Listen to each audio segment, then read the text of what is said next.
Double king's bomb. An ace and a six, and it'll trump you. Across the table, a rust-streaked robot scratched its metal skull. Don't try to fool me. Can an ace and a six even be played in a sequence? Has your brain completely rusted out? Simpleton, there are things you don't understand. In the old era, there was a notoriously arrogant government car model A6 that ignored every rule. Cheng Qi tapped the frayed-edged playing cards on the table and said solemnly, when an ace and a six are played together, it's A6. I drive the A60, floor the accelerator, and rush straight out of your blast radius so your bomb has no effect on me. The lenses in the simpleton's eyes extended and contracted slightly as they focused on the tabletop. Good grief, what kind of game is this with so many rules? Just listening to it makes my head spin. Cheng Qi wore a wicked grin. The simpleton grew more anxious, raising his rusted arm. Master, don't laugh at me. He'll definitely win the next round. At that very moment, the entire ground began to tremble, and a rolling rumble echoed from outside. It has finally arrived. Cheng Qi's eyes lit up. He rose to his feet, walked to the shack's doorway, lifted the heavy radiation-proof tarp, and tilted his head back to look toward the distant sky. High above the dark gray atmosphere, a star-systemless transport starship 32 kilometers in length approached slowly, trailing immense air tremors and an overwhelming sense of pressure. On the ground outside the dilapidated shack, everywhere the eye could see was covered with non-degradable waste. There were dark silver metal wrecks, pitch black, chemical fuel drums, and rotting, unidentified biological corpses. The atmosphere was murky and lightless, choked with countless floating metal particles. This was Earth. Many years ago, a man whose merits and faults balanced each other invented directional stargate technology, and from that moment humanity entered the age of the great cosmos. In a mere 60 years, this mother planet beneath humanity's feet was drained of all its energy. Now it had become the greatest garbage dump in the Milky Way. It was no longer that beautiful blue world. Seen from outer space, its surface shrouded in layers of refuse and gloom, it resembled a moldy, shriveled plum rather than a radiant planet. In the year 024 of humanity's second era, Earth had already become a tragic symbol in the cosmos. Human civilization had moved away from here. Only a small number of humans remained here, clinging stubbornly to life, and they all shared the same identity: scavengers. Cheng Qi was one such scavenger. The simpleton was AB-343 nanny robot Cheng Qi had found 3 years ago in a heap of garbage. Perhaps due to its previous owner, its speech system had been set to a Sichuan dialect variant. Buzz. High in the sky, the massive starship hovered and slowly opened its heavy hatch doors. Then millions of tons of garbage cascaded down from the heavens, raining onto the ground in a shockingly spectacular torrent. New stuff again. Hurry up and grab it.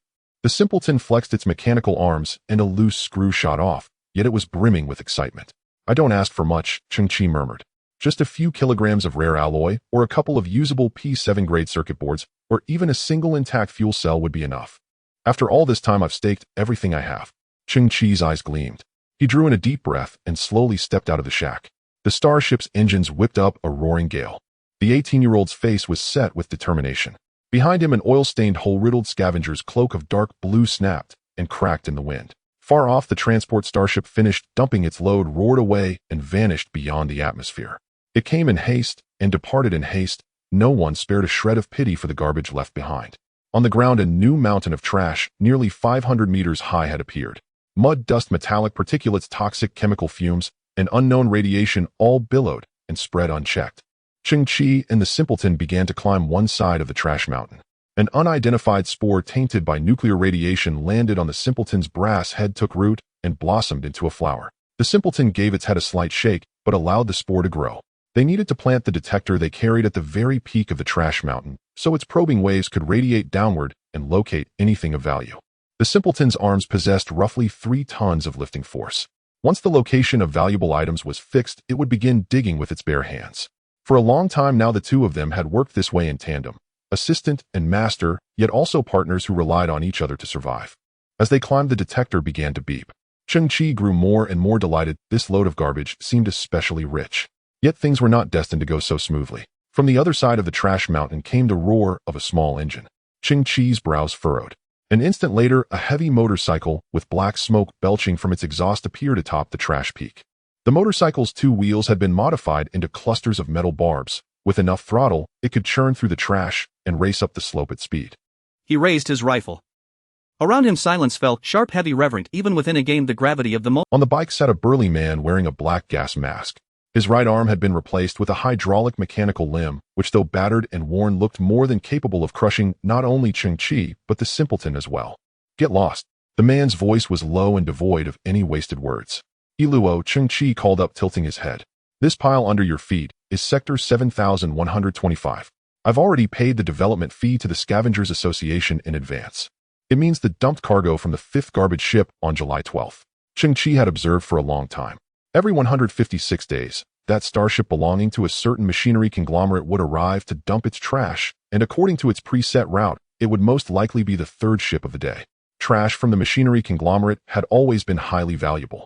Once someone had dug out a fully functional energy storage generator along with various high-value alloy scrap pieces, that scavenger earned a full 7500 credits from the haul. To pay the development fee, I borrowed usury from Hyena. Cheng Qi straightened his chest. But since I've paid, the 7125 garbage pile is mine. That hyena bastard devours people without spitting out the bones. The burly biker seemed to be offering kind advice, yet his voice carried no emotion. If you don't find high-value goods today, you're going to die a miserable death. As he spoke, more than a dozen scavenger underlings appeared behind him along with 7 or 8 crudely cobbled-together engineering robots. I heard, he went on, that 7125, 80,122, 91,212 have all been reserved by you. The biker's voice was low, his eyes filled with greed. You little beggar have always been sharp. The trash with those numbers shouldn't be worth too little. You plan to steal them. Cheng Qi had already guessed his intent. Neither servile nor overbearing, he said. Aren't you afraid the Scavengers Association will punish you? The association has another rule, the biker replied, shaking his head. Then a murderous gleam flared in his eyes. When a man dies, his reservation is cancelled. Goodbye. The metal cover on the rear of the heavy bike flipped over, and a rust-streaked cruise missile rose. White smoke billowed as the missile roared away. Its targeting radar was also scarred with rust, yet it wobbled straight toward Cheng Qi on the mountainside. Heat waves surged, air currents boomed, and countless metal shards were blasted into the sky. Through the thick smoke, a dark silhouette could be vaguely seen flung high into the air before plunging down into a garbage abyss 2 kilometers away. The biker let out a cold laugh. 7125 is ours now. From here on, this whole area is ours. Don't just stand there. Get to work. In the so-called orderly era of the former Earth, the law of the strong, devouring the weak, still ruled. In today's Earth, there were no proper rules whatsoever. Everyone was trapped at the very bottom, struggling in vain, and scenes of people devouring one another, bones and all, played out every single day. In the depths of a garbage abyss. Cheng Qi drew in a deep breath and suddenly jolted awake from unconsciousness, only to see Han Zai's rusted head shielding his chest. Its mechanical arms were wrapped tightly around him. Han Zai, you protected me. Han Zai. Cheng Qi pushed away Han Zai's limp arms, got to his feet, and looked at its back, his pupils quivering. Half of Han Zai's torso, along with both its legs, had already been blown away. Most fatal of all, the entire back of Han Zai's head had been melted by searing heat. Its processing core was completely exposed, the memory transistor shattered, and the red information conduction fluid within had spilled across the ground like blood. That spore on top of its head was still there, but having grown and died in a flash, it was already withered. Cheng Qi's body trembled. With the memory crystal shattered and not a drop of information fluid left, even if repaired, Han Zai would no longer be the same. Sparks of a short circuit spat from the back of its head, and Han Zai's body shuddered. Its mouth, a strip of green energy light, flickered weakly. It spoke its final words. What's this then? My head's busted to hell. I reckon I'm scrapped for good. Without me tagging along from now on, you'd best take good care of yourself. All those little tricks you pull when playing cards, I know them all.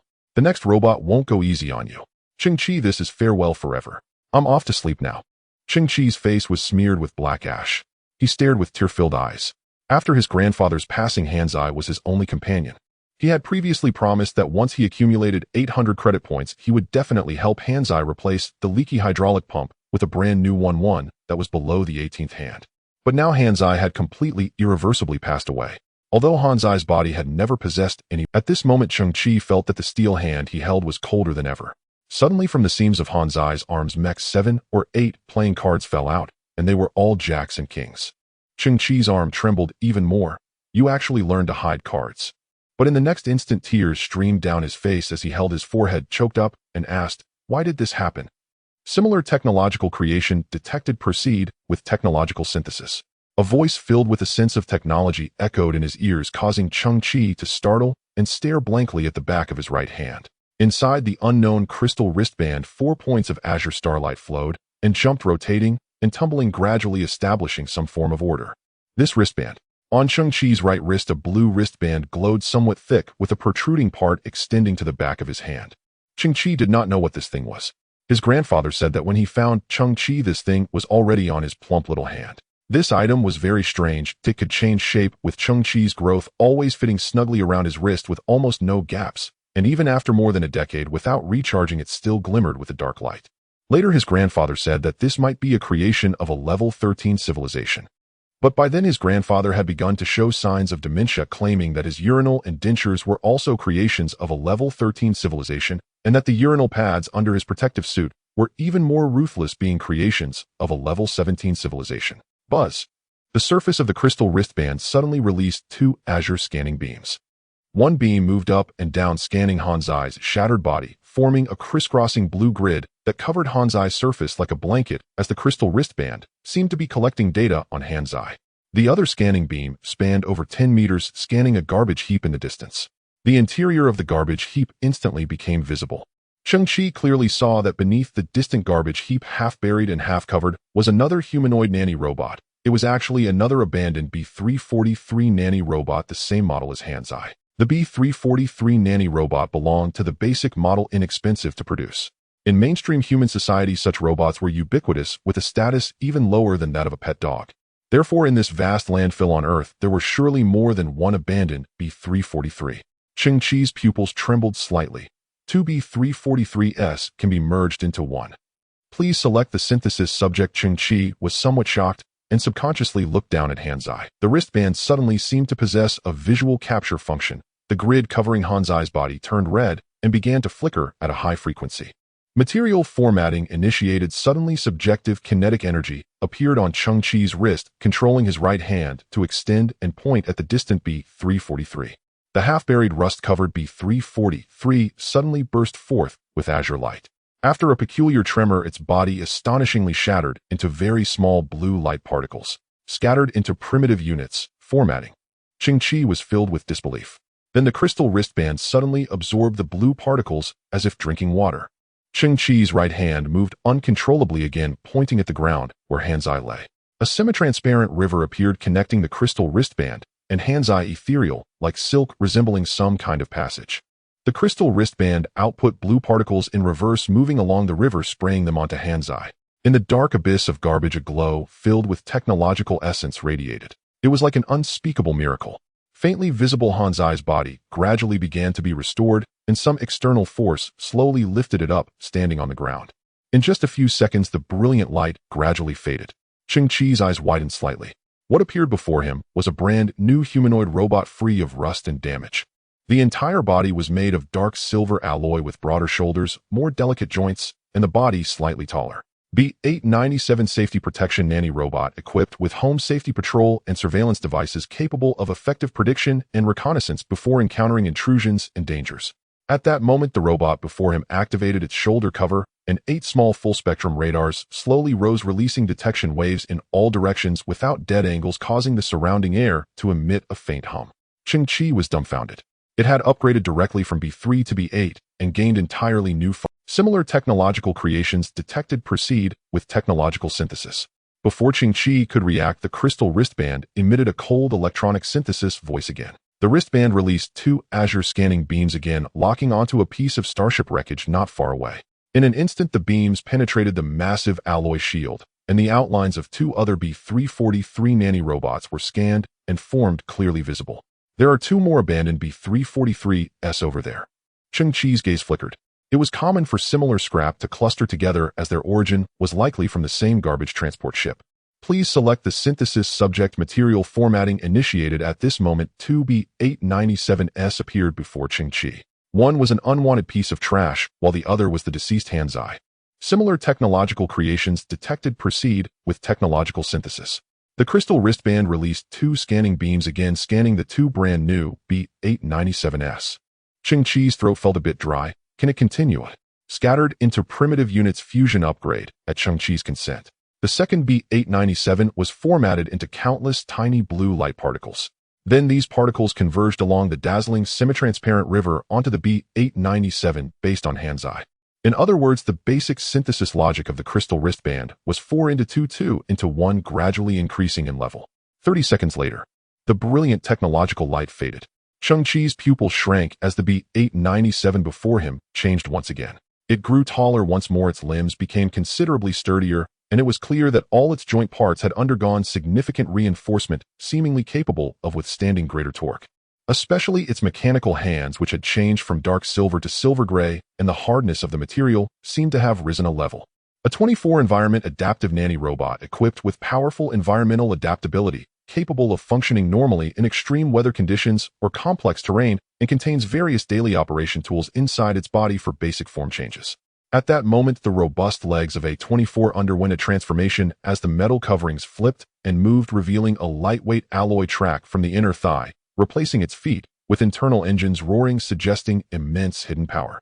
Simultaneously, its arms also underwent shape changes, with various tools continuously flipping and replacing, including hydraulic pliers, hydraulic jacks, high-speed rotating alloy saw blades, and a metal-cutting gun capable of emitting blue flames. As the upgraded version, the 8 small full-spectrum radars on its shoulders remained, and they had received enhanced range, silently rotating. Cheng Qi looked up at the A24-level nanny robot, which was now about 2.3 meters tall, towering over him by at least 50 centimeters. He was somewhat speechless with shock. A great assistant robot costs at least 200 credit points. Perhaps it might be common in alien worlds, but on Earth at this moment, there would definitely be no second one. Moreover, it was entirely new. Han Zai. Cheng Qi's voice trembled. Can you hear me? The robot's head still bore a somewhat silly design lacking any handsome features, with a square alloy head, 2 elongated lines for eyes, and 2 points of red light flickering within. Hello, esteemed purchaser. A24 environment adaptive nanny robot at your service. Please complete the initial setup so that I can better serve you. Hearing the emotionless voice from the robot, Cheng Qi's body went completely stiff. This was his Although the robot's body had been repaired, Han Zai would never return. Tears glimmered in his eyes as Cheng Qi reached out to touch the chest of the A24. Hello, esteemed purchaser. Please complete the activation process. If you insist on performing unconventional operations, I cannot guarantee that there won't be any accidental injuries. The robot remained unwavering in its gaze. Cheng Qi's movements suddenly paused. Why did I hear a familiar tone? Did the freshly manufactured A24 speak like this? Forget it. I can't keep acting anymore. You little brat, don't touch my chest. Cheng Qi's dwelling was nothing more than a rundown shack. At this moment, he sat on a broken water bucket in front of the shack, staring blankly at the crystal wristband on his right hand. I'm so handsome that it's unbearable. If I were to enter the city, wouldn't those female caretaker robots be completely smitten with me? Yeah. Beside him, the revitalized and upgraded Han Zai was admiring his physique in front of the mirror, preening himself. Cheng Qi ignored the show-off. He stroked his chin, gazing at the mysterious object in his hand. This thing was truly remarkable. Could it really be what his grandfather spoke of, a product of a level 13 civilization? However, the current human exploration limit had only encountered up to level 5 civilizations, while level 13 cosmic civilizations were merely legendary existences. What are you? Cheng Qi suddenly asked his wrist, then chuckled at himself, realizing that such things were usually aloof and wouldn't reveal their identity. I am STC. Standard template construct. Based on your understanding, the common interpretation is standard construction template or standard template structure, but this is merely based on your cognition. The slap to the face came so swiftly. The crystal wristband projected a blue window displaying the above content, then completely powered down, no longer responding to any questions. All right. It seems to carry a hint of disdain. Cheng Qi slowly stood up, taking a deep breath, squinting as he said, What you are is not the most important. What matters is that I must fully utilize your value. He began testing. Cheng Qi found 2 stones of similar size and 2 pieces of sanitary paper that Han Zai had once used to wipe the oil leak from his lower body. Non-technological construct cannot be synthesized. Cheng Qi and Han Zai squatted on the ground, watching the pulsating blue starlight within the SDC, vaguely sensing that its flight trajectory resembled a middle finger. All right. It's non-technological equipment, so it cannot be activated. And Han Zai cannot continue upgrading as there is temporarily no other B343 prototype available. Cheng Qi pondered. It can only be a technological item. Then he stood up and entered the shack to fetch 8 pairs of intricately designed metallic shoes. The adventure shoes, equipped with hydraulic components at the bottom, achieved a bounce height of 2080 cm. These were all pieces of junk Cheng Qi had collected in the past, damaged goods that were unusable. His plan was to gather enough parts to repair a fully functional pair of adventure shoes. With such shoes, climbing the garbage mountain would greatly improve efficiency. Though the technological level was relatively low, these were purely technological constructs. It should be fine, right? Cheng Qi's eyes sparkled as he slowly raised his arm, aiming the wristband at the 2 pairs of adventure shoes. Detected similar technological constructs, just as expected. The STC emitted blue scanning beams moving back and forth between the two pairs of adventure shoes.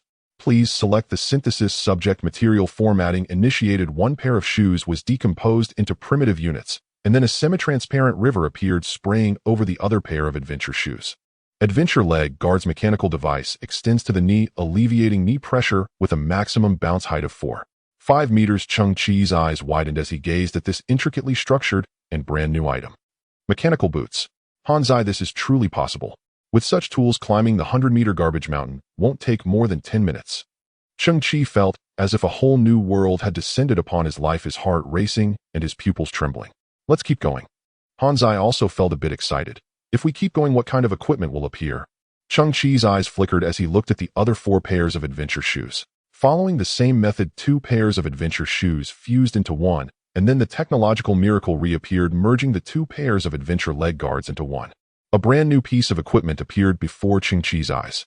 Jet turbine-powered shoes equipped with 18 mini-jet turbines, high-precision gyroscopes, tilt trend sensing, allowing the wearer to fly at an altitude of 300 meters with a maximum speed of 0.208 Mach flight. Cheng Qi's body froze a bit. 0.208 Mach, which is about 250 kilometers per hour. The equipment before him returned to a mechanical shoe form, overall more precise, with the bottom featuring 18 multidirectional adjustable mini-jet turbines made of light silver alloy material, slightly gleaming. Flying. In today's Earth, the sky was almost a forbidden zone. Not even a single broken trash vehicle with once functional flying capabilities could be found. It seemed someone had sifted through the garbage here. Their purpose was simple: to prevent any scavengers from escaping Earth, as these garbage bugs possessed the most despicable genes, and they were not allowed to leave Earth and pollute human civilization. The Allura is considered wealthy, but it only owns a heavy motorcycle that can only travel on the ground. Cheng Qi's eyes were filled with disbelief. Han Zai, I can fly now. He felt somewhat anxious. Cheng Qi raised one foot and gently touched the somewhat oversized mechanical shoes in front of him. A dozen faint aerodynamic sounds echoed as the shoe's outer armor decomposed into several units, moving to the sides, fully opening the internal space. His heart rate quickened slightly. Cheng Qi placed his foot into the center of the shoe, and the aerodynamic sound arose again as the shoe's armor began to fit and tighten, bolts automatically screwing in. In just about 2 seconds, the shoe perfectly wrapped around Cheng Qi's foot, and its size also shrank considerably, looking like merely a slightly larger pair of metal-textured dress shoes. Cheng Qi perfectly matched the other foot as well. Then he found an old but structurally intact motorcycle helmet and put it on his head. Standing on the ground, Cheng Qi swallowed, nervously glancing at Han Zai with a mix of astonishment and anticipation. Han Zai's eyes flickered with light. I suggest you thoroughly familiarize yourself with the manual before operating it. Familiarize? Then it won't be exciting. Cheng Qi took a deep breath. Here we go. Boom. Dust flew everywhere, creating ripples, and the ground trembled slightly. But then Cheng Qi's body shot straight into the clouds.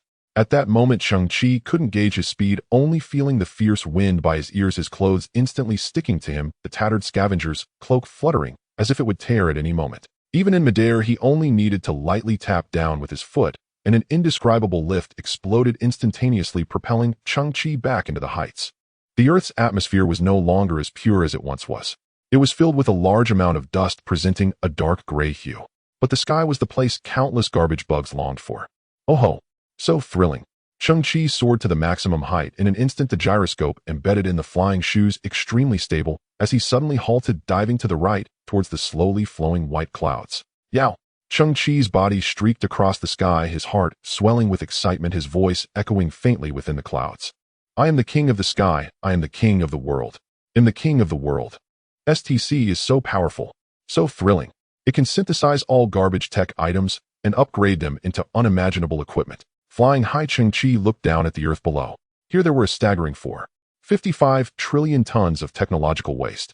Almost everything one could imagine. Someone's legend seemed to be about to unfold. That person is me. My name is Cheng Qi, the beggar's Qi. I will become the king of the garbage heap. Arrow seemed to hear a faint buzzing of a mosquito. He turned to look up at the distant sky, where a faint plume of black smoke appeared several kilometers away. A young man with a poorly made mechanical leg said, "Boss, it feels like something just took off." Impossible. Everyone knows there are sky restrictions here. Arrow squinted, analyzing. In today's Earth, malfunctioning electronic waste is everywhere, so what could it be? It must have exploded. Han Zai, and prepare to welcome my descent, and this will be a perfect landing, and boom. Cheng Qi collapsed, his only shack with his own body. From the rubble, Cheng Qi lifted his head. And perhaps the biting wind of the high altitude had stung his eyes into tears, or perhaps his heart surged with uncontainable fervor. Then Cheng Qi stared at the remaining pair of shoes. And though he eagerly anticipated what the next evolution of his turbojet boots might be, it would require merging all his current footwear. He decided to leave one pair of flight shoes for Han Zai. Otherwise, those two bronze legs would never keep pace with him. In the treasure-hunting journey ahead demanded Han Zai's companionship. In the future, new raw materials would allow all shoes to ascend together. And next, Cheng Qi turned his gaze toward the shelf beside his shack. There, densely arranged, stood over 100 black cylindrical ingots. All were nickel-based superalloys, refined by Cheng Qi himself using a high-energy crucible from countless scrap components. Though their refinement was laborious, these alloys held little market value, typically used only for high-strength screws and similar mundane hardware. Such materials accumulated like copper wire in an old-world scrapyard, slowly, steadily, inevitably. In 149 nickel-based superalloys, if sold outright, would fetch roughly 100 credit points. Cheng Qi's eyes gleamed. I wonder whether these fundamental materials can be synthesized. Detection confirmed analogous technological artifact. Immaterial formatting initiated, and the voice resonated in Cheng Qi's mind, sweet as celestial chimes. Of course, though basic, these alloys remain technological artifacts. At that very moment, Cheng Qi's satellite phone, wrapped tightly in black tape, erupted with frantic vibration. And he glanced at the screen. Luke the hyena was requesting a connection. Luke the hyena was a relatively successful scavenger. Not a year ago, he struck sudden fortune after recovering a high-value artifact and swiftly launched a predatory lending operation. Previously, Cheng Qi had gambled everything, borrowing 2,800 credit points from Luke the hyena to purchase the development rights to Site 7125. Nate assumed full development would yield effortless repayment, with interest, but Site 7125 had been seized by a law, and Cheng Qi returned empty-handed. Luke the hyena lived up to his name, devouring men without spitting out bones. Failure to repay would mean being torn limb from limb, chopped into minced flesh, and fed still warm to real hyenas. Yet, that was the past. And now Cheng Qi possessed the STC. And on the other side, the STC had already completed its first synthesis. An intermetallic compound, in a compound composed of two or more metallic elements renowned for exceptional strength, hardness, and oxidation resistance, ideal for spacecraft high-temperature components. And Cheng Qi gazed upon the newly forged ingot on the shelf before him, a radiant orange-gold metal, and slowly curved his lips into a knowing smile. Intermetallic compound. And he knew it well. Precious, but not impossibly rare.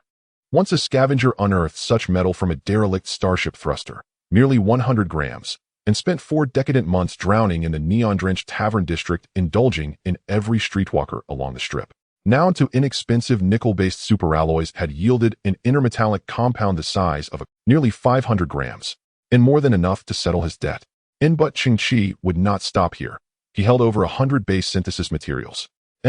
Detection confirmed analogous technological artifact. Material formatting initiated. Synthesis complete. An amorphous alloy. An amorphous alloy 31.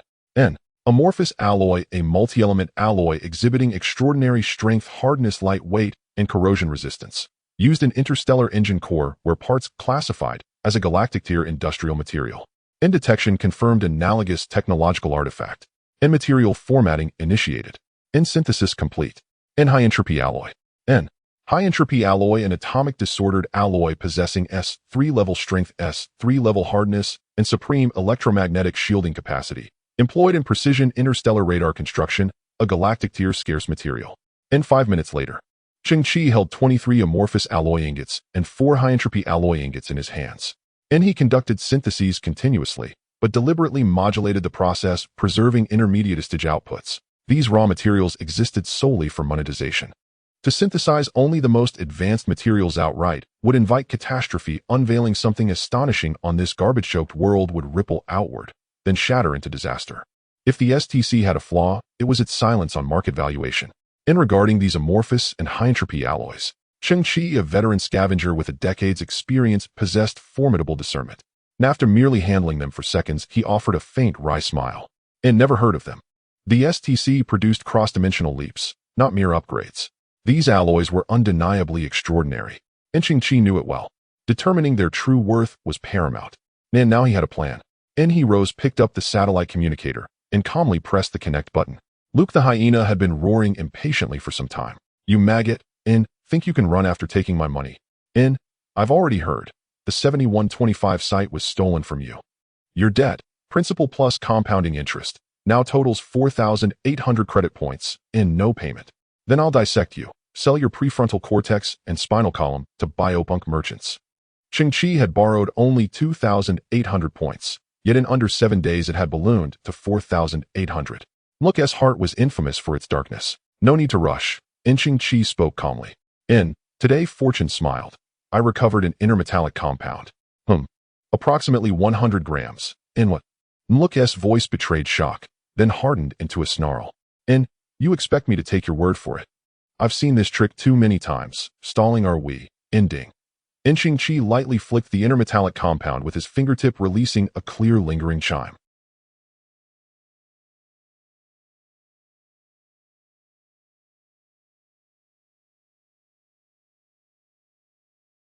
Within 10 seconds, Luke had verified the compound's authenticity. Excellent. 500 grams. Is that right? Your tone remains fierce. Cheng Qi shook his head with quiet amusement. By the way, I found the intermetallic compound inside an exquisitely crafted briefcase, apparently discarded by mistake. Inside, beneath a tight grid, lay another piece. A pale white, semi-transparent metal. Oh, Luke paused, startled. A briefcase. Yes. Cheng Qi feigned bewilderment. The label read something like, amorphous alloy. I've never seen it before. Does it hold value? 2 seconds of silence. Then a faint crackling static hiss, as if the signal had degraded.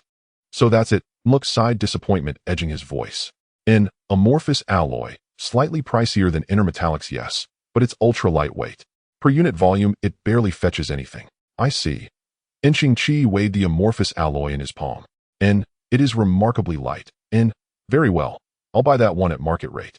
I have business now. Meet me at the tavern in 3 hours. Damn nuisance. Every day more gutter rats crawling in for favors. Luke cursed, then slammed the call shut with disinterest. Cheng Qi placed the communicator gently on the table and let a subtle, knowing smile bloom across his face. Luke was concealing his true reaction. An amorphous alloy was extraordinarily valuable, far beyond ordinary measure. When Cheng Qi uttered the term, Luke had fallen silent for only 2 seconds. But the communicator emitted a telltale static hiss. And that was no signal interference. It was the sound of Luke gripping the device so fiercely, his knuckles white, that its fragile circuitry screamed in protest. Indeed, every battered communicator on this world shared the same flaw: squeeze it too hard, and it shrieked with. Luke's composure was impressive. Within 2 seconds, he'd suppressed his inner tremor and reassembled his tone. And he even feigned busyness, postponing the meeting to 3 hours hence. Too much haste would betray him. Naviri move Luke made could be distilled into 4 words: feign retreat, to ensnare. Cheng Qi couldn't help but chuckle inwardly. What then would Luke think? Were he to learn that Cheng Qi held not just 1 but 22 pieces of that very amorphous alloy, each capable of making his pulse race and his reason fray, and that Cheng Qi also possessed 4 even rarer higher-tier high-entropy alloy ingots? He'll absolutely murder your sorry ass. Belly up on a plank. Han Zai raised his arm and mimed slitting his own throat. Indeed, Cheng Qi replied with a wry, resigned smile, his eyes glinting with quiet fire. Forget the rest. Just 1 piece of amorphous alloy is enough to drive a man to kill, to steal, to burn the world down. Han Zai, it's time to get to work. Cheng Qi rose and brushed dust off his tattered blue cloak. I can already picture the hyena's reaction. Once he confirms I possess the amorphous alloy, even 1 extra word from me would count as a loss. Either he'll sweep his hand, and hidden allies will surge forth from the shadows. Nor, more decisively, he'll draw his pistol and blow my head apart in an instant.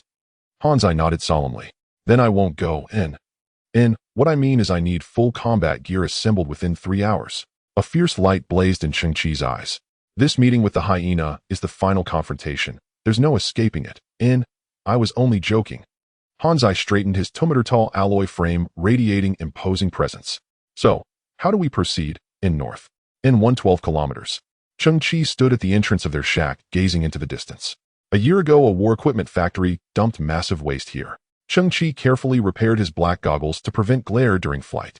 Han Zai gently tapped the jet turbine hover boots with its metallic foot. The boot's outer armor reshaped seamlessly, enveloping Han Zai's foot perfectly, much to its delight. These boots bore no species bias. The amorphous alloys and high-entropy alloys were secured in Han Zai's dorsal storage compartment, carried on person lest the hyena launch a home assault. Boom. Two shockwaves lifted plumes of dust. Man and machine soared northward. And without the hoverboots, this mere 110-kilometer stretch, riddled with jagged scrap mountains, would have taken no less than 7 grueling days. 35 minutes later, Cheng Qi and Han Zai hovered high above, staring down. And here. And why has it become this? This zone, designated B11 by scavengers, spanned 100 li of utter desolation. Cheng Qi's memory had not failed him. A year earlier, a starship belonging to a war equipment factory had dumped roughly 3,000 tons of refuse. Yet now the ground across several kilometers had risen dozens of meters in height. At the center loomed a colossal garbage mound, over 600 meters tall. Within a single year, vast new quantities of waste had been dumped here. And why specifically this site? Nas what I seek been buried. Cheng Qi's composure wavered slightly as he stared downward, spotting fresh red medical crosses stamped across the newly piled refuse. And worse, it's biomedical waste. Time is short, and Cheng Qi clenched his fist. We'll have to dig. And shattered metal canisters and viscous green fluids reeked of decay, testaments to this wasteland's utter ruin and hopelessness. Cheng Qi stood frowning at the base of the garbage mountain. Han Zai's arms transformed into hydraulic shears slicing through tangled metal debris. Then with twin-arm strength, it hurled a massive oil drum aside. Beneath lay a vast obsidian black iron plate, its edges vanishing into shadow. And Han Zai's arms shifted form once more, unleashing a plasma-cutting torch ready to carve an opening in the plate and resume excavation downward. Exhausted me to the bone, in good news, in my fighting spirits blazing. Give me 2 years. I will unearth those weapon fragments. Bad news. By then the grass on Cheng Qi's grave will be 2 meters tall. Cheng Qi had long grown accustomed to Han Zai's rambling. Go Han Zai, cosmic champion, and he cheered aloud, even as his brow remained furrowed. A troubling realization had just struck him. Earth, the colossal landfill, abounded in resources, yet excavation posed immense challenges.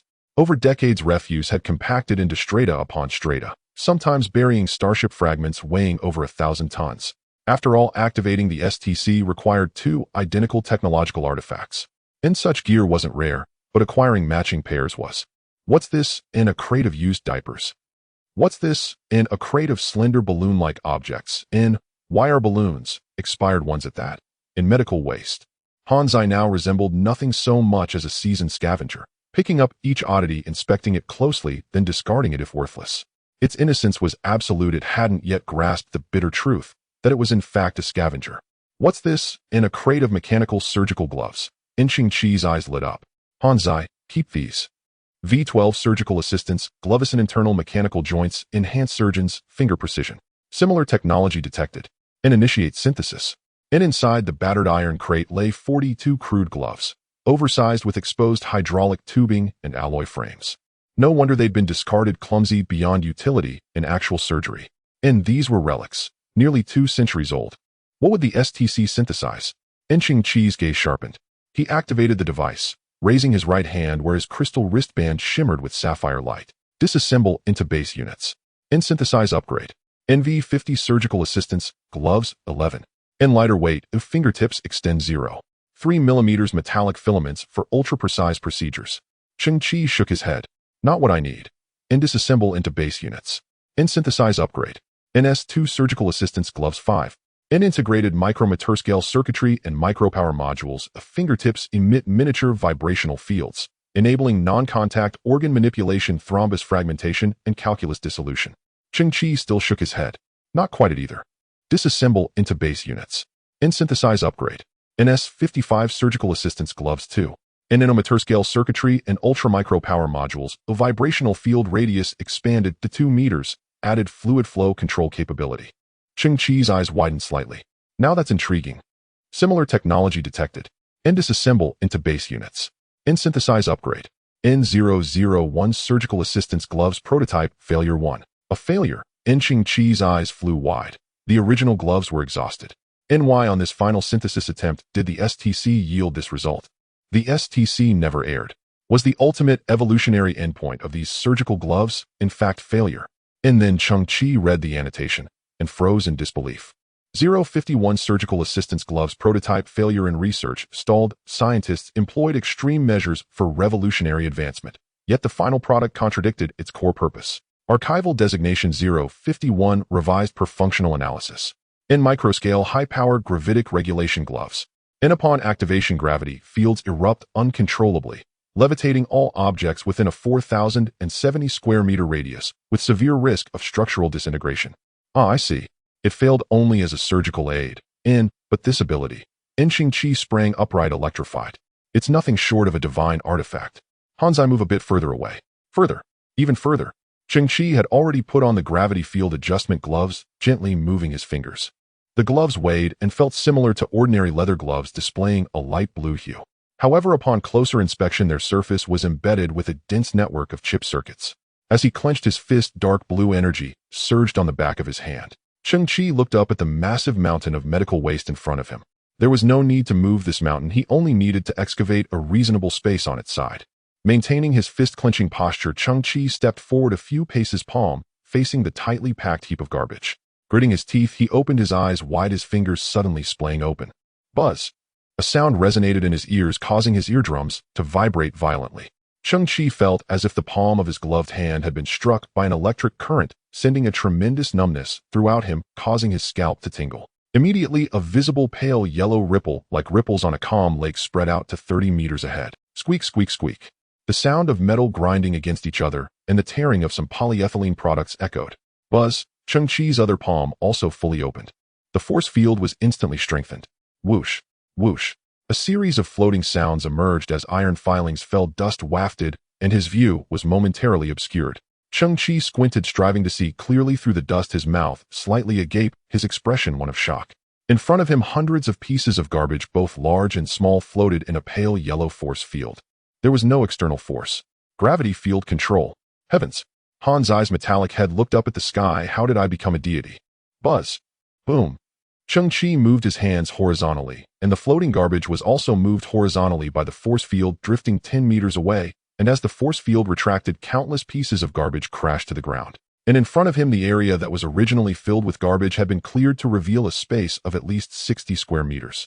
Cheng Qi's heart raced a bit, although he had imagined it before. He never expected the efficiency to be so high. He looked down at the light blue technological gloves in his hands. Indeed, they were miraculous tools solving his urgent problems. Buzz! Boom! Following this, Cheng Qi continuously used the gravity field adjustment gloves to move the garbage in front of him. Cheng Qi, keep it up. The universe's best. Han Zai finally took a break, tying some colorful plastic bags into flowers, dancing up and down, reversing the heavens. An hour later, Cheng Qi crudely estimated that he had transported nearly 2,000 tons of garbage. This was a workload that his former self would never have dared to imagine. Indeed, hundreds of years ago, the reason humanity was able to rise uniquely on Earth and stand proudly above other animals was due to their ability to use tools effectively. At this time, in front of Cheng Qi, a vast basin had emerged, and the medical waste had been mostly cleared. During this process, Han Zai had also conducted a sorting. He could no longer find relatively intact technological equipment. Only broken fragments were the norm here. Cheng Qi stood at the bottom of the basin, and of course, he did not expose any land, but rather beneath the garbage lay another layer of trash. He picked up a metal nameplate from the black mud, gently wiping it to reveal a line of text. Dane War Equipment Manufacturing Group. Cheng Qi's eyes lit up. At that moment, he truly felt he was getting closer to his goal. Continuing to transport and sort. With the gravity field control gloves, the efficiency was astonishing.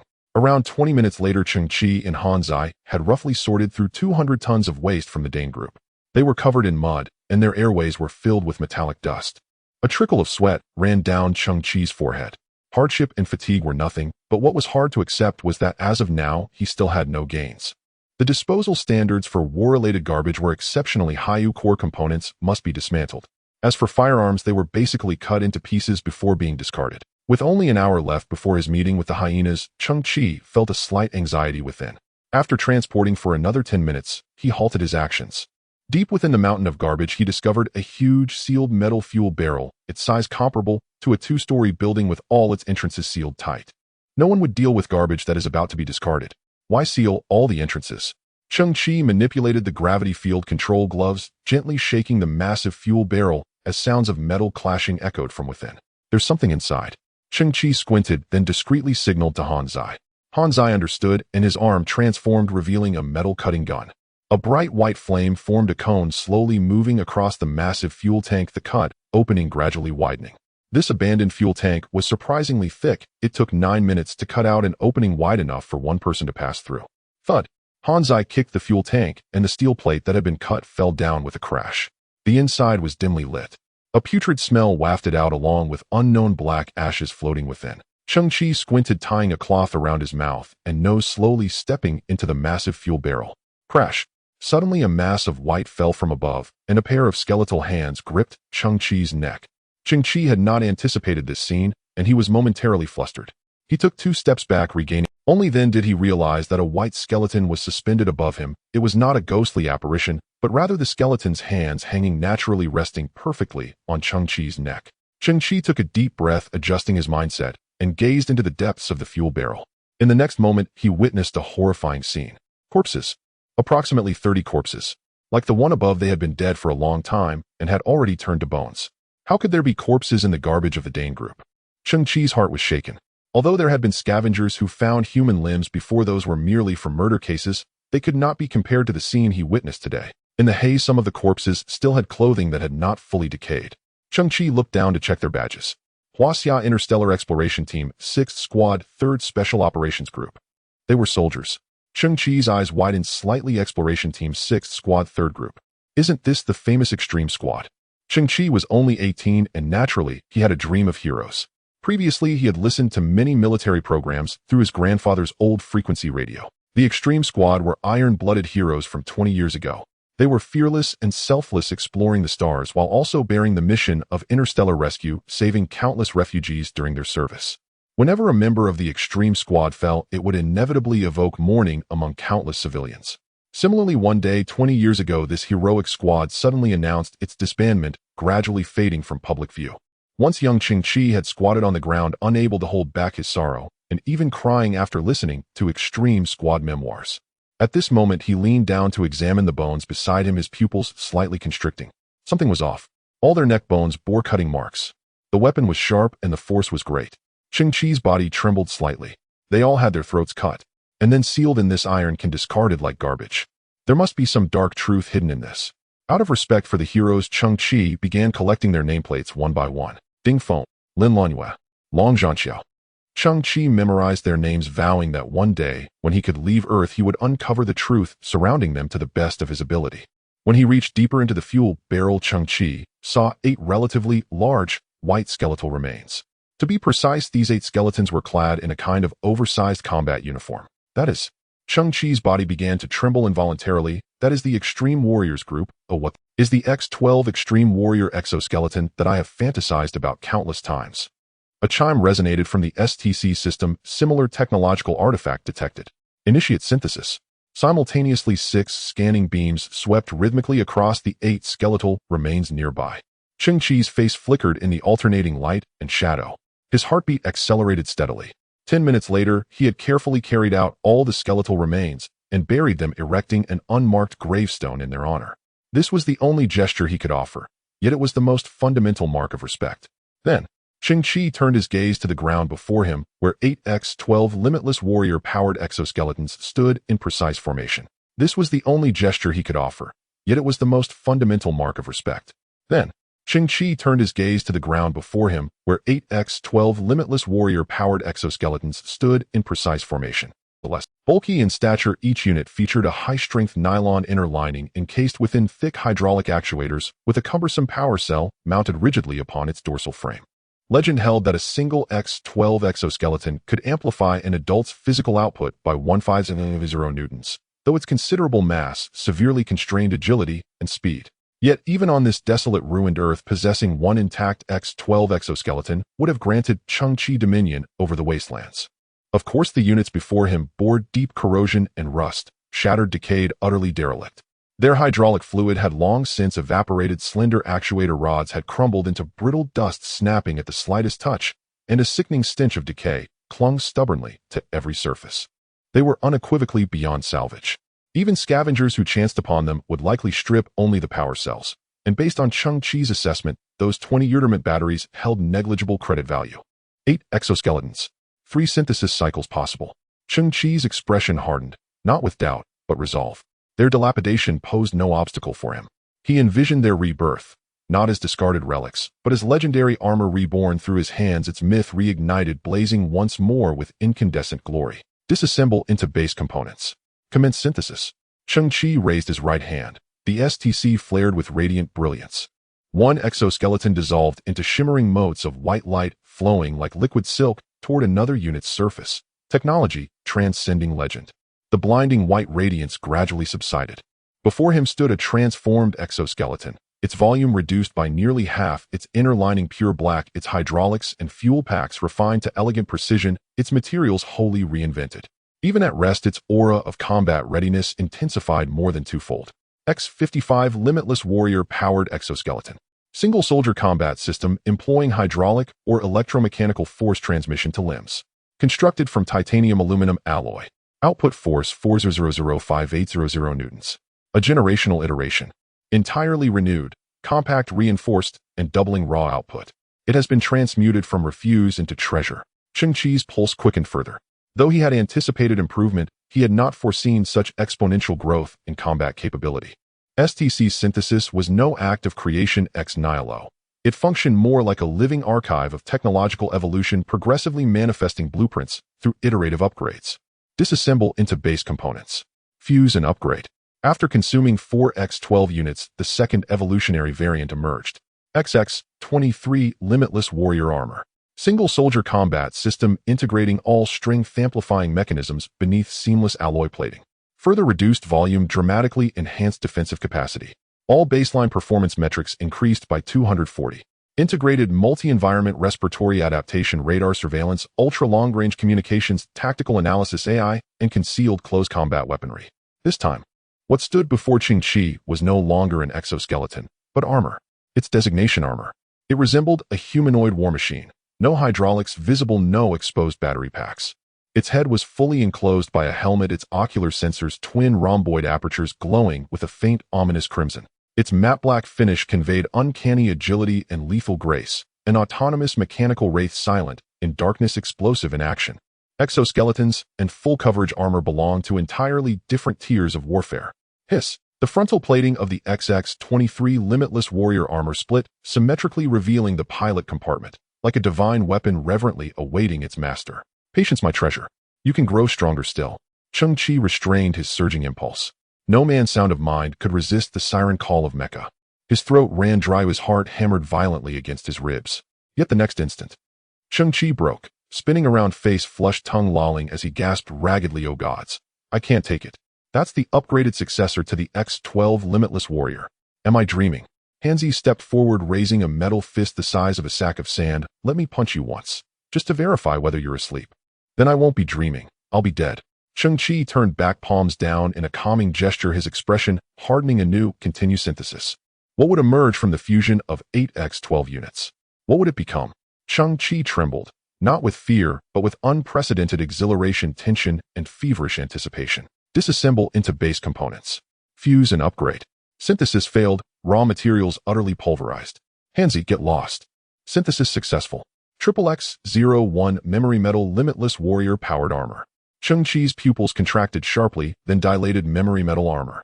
Isn't that the conceptual prototype recently proposed by the Galactic Science Alliance? A conceptual prototype, meaning its theoretical foundation remained nascent, its physical realization still beyond reach. Yet scientifically plausible, it represented a horizon of possibility, albeit one whose realization demanded unpredictable millennia of advancement. In essence, it embodied vision, aspiration, and dream. Put plainly, this equipment had never been manufactured within human civilization. This technology originates from a Level 2 civilization database. The STC's latest prompt left Cheng Qi momentarily stunned. Technology from a Level 2 civilization. Humanity had transcended its terrestrial infancy, now hovering near Level 1. 5. Having vastly improved energy efficiency and launched interstellar travel. A Level 2 civilization appeared merely half a point higher, but such increments bore no arithmetic equivalence. Ascension from Level 0 to Level 1. 5 spanned 4 million years, from Australopithecus upright, gait to fire to toolmaking. Every subsequent tier demanded epochs of relentless refinement. So what defined Level 2 technology? Did it represent the apex of such a civilization's engineering prowess? Level 2 civilization threshold mastery of stellar scale energy harvesting, e.g. Dyson swarm deployment. Even advanced civilizations possess finite resources and research capacity. Each artifact reflects prioritized scientific investment. So that's how it is. Cheng Qi gazed upon the XXX-01 Limitless Warrior armor. It was astonishingly lightweight, almost delicate, resembling a form-fitting dark silver bodysuit without gloves, boots, or headgear. "Hello, my treasure." Cheng Qi swallowed hard and extended a trembling finger toward the XXX-01. "Wine." Instantly, the dark silver metallic surface rippled like liquid, waves expanding, rapidly vibrating at ultra-high frequency, resolving into rapidly shifting geometric patterns, miniature tempests swirling across its surface. In the next breath, those turbulent geometries flowed up Cheng Qi's finger and cascaded over his entire body. He stood frozen in disbelief. That impossibly rigid metal had liquefied. Like a second skin, the XXX-01 memory metal armor slipped beneath his clothing, conforming seamlessly to his torso. Simultaneously, a finely engineered metallic barb unfurled from the nape of his neck, its tip bristling with hair-thin microhooks that pierced his skin with a sharp metallic click. "Gah!" Cheng Qi cried out in pain. Han Zai watched wide-eyed, witnessing as a silver serpent erupted from Cheng Qi's nape and bit down emotionless and absolute. A searing jolt tore through Cheng Qi's skull, his consciousness short-circuited into numb static void. Then, an irresistible force seized his limbs, wrenching them outward into a rigid X stance. His arms and legs bent violently forward and backward, locked under external control. Crack! Crack! His bones groaned in protest. "Could you be gentler?" First times Cheng Qi's features contorted in agony. Crack! Arf! He felt as though he'd endured 2 centuries of torment. In truth, only seconds had passed. Gradually, the violent resistance faded, replaced by an overwhelming sense of total command. The XXX-01 memory metal armor had completed its initial synchronization, relinquishing full operational authority. Cheng Qi's eyes narrowed, suddenly imbued with unshakable confidence in his own physical mastery. Without warning, he launched himself skyward, executing a textbook backflip, rotating 360 degrees midair, then slammed downward fist first, landing on one knee. Boom! The ground shuddered faintly. Through the rising smoke, he slowly lifted his head. This sensation was raw, untamable power, lightning reflexes, nanoscopic radar precision. In one word, fierce. In front of Cheng Qi's right eye, a blue virtual screen about the size of a palm suddenly blossomed. This was the self-interface of the armor. XXX-01 Memory Metal Extreme Warrior Power Armor Action Output Force 65200 in Precision and Control 0. 2 mm.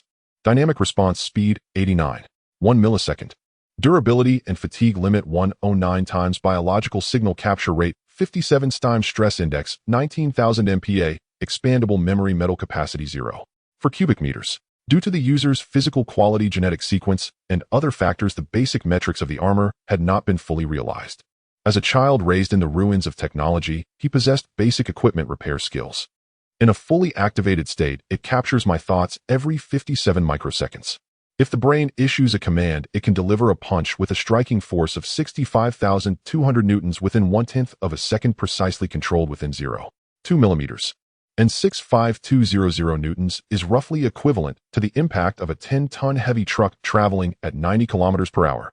This impact force is already immensely powerful. If concentrated in a small fist, it would undoubtedly be a terrifying might.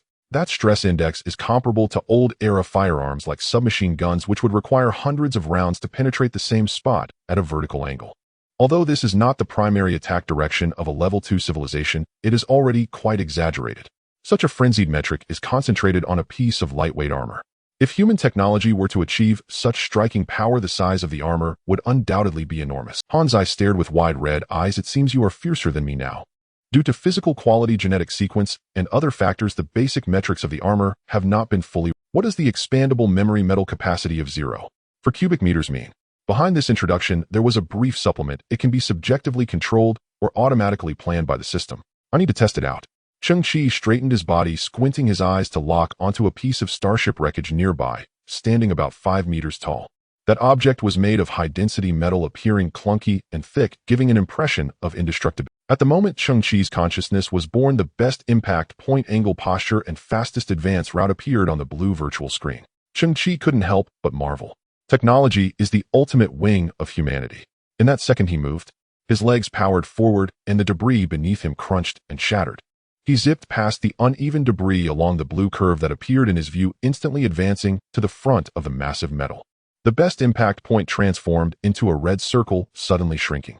Cheng Qi leaned back in the air, his tattered cloak fluttering as a long leg lifted, pulling back significantly to create enough distance for charging. XXX-01 quickly analyzed. Cheng Qi needed strong support to withstand the immense reactive force at the moment of impact. In an instant, 4 dark silver metal support arms grew from the ankle of Cheng Qi's single foot on the ground, plunging deep into the earth. At the same moment, 2 longer mechanical arms also extended from the back of Cheng Qi's neck. Like 2 mechanical spider legs that grew abruptly, they also contacted the ground, providing strong support to Cheng Qi's back. Moreover, the foot that shot outward was instantaneously covered by dark silver metal. All of this occurred in the span of 1/10 of a second. Whoosh! Boom!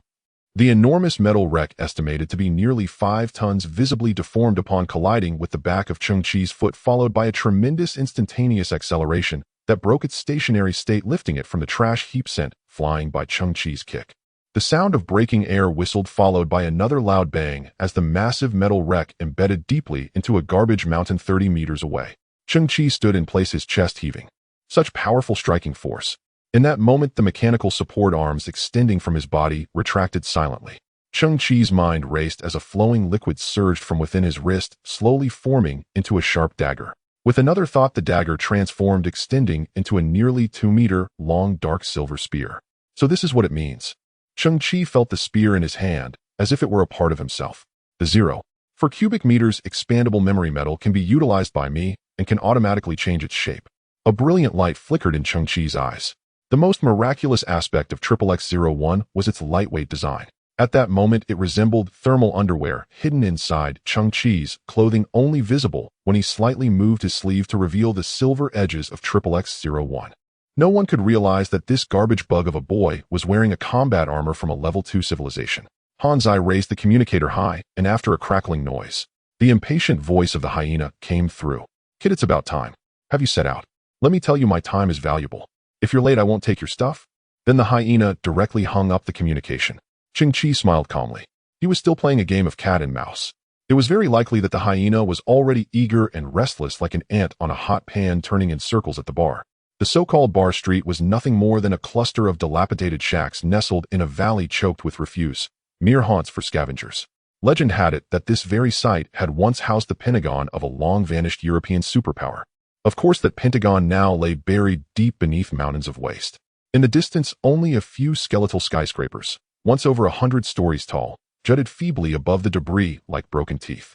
A handful of scavengers drifted slowly along the path, their spines bent by time and toil, clad in tattered patchwork, hazard suits whose fabric had long since frayed into fragility under the planet's hostile skies.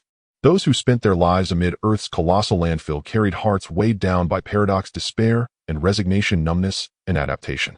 Reality and illusion, solitude and alienation, greed and recklessness. Most adult men in their spare hours sought out Bar Street, not for camaraderie, but for a single cup of cheap, chemically tainted alcohol. A fleeting solace, a momentary satiety. A boy and a nanny bot draped in coarse burlap appeared at the street's edge, walking steadily toward the bar.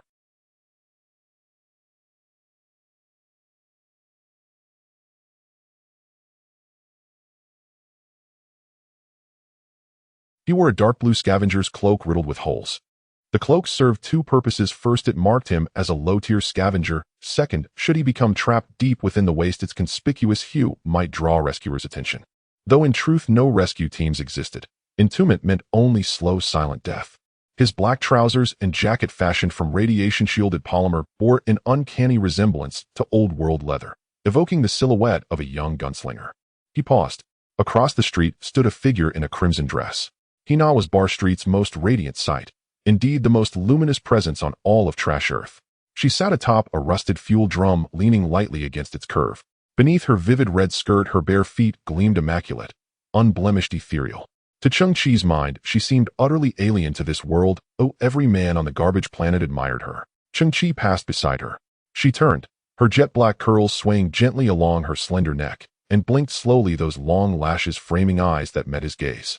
Within her irises shimmered a delicate, translucent ring of pale blue, a hallmark of elite genetic lineage. With the dawn of the grand cosmic era, human gene editing technology had surged to unprecedented heights. Genetic quality now dictated humanity's hierarchy. Cheng Qi, like most scavengers, bore baseline genetics, the unaltered humankind of the pre-cosmic age, rendered functionally obsolete in this era. Hina, however, was born E-class, only marginally superior to baseline, yet she blazed across this wasteland like a solitary, incandescent star. To mate with her was to hold the faint precious chance that one's offspring might ascend genetically, perhaps even break free from this desolate orb forever. Cheng Qi lifted his chin slightly.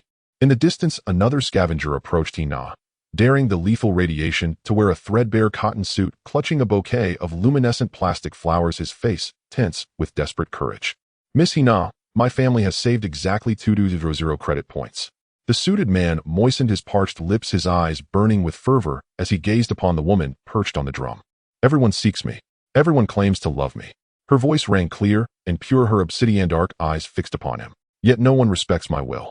Perhaps my criteria for choosing a partner have never been genetic superiority, but simply the heart of someone I truly cherish. Her expression remained courteous, her beautiful face serene, her captivating eyes gentle yet unyielding. So many advances have burdened me. Please, grant me space. And do wear proper protective gear soon. The suited man staggered back, pupils trembling. He longed to speak, but found his throat sealed tight. In Hina's gaze he saw no contempt. Only something far more devastating, utter indifference. He felt like a stone dropped into the abyss. No ripple, no echo. From this moment forward, not a single second of her time would ever belong to him. Cheng Qi shook his head, withdrew his gaze, and continued walking. Her father commanded the scavenger alliance. No force on this world could compel Hina to act against her will. To Cheng Qi, Hina possessed not only superior genes, but also unwavering autonomy and vision. An inner world intact and luminous amidst the filth and chaos, like a white lotus blooming unstained from the mire. The idiot kid's here. Inside the bar, Hyena Luke watched Cheng Qi covertly, then clicked the charging bolt of his jury-rigged beam pistol. One repaired so often it barely fired. He turned to the 7 men behind him. Take your positions. Seal every exit. Once that little trash walks in, he won't walk out again. Cheng Qi pushed open the bar's heavy door. Under dim, flickering lights, a few patrons slumped in dazed stupor. One lay motionless beneath a table, either asleep or dead. Some of the bar's brews carried side effects as lethal as poison. Hyena Luke was absent from the main hall, an anomaly, yet one Cheng Qi had anticipated. Behind him, a hulking brute closed the door with deliberate slowness, then jerked his chin toward the rear. He's waiting in the back room. Cheng Qi walked onward down a narrow corridor flanked by 2 more burly enforcers. Hyena Luke sought secrecy and total erasure. Beyond the backroom door stood Hyena Luke himself. Yellow mohawk, spiked high, feet propped on a desk cobbled from scrap metal, a mold-speckled cigar clenched between his teeth. His entire mouth had been replaced with jagged black alloy teeth, so sharp they pierced the cigar, lending his grin a monstrous cast. He gestured for Cheng Qi to sit, then drew a fully charged beam pistol from his coat. With a quiet tap of his heel against the desk, a bloodied white-haired elder crawled out from behind the desk, his mouth torn wide open, raw and bleeding. Old Lin, a lifelong friend of Cheng Qi's grandfather. In the famine-stricken days of scavenger life, he had fed them both more than once. Without his past kindness, Cheng Qi would not have survived to this day. Hyena Luke glanced upward toward a massive figure standing silently in the corner, arms replaced with hydraulic prosthetics capable of crushing steel. Encirclement. Hostage. Enforcer. Every element had been meticulously arranged, for Hyena Luke tolerated no margin of error. Huh. You're not planning to play that tired game. I don't have it, kill me, and you get nothing, are you? Hyena Luke sneered. Little maggot, I've got questions. Where did you? Here. Your loan repayment. Cheng Qi cut him off, calm and steady, drawing a intermetallic compound from his coat and placing it on the desk. Hyena Luke's eyes flared, instinctively verifying authenticity in a heartbeat. Well, sharp lad. A sudden gleam lit up his face. Cheng Qi smiled faintly, then produced a second piece, semi-transparent golden-hued metal. This is what I wish to sell. The cigar in Hyena Luke's mouth glowed crimson, smoke curling upward as his expression froze. He snapped back to awareness, wiped his mouth, seized the alloy, weighed it, tapped it, bit it, then sniffed it deeply, voice trembling with disbelief. It's amorphous alloy. Damn, you are sharp. Cheng Qi watched, a quiet smile lingering, then withdrew yet another semi-transparent golden slab, placing it beside the others with unhurried grace. Damn. Hyena Luke swallowed hard, his eyes brighter than the metal before him. You have 2 pieces, eh? Still unperturbed, Cheng Qi drew forth a third, fourth, and fifth. Then the 6th. Damn. His eyes bulged, the cigar snapped clean in half between his teeth. How many do you have? In the next breath, he craned his neck, scanning Cheng Qi's chest pocket, confirming no further pieces remained. In that instant, euphoria flooded him. This fool had brought his entire fortune in one go. What a relief. No need to torture secrets from him, no fear he'd hide treasures and die defiant. All unnecessary worry. Did he truly believe I'd buy them? At this point, I must kill him, or my entire reputation collapses. A wisp of blue-gray smoke curled from the cigar's ember. Luke the hyena clutched his mouth, stifling laughter, and waved dismissively toward the enforcer lurking in the corner. Damn it, I can't take it. Kill him. Now. I'm done. Ha ha ha and hiss. Non-pneumatic hiss erupted as scalding steam vented from the lead enforcer's mechanical arm. Grinning savagely, he lunged from behind, arms wide, fingers closing like hydraulic vices around Cheng Qi's throat, the crushing force capable of pulverizing cervical vertebrae in an instant. In that same breath, a flash of cold fury ignited in Cheng Qi's eyes. He surged upright, the XXX-01 Apex Warrior armor activated instantly. Memory metal alloy surged from his sleeves, sheathing his hands in matte silver plating. Screech. Neen one fluid pivot. Cheng Qi seized the lead enforcer's twin mechanical arms with both hands. His grip so immense it warped the reinforced alloy limbs out of true. Crack. In the XXX-01 Apex Warrior armor unleashed full kinetic output. Cheng Qi wrenched the arms clean off, shrapnel spraying like shrapnel from a ruptured cannon. Stunned disbelief froze upon the enforcer's face. Cheng Qi drove a boot into the enforcer's chest. Boom. Launching him backward through layer after layer of splintered timber walls, hurling him over a dozen meters before he embedded, contorted, and broken deep within the municipal landfill. Damn. And Luke the hyena stood petrified, jaw slack. His underlings, alerted by the commotion, thundered down the corridor outside, footsteps heavy and urgent. Cheng Qi swept his gaze across the room and locked onto a massive pre-collapse vault embedded in the office wall. With only a slight crouch, he lifted the 2-ton alloy monolith as if it were hollow. Beneath his tattered clothes, the XXX-01 Apex Warrior armor shimmered with rippling hexagonal energy patterns. Power surged from its core to his arms. Yet even at just 30% output, the vault launched forward like an artillery shell. Crash. And Luke's office door exploded inward. A chorus of muffled grunts echoed down the hall. Then 12 meters away on the street, another deafening impact reverberated from the garbage mound. Silence followed, absolute and total. Damn, and Luke's body went rigid. In his mind, Cheng Qi must have installed some crude cybernetic augmentation, but Earth was a rust-blighted junkyard. No functional gear survived here. Even if scavenged and jury-rigged, nothing could possibly lift 2 tons. Knock, knock, knock, knock. In footsteps approached the rear door. Luke's own order to seal all exits had alerted the guard stationed there. A flash of matte silver pierced the gloom. Cheng Qi extended his arm, wrist-mounted launcher, deploying a 3-meter-long thumb-thick metallic rod, slamming straight through the desk and impaling the rear door panel. Thud, now body collapsed. And this time, true silence fell. And damn, Luke swallowed hard. The silver rod had grazed his ear. Every hair on his body stood erect. He couldn't fathom how such a length of metal had materialized from Cheng Qi's sleeve. What is that thing? Cheng Qi retracted the XXX-01 Apex Warrior armor and leaned forward. Luke the hyena, now I have questions for you. Ask my mother. With feral speed, Luke raised his beam pistol and fired point blank at Cheng Qi's skull. Bang. And smoke coiled lazily upward. Yet Cheng Qi caught the muzzle in his armored right hand, heat and numbness blooming in his palm like being struck by a fastball. No wound, no burn, no breach. Snap. Knees, fingers clenched. Earth's most coveted luxury weapon, the beam pistol crumpled into jagged fragments. And brother, you may ask. Luke's mouth twitched. First shock, then a grotesque, forced smile. His reflexes remained peerless. From your earlier reaction, you know this material well. Cheng Qi gestured toward the amorphous alloy slab on the desk. What is its true value? That piece, roughly 1,000 credits. And Luke swallowed again. Bang. Cheng Qi slammed Luke's head onto the steel desk. Black alloy teeth shattered and scattered like shrapnel. I lied. I'll tell you the truth, it sells for 2,000. Blood streamed from Luke's mouth, his eyes wide with desperate pleading. Bang. Cheng Qi slammed Luke's head down again. 4,000. It fetches 4,000. Bang. The steel desk buckled inward. Don't kill me. I'll talk. Amorphous alloy. For 1,000. Per gram. For 1,000. Now. Cheng Qi recoiled, stunned. How much? Amorphous alloy. For 1,000 per gram. Big brother, spare me. That's the absolute highest price anyone will pay. Cheng Qi's limbs stiffened, frozen mid-breath. He'd expected deception, but not this magnitude. That slab weighed nearly 50 grams. And he carried 23 such slabs. For 1,000 credits per gram. What did that even mean?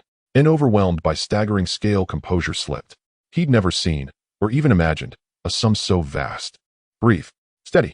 Cheng Qi seized Luke's skull and hauled him upright. When I revealed 6 slabs earlier, your delight grew sharper each time, meaning you feared no backlash. You have a reliable, stable buyer. Who is he? Luke panted raggedly. He understood now. This trash worm bore gear beyond comprehension, and possessed a will far sterner than anticipated. Worse, he was calculating, observant, reading Luke's micro-expressions like open scripture. And Luke exhaled long and heavy. Defeated, he withdrew a sleek, vintage-grade communicator from his desk drawer. He's no low-tier scavenger. He doesn't even dwell on Earth. This device is the only way to reach him. Cheng Qi took the communicator, squinting thoughtfully, then smiled faintly. Thank you for your cooperation. Fires happen. Often. Scavengers routinely hoard unstable chemicals or thermally compromised legacy batteries. And Luke's bar burned. Cheng Qi supported the gravely injured Lao Lin, stepping slowly through the collapsed entrance. And the moment he crossed the threshold, boom, a fireball erupted within the crumbling bar, its skeletal frame collapsing inward. Nearby scavengers exchanged glances, but all stood frozen, feigning shock. Luke was dead. That's vanished. And Cheng Qi glanced back once, flames dancing in his pupils. And Luke alive had offered loans, easing immediate desperation. Yet, that was merely the first gate into hell. Alive, Luke would have hunted vengeance relentlessly. Even without skill, he'd have baited stronger hunters with him. So he died. And onlookers watched with quiet awe. That kid's always hanging around here. What's his name? Oh, Cheng Qi. If the fire was accidental, why didn't those inside extinguish it? And if they couldn't, why didn't they flee? But no one voiced the truth. Instead, they chose deliberate ignorance, a silent collective gesture of gratitude toward Cheng Qi. At the exact moment Cheng Qi emerged, Hona, clad in crimson, turned her gaze toward him. Then she looked away, her beautiful eyes clouded with uncertainty yet alight with unspoken longing, as she gazed steadily at the ashen sky. Cheng Qi's silhouette faded down Bar Street. And Hona held a singular worldview, and she seemed to be waiting for someone. Now the footprints of human civilization have spread across the vast galaxy. The political, cultural, social, and economic systems have all undergone tremendous changes. The chaotic currencies of the old era have vanished, and the universally accepted credit point has become the sole currency. Cheng Qi found it hard to imagine. The amorphous alloy in his hands, which had only undergone 2 syntheses, surprisingly held such high value. Indeed, material science is different from other technologies. Every cross-level advancement is revolutionary. Moreover, material science is of utmost importance in interstellar exploration. 23 pieces of amorphous alloy can be converted into 4.6 million credit points. Even now, Cheng Qi felt as if he were dreaming. A lowly boy who survived by scavenging had suddenly acquired a fortune worth millions. This shock even led Cheng Qi to a state of dissociation for a time. He couldn't believe it, but this is real. Through the communicator gifted by the hyena, Cheng Qi contacted the buyer. The man who called himself Mo claimed to be a higher being residing on another planet. His purpose was to acquire high-value alloys, and he was completely indifferent to who the seller was. The man's words lacked emotion, yet his phrasing was quite polite. They agreed to meet at 9 o'clock after night. Mo would pilot a spacecraft to land on Earth, and during the transaction, he hoped to remain as inconspicuous as possible. It was now 5 in the evening. The sun hid behind Earth's polluted atmosphere, casting a weak light akin to a candle nearly extinguished. Huff puff. Han Zai carried a giant safe, leaving deep footprints as he returned to the shack. Cheng Qi squinted and smiled. The safe Han Zai carried was the 2-ton one from the office of Hyena Luke, which Cheng Qi had previously used as a weapon during battle, throwing it away. You don't have the ability to be frugal. Han Zai heavily placed the cumbersome safe on the ground, saying, in the end you still have to rely on me. Cheng Qi smiled wryly. No wonder he hadn't seen Han Zai during the fight with the thugs. It turned out this guy had gone out to steal someone else's safe. Han Zai seemed to guess what Cheng Qi was thinking, and raised a mechanical finger, saying, I didn't steal it, I picked up. Right, since it was thrown away, it must be garbage. Cheng Qi and Han Zai quickly reached a consensus. With a whoosh, a blazing white flame formed a sharp cone. Han Zai activated a metal cutting gun and began to slice through the hyena's safe inch by inch. Heh. Cheng Qi and Han Zai both made exaggerated licking motions. Boom. The safe's door fell to the ground. Han Zai's mechanical arm reached inside and pulled out packages of items. It's actually pollution-free natural mineral water, just expired for 2 years. Divine food. And fresh natural beef, only expired for a year. Oh my god. There are even 2 apples. Cheng Qi was also somewhat surprised. Inside the hyena's safe were actually some food items. But Cheng Qi could fully understand that in today's world filled with garbage and nuclear and chemical pollution, these foods were incredibly precious, even luxurious. There were no crops left on Earth, and the remaining animals had all undergone deformities. Scavengers mostly survived on inferior energy liquids. The campfire flickered gently, illuminating a small area in front of the shack. The expired beef from a year ago was roasted to a golden crisp, sizzling with oil. Cheng Qi took a sip of the 2-year expired mineral water. The taste was explosively pure. He then grabbed the beef and took a bite. The natural meat was easily torn apart with a rich aroma spreading in his mouth. The fat filled his teeth, adding a touch of smoothness to the beef, while the unique scent of charcoal perfectly blended in. It had been at least 5 years since Cheng Qi had eaten anything this delicious. After swallowing 3 large pieces of beef, he was nearly moved to tears. Is this really food for humans? It's a bit too delicious, isn't it? At this moment, Han Zai, wearing a chef's hat he had scavenged, slowly approached Cheng Qi with a dented aluminum tray. Regardless of how you see it, my identity is at least that of a nanny robot. On the tray in Han Zai's hand was a fresh apple already peeled, completely revealing its pale yellow flesh and a fragrant aroma. Han Zai, isn't this a bit wasteful? Cheng Qi scratched his head. Ding ding ding. Han Zai then pulled out another tray from behind him, in the center of which was a pile of apple peels. How could I waste it? You can eat the apple first, and then the peel, or eat the peel, and then the apple. If you want, you can eat both together. Huh. I choose to use the apple peel as an appetizer, and the apple as the main course. Cheng Qi laughed so hard he nearly doubled over. The sense of ceremony is through the roof. After the fruit course, Cheng Qi and Han Zai lay back on the top of the shack. Although they couldn't see the stars, merely gazing at the sky inexplicably broadened their horizons. If only I could eat meat and fruit every day in the future, that would be what they call a higher being. Relax, it will happen sooner or later. Next to Cheng Qi lay a black technological box. This was also an item from the hyena's safe, but it was damaged and its function was currently unknown. The box's exterior had only one symbol, a standard circle with a small white dot in the center. I have entered Earth's atmosphere. A voice came from the dedicated communicator. In 2 minutes I will land. Cheng Qi looked towards the northern sky, where a hazy light flickered for an instant before disappearing completely. That was Mo's spacecraft with the landing site near the bar street. Cheng Qi stood up, adopting a serious expression. I hope the transaction goes smoothly. But 5 minutes later, Mo's voice came again through the communicator. Cheng Qi, I sincerely apologize. Although I have landed, I have been delayed by trifles. The meeting time will be delayed by 10 minutes, but the transaction location remains unchanged. Trifles. Cheng Qi frowned. Just now he had heard some strange, indescribable sounds from the community. Cheng Qi immediately sat up, his eyes flashing. He called Han Zai and, taking advantage of the moonlight, stealthily made his way to the meeting place. About 2 kilometers from the bar street, in a secluded spot, Cheng Qi spotted the small flying vehicle. It was agile and light, exuding a sense of advanced technology, completely out of place with its surroundings. Cheng Qi did not recklessly reveal himself, but hid behind a pile of garbage, squinting to observe. The hatch of the small flying vehicle was open.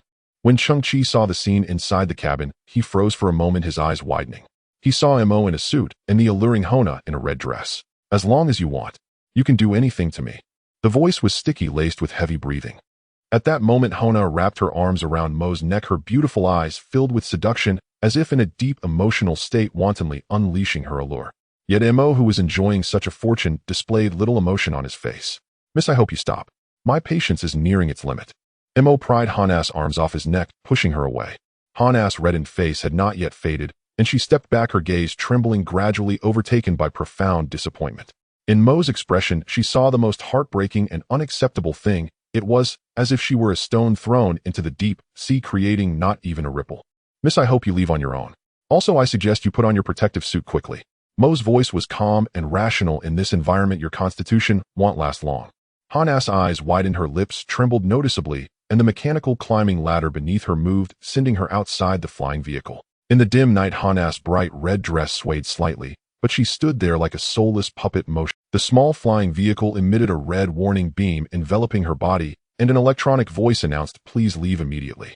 In the same dim night, Mo slowly turned his head to look in Cheng Qi's hiding direction, his sharp eyes releasing a faint blue glow. Mo adjusted his suit and walked straight, slowly circling around the garbage hill, appearing before Cheng Qi. Cheng Qi's heart trembled slightly. Did he detect my presence so easily?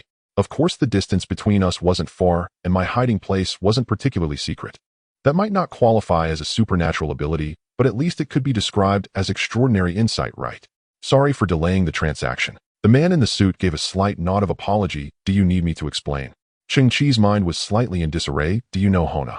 Mo shook his head. I don't know her. Cheng Qi was somewhat surprised. Then you too. Mo looked up at the sky. Not many things can fly here. If someone is carefully watching the sky, they will surely discover my spacecraft, and the lady you mentioned, Hona, must be one of them. She found me, pleaded with me, even begged me, wanting to complete a commingling and cross-exchange of homologous chromosomes with me. Cheng Qi tilted his head and raised an eyebrow. What? Mo's voice was calm. It means reproductive behavior, mating, sleeping together. Cheng Qi's eyes widened slightly. How could that be? It's very normal. Mo shook his head helplessly. Because my gene level is D and the lady you mentioned is E. She wants to obtain some high-quality gene fragments from me to nurture a high-level genetic offspring, and then there is a chance that she can rise above her station and leave this place. At that moment, Cheng Qi's gaze fixed on Mo's pupils, which had a very detailed characteristic. His irises were a purer black, and within those black irises 3 interlocking rings shimmered, releasing a mysterious and profound light of pale blue.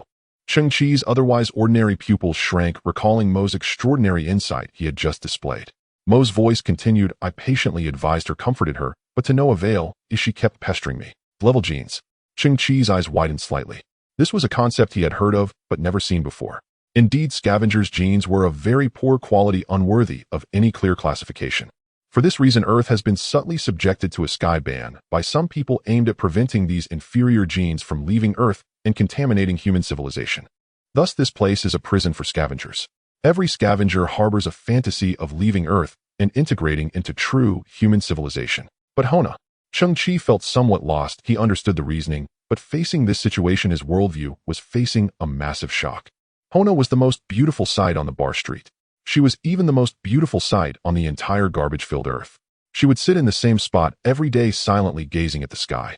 Anyone who witnessed this scene would silently sigh, even feeling a spiritual cleansing, as the image was too fresh and beautiful. Hona did not speak or perform any unnecessary actions. Her inner world must be powerful and rich, making everyone curious about what she was truly thinking. But she would not share with anyone, or no one could enter her inner world. Cheng Qi thought the same. Back then, Hona was immersed in her own spiritual world. But little did he know she was observing the sky, looking for extraterrestrial flying vehicles to land. She was awaiting the arrival of higher gene beings. That proud red rose detests all bees, yet longs for the florist to break its waist and place it high. You seem quite surprised. Mo tilted his head, intrigued. You've never seen the world of higher genes, have you? To be honest, I have no intention of taking advantage. That girl's beauty is quite mediocre in the world of higher genes. Mo even comforted Cheng Qi by patting his shoulder. As long as humanity exists, then classes will exist. You're still young. There are opportunities ahead. Don't be fixated on the present. The vast universe exceeds your imagination. The tattered scavenger's cloak fluttered slightly. Cheng Qi gazed at the distant figure of the red dress disappearing into the night, feeling a silent change within himself. But perhaps having struggled for too long in the mire of the lower class, merely surviving had drained all his strength, and he no longer had the thought of standing up. Did Cheng Qi like Hona? He wasn't sure, or perhaps he was reluctant to admit it. After all, how could an 18-year-old naive boy not develop feelings for such a beautiful and unique girl? However, what Cheng Qi had just witnessed was Hona, who had rejected all scavengers, appearing before a higher gene being as humble as a female dog. But that no longer mattered. Oh, what Cheng Qi yearned for had changed. Mo's voice came again. Can we start the trance? Who? Cheng Qi slowly exhaled. Of course. Cheng Qi's expression gradually became determined as he took out a piece of amorphous alloy from his body and placed it on a nearby old iron box, glancing at Mo's expression before extracting the second, third, and fourth pieces of amorphous alloy, until accumulating 23 pieces. Throughout the process, he was focused on Mo's expression. The guy's face showed no excitement, joy, or agitation. He regarded everything with calmness, as if he were an apple merchant looking at 10 pounds of apples. Indeed, there was a significant gap between scavengers and higher gene beings. It wasn't just genes, cognition, consciousness, material resources. Everything exhibited a vast disparity. Given the previous performance of the hyena, Cheng Qi knew Mo was indeed a serious businessman. Yet regarding the high-entropy alloy, Cheng Qi decided to keep it hidden for the time being. Only after successfully completing a transaction with Mo would he consider revealing it. Compared to scavengers, you are truly remarkable. Mo nodded quietly, gazing at the amorphous alloy, but did not inquire about its origin. These alloys are highly valuable. What do you need? Credit points or something else? Cheng Qi clenched his fist, raising his head inch by inch. I want to exchange for a gene catalyst agent, the cheapest, most basic model. Whatever can be exchanged, just exchange it. I'm open to anything. I see. Mo took out a small technological balance, cradling it in his palm. One end of the balance emitted a golden scanning beam, scanning the 23 pieces of amorphous alloy up and down. The other end of the balance released a laser curtain, gradually displaying a series of numbers. Amorphous alloy purity 100, total 1186. 3 grams. Valued at 5,016 million credit points. Mo held the technological balance with one hand, seriously looking at Cheng Qi, standard market price, fair and square. Cheng Qi's brow twitched. The price of 1 gram of amorphous alloy is over 4,000. At that time, the hyena had already been beaten to that state, yet they still dared to hide it. The saying, humans die for wealth, birds die for food, resonates even deeper on this trash planet. Conversely, the MO before him appeared very professional. According to the regulations of the Galactic Alliance, even the lowest grade gene catalyst is an extremely precious item worth a fortune. MO looked at Cheng Qi, his voice filled with reason. Although the success rate of such catalysts is as low as 0.0035, the market price still reaches 1 to 2 million per vial. Cheng Qi keenly sensed the key point. What about outside the regulations of the Galactic Alliance? MO smiled, a hint of approval in his eyes. Black market gene catalysts 8.0 per vial with a success rate higher by 0.002. But the downside is that they can easily cause gene dissolution, leading to immediate death for the user. Cheng Qi frowned, startlingly asking, is there anything worse? What do you mean? There is no worst, only worse.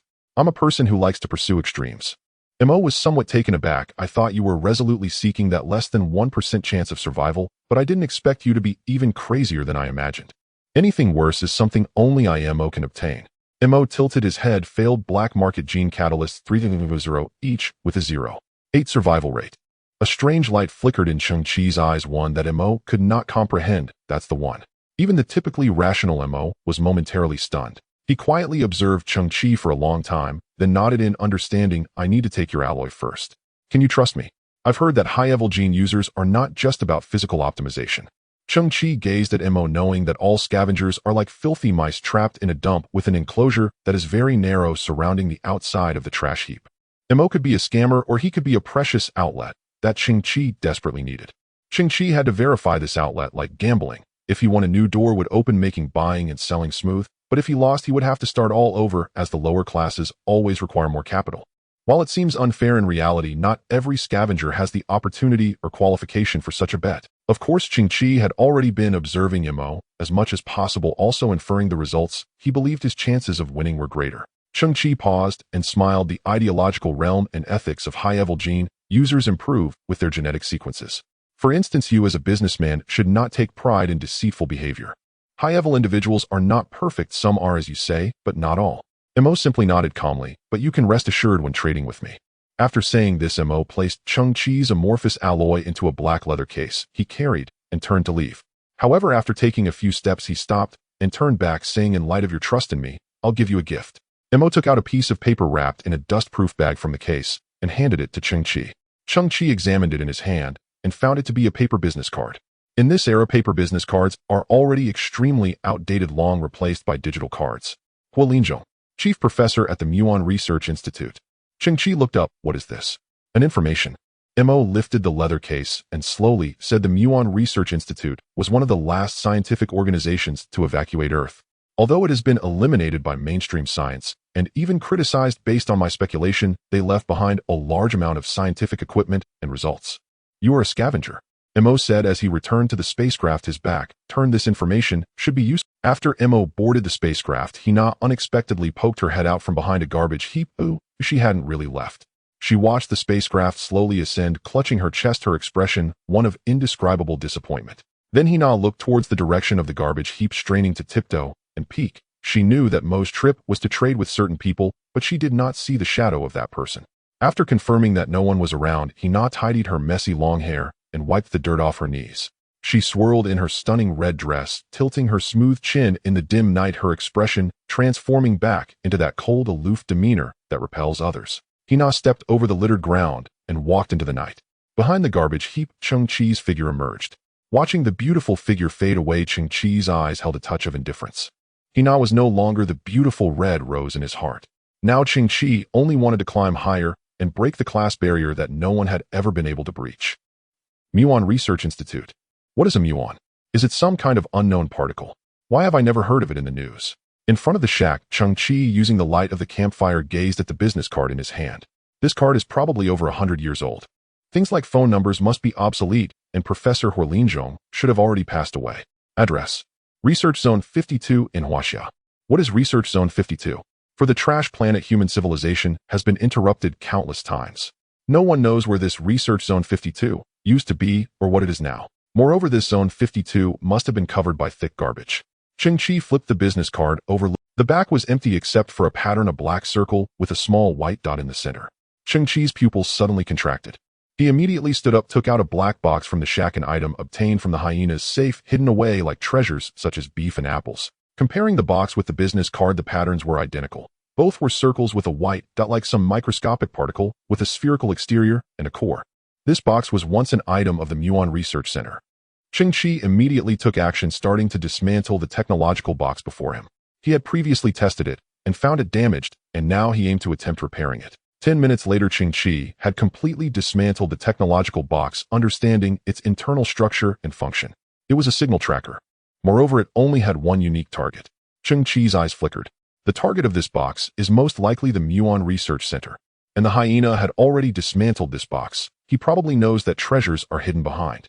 But inside the positioning box, 4 chips have been completely burnt out. Cheng Qi clicked his tongue, feeling quite regretful. I can only replace the chips, but unfortunately, looking across the entire garbage dump on Earth, the chances of finding a substitute are minuscule. Clatter, clatter. A harsh dragging sound came from outside the shack, like metal scraping across the ground. Cheng Qi lifted the tarpaulin and peered out. A little girl of perhaps 5 or 6 stood at the door, her hair twisted into ram's horn braids, her cheeks ruddy with color. A rough hemp rope was tied around her waist. Behind her, she dragged a battered bathtub filled with various pieces of technological refuse. There was no way such a small child could pull that tub alone. Behind it, a mechanical puppy with only 3 legs pressed its forehead against the rim and pushed with all its might. The girl had already braced herself. The little mech pup still did not realize and kept thumping its 3 legs in confusion. A rare metal detector was fitted into its nose, an excellent scavenging assistant. Cheng Qi, I heard you were blown up by Luo's missile. I heard you died. I just came to see whether you're dead. The little girl blinked her glossy black eyes. Are you dead? Oh, it's Xiao Qiong. Cheng Qi stepped out of the shack and thought a moment. I don't think I'm dead. That's good. The girl waved a hand. You grown-ups always make me worry. Cheng Qi smiled. Where are you? Xiao Qiong sniffed, glancing toward the distant lights. To the bar street to set up a stall and see if I can earn some extra credits. You know, my mother works herself to the bone for a few credits. She doesn't take care of her health. I want to help pay off some debts. You grown-ups are worrying, really. Cheng Qi regarded Xiao Qiong. She was only 5.5 years old. Her father had once been a strong, steady scavenger with a reliable income, but a year ago, he began digging deeper into the refuse piles to find higher-value items like those miners who once tunneled deep underground in the old days. The tunnel collapsed and Xiao Qiong's father remained inside forever. Her mother, forced to support the child, had no choice but to sell herself on the bar street. Xiao Qiong had no real understanding of what her mother's work entailed.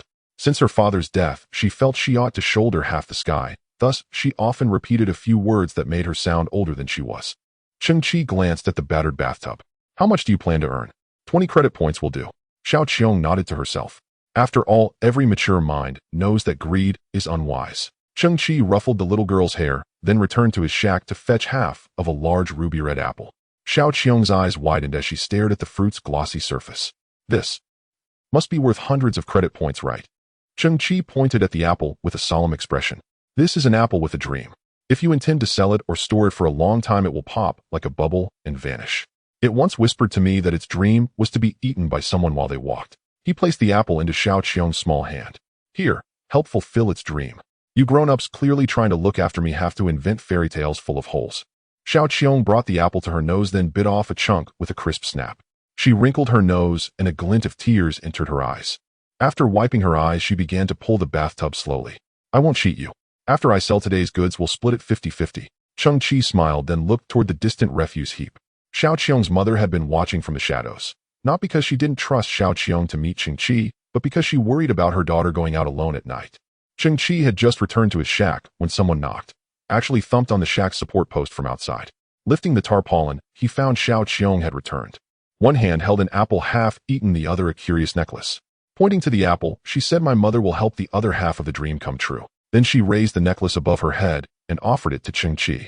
Here, a present for you. Don't despise it if finding identical beads was hard. I spent a whole year collecting them. Cheng Qi squinted at the necklace in his hand.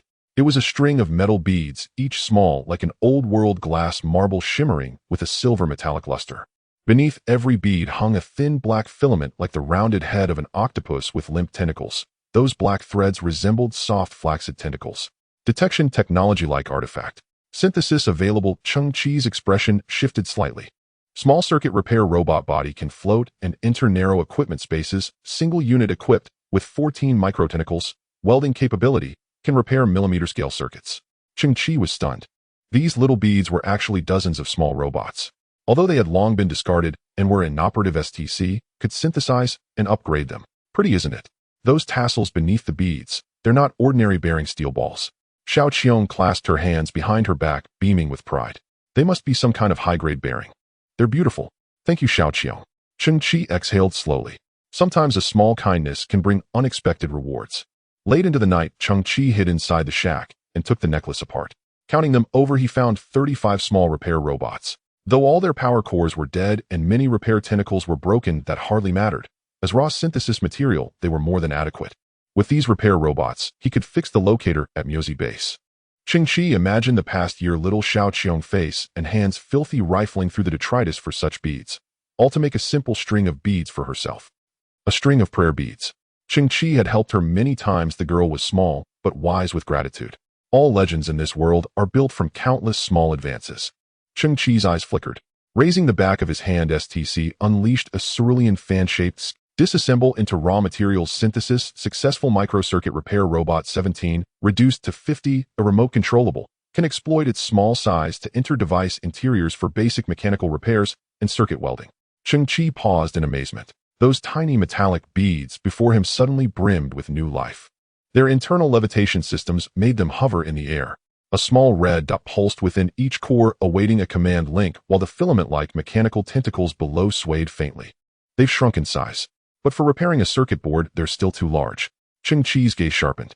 Disassemble into raw materials synthesis, successful millimeter-scale circuit repair robot 8. This time the units were the size of rice grains, like a swarm of tiny insects floating in the air. Still too big. Reduce another tier, and they should reach the scale needed to repair circuit boards. Excitement stirred in Cheng Qi's chest. His goal drew nearer. The wonders STC unveiled kept rising wave upon wave. Shrinking volume has always been a towering challenge in robotics. Disassemble into raw materials synthesis, successful micron-scale circuit repair robot 4. The repair units shrank further now, as inconspicuous as sesame seeds. In dim shacks, if not for their faint indicator lights, they would be nearly impossible to detect. Still remote-controlled. Cheng Qi frowned slightly. Circuit board interiors are complex. Relying only on remote control, I doubt I can achieve the required precision. Disassemble into raw materials synthesis, successful intelligent micron-scale circuit repair sprite 2 possesses advanced intelligent recognition, can autonomously detect and diagnose circuit faults, and rapidly formulate repair plans. It can penetrate extremely minute circuit structures to perform repairs, increasing single-unit repair speed by 350. Intelligent. This is exactly what I need. Cheng Qi's eyes widened, but the space before him seemed empty. Where are you? A faint chorus sounded, and 2 pinpoint lights like the heads of needles blinked and merged, then separated. Cheng Qi finally breathed out. They kept joining and parting, nearly losing the robots in the process. Their volume was now imperceptibly small. At this moment, the repair units had reached micron scale in terms of their repair tentacles, but their main bodies were still somewhat bulky. Entering the interior of a circuit board would be laborious. The final synthesis, our last chance. Cheng Qi's gaze grew grave. STC always boosts across tiers. If we have the volume one more time, this problem will surely be solved. Disassemble into raw materials synthesis, successful. Boom. The ground rocked. A colossal metal cone, nearly 4 meters tall, with a diameter of at least 1.8 meters in diameter, descended into the shack, smashing Cheng Qi's only table to splinters. What is that? So enormous. Isn't this the end of us? Level 2 civilization creation utilized advanced nanotechnology and artificial intelligence algorithms, enabling operations at the microscopic level while possessing the ability to autonomously learn and optimize repair strategies. Cheng Qi was somewhat dumbfounded. No way, buddy, with your size, what can you possibly repair? Wait. Suddenly, the enormous metallic cone slowly opened a hatch, revealing a brilliant azure glow of technology from within. Then a palm-sized metal disc floated out like a UFO. It rotated gently in the air before seemingly finding its target and slowly descending onto Cheng Qi's shoulder. Cheng Qi was puzzled. What is this? The small UFO emitted an electronic synthesized voice. Should I demonstrate the cluster characteristics? Cheng Qi was taken aback. Sure, show me. Buzz. Inside the metallic cone, a swarm of repair robots suddenly erupted like a disturbed beehive, thousands of them flying out in a dense formation, so small they were almost imperceptible, scattering and disappearing from sight. Cheng Qi stared at the mist in the air, nanometer level. My heavens, that's terrifying. Not far away, the clumsy Zai was applying lubricant to his finger joints when he accidentally broke off one of his mechanical fingers. The nano-repair robots quickly identified the repair target, splitting off a small team like smoke, with thousands of them picking up Zai's finger and perfectly reattaching it, while another team tightened the corresponding screws. They even formed another team, releasing a welding-like arc from their tiny appendages, with small sparks flashing as they welded Zai's finger and polished it. Zai looked at his finger, now shining as good as new. They even gave me a manicure. He gazed at the buzzing swarm of nanorepair robots hovering nearby. Only then did Cheng Qi realize. That enormous conical structure was a distribution center, while the UFO beside him was a mobile control terminal capable of operating tens of thousands of smaller, more intelligent nanorepair robots. Carrier Mobile Control Terminal Nanorobots. Together, they formed an intelligent repair factory at the nanometer level. STC truly never disappoints. A level 2 civilization creation is indeed formidable. Cheng Qi took a deep breath, his gaze shifting to the positioning box of the MUSI Research Center. The small black box, no bigger than a palm, had a history of at least 100 years, its internal circuits filled with corrosion and 4-core circuit boards melted. Replacing components was its only lifeline. When it came to repairs, no one on Earth could manage it. At this moment, the small UFO flew steadily above the black box, releasing a faint scanning beam. Detected damaged circuit board. Would you like to attempt repair? Cheng Qi blinked, unable to deny his lack of confidence. Try. Immediately, an extremely fine mist spread from the UFO, as if forming an indistinct hand rotating the tiny screws inside the black box. Moments later, the positioning box was disassembled into hundreds of parts laid out on the table. The dirt and rust on the parts visibly peeled away layer by layer. Then faint flashes appeared on the chips as the tiny robots repaired the circuits, leaving behind tiny. After that, all the newly rejuvenated parts seemed to be lifted by a transparent hand, being reassembled one by one. Throughout the entire process, Cheng Qi's gaze did not waver for even a moment. I must say, watching this orderly renovation process with no detail overlooked was both refreshing and relieving. The nanorepair robots, as the contributors buzzed into the air, merging and dispersing. Beep, beep, beep. The surface of the positioning box glowed with relatively outdated red LEDs, flashing frequently, successfully operating. Cheng Qi's palm rubbed together slightly, instinctively pressing his lips.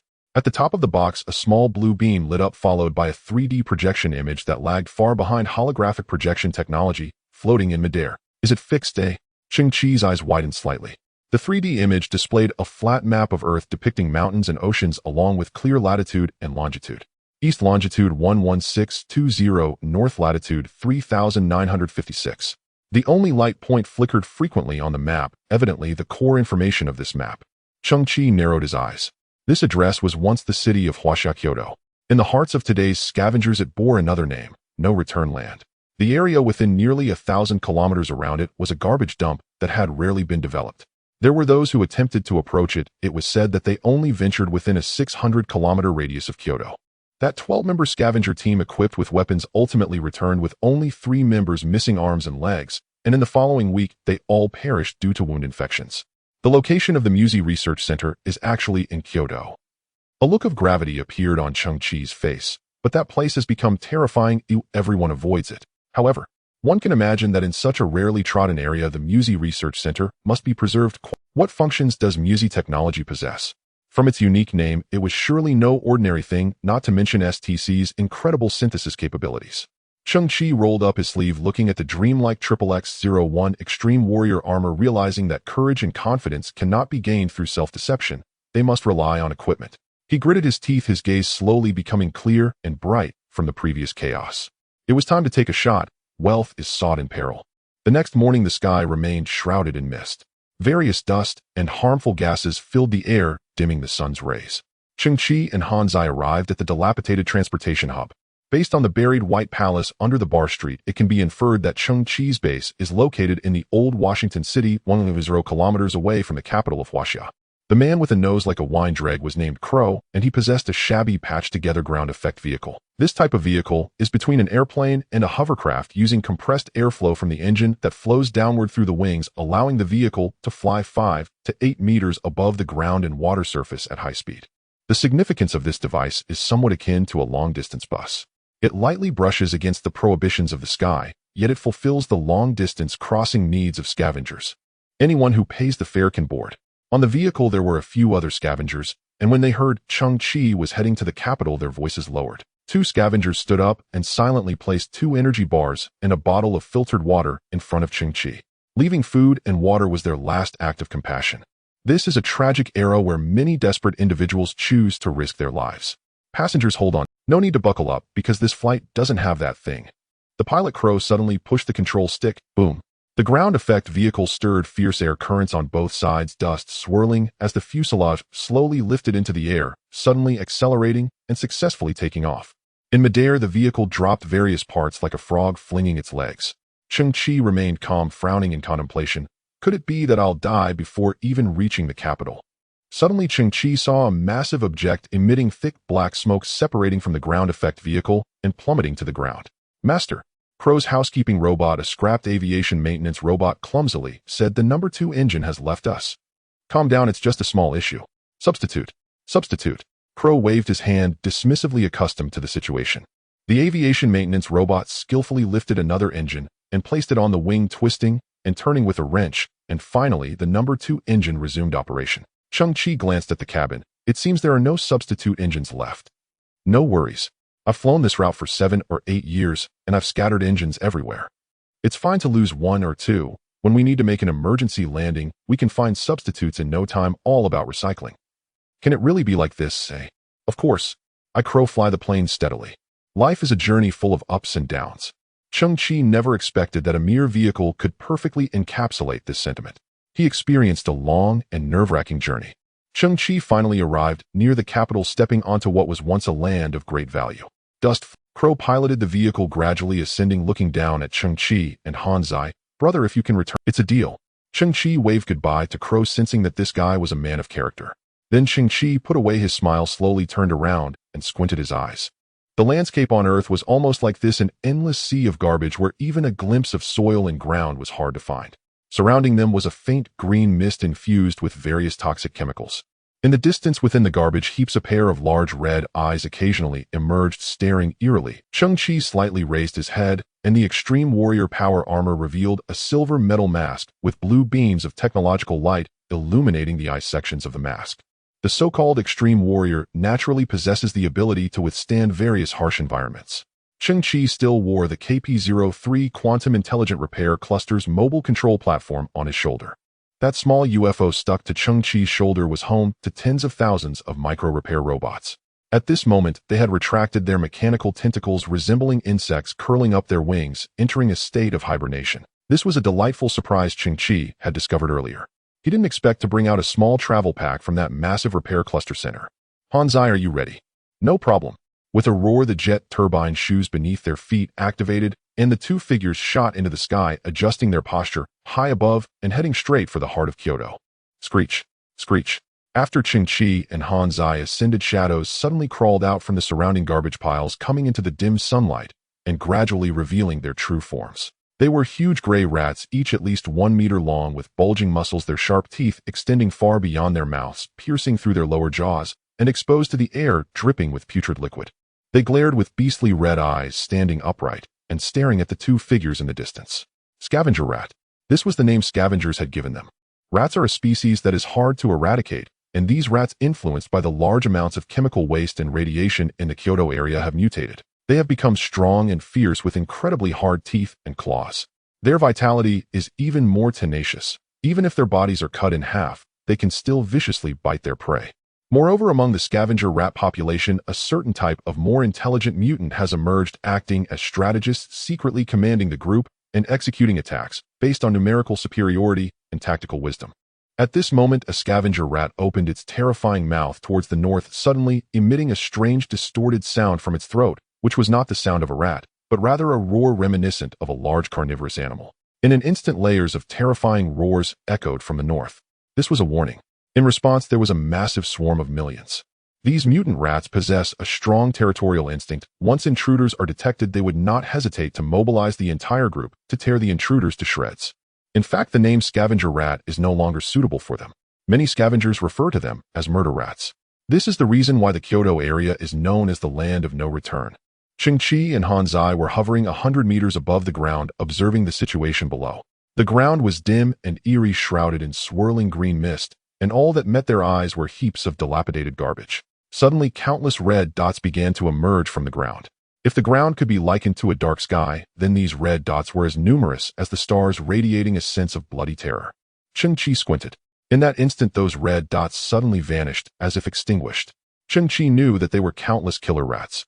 They had hidden themselves in the garbage piles, and once Cheng Qi landed in their territory, they would seize the opportunity to strike, potentially bursting forth from any direction to tear apart the invader's throat. Glancing at the coordinates, he noted that the final location of the Musi research was just 200 meters ahead. The atmosphere here was dirtier than in other places. In the darkness, a massive wreck of a starship loomed, stripped of all removable components before its abandonment, leaving only a heavily corroded hull, exuding an air of solemnity and desolation. As the air currents stirred, Cheng Qi and Han Zai descended to the ground. The coordinate point was right beneath their feet, and it was time to begin the ground search. Cheng Qi's mind was tense, his eyes scanning the surroundings inch by inch. As they walked, their feet crunched over the debris, creating a loud sound that was exceptionally pronounced in the quiet environment. Suddenly, a wave of bloody stench hit them. Squeak! A fierce mutated killer rat about 1.5 meters long and resembling a small calf suddenly dashed out from a nearby garbage pile, opening its savage maw and lunging directly at Cheng Qi's neck. Creak! Crack! The extreme warrior armor had already issued a warning half a second earlier. In an instant, Cheng Qi extended his arm to block in front of him. The killer rat's sharp teeth pierced through his protective suit, and the moment it bit into the extreme warrior armor, its pitch-black teeth shattered instantly. Cheng Qi lifted the rat into the air, grasping its upper and lower jaws. Crack! Crimson blood rained down. Cheng Qi forcefully tore the killer rat apart in half. Once this very rat could have taken his life, but now it was utterly defenseless in Cheng Qi's hands. The two halves of its corpse were flung onto the ground. Cheng Qi slowly turned his head to look around the garbage piles. The visual assistance function of his armor marked one red circle after another in his view. He could clearly see that at least a dozen killer rats had shrunk back within the garbage piles. They were living beings, after all, exhibiting a natural instinct to fear. I will take care of intercepting them. Cheng Qi stood straight. Han Zai, the precise coordinates are inside the starship wreck. Go in and dig as quickly as possible, but be sure to pay attention to safety. Got it. Han Zai turned and dove into the starship wreck. Cheng Qi had already surveyed the terrain. There seemed to be only this one entrance at the back of the wreck. If he could hold this position, he could buy enough time for Han Zai. Squeak! The ferocity overcame their fear as a dozen killer rats leaped up from the ground, charging directly at Cheng Qi. Memory metal flowed, forming a blade nearly 2 meters long at Cheng Qi's wrist. In an instant, his vision captured the trajectories of the dozen killer rats and laid out a one-hit kill procedure. Cheng Qi lacked combat experience, but the extreme warrior armor could transform him into a battle machine. The silver glow sliced through the darkness. The sound of cutting through flesh echoed in Cheng Qi's ears, and the blood, carrying a foul stench, splattered onto the ground. Cheng Qi was keenly aware that all his actions were being executed precisely according to the armor's plan. Squealing low growls, the heavy thud of bodies hitting the ground. Within 30 seconds, Cheng Qi's movements flowed like water, only encountering 13 instances of slight resistance. 13 killer rats' bodies were sliced in half, thumping down to the ground. Cheng Qi took a step forward, stepping on one rat's body, severing its head and raising it toward the sky. Crack! Suddenly, a thunderous sound of lightning echoed from afar. The worsening environment had also caused the weather to change dramatically. Dark clouds resembling black cotton accumulated in the sky, signaling an impending storm. Due to the lightning, the ground lit up for a moment. Cheng Qi's figure was reflected in the blood-red eyes of countless killer rats. Squeak! Squeak! Thousands of killer rats around emitted deep, piercing screams, crouching low, their back first standing on end. Cheng Qi's thoughts were clear. The killer rats had reproduced for hundreds of years. Their numbers were staggering, and they simply could not be exterminated. The most efficient way was to intimidate them, causing them to retreat instinctively due to their biological instincts. At this moment, it seemed Cheng Qi's plan was working. Not a single killer rat dared to truly crawl out from the garbage piles. Cheng Qi tilted his head slightly. Deep within the starship wreck, Han Zai's hands transformed into a digger, running at full power as he frantically excavated the ground. Han Zai, have you made any progress? None. Who knows how long this will take? Just as Cheng Qi was preparing to assist Han Zai, the killer rats in front made a strange move. Although they did not approach Cheng Qi, they began to move around him, forming concentric circles, with each rat's body bowed, like a bowstring, claws gripping the ground tightly, ready to launch an attack at any moment. They want to surround me in a 360-degree encirclement, then unleash wave after wave of attack. Cheng Qi narrowed his eyes, suddenly noticing a faint red bizarre sound wave in the armor's holographic interface, and followed that sound wave to lock onto a small garbage pile in the distance. Cheng Qi instantly understood the truth behind it. Squeak! Dozens of killer rats in the first layer of the encirclement suddenly leaped high, launching the first wave of attack, like death warriors. Cheng Qi frowned, suddenly extending his right hand, fingers spread wide, pointing into the air, as the gravity control gloves activated, releasing a pale, yellow force field that instantly expanded. The killer rats let out terrified screams, their bodies twisting wildly in the air, but they could not touch the ground. Meanwhile, Cheng Qi extended his left hand, pointing at the distant small garbage pile, while the other glove also released a pale yellow force field. The garbage in the distance vibrated, and a sharper scream emerged as a small white-furred rat, much smaller in size, was yanked out of the garbage pile by Cheng Qi. This white-furred killer rat was the strategist of the rat horde. They were a special existence, having evolved a level of intelligence above that of other rats. The previous encirclement command was their cunning plan. They could emit a certain low-frequency sound wave inaudible to human ears, using it to command other gray-furred killer rats. Buzz. The air ahead trembled as Cheng Qi continuously increased the power of the gravity control gloves. In the white rat's pupils, a personified expression suddenly emerged, filled with fear and surprise. Cheng Qi's brows furrowed sharply. Squeak. Boom. The flesh of the white rat suddenly exploded. It splattered a fine rain of blood and mushy red flesh. When obtaining the gravity field adjustment gloves, the STC annotation was very clear. The gravity field they produced was to some extent violent and uncontrollable. In that moment, the other gray-furred rats were stunned by the sudden scene, their four legs paralyzed, emitting intermittent squeak sounds. Cheng Qi's gaze was cold and stern. He rotated his left hand again, pulling out 3 more white-furred rats from the nearby garbage pile. The personified expressions of these white-furred rats were even clearer. Fear, fear, still fear. While they understood the current situation, they had no idea why this being could lock onto them or control their body. Boom, boom, boom. Blood splattered everywhere as the 3 white rats simultaneously exploded into a paste. The gray-furred killer rats not only did not dare to advance, but also began to tremble. Some of the smaller rats even appeared to be urinating in fear. Capture the leader first. Eliminate the strategist to intimidate the ordinary killer rats. Cheng Qi revealed a triumphant smile. But within half a second his smile stiffened slightly. Was the garbage on the ground trembling? No. Was the ground shaking? Rumble, rumble. A suffocating stench rushed toward him, and deafening sounds erupted all around. Cheng Qi looked up, and his pupils suddenly contracted sharply.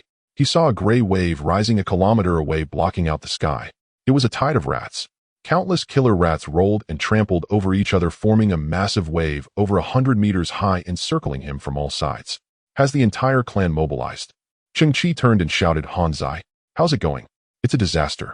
According to my scan, the territory of the old capital is 260 meters below. Han Zai bent down, but in the air, still crazily digging. I can't dig through anything. Damn. Just as Han Zai's words fell, the ground beneath his feet suddenly collapsed, transforming into a deep, bottomless pit, and Han Zai fell down into it. Boom. After a slight delay, the sound of a large amount of garbage falling came. It's a disaster. I slipped. My leg almost broke. Han Zai's voice seemed to come from the depths of a well. His body should be unscathed. Meanwhile, in Cheng Qi's eyes, the holographic interface of the extreme warrior armor displayed a set of data. The object fell for 7.28 seconds. According to the free-fall formula H12GT superscript 2, assuming a gravitational acceleration of 9.8 ms superscript 2, the object fell 257.6 meters. Cheng Qi's expression turned grim. What time is it? Still calculating the numbers. In the next moment, Cheng Qi reacted. 257.6 meters. Han Zai fell into the deeply buried old capital. Goodness. There's a very sturdy alloy door here. It's the entrance to the Musée Research Center. The password system is broken. I can't open it. Han Zai's exclamation came through. Cheng Qi glanced into the distance. The massive tide of rats was less than 200 meters away. Countless killer rats, densely packed, terrifying, and savage. Individual killer rats were easily dispatched. But this set of armor ultimately served as a personal assistance device and did not possess large-scale lethality. Thus, the endless tide of killer rats could not be exterminated. Engaging with them was entirely a waste of time. Han Zai has already gone down. And down there is a broken alloy door with a faulty password system. Cheng Qi's eyes flickered as he glanced at the little UFO perched on his shoulder. It's up to you. On his shoulder, it seemed as though a puff of smoke suddenly rose. They had a clear target and flew straight into the collapsing pit. If the nanobots could repair the door of the Musée Research Center in a very short time, then Cheng Qi and Han Zai could enter the alloy door without having to engage with the army of killer rats. 3 seconds after the nanobots entered the pit, Cheng Qi leaned back and jumped into the pit like free fall. In the next moment after he jumped into the pit, the countless killer rats surged forward, surrounding the cave entrance, their blood-red eyes peering down, letting out fierce screams. But they did not intend to let Cheng Qi go. Instead, they seemed to form a gray waterfall, spectacular as it cascaded down, recklessly jumping into the cave. As he fell, Cheng Qi clearly saw a vast, dim, and hazy subterranean space below, and Han Zai leaning against a massive door of dull gold. At a glance, the door appeared thick and impregnable, more than sufficient to bar even the most ferocious killing rats. Ahead of him, a micro-repair drone slipped like mist into the keypad beside the alloy gate. Then, as Cheng Qi neared the ground, he executed a flawless somersault to dissipate momentum, landing gracefully on one knee. He rose instantly, standing before the towering alloy door and gazing upward. Countless killing rats descended in a torrential cascade, as if devouring heaven and earth itself. Suddenly, the airborne rat waterfall split cleanly down the center like a raging river cleaved by an unseen force. From the swarm erupted a colossal black silhouette. Cheng Qi's pupils contracted sharply. What is that? A giant rat. The king of killing rats. Suspended midair, the beast bore crimson fur and loomed over 4 meters tall, its sheer bulk rivaling that of a rhinoceros even in the haze. Was such a monstrosity even possible? Yet the next second shattered his assumptions that crimson-furred rat was no sovereign. Within seconds, hundreds more colossal red-furred killing rats surged forth. They must be elite variants. Repair protocol now being formulated. Cheng Qi froze at the voice, glancing at the tiny UFO perched on his shoulder. Brother, when time wasn't pressing, you moved like lightning. Now, with death raining from above, you're drafting a plan. Roar.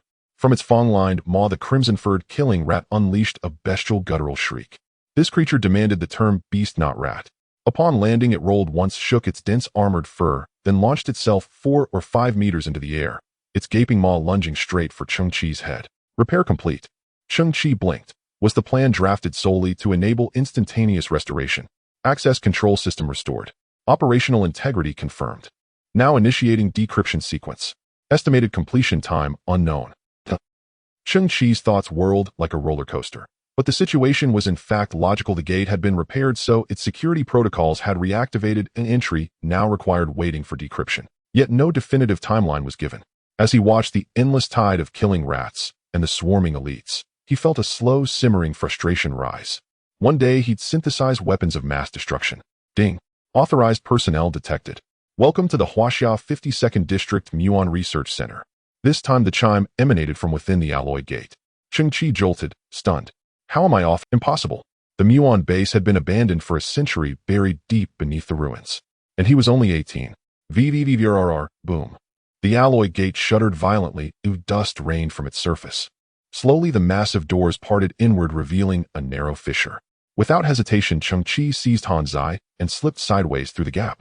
The moment Cheng Qi crossed the threshold into the Muon Research Center, the gates began closing behind him. Roar. A crimson-furred killing rat forced half its body through the narrowing slit, only to be trapped as the doors slammed shut. The alloy gate exerted crushing, unnatural force. Bones snapped. The rat's body ruptured under immense pressure, organs and gore bursting outward as it screamed, severed cleanly in two. Its upper half tumbled inside. Cheng Qi assumed it dead, until in the next heartbeat the mutilated creature propelled itself forward with its forelimbs and lunged again, jaws snapping toward his skull. Shink. A blade of dark silver luster flashed, forged instantly by his limitless warrior armor, and pierced the rat's mouth, exiting cleanly through the base of its skull. Thud. The crimson-furred rat collapsed lifelessly, jaws agape, black ichor oozing from its maw. Cheng Qi blinked slowly. Truth be told, ruin exploration was equal parts terrifying and exhilarating. Faint but furious impacts echoed from beyond the gate, accompanied by the grating scrape of claws against metal. Yet the entire alloy gate stood immovable, likely engineered in the old era to withstand nuclear detonations. Meanwhile, the micro-repair drone redirected, its focus repairing Han Zai's leg. Cheng Qi turned slowly, gazing into the depths of the Muon Research Center. Darkness swallowed everything, so absolute, so profound that depth itself became unknowable. He furrowed his brow, not daring to relax for an instant. Click-clunk. Far away, a distant electrical switch snapped shut. Instantly, a single white fluorescent tube flickered to life directly overhead. Then, as though igniting a new world, row upon row of lights flared awake. Crisp, brilliant white illumination stretching endlessly into the void. Cheng Qi drew a quiet breath. It resembled a vast abandoned office hall, immaculately clean, its floor tiled in the classic white ceramic of the old era, flanked by cubicles enclosed in tempered glass. Yet every visible corner stood hollow. Only skeletal desks and chairs remained stripped of all value. A chill unease settled over him. He might leave with nothing. Beyond the gate's cacophony, silence reigned, thick, eerie, tomb-like. Hello, friend.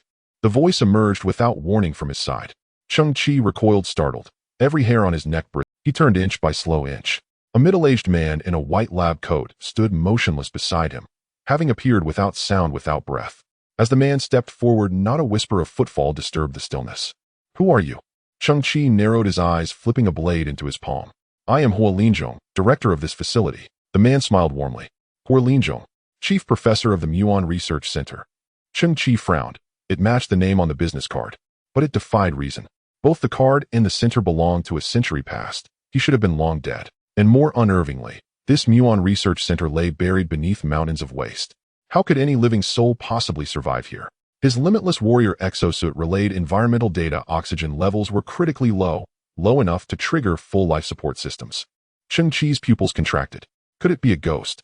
Don't worry. Now, I am merely a 3D projection. A projection that I need to speak to in front of a camera addressing the air to complete the recording. The man in the white coat said, smiling at Cheng Qi, revealing a set of yellowed teeth. Cheng Qi was momentarily taken aback. He understood the principle of a 3D projection. However, he was quite surprised that such a distinguished scientist like Huo Linzhong would use such profanity in his speech. "Oh, I am also here. I can take you to meet me and show you around the Muon Research Center on the way." Huo Linzhong rolled up the sleeves of his white coat, revealing a tattooed arm, and pulled out a pack of cigarettes from his pocket, expertly lighting one with a Zippo lighter, taking a deep drag and savoring it, then began to walk slowly. A tattooed scientist. The way he smokes is quite stylish and social. Cheng Qi watched the 3D projection in front of him and found Professor Huo to be quite charismatic. "Don't hold it against me. I studied abroad when I was young, got lost along the way, and hung out on the streets for a few years." Huo Linzhong continued walking. "Scientists are human too, and what's in the past is past, and what is now is now. The muon, also known as mu, is a fundamental particle. It possesses unique quantum characteristics with a spin of 12, and its existence and behavior can be described through quantum field theory. The muon carries a unit negative charge with a rest mass 207 times that of the electron, approximately 105.6 MeV superscript 2, and can be considered an overweight version of the electron. 16 years ago, I became utterly fascinated with muons. My initial intention was based on the development of a new energy source." Huo Linzhong, biting his cigarette, suddenly rattled off a plethora of trivia and technical jargon. "It is an unstable particle with an average decay lifetime of 2 microseconds when at rest. Brilliant yet fleeting. What bolstered my confidence was that 6 years ago we made significant breakthroughs. We invented a strong magnetic field cage to confine muons within a specific spatial region." At this moment, Huo Linzhong turned sideways, flicked his white coat back, placed his hands on his hips, and looked towards a meeting room on the left. That previously empty meeting room suddenly lit up with a 3D projection. Countless young scientists were shouting inside. "We did it. We finally captured a muon." Huo Linzhong seemed to be lost in fond memories, a smile creeping onto his face. "Unfortunately, in the following decade, we achieved nothing." The projected Huo Linzhong's expression dimmed as he took a deep drag from his cigarette. "We were under immense pressure, mocked by our peers, targeted by the scientific community, and our funding was pulled." In an adjacent office, another projection appeared, seemingly depicting scenes from a decade later. The young scientists were all frowning, each with heavy dark circles under their eyes, their hair greasy. I had full confidence in muons. I encouraged them, comforted them, but I knew they could barely hold on. The projected Huo Linzhong continued walking forward. "I believe muons are related to the creation and to the most fundamental units of the universe. I have a strong conviction that once muons are fully developed, the level of human civilization will leap forward. For the past 10 years, I have conducted various experiments and catalysis on muons. Once during an experiment, an accident occurred, and I fainted in the explosion. But in that moment, I felt my consciousness being drawn into time. I seemed to traverse 93 billion light years of the universe and arrived at the initial singularity. I saw a set of numbers. 24. I did not know what it was or what 24 meant. But the shock I felt at that moment, that sensation of every pore on my body opening wide, filled me with immense awe. My determination to develop muon technology also became incredibly firm at that moment. After that, I saw you." Huo Linzhong slowly turned around, suddenly fixing his gaze on Cheng Qi. In that moment, Cheng Qi felt as though Huo Linzhong's eyes penetrated the mysterious void, piercing through the invisible and intangible river of time. It seemed he was gazing at himself from another world, another time and space. "I saw you searching for the buried Muon Research Center after Earth had turned to wasteland. I saw your face, and I also saw your robot." "I know." Huo Linzhong's voice was steady and penetrating. "You come from the future." Cheng Qi felt a chill rising from his feet, his eyes widening slightly. "So did you set the access permissions for me a century ago?" But at that moment, Cheng Qi realized an issue. The 3D projection in front of him seemed to lack interactive functions. Everything was merely a pre-recorded video by Huo Linzhong. He would only speak for himself. The reason he could perform seemingly interactive actions was that he had seen the Cheng Qi of that moment a century ago. He remembered Cheng Qi's movements. At this moment, it was a form of transtemporal communication. When I awoke, I spoke to others about the wonders of muons. Damn it, no one believed me, including my good friend Dr. Song from Area 53, he didn't believe it either. Hua Linzhong bit down hard on the cigarette filter, the strength so great that the filter was already deformed. He continued to lead the way, turning a corner into a narrow corridor. So what if I used to be a thug? So what if the entire scientific community despises me? I'm not serving them. My ambition is both ridiculous and great. If all my knowledge cannot benefit humanity, then humanity will inevitably face an energy crisis.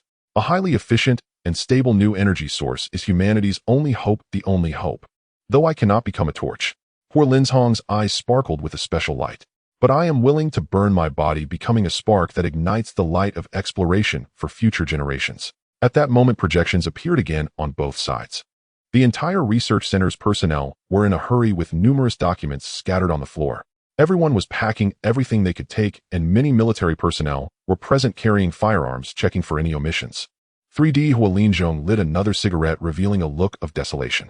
You see, at this very moment on Earth, energy is depleted, everyone is migrating, and the Muon Research Center is no exception. In fact, the Muon Research Center is already out of options. Even if we reach other planets, the fate will be either to be absorbed or disbanded. Conversely, will humanity's interstellar exploration really go smoothly? Is the existing energy technology really sufficient? Hua Linzhong frowned. Time is not on my side. Cheng Qi looked at those images. The time point depicted was during the Great Human Migration. But I had a bet with those sworn enemies, and at that time they thought I was joking. The man bit down on his cigarette and suddenly chuckled. I, Hua Linzhong, will not leave the Muon Research Center until I develop usable technology for muons. At this moment, the 3D projection of Hua Linzhong stopped.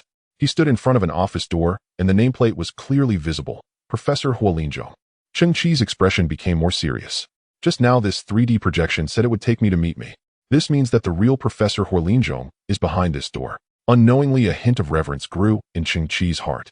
Professor Hua Linzhong had not left, he had not abandoned Earth. Even though everyone else had evacuated, he remained here for that promise, which seemed like a joke to others. Though his actions resembled those of a thug, his heart was proud and stubborn. Regarding muons, he possessed a burning passion for exploration, and he also bore great responsibility, continually moving forward despite the burdens. The wisdom left by our ancestors is correct. Oh, one must never judge a person by their appearance. Cheng Qi took a deep breath and slowly pushed open the office door before him. Inside, bright lights were on, and something like willow fluff floated quietly in the air. 3D Hua Linzhong threw the cigarette on the ground and extinguished it, pushing open the door from his temporal space. Please come in. He walked into the office with a smile. I can see the future you, but I don't perceive time. I don't know how many years later you found your way here. Now do you see the future me? Has this grandson aged a few years? Has there been a breakthrough in the research on me? Cheng Qi stood at the door looking at the clean and tidy office. In the center of the room stood a massive desk, and in the swivel chair behind the desk sat a skeleton. Now you may continue to converse with the me from the future. I believe this is an epic-making beginning. After I saw you, strange visions rose in my mind. It was a fierce, incandescent light. It told me that Muozi technology would one day astonish the entire cosmos. In Professor Hua's office, he stepped around the desk and slowly lowered himself into the swivel chair. Then his body gradually dissolved, leaving only a skeleton. Cheng Qi stood there long after, unable to collect himself. The entire Muozi Research Center had been cleared out, leaving behind only one stubborn chief scientist. So that skeleton was Hua Linzhong. He had been dead for a long time. Even his lab coat had decomposed into drifting cotton-like fragments. I swore then, I, Hua Linzhong, will not leave the Muozi Research Center for a single day until a usable Muozi technology is developed.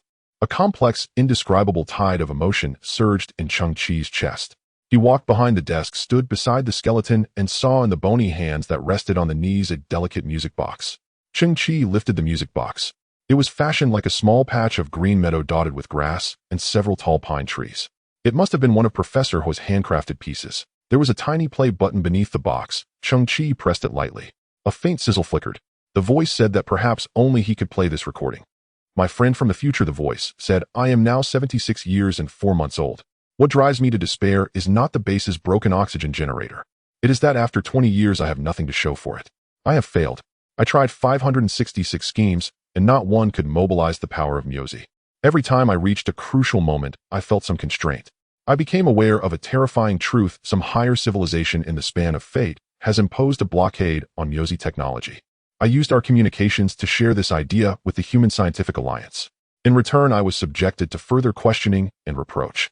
It was not merely questioning, it was a barely concealed contempt. I heard them whisper that the delusional madman was studying garbage. I was wrong, the voice confessed. I wasted my precious energy, even my life, on something destined to yield no result. Of course, perhaps the truth is that Myozi is a particle without potential. My friend from the future, could you do me one last favor? If possible, deliver this little music box to my descendants. If any of them still live. There is nothing remarkable about the music box, he said. Inside are a few strands that are stable, but meaningless, emitting a faint glow like miniature fireflies. Myozi, the voice finished. Cheng Qi reached out and gently stroked the branch of one of the tiny pine trees, only to discover the trunks were made of an ultra-high-purity, transparent transistor. Within the transistor, a small blue particle cluster floated like a miniature star. Cheng Qi's eyes widened and his heart quickened. This is the legendary Myozi.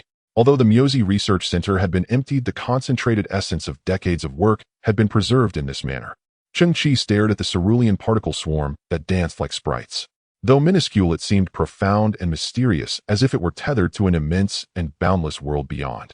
A sudden realization struck Cheng Qi. He nudged the other miniature pines and found that the music box concealed a total of 5 Myozi transistors. The music box's audio entered a loop. The voice repeated that perhaps only he could play this recording, that in 20 years he had gained nothing. I tried 566 schemes, and none could mobilize my use's power, the recording said. A detection registered a similar technological artifact. A prompt asked whether to begin synthesis. From the crystal wristband, a blue scanning beam unfurled. Cheng Qi suddenly understood that this little STC could realize the dreams of countless scientists, and possessing it seemed to confer upon him a certain responsibility. For a fleeting moment, Cheng Qi felt a weight press upon his shoulders. A simple, strong magnetic cage. Within it, a stable state Myozi was sealed. Myozi technology belonged to microscopic particle energy, a level 4 civilization technology, and certain civilizations above level 4 had imposed a blockade. Cheng Qi's pupils contracted. The technological blockade really existed. Professor Hua's inference was correct. I heard them whisper that the delusional madman was studying garbage, the recording echoed. I was wrong, the frail voice of Hor Linzhong continued. It is not garbage. Under the incandescent light, Cheng Qi's face flickered. He commanded, begin synthesis. Commands executed. Disassemble to primitive units. Break the technological blockade. Synthesis successful. 2 prototypes of the Myozi fusion catalytic reactor had been produced. The device contained a mixed gas of deuterium-D and tritium-T. Once activated, Myozi would be captured by tritium. Because a Myozi's mass is about 200 times that of an electron and orbital radius scales inversely with mass, another nucleus can approach a muonic hydrogen more readily, greatly increasing the probability of nuclear fusion at ordinary temperatures. When D and T nuclei fuse, Myozi are released from the DT-mu molecule, and the cycle continues, forming a Myozi-catalyzed reaction chain that produces controllable fusion energy. A built-in Collins spiral could temper the violent release. The device's drawback: roughly 50% of the Myozi risk adhering to the alpha particle and being lost to subsequent reactions. This is the alpha sticking problem. Despite its failure rate in handheld form, this apparatus could unleash energy equivalent to 500 tons of TNT during the initial development stage. Its codename was the Creator's Gaze. This was cold, controllable Myozi fusion. These must be the breakthroughs Professor Hua had sought, Cheng Qi thought, staring at the device in his hand. It looked like a flashlight forged from silver alloy with a translucent window at the base through which the blue Myozi danced and flipped. What does 500 tons of TNT mean? Cheng Qi's pupils tightened in surprise. In the old era, the atomic bomb Little Boy dropped on Hiroshima had an explosive yield of roughly 1500 tons of TNT. Though only 1/30th, it was a single-soldier handheld weapon, an immensely the device in Cheng Qi's hand had the power of 1/30th of Little Boy. In other words, the equivalent of 1/30th of an atomic bomb. Though only 1/30th, it was a single-soldier handheld weapon, an immensely terrifying prospect. I wasted my precious energy, even my life, on something destined to yield no result, the recording lamented again. Professor Hua's voice continued to play, weary but persistent. A tide of emotion rose in Cheng Qi's chest. How could Myozi have no potential? He thought. Continue synthesis. Disassemble to primitive units. Break the technological blockade anew. Synthesis successful. The first-generation Myozi fusion catalytic reactor had been produced.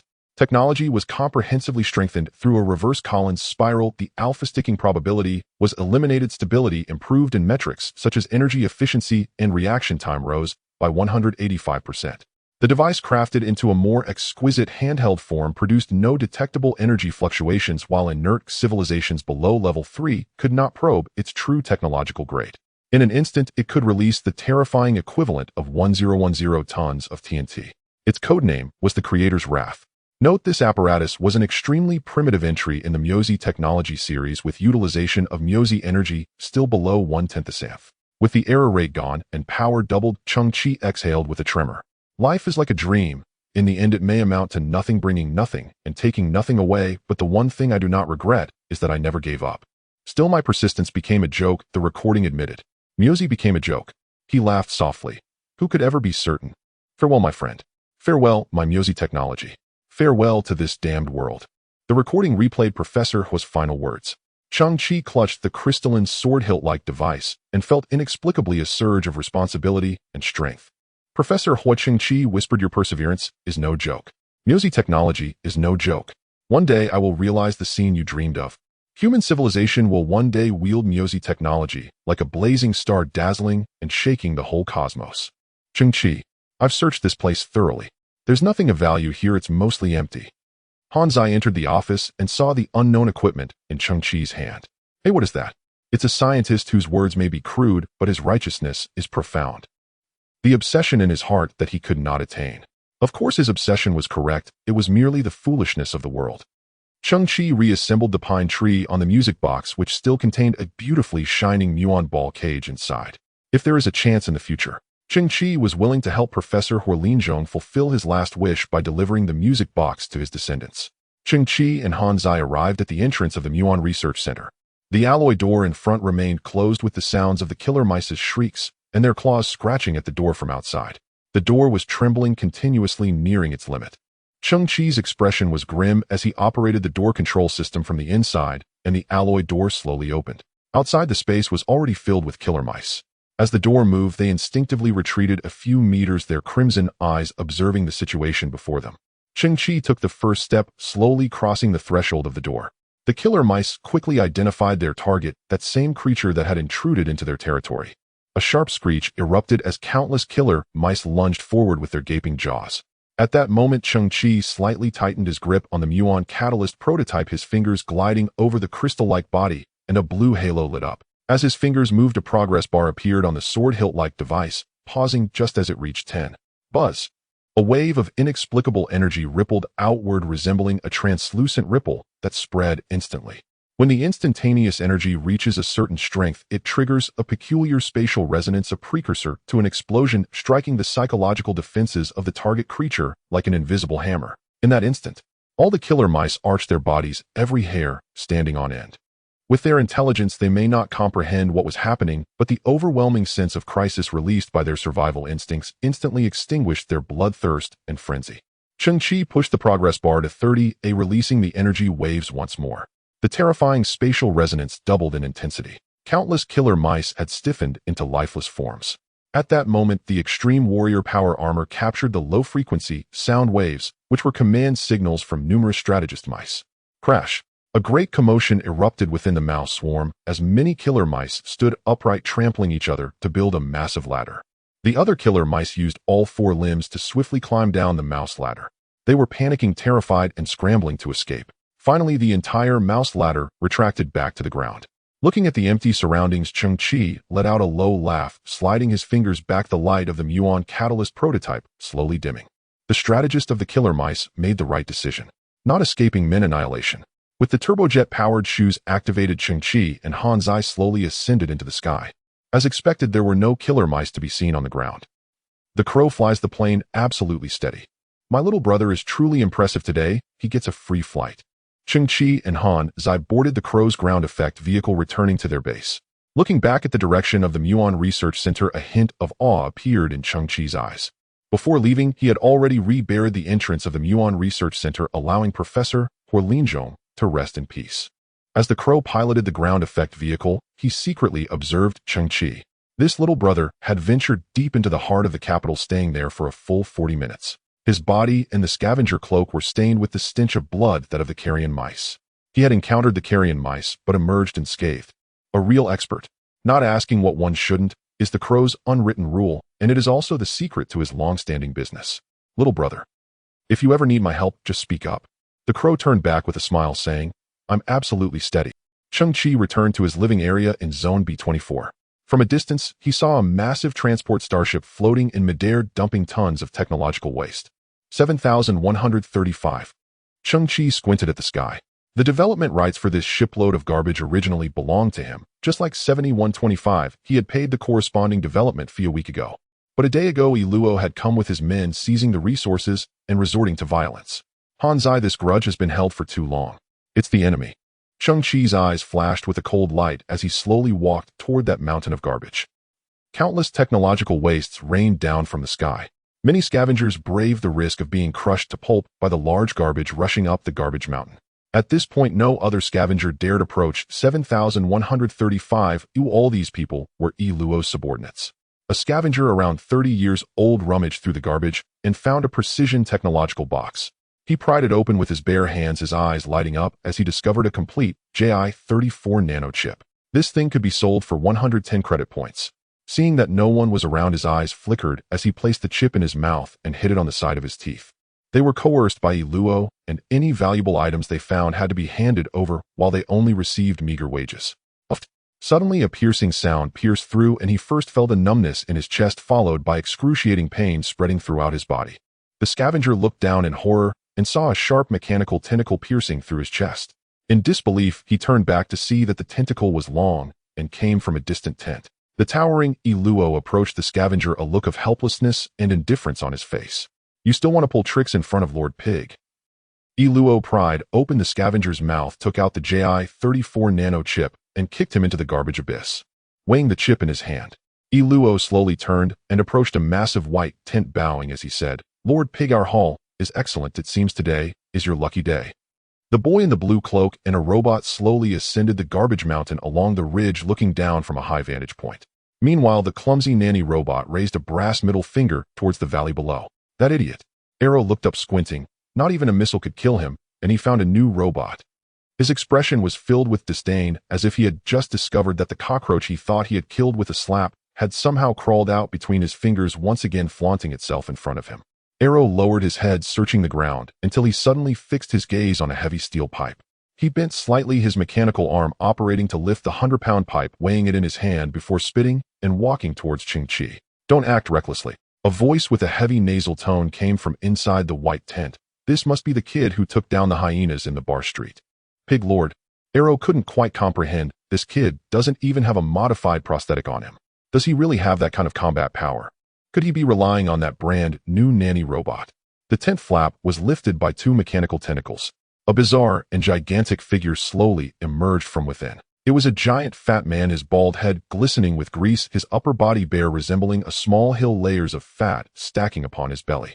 He had no lower body. Instead, it was replaced by a 16-legged mechanical spider with its legs precise and agile, performing all actions for the giant fat man. Little brother, you have some ability. Oh, join me. The Pig Lord looked up, clearly positioned down the slope, yet his demeanor was one of superiority. I am in need of people right now. Little garbage bug, did you hear that? The Pig Lord is willing to give you a chance. A month ago, the Pig Lord successfully gathered all the parts for the B-33 battle spider and completely transplanted it onto himself. Now the Pig Lord is not only my boss, but also the #1 combat force in Zone B-24. The Scavenger Alliance can't do anything about him. If you join us, you can walk around B-24 freely, and as your big brother, I am very magnanimous and will not hold past grudges against you. Just that broken spider, and it's the top combat force. Not holding past grudges.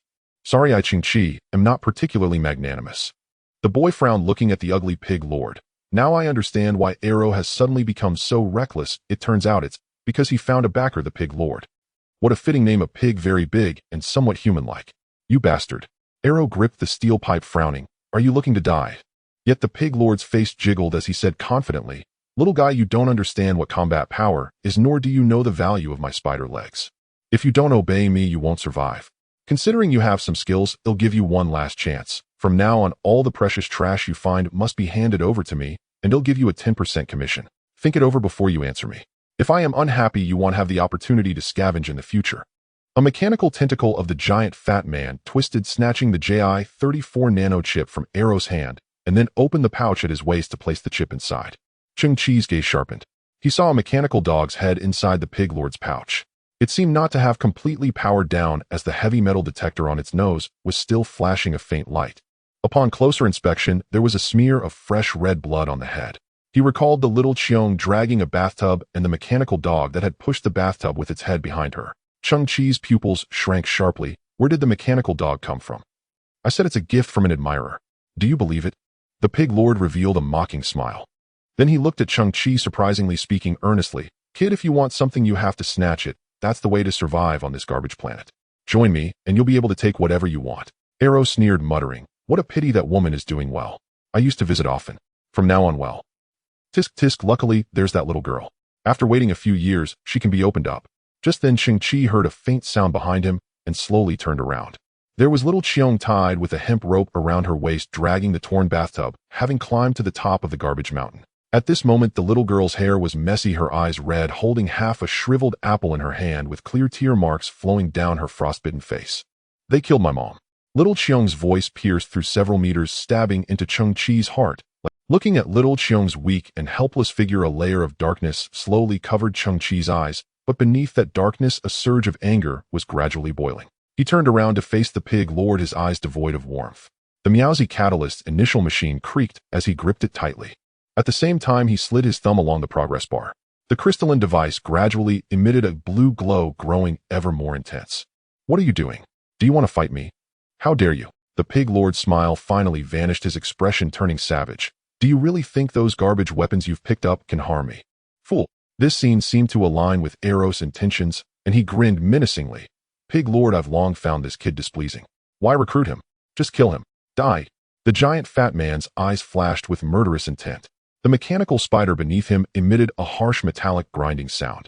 10 mechanical tentacles suddenly raised, their joints snapping and connecting, instantly extending with sharp tips, darting towards Cheng Qi's body from all directions. Cheng Qi's pent-up fury was unleashed in that moment. In an instant, he pushed the energy progress bar of the Miaozi catalyst's initial machine to 60. From the device, a blinding blue light was released akin to a sword hilt. The extreme warrior power armor flowed along Cheng Qi's neck, projecting a holographic interface before him. Detected significant energy fluctuations. The owner has a certain chance of receiving recoil damage.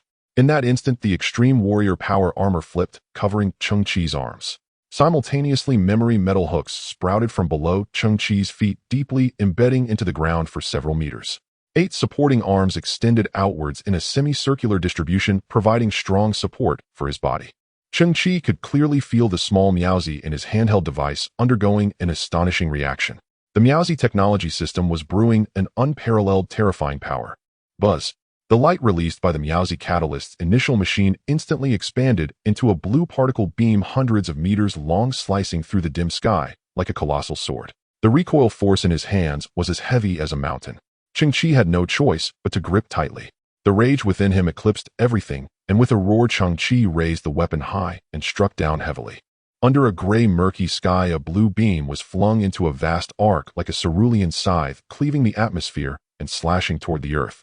Before the Miaozi beam arrived, a blistering heat wave struck first. The ground ahead felt the pressure climb, air spontaneously ignited, and a brief vacuum opened in its wake. Zhu Darren clearly saw the tentacle he had launched at Cheng Qi turn suddenly crimson. A hint of genuine terror finally appeared on his fat-filled face. The metallic tentacles began to melt like burning wax. A furious wave of heat hit, turning them into molten iron, which was blown back in a spray. Sizzle. Molten iron spat onto Zhu Darren's face. He let out a swine-like howl. Immediately afterward, the Miaozi beam's energy peaked, erupting into a blinding brilliance. As if a star had descended upon the surface, prodigious light exploded outward, blanking every eye for an instant. Boom. A deafening roar followed, leaving ears momentarily stunned. Raging thermal gusts smashed through the air, plunging sky and earth into darkness in an instant. Cries and screams rose without end. That infernal moment lasted a full 30 seconds. When the fierce light finally died and the heat began to recede, a single bead of sweat slid down a brow. One of Zhu Darren's eyes rolled. He glanced at his chest and at his mechanical spider leg. What was that just now? A weapon. That trashworm actually wields such a weapon. I didn't die, eh? Ha ha ha. Zhu Darren wore a grin of one who had cheated death, the fat on his face trembling as he laughed weakly. He slashed awry. I saved a life. Luo's face was ashen with terror, his lips colorless. Zhu Darren, your body. What body? Zhu Daren's eye twitched, his right eyeball rolled left, and his pupil snapped tight. No wonder he could only control one eye. His corpulent body now remained only half. The other half had been utterly vaporized in an instant. The wound was seared shut by the heat so quickly that not even a drop of blood flowed. His mechanical spider leg was the same halved to the cut edge of the metal glowed red like a branding iron, thin blue smoke curling upward. Ugh! On the half of his face that remained an eye trembled violently, straining to look further left. His gaze froze again, shock crashing through him like a tidal wave. To the left yawned a chasm tens of meters wide and hundreds long. Thin blue smoke rose from its floor with sizzles. Great quantities of refuse had vaporized its rim, running with molten iron and radiating oppressive heat. The earth itself seemed to have borne a god's fury and now wore a savage scar.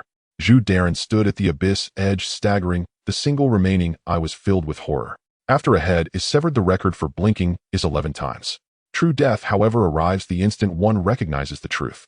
Zhu Daren realized the truth, his vision drained to black and white, life leaking away like a deflated balloon. His half-body rocked, a faint gust tilted him, and he toppled into the chasm.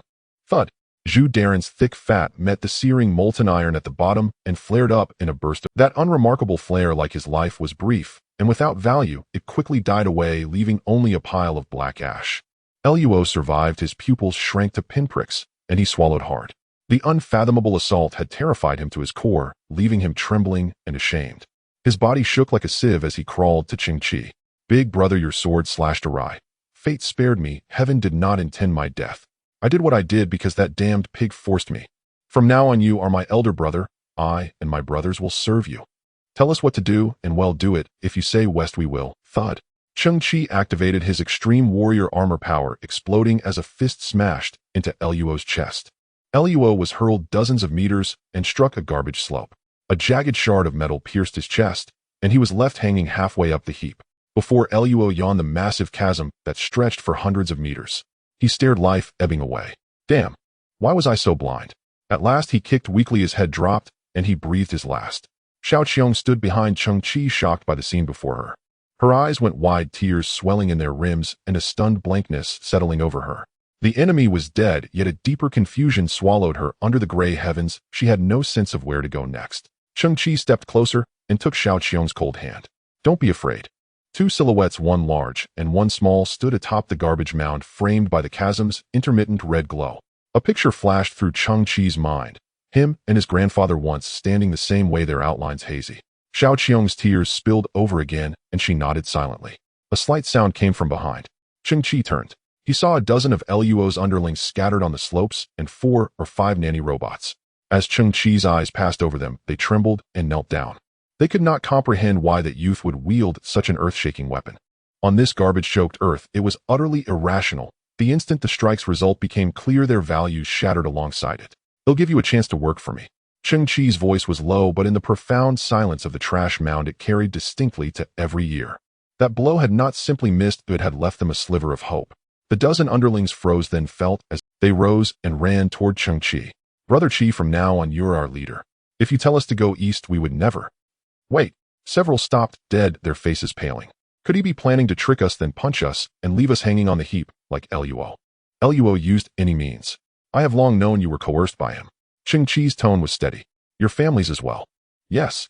The underlings' eyes betrayed fear. They nodded hastily, stung by the truth, wetness gathering at their lashes. Cheng Qi tilted his chin. From now on, for the garbage you collect, I will pay you 30% of its original. 30%? Are you serious?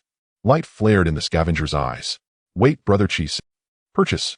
Yes, purchase. I will create an entirely new business. Cheng Qi's gaze flickered. Using credit points, I will buy garbage from all scavengers. The rule is simple. Any technological artifact of the same model, the more units you bring, the higher the unit price. Same model technological artifacts. The underlings hesitated. Even damaged ones. Cheng Qi nodded. Yes. They began to consider it. The Earth's dumps were vast and overflowing, but 99% was torn scrap metal or non-degradable plastics. Only 1% barely retained its original form, and technological artifacts were rarer still.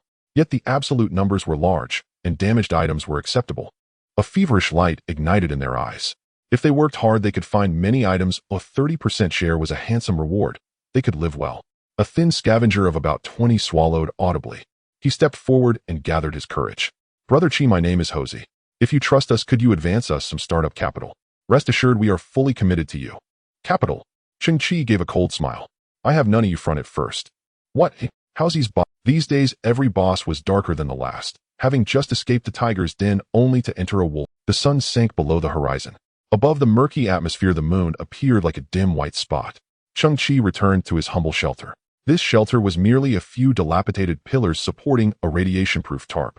Scavengers often lacked fixed homes as trash could fall from the sky and bury them at any moment. In the shelter, Xiao Qiong curled up covered with a tattered red blanket, tears staining her eyes as she slept. For now, the only person this child could rely on was Cheng Qi, just as his grandfather had once found him.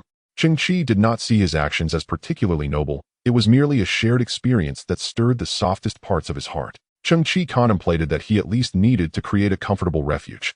The monkey had organized his gang to go out and collect garbage, but Cheng Qi held little hope. Wealth can push even a ghost to work, but without money people feel lonely. Without capital, the monkey and his crew would lack motivation. Cheng Qi's finances were tight.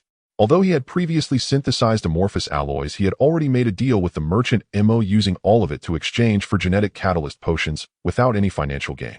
Cheng Qi still had a few pieces of high-entropy alloys in hand. Without a doubt, those items were extremely valuable, but that led to the same problem. He needed to complete the first transaction with the merchant Mo to establish basic trust before the high-entropy alloys could be made public. As of now, Mo had been gone for 24 hours. There should be results soon. Cheng Qi's gaze flickered. I hope nothing unexpected happens. Outside, the shelter noise and the hum of engines filled the air. Cheng Qi got up and lifted the tarp. He saw several figures standing on a distant garbage mountain. Are those members of the Scavenger Alliance? Cheng Qi squinted. He recognized those black hooded cloaks. As AB-897 security protection nanny robot Han Zai, covering piece flipped, raising a small full-spectrum radar, silently listening to the conversations of those people. The length of the ravine is 1.2 kilometers, and the width is 56 meters. A large amount of material has vaporized. Metals, rocks, etc. have all melted, forming smooth walls. The instantaneous temperature is at least 100 to 150 million degrees Celsius. No extraterrestrial missiles or any weapons detected. Someone has released a weapon of nuclear fission nature on this garbage planet, precisely here on this pile of trash beneath our feet. This cannot possibly be the work of scavengers. Scavengers could never pick up such a weapon. There are high-level genetic beings carrying extraterrestrial weapons. At this moment, atop the garbage mountain, a slender figure cloaked in black spoke. Why have I not been notified of the arrival of high-level genetic beings? This figure turned, scanning the surroundings. Her face was obscured, but Cheng Qi clearly saw the faint blue aura in her pupils, making her appear mysterious and noble against the dark night. Cheng Qi nodded to himself. She should be a high-ranking member of the Scavenger Alliance, a powerful figure in this garbage planet. It was said that among those individuals, some had enhanced their genetic level through genetic catalyst potions, and with their positions in the Scavenger Alliance, their status was far above that of ordinary scavengers. Cheng Qi, is this your home? Suddenly, a melodious voice interrupted. Cheng Qi turned to find Hannah dressed in a red gown, looking as beautiful as a rose, had arrived at his shelter without him noticing. Today she had actually put on a pair of high heels, wore light makeup, and painted her lips red, making her appear alluring. Have you seen any high-level genetic beings come by? Hannah smiled gently, but her overall demeanor still felt distant and aloof. In Cheng Qi's mind, the memory of that night flashed back, the image of a dog like Hannah. From this question, Cheng Qi understood why Hannah had gone to such lengths to dress up today. It was simply to provoke the desires of high-level genetic beings. Looking at Hannah, Cheng Qi no longer held the admiration he once did. Instead, he felt a sense of numbness. He spoke, not quite lying, there are no high-level genetic beings here. Hannah tilted her head, her bare white shoulder curling towards her cheek, smiling. If you do see him, can you notify me immediately? I have many topics I wish to discuss with the high-level genetic beings. For instance, how to solve the food shortage among scavengers. Cheng Qi calmly nodded. He understood better than anyone what Hannah meant by topics. Hannah showed no interest in lingering, turning away into the night. But after a few steps, she suddenly looked back, her face leaning closer to Cheng Qi. It was merely a flicker of hope. She gazed into Cheng Qi's eyes. Upon confirming that there was no blue aura in his gaze, Hannah worked hard to mask her disappointment, maintaining her aloof demeanor. Seemingly feeling the distance was too great, she forced a friendly smile. If you get any news, remember to let me know. The sound of high heels clicking against metal trash echoed crisply as she gracefully moved the bright red gown, swaying, disappearing into the night. Cheng Qi shook his head. The only reason Hannah had left him with a smile was that she hoped he could provide some use. If it were not for this reason, she would have undoubtedly ignored this lowest-tier scavenger. The investigation by the Scavenger Alliance lasted a full 2 hours, yielding no results. During this time, some had come to inquire about Cheng Qi. He feigned ignorance. As night deepened, everyone withdrew. Yet within the communicator meant for contacting Mo, a rustling sound suddenly emerged. Prepare for delivery. Cheng Qi's eyes brightened. Mo was trustworthy. He immediately stepped outside the shelter, looking up at the dim starry sky, awaiting Mo's flying vehicle. In the distance, several extremely faint points of light appeared. Cheng Qi was taken aback. Is that not a flying vehicle? Half a minute later, 4 black boxes the size of shoeboxes and equipped with miniature thrusters landed before Cheng Qi. Cheng Qi was astonished. This was some sort of small transport box similar to a delivery package. Mo himself had not come. As Cheng Qi approached the transport box, the facial recognition system inside activated, confirming Cheng Qi's identity, and the front hatch slowly opened. A wave of cold mist spread out. Cheng Qi's eyes widened as he saw glass vials filled with black liquid inside the box. From the dedicated communicator, Mo's voice came through. Black market genetic catalyst agent failures. Your price only covers 16. I rounded it up to 17 for you given it's our first cooperation. Cheng Qi, we are settled. Detected similar technological artifacts, genetic agents containing a large amount of impurities derived from the outdated Cas9 technology, using RNA to guide the Cas9 protein to cut specific DNA sequences, essentially equivalent to a DNA destructive agent with lethal side effects and a genetic optimization success rate of less than 0.0035. STC's data confirmed the authenticity of the agents and validated Mo's smooth transaction. Cheng Qi felt his heart racing as he spoke into the communicator. Mo, you really hit the jackpot.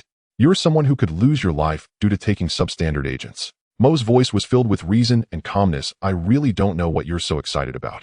Mo, have you ever heard of high-entropy alloy? Cheng Qi exhaled with a slight tremor, striving to calm his. Of course I have.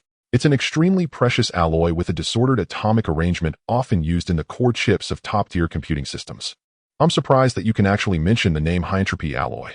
Are you looking to purchase high-entropy alloy?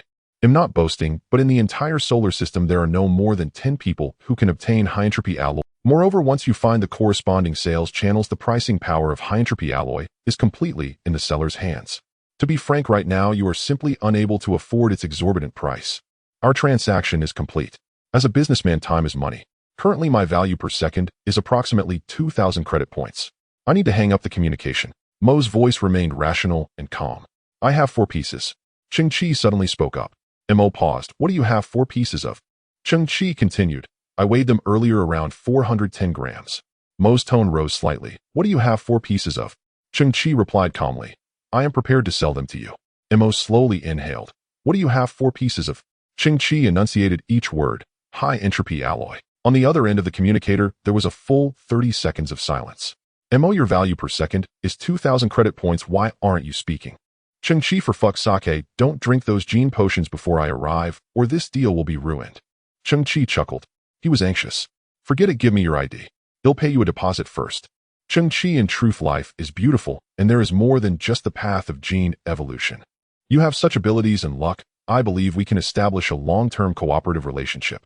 Don't you find it beautiful to look around at the garbage piles filled with a foul odor, bringing endless despair? As a high-level geneticist filled with reason and minimal emotional fluctuations, Mo was not adept at delivering motivational speeches, especially since he was slightly flustered at the moment.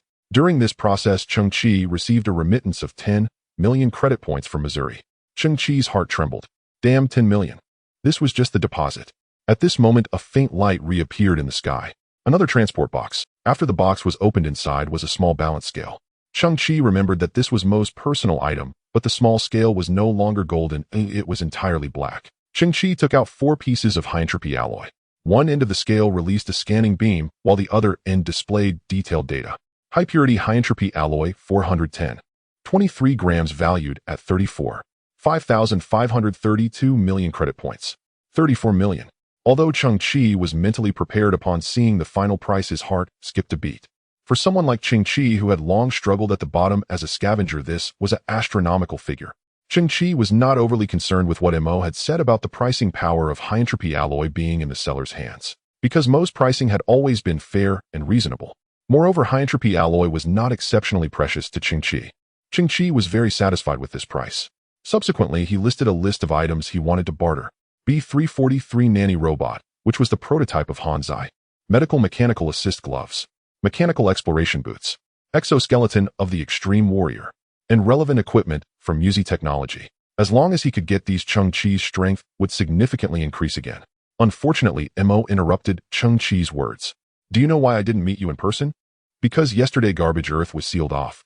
For some unknown reason, the human high-ups temporarily do not wish to allow new technological garbage to enter the Earth, and a large number of detection instruments have been set up outside the Earth.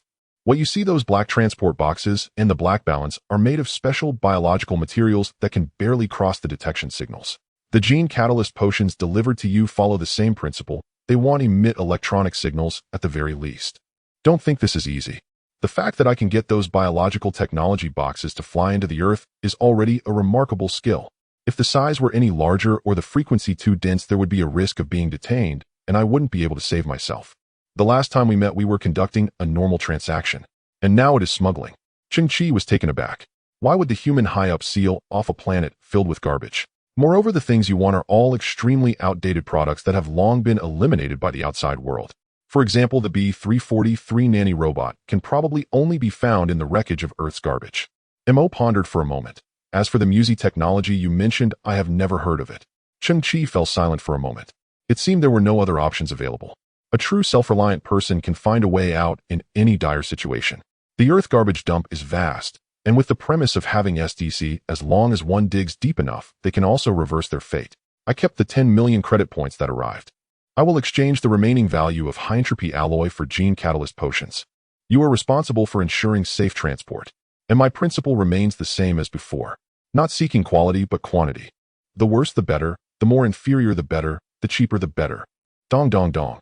Sitting in the starship cockpit, Mo suddenly jolted. Cheng Qi, what are you drinking? I was thirsty, so I drank water. You don't think I'm sipping gene catalyst potions, do you? Cheng Qi, take your potions and put the high-entropy alloy into the transport box. They will automatically return to base. It has been a pleasure working with you, and I hope that when I contact you next time, you are still alive. Cheng Qi began to operate one by one. Carefully taking out the gene catalyst potions, Cheng Qi's gaze inadvertently fell upon those black transport boxes. Detected similar technological creations, ultra-small transport box, made of polymer biological composite materials with an embedded biological fuel engine. Due to its material properties and thermal principles, it can shield most detector signals. Cheng Qi looked down at the ground, where 5 boxes lay quietly. For had previously delivered gene potions, and later another had brought the black balance. It's quite reasonable to say that buying something comes with packaging right. Cheng Qi stroked his chin, thinking he probably didn't need to seek Mo's opinion right. Then, Cheng Qi looked again at the black balance inside one of the boxes. It was clearly a tool specially made by Mo for trading with scavengers, and it seemed to have no significance in the outer universe. Grandpa once said that in the old days you would get a spoon with a watermelon, a fork with instant noodles, and a female salesperson with a Porsche. I bought gene potions worth over tens of millions of credit points. Is it too much to send a small balance? Cheng Qi continued to stroke his chin. Such a small matter. He probably didn't need to seek Mo's opinion right. Then Cheng Qi took out the small balance, stuffing the 4 pieces of high-entropy alloy into the same box. The moment he closed the box, all the box's bottoms released a faint blue biological flame preparing to ascend. Cheng Qi exchanged glances. The eager Han Zai pounced like a hungry tiger, directly pressing down on the 4 empty boxes. Little cutie, where are you running to? Gazing at the sky, that faint glimmer faded away. The only black box carrying the high-entropy alloy returned solitary. Meanwhile, the remaining 4 were pinned under Han Zai, struggling defiantly. Han Zai revealed a lewd smile. Little one, struggling is futile. Even if you scream your lungs out, no one will respond. At that moment, heavy footsteps echoed from afar. Cheng Qi turned back to see several oddly shaped figures emerging from behind a nearby pile of garbage. Upon seeing their faces, Cheng Qi's brows slightly relaxed, even revealing a hint of surprise. It was the monkey along with a few scavenger brothers. One of the burly brothers had a rusty mechanical arm attached to his back, not a transplant, but a standalone machine strapped to his waist with belts and wires. In that mechanical arm, he held a large pile of technological junk secured with hemp ropes. Hey, Brother Qi, I'm the monkey. Brother Qi, I'm Xiongzi. The thin, lanky monkey greeted, while Xiongzi, the strong youth with the mechanical arm, placed a large bag of junk on the ground and began to unpack it piece by piece. Cheng Qi's gaze flickered as the STC notification sounds echoed in his ears. Detected similar technological creation, would you like to synthesize? Detected similar technological creation, would you like to synthesize? Detected similar technological creation. Brother Qi, time is tight and costs are limited. We could only gather this much today. The monkey scratched his head, displaying a silly smile. Looking at the few ragged, dust-covered scavenger brothers, Cheng Qi found it hard to believe. You guys. Brother Qi.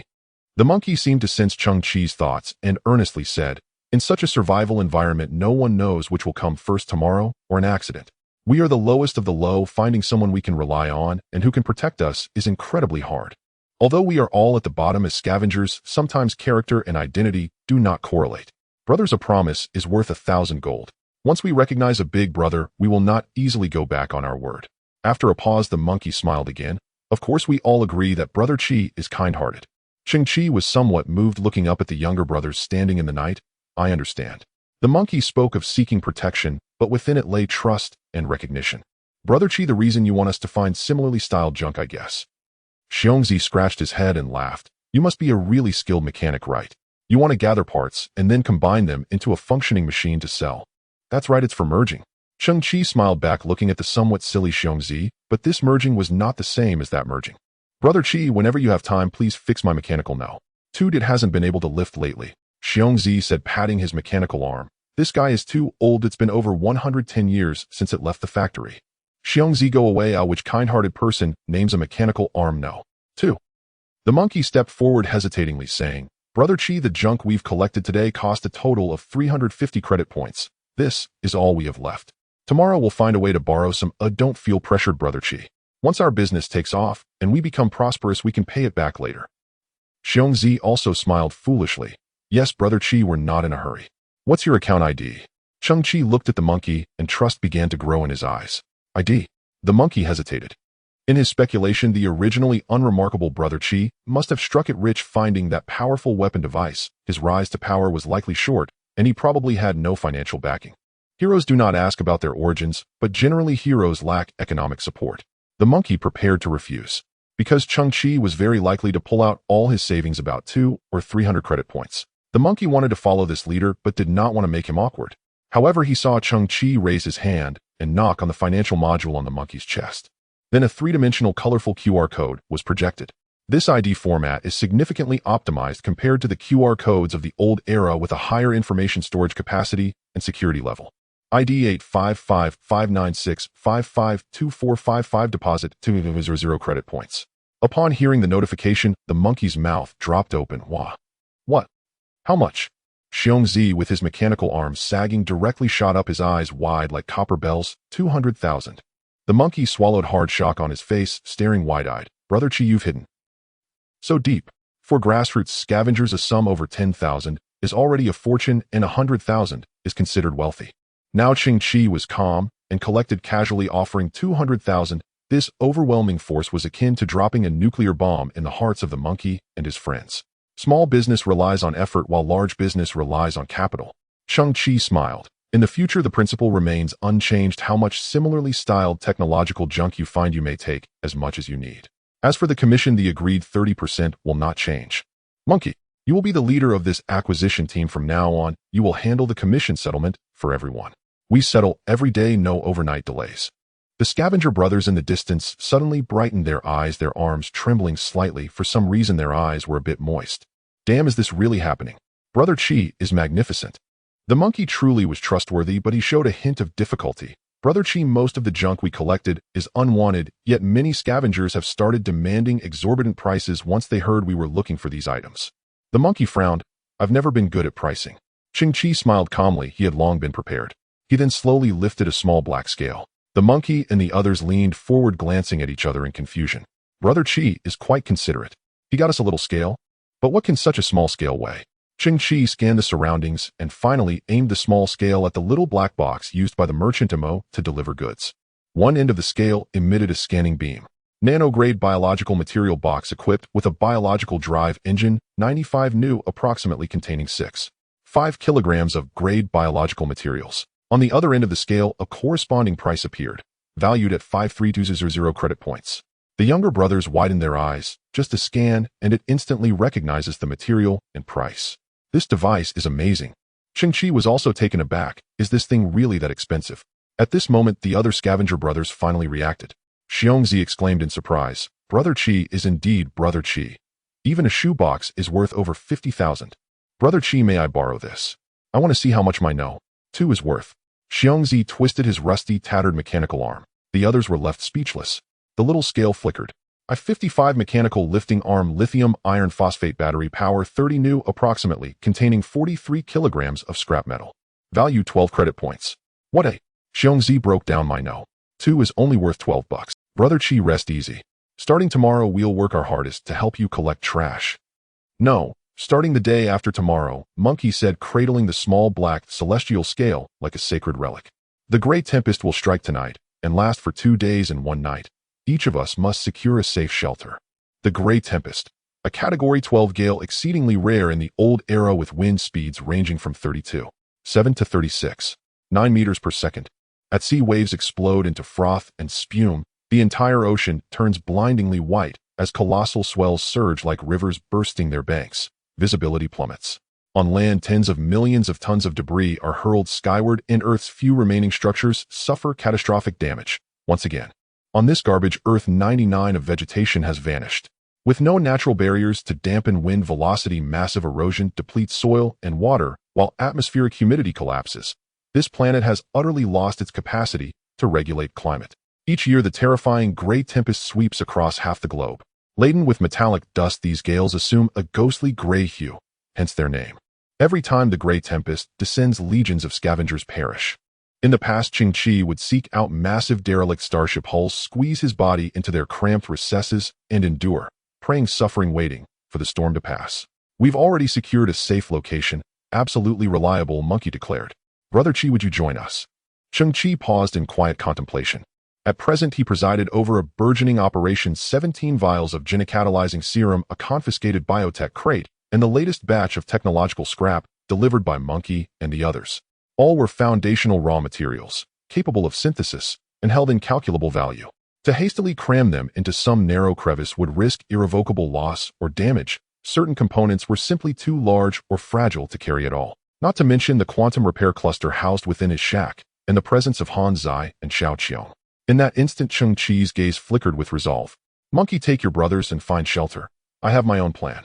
Monkey and the others exchanged anxious glances, but ultimately departed, yielding to Cheng Qi's unwavering insistence. A faint electric hiss crackled through the air. Scavenger Alliance broadcast. The Great Tempest will engulf regions B12 through B69 in 4 hours. All scavengers seek immediate shelter. All scavengers seek immediate shelter. The battered radio inside the shack sputtered the warning aloud. Cheng Qi stood before his shack and suddenly noticed, nestled in a crack of the rubble at its corner, a slender green sprout. Its delicate emerald leaves trembled faintly amid the waste. In such a world, its existence seemed heartbreakingly fragile, yet fiercely tenacious. For hours, I will build my own sanctuary. This task was inevitable anyway. This ramshackle hut is far too unsafe. My synthesis enterprise has only just begun. I require a secure, concealed base. Only then can I synthesize freely, without restraint, without hesitation. Cheng Qi reflected. Whether evading the Great Tempest radiation or toxic gases, the optimal solution is underground. A faint glint shimmered on the ground. Cheng Qi turned his gaze toward the heap of technological scrap left behind by Cheng Qi. Miniature geological surveyor, titanium alloy drill bit, 240 horsepower, equipped with multiple sensors, capable of penetrating 3,050 meters underground. Operational duration 45 minutes. Currently non-functional.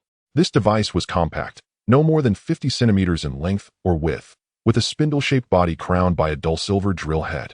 Cheng Qi's eyes traced slowly across the pile. He mentally tallied. Cheng Qi had delivered 8 such units, but all were damaged, some beyond repair. Underground drilling capability. Expanding subterranean space. Cheng Qi smiled faintly. Precisely what I need. Synthesis initiated. Disassembled into primal matter. Target model updated. Intelligent mole geolocation detector 4. Though dubbed moles, these devices had grown markedly larger. More elegantly sculpted, their heads now crowned with gleaming drill bits and enhanced sensor arrays of extraordinary precision. Synthesis initiated. Disassembled into primal matter. Heavy-duty engineering excavator 2. Before Cheng Qi now loomed a machine the size of a freight truck. Its undercarriage bore 2 broad armored treads. Its massive frontal drill bit had transformed into a matte black alloy, devoid of luster, yet radiating unassailable strength. Cheng Qi's eyes gleamed. He was drawing ever closer to his ideal design. Synthesis initiated. Disassembled into primal matter. Synthesis complete. Designation D. Long underground expansion dock. This unit transcends mere excavation. It is an adaptive platform. Leveraging elite drilling capabilities, it self-expands into a 120 square meter subterranean command center engineered to withstand extreme pressure and heat. Within interstellar prospecting teams, it is revered as the Earth Dragon King, a designation reserved exclusively for squads mining over 1 million tons annually. Perfect timing. Cheng Qi tilted his head back, awestruck by the colossal metallic apparatus, 10 meters by 10 meters. Its form resembling a heavily armored tank, its base anchored by thick alloy treads, its front bristling with 4 immense burnished gold drill bits. Cheng Qi retrieved the remote control interface and powered up the machine. It was astonishing. Those enormous drill bits spun with surprising quietude, only a low resonant hum, not the deafening roar one might expect.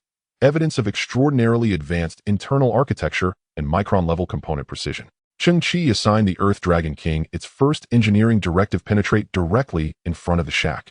First, survey subsurface structure down to 100 meters, then excavate a fully expandable chamber spanning 200 square meters. As the Earth Dragon King sank deep into the earth, its descent inevitably unleashed thunderous noise. Shards of refuse and clods of soil erupted outward. Then in an instant the machine vanished beneath the surface. Xiao Qiong stirred awake, lifting the tarpaulin to peer out with her small, curious face. Cheng Qi glanced back and smiled. Don't worry, we'll soon have the finest sanctuary on Earth. The sky hung low and ashen, as if a monstrous leviathan coiled beyond the atmosphere. The ground trembled faintly beneath him, fine grains of sand danced and rippled outward in delicate waves. The Earth Dragon King's engine hum faded into silence. It had already burrowed nearly 20 meters underground. Cheng Qi gripped the control panel, monitoring the real-time data feed. He had assumed the Earth Dragon King was nearing bedrock, only to discover that beneath a thin layer of soil lay a dense stratum of metallic debris. Drilling depth had to be guaranteed. Only then could the shelter withstand the gray storm with absolute certainty. Based on Cheng Qi's specifications, the estimated drilling time stood at approximately 40 minutes. The gray storm would arrive in 3 hours and 50 minutes, plenty of time to spare. As he waited, Cheng Qi turned his gaze toward the other scrap left behind by Xiong Zi. Electromagnetic System Auxiliary Module. He picked up one fragment. He recognized it instantly, a chip enlarged to the size of a cigarette box, its underside bristling with severed wire ends. No wonder it ended up in the scrapyard. It was utterly redundant. In essence, this module had been engineered as an auxiliary component for precision electronics akin to an expansion card. When interfaced with compatible devices, it enhanced computational speed or streamlined operational sequences. Unfortunately, its compatibility was severely limited, and its reliance on physical hardwiring rendered it incompatible with over 99% of commercial equipment. Cheng Qi glanced down. The monkeys had somehow scavenged for such chips. Initiate synthesis, disassemble into primal matter. He wondered with quiet curiosity what marvel or folly such a relic might yield. Mars Electronic Assistant 2. Cheng Qi studied the first stage product, still a dull obsidian black. He recalled Dr. Mars, a renowned scientist long deceased. Yet apparently even in death he had refined this very redundancy. Original design intent remains optimization of electronic control systems, upgraded to wireless electromagnetic field coupling, abandoning obsolete physical connections, though critical compatibility limitations persist. Cheng Qi tilted his head slightly as the STC emitted a sapphire scanning beam. Continue synthesis. Indigo Blue Mars version superconducting electronic assistant. Cheng Qi stared, momentarily stunned. Indigo Blue Mars, who is that? A descendant of Dr. Mars. He is Mars of the Indigo Blue Galaxy. The cosmos is vast. Across 1 million light-years, twin solar systems, twin Earths, and twin Marses exist. Identical geographies forge identical causal chains. You may interpret them as parallel universes within the same dimensional framework. Parallel universes. Really? Cheng Qi recoiled in astonishment. So the technology Mars failed to realize in our universe was achieved by his counterpart across the veil. He turned his attention to the new assistant's description. On the distant twin Earth, breakthroughs in electronic assistant technology emerged. Integrated superconducting metals and the advent of quaternary algorithms transformed this device from redundancy into revelation. Its external form adapts, dynamically conforming seamlessly to target electronics. Superconducting interfaces enable frictionless signal exchange, while quaternary algorithms permit deep non-invasive system integration. Note this technology originates from a level 1.9 civilization. Good heavens. Cheng Qi held the pitch-black chip in his palm, a shiver tracing his spine. This modest STC possessed staggering power. Technology unattainable in our own universe, supplied by its echo across the multiverse. A profound question stirred within him. Did the STC possess any true limit? Just then a gale swept in, laden with metallic dust, forcing Cheng Qi to narrow his eyes against the onslaught. The air pressure plummeted, oppressive and suffocating, pressing heavily upon his chest. This was the harbinger of the gray storm. Before the tempest broke, the earth itself seemed to groan in lamentation. Cheng Qi checked the Earth Dragon King's telemetry and froze. What in the world? Why has drilling time ballooned to 7 hours? Only after scrutinizing the data did he learn the truth. At 36 meters, the drill had struck a colossal stratum of compacted metallic waste, compressed over centuries into extraordinary density. Preliminary scans indicated a thickness of 170 meters. Drilling time had surged catastrophically. 7 hours. That's catastrophic. Then almost unconsciously his gaze fell upon the muon catalysis prototype strapped to his waist. His eyes flickered, inspiration struck, and he retrieved the indigo blue Mars version superconducting electronic assistant. With cautious optimism, he brought the two devices slowly together. The black plastic-like chip bent ever so slightly upon contact, then conformed flawlessly to the prototype's chassis like a sleek obsidian sheath adorning a hilt. A compact crimson interface shimmered into existence. Muon fission reactor 70 energy remaining. Optimizing performance. Generating a novel operational protocol. Legacy protocol: instantaneous release of muon fission energy. Linear thermal incineration spanning 7 kilometers yielding massive destructive force.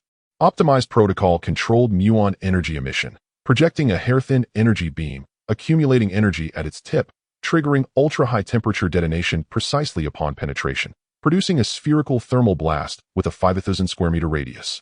This. Cheng Qi's eyes widened further, his mind already sketching a bold new application. If my hypothesis holds, if the optimized muon catalyst aligns precisely with my vision, could it not serve as the perfect excavation tool for the bunker?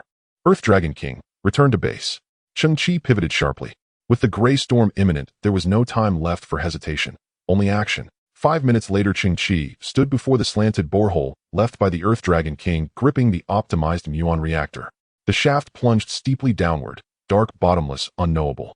He swallowed hard, then dialed the reactor's output to 30%, hesitated, then pushed it to 50%. Via the superconducting assistant, he selected the secondary energy release protocol.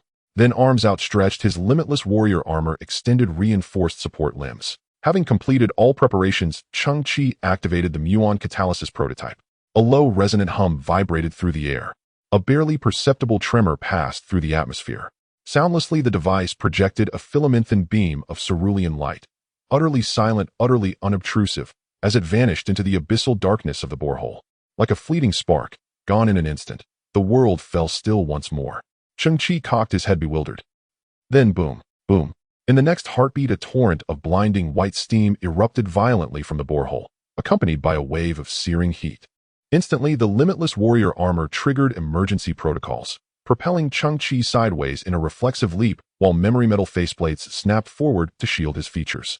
The scorching blast grazed his cheek en route to the sky, his visor hissed, and steamed faintly where the thermal front made contact. Unharmed, Cheng Qi flexed his neck, then strode forward, pausing at the cavernous maw of the hole to peek. At that moment, the borehole's sidewall gleamed with geometric perfection, a smooth, flawless circle vitrified by the beam's intense heat. Inside, the tunnel continued its steep, shadowed descent, deep, endless, impenetrable. Cheng Qi's eyes widened slightly. Had the outcome he envisioned truly taken shape? Inside the cave entrance, waves of heat radiated outwards. Cheng Qi was unaware of the high-temperature combustion created by Miaozi technology and the effects it had conjured. After waiting for a full 20 minutes, Han Zai volunteered, carrying a large amount of expired coolant into the cave. "Oh my gosh!" Han Zai's exclamation echoed from within the cave. "Cheng Qi, you need to be patient. Oh, just wait a little, and you'll see the surprise." Like a spinning top, Han Zai seemed to have completed the internal cooling. He then brought back 2 massive starship steel plates, each as thick as 50 centimeters, resembling a metallic wall. After a round of cutting and welding, Han Zai constructed a huge sliding door at the cave entrance. Then he found many disguised trash items and welded them onto the door, creating the appearance of a garbage heap. Once the door closed, the entrance of the cave perfectly vanished into the surrounding environment. Han Zai's operation took nearly 40 minutes. Watching Han Zai busily move around, Cheng Qi knew that the internal effects would likely not be too bad. However, to satisfy Han Zai's desire to create a little surprise, Cheng Qi restrained his anticipation. Ding ding ding. Cheng Qi, the high temperature inside has mostly dissipated. Han Zai extended his mechanical arm. "We can open the blind box now." Cheng Qi stood up, gently rubbing his palms together. Boom. The small garbage mound in front of him split in two, revealing a slanted downward entrance. As Cheng Qi stepped inside, his first impression was that the ground was extremely smooth. He lost his balance and fell forward. Did Han Zai leak oil again? Buzz. The jet-powered shoes activated first, halting Cheng Qi's uncontrolled fall, then adjusting his steps slightly, allowing him to stabilize and walk normally. As he ventured deeper, Cheng Qi touched the wall, finding its surface smooth and delicate, reminiscent of glass. Han Zai turned on the shoulder-mounted light. The tunnel ahead was clearly visible. What is this? Cheng Qi's eyes widened in shock. The upper layer of the ground was filled with a large amount of sand and metal debris. Among them, the main component of the sand was silica, which had its crystalline structure destroyed by the high-temperature combustion of the Miaozi beam. As it transformed into a liquid state, the bonding of the silicon-oxygen tetrahedra changed, forming a relatively disordered, long-range, non-crystalline structure characteristic of glass. After the recent cooling, the tunnel before him had turned into a magnificent glass corridor, within which lay countless pieces of technology waste encapsulated. Cheng Qi sighed a little. The tunnel before him resembled a kind of technological amber. The glass was akin to resin, while the technological waste was like insects preserved within, timeless and unyielding. Through Han Zai's lighting, countless dazzling reflections danced within the tunnel. These discarded technological scraps, though no longer useful, finally released their eternal brilliance at this moment. As he walked, Cheng Qi's gaze swept over the technological debris within the walls, a sense of reverence blossoming in his heart. NVIDIA RTX 4070 graphics card. Mate 70 phone. Star chart compass. And what is this? Some items had already charred and deformed, barely recognizable. Once these were the advanced technological products pursued by mankind, now they had turned into antiques, worthless trash. Cheng Qi continued down the tunnel, silently calculating that he had probably reached a depth of about 100 meters. Suddenly, he found himself in an open space. Cheng Qi was once again stunned into speechlessness. This was a vast spherical space, approximately 2,000 meters in diameter. This depth was exactly where the Earth Dragon had encountered the metallic sediment layer. Here the garbage had vaporized in an instant during the Miaozi energy explosion, forming a smooth inner wall. Cheng Qi looked up at the circular dome above.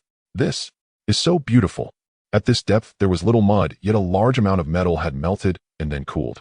At this moment the dome was forming rippling waves with different alloys, creating varied depths of color. Among them were tiny crystals formed from unknown substances, sparkling with starlight against the dark silver-patterned dome.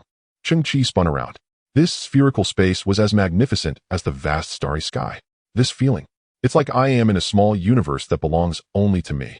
Immersed in the beauty for a long while, Cheng Qi finally snapped back to reality. Why is the oxygen here so abundant and the temperature just right? At that instant, he saw the Earth Dragon King's underground expansion dock in the distance. It had already entered this space located in the center of the spherical area. Moreover, it had initiated full-scale expansion, transforming from its previous heavy truck appearance into a metal house of about 120 square meters. The Earth Dragon King also expanded numerous environmental adjustment devices, continuously producing oxygen while regulating the internal temperature. Cheng Qi nodded as if he had found a treasure. Indeed, a divine tool for underground survival. At that moment, a floating light slowly rose from the top of the Earth Dragon King, resembling an old-fashioned Kongming lantern. It emitted a pure white glow, and the halo on the ground kept expanding. In Cheng Qi's eyes, the outline of the light reflected back at him. It seemed like the first star in this small universe, the first to cast light upon the earth. This place is too perfect. Cheng Qi's eyes sparkled as he clenched his fist lightly. Wow! Without turbo-powered shoes, Xiao Qiong simply used the tunnel as a super slide, sliding down from the entrance's top in one go. The slide was long, and the momentum was great. Once Xiao Qiong entered the spherical space, she drifted like a curling stone at the bottom until she finally came to a stop at Cheng Qi's feet, filled with novelty and excitement. Cheng Qi looked at Xiao Qiong. Your father was buried beneath the garbage heap. At first I was a bit worried that you would reject this underground shelter. You adults worry too much. Anyone with clear cognition knows this is a different matter altogether. Xiao Qiong stood up, pretending to be mature, but the next moment she was stunned by the beautiful sight above her, her little mouth agape and her small hands clasped together in surprise. Cheng Qi chuckled. In less than 2 hours the dust storm will arrive. Next we need to start moving. This will be a meticulous project. Xiao Qiong raised a finger. Cheng Qi, could you carry me up? I need to oversee and check for any oversights. Your adult thoughts are generally quite complex. Don't think I want to play on the slide again. Speaking of that big slide, I think it needs improvement. My backside is a bit sore from it. On the ground, the distant sky was already a dark mass, darker than any previous night. Cheng Qi looked at his scattered belongings. Whether it's moving or future transport, it would be best to have a convenient carrying tool. His gaze fell on the gift from the merchant Mo, the 4 biocomposite transport boxes. Although Mo might not entirely agree with the term gift, Detected similar technological creations, synthesize. Cheng Qi nodded. These boxes were too small. If synthesized twice, their performance would surely improve significantly. Perhaps the upgraded boxes could help him manage the moving tasks. Dismantle into primitive materials synthesis, successful biomass material transport, container 2 built-in volume of 33 cubic meters, equipped with a biomass engine capable of autonomous navigation, maximum range of 450 kilometers, built-in microbial suppression system, molecular activity reduction system. If used for transporting fresh goods, it can extend their freshness period by 150,230 times. Cheng Qi nodded. It leans towards food transport functionality, but it's not enough. Continue synthesize. K443 integrated transport platform appearance can undergo mechanical transformation, volume can change, built-in volume of 10,210 cubic meters, equipped with a biomass engine capable of autonomous navigation, maximum range of 2050 kilometers, freshness extension period of 230,500 times, built-in mechanical lifting arms, handling arms. Appearance equipped with visual reflection system capable of achieving visual level invisibility, nicknamed Steel Mama.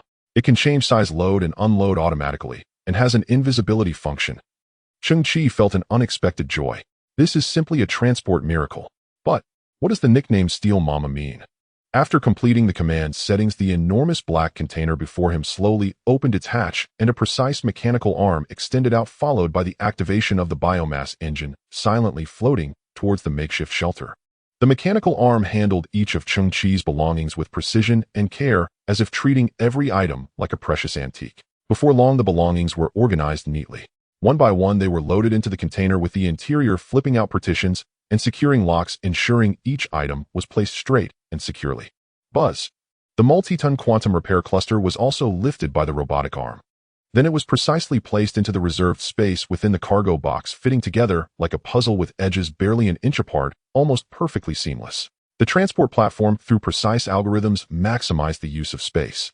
Cheng Qi felt a sense of awe, finally understanding the meaning behind the nickname. A child with a mother is a treasure. Even those with obsessive-compulsive disorder would approve. The Iron Mama was fully loaded with cargo, silently floating at the entrance of the shelter before its mechanical arms retracted just enough to enter the cave.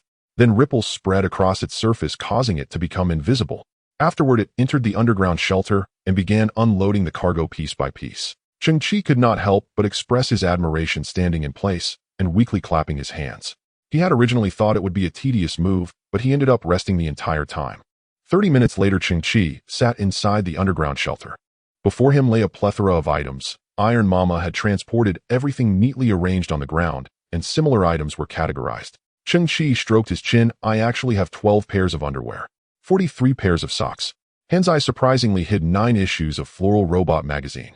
But then again, underwear is also a technological creation, at least textile technology. Can it be synthesized? The STC activated, scanning the underwear under Cheng Qi's insistence. Technology content too low, unable to synthesize, unsuitable for human use. Alright, I see that what I thought is not what I thought, and it must pass STC's filtering. Cheng Qi slowly leaned back in his chair. After so much fuss, all items had been moved into the shelter, including the similar technological junk brought by the monkeys, and they had already been sorted. Xiao Qiong had also sneaked in and was currently curiously studying the expansion room of the Earth Dragon King. Han Zai was beside her, making new plans. This underground shelter still had many things to improve in the future, such as stairs, water supply, and drainage. The large door of the underground shelter had also been closed. Previously, Han Zai had reinforced the door from the inside, installing dozens of sturdy alloys. The door was originally laid flat on the ground with minimal wind resistance and should be more than sufficient to withstand a dust storm. It's almost time. Cheng Qi squinted. The dust storm should be here. On the ground, the moon in the sky seemed to have hidden away early. A terrifying pressure descended, causing all the garbage to tremble. In the distance, a pitch-black wall seemed to appear, spanning the earth and sky, carrying a powerful sense of oppression, moving towards Zone B43 at an astonishing speed. All beasts lay in wait, and humans had vanished without a trace. Boom. The dust storm was intermingled with fierce lightning. Each time a flash of lightning struck, metallic dust and flammable gas ignited in the air, resembling divine punishment from the heavens, igniting a chain of crimson flames. Tens of thousands of tons of garbage were swept into the sky, rapidly swirling and colliding, twisting and deforming, sparks flying everywhere. Not far away, the wreckage of a several hundred-ton interstellar excavator was lifted into the sky by the howling winds. It revealed a cave beneath the surface, causing several scavengers hiding within to turn pale with fear. Before they could react, their bodies were instantly swept into the sky, struck by lightning, engulfed in green flames, and turned to ashes in an instant. Inside the underground shelter, it was quiet and peaceful. Xiao Qiong was sweetly asleep in Han Zai's arms. Cheng Qi still sat in front of the expansion room. The lighting floated in midair, illuminating the beautiful dome and surrounding walls. Ahead, a small gas stove was brewing a pot of hot tea. According to Cheng Qi's deduction, the dust storm was right above him, but within this 100-meter underground space, there was almost no unusual occurrence. Only by carefully sensing could one detect a faint minute tremor. That was the tremor of the earth, unavoidable. At Cheng Qi's feet, a small green grass blade was gently swaying. It was the same small grass that had been beside the shack before. Before entering the shelter, Cheng Qi had excavated it along with a small portion of soil. Now placed beside him, its vitality remained robust. Even in a dark world, one must give a stubborn explanation. Cheng Qi raised his cup of hot tea, looking at the neatly arranged 17 black market gene serums on the ground. Unbeknownst to him, this boy who had struggled at the bottom of a garbage-filled earth for 18 years emanated an extraordinary aura with a flicker of blazing light in his eyes. After drinking this cup of tea, I will begin my path of counterattack, breaking free from the disdain chain of geneticists. Why does the tea have a strange taste? Han Zai, there's something wrong with this water, it's gone bad. Cheng Qi rubbed his tongue and put the teacup back on the table. We need to hurry and modify the filtration system. What's wrong? Han Zai peered in. Just now Xiao Qiong was so desperate not to dirty the floor here that she peed into your teapot. What? Cheng Qi exploded in anger. Isn't there a toilet in the room? Han Zai replied, oh, Xiao Qiong said she's not used to the toilet. Calm down, Grandpa said. People from the old era loved to drink horse urine. Cheng Qi pressed down his hands, regulating his breathing. What was I saying? Oh, I will break free from the disdain chain of geneticists. His gaze shifted slightly to the right. Gene serums containing numerous impurities, 17. These were the failed black market gene serums, exchanged for merchant MO. Originating from the black market, they were still failures. In glass test tubes, each the thickness of a finger, lay a pool of flowing black liquid with much residue inside. Not even fit for dogs to drink. The success rate of gene optimization was less than 0.0035. MO said that after drinking this, the survival rate was less than 0.0035, which indeed matched the data. In other words, failure meant death. But the success rate was appallingly low. It was hard to imagine that this thing was priced at 300 credit points. It showed how humans now had an almost insane craving for high-level genes. Cheng Qi's gaze flickered. Start synthesis. Broken down into original materials, high-quality black market gene serums 8. The white radiance gradually faded, and on the ground the original 16 test tubes had turned into 8. The appearance did not change, but the liquid inside the test tubes had turned a light silver color, flowing with a slightly viscous consistency, resembling some kind of silver paint. CRISPR Cas9 technology upgrade plan, significantly reducing destructiveness, optimizing and repairing human genes with a gene optimization success rate of 11.23. Cheng Qi clenched his fist slightly. The direction of the upgrade was indeed as he had anticipated. The gene optimization success rate increased by over 3,000 times. Of course, the reason for such a multiple is that the original base was too small. The current success rate is only around 11. Cheng Qi squinted his eyes. Continue synthesis. Broken down into original materials synthesis, successful special grade black market gene serums 4. The bunker of the Scavenger Association. A tall main seat was welded from scrap metal upon which sat a stooped and elderly figure. In front of them, a dozen figures stood respectfully. A gray storm was raging. The entire bunker trembled violently, with occasional creaking sounds of metal deforming echoing from the ceiling. The only tungsten filament lamp swayed precariously, casting the shadows of the people on the ground like a pendulum. Don't worry, this bunker has withstood over a dozen gray storms for us. It may look shaky, but it has always turned danger into safety. Right now we have a more serious matter at hand. The elderly figure slowly turned to the side, retrieving a delicate metal box. Facing the crowd, he slowly opened it, revealing a black vial of medicine inside. The audience widened their eyes, their breathing quickening, but no one dared to make a sound. A special black market gene elixir. The elderly man's voice was frail. Our alliance has accumulated wealth for a full decade and exhausted all channels just to obtain this vial of medicine. Thud. It was the sound of high heels striking the ground. Among the crowd, a woman in a red dress, Hina, gazed at the black elixir, her eyes ablaze, biting her lips slightly, as she involuntarily took a step forward, making a noise. My daughter Hina, what are you wearing? The elder's voice carried authority without anger. Such clothing cannot resist radiation nor filter toxic gases. Hina lowered her head, slightly retreating back into the crowd, trying hard to cover her body. I am getting old. Someone must take over the position of the president of the Scavenger Alliance. My eldest daughter. the elder said, seemingly unwell, coughing a few times. Hongyan, this elixir, a graceful figure draped in a gray cloak, slowly stepped out from the crowd. She reached the center of the room, extending her fair arm to pull off her cloak. This was a tall woman wearing tight leather shorts that showcased her snow-white long legs, her rear firm, and on her upper body, she wore a black cropped leather jacket, her waist half-exposed, slim, without an ounce of excess flesh, with clearly visible abdominal muscles. Her long black hair cascaded over her shoulders, and her face bore some resemblance to Hina's. Yet her features and body proportions far surpassed Hina's. What captured the eye most were her captivating eyes. Within her elongated pupils flickered a ghostly blue halo. This made her seem mysterious, cold, yet noble. Her attire similarly lacked the capacity to resist radiation. Yet in the elder's eyes there was only acknowledgement and pride devoid of any reproach. The core members of the Scavenger Alliance understood well. The president had 2 daughters. The eldest was named Hongyan, and the youngest was named Hina. Both were proud grade gene carriers. Yet the president never concealed his favoritism towards Hongyan. President Miss Hongyan is already an grade gene carrier. So why not distribute such a precious elixir among the other higher-ups? This way our overall strength would be better. The elder's voice was solemn. I received notice that within the next 48 hours, a combat team from the Galactic Alliance will arrive on Earth. They are to execute a certain secret mission. In their eyes, no matter how many grade gene carriers there are, they are still inferior to a single grade gene carrier. Earth has been abandoned for so long, the environment is becoming increasingly harsh and resources are growing scarce. This time it's a precious opportunity. Perhaps through this team, we can convey information to the Solar System Alliance and apply for some assistance. To achieve this, we need at least one representative who can attract their adequate attention. At this moment, Hina bit her lip softly. Father, I am also in a grade gene. The elder merely cast a faint glance at Hina. I am well aware that even if your genes are upgraded, you still lack sufficient negotiation power. Hina bit her lip, frowning, as she slowly bowed her head, falling silent. Hongyan. The elder looked at the leather-clad woman in the center. The success rate of this special elixir is as high as 23. This is already an astonishing probability, and even if it fails, its side effects won't be fatal. Rest assured, I have prepared a medical team. Even if it fails, you will receive immediate treatment. I will not lose you, and the Scavenger Alliance will not lose you. The elder took a deep breath. Prepare yourself. 1 hour later, you will begin your second gene evolution. After a pause, the elder raised his head again, solemnly stating, the future of the Scavenger Alliance and the fate of hundreds of thousands of scavengers on this earth depend on you. The meeting concluded. A brief rest.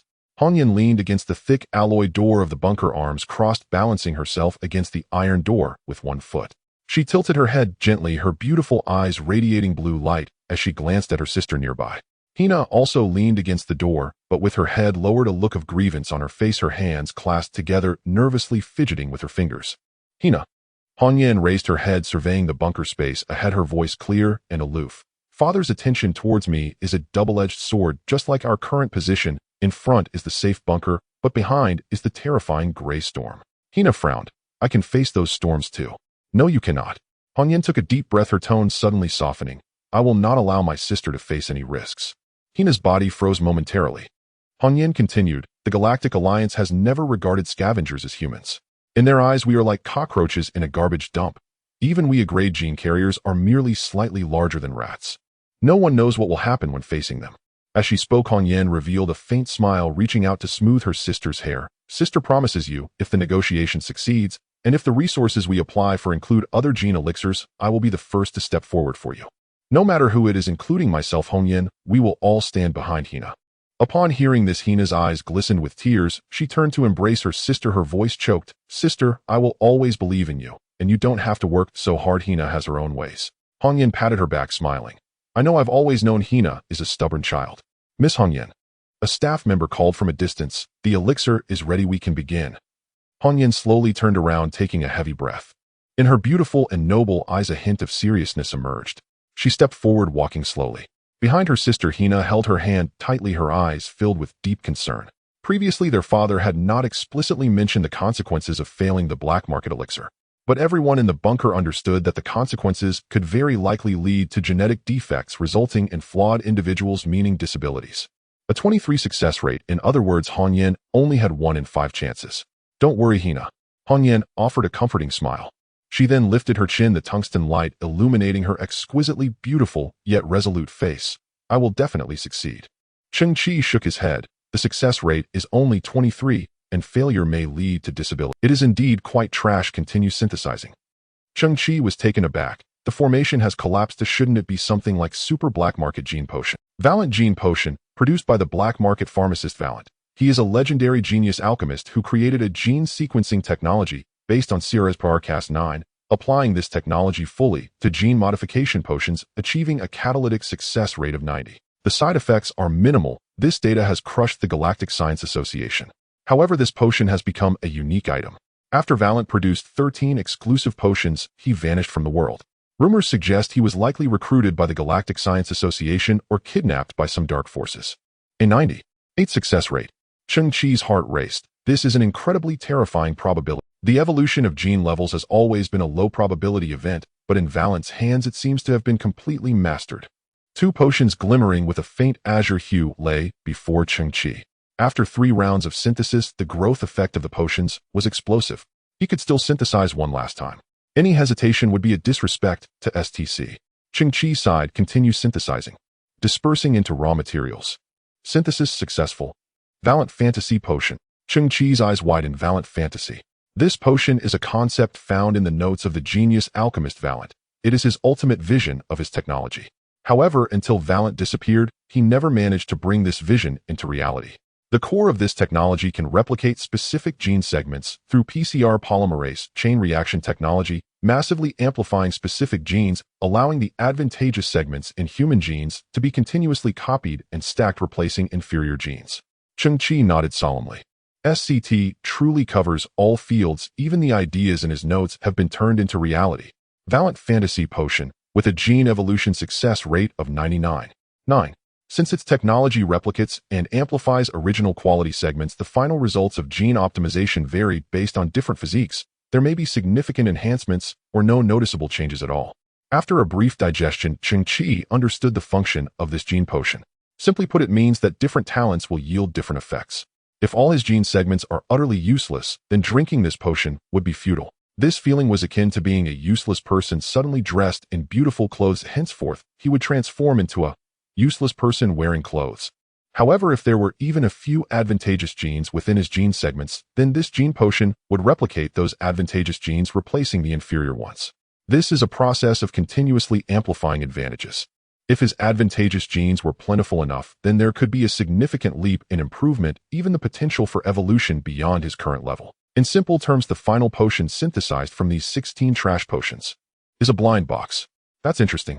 Cheng Qi instinctively rubbed his hands. Now he had no other choice but to consume this Valiant. How much potential do I truly have? Let's wait and see. Cheng Qi raised the test tube containing the pure azure potion, which had no impurities and didn't seem difficult to drink. Pop. Cheng Qi pulled out the test tube stopper, tilted his head back, and directly downed the bottle of Valiant Fantasy Potion. The next moment, Cheng Qi sat upright on a worn-out stool, back straight, hands resting on his knees, staring straight ahead. After drinking the potion, he only felt a burning sensation in his throat, as if he had consumed a glass of strong liquor. But beyond that, there was no other sensation. Cheng Qi tilted his head, closed his eyes, and focused, yet still felt nothing. No way. No way. I'm just a useless person in clothes. Cheng Qi suddenly felt the world spinning.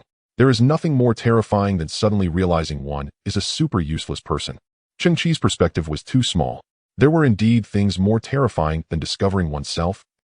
Cheng Qi spat a mouthful of blood skyward, his eyes rolled back, and he collapsed to the ground. He had become a dead waste. Time flowed slowly, and the clouds changed. Everything in this world seemed to have transformed, yet remained the same.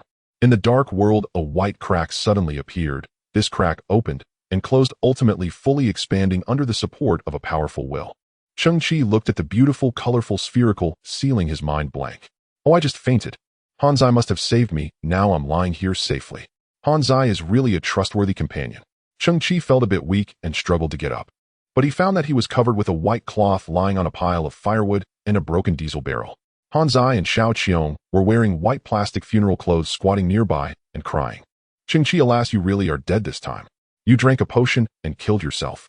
Seriously, there's no... Cheng Qi's face darkened. They were quick in preparations for cremation. Click. He saw Han Zai not turning his head, directly pressing the ignition switch nearby. Electricity surged through the wires, igniting the diesel beneath Cheng Qi with a loud bang. What the hell? Cheng Qi was stunned, but in that instant a sense of crisis erupted from deep within his mind, striking his nerves like a bolt of lightning. Whoosh. In a split second, Cheng Qi sprang up, his body moving like a swift wind, swiftly sliding 7 or 8 meters away. Everything felt like an instinctual reaction. Cheng Qi's conscious mind hadn't even registered the moment. What just happened? Did I turn into a bolt of lightning? He looked at his hands in disbelief. No, this is the emergency evasion response of the extreme warrior armor.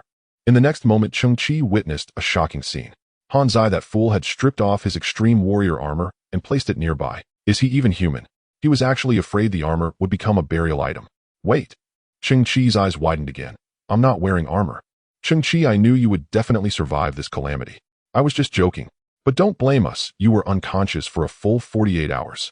Han Zai scratched his metallic skull with his metal fingers, chuckling. Is this your reason for cremating me? Cheng Qi sighed helplessly. Could it be that I actually slept for 48 hours? Does that mean the gray storm is nearing its end? Oh. Xiao Qiong seemed to see something unbelievable as she looked at Cheng Qi's face and suddenly covered. Your eyes have changed. Han Zai, being quick-witted, found a smooth piece of metal to use as a mirror and held it up to Cheng Qi. Cheng Qi looked at himself in the mirror, his eyes suddenly widening. A surge of joy erupted within him like a mountain torrent. In his pupils there were faint blue halos, clear and deep, exuding a noble aura. In today's society, this represented status, respect, and everything. Have I transformed from a normal person into an A-level gene user?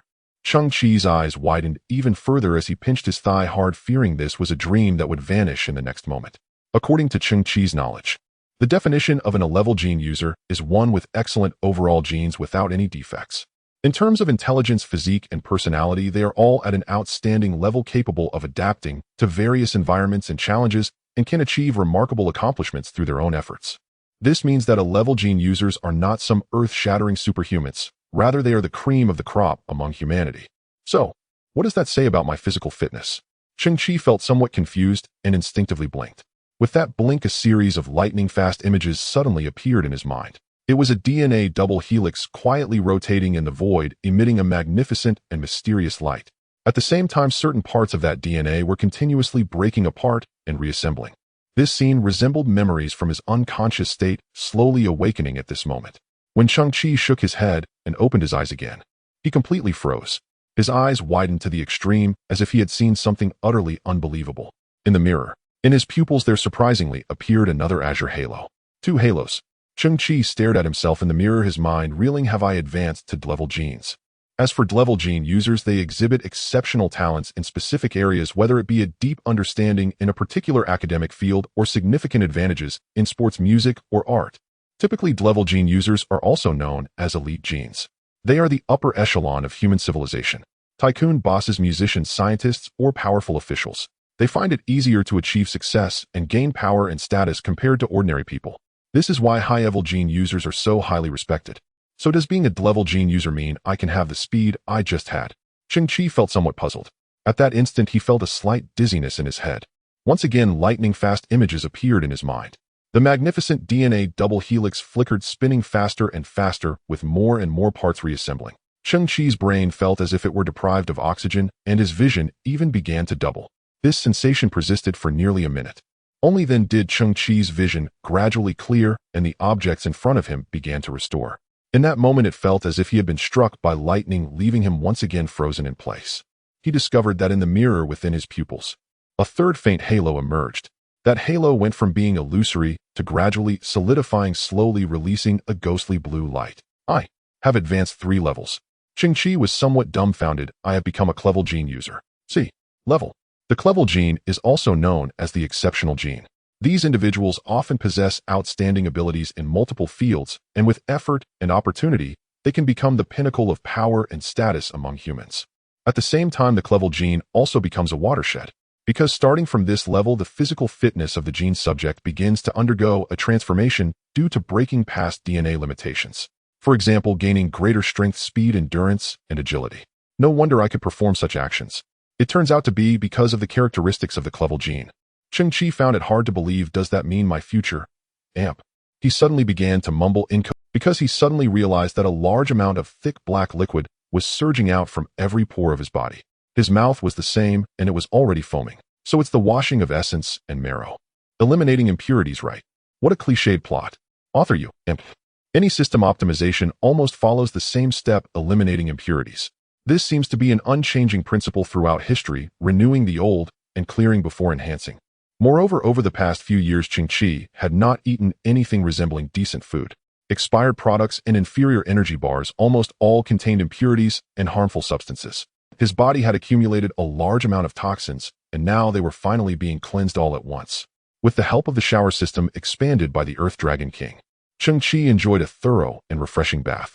The moment he stepped out of the shower, he felt as if he had pierced through clouds to see the sunrise, feeling light as a swallow, invigorated and clear-headed. Looking at himself in the mirror, Cheng Qi found that his skin had indeed become much fairer and smoother. The contours of his features were also more pronounced, and his eyes, enhanced by the 3 blue halos, became deep and dark, exuding an indescribable noble aura. Although up to this point Cheng Qi had not undergone systematic training and had not fully utilized the benefits brought by the clevel gene, he could still vaguely see the muscle lines on his body resembling an initial sculptural work. The muscle groups like the pectorals and abs were slightly raised, handsome and agile, yet filled with a sense of strength. I finally understand how wasteful I used to be. I also finally understand why so many ordinary people expend all their efforts yet cannot escape the label of mediocrity. In the old era, there were inherent genetic differences between people, and now there is even the emergence of gene science. Because the gap brought by genes is an insurmountable chasm. Cheng Qi felt his thoughts becoming clear, his energy abundant, and a spark of brilliance erupted in his eyes. This feeling is so exhilarating. Cheng Qi, prepare to receive the goods. According to the conversion of high-entropy alloy, this time I managed to get you 82 failed gene agents from the black market. The communicator used to contact Mo crackled, transmitting Mo's voice.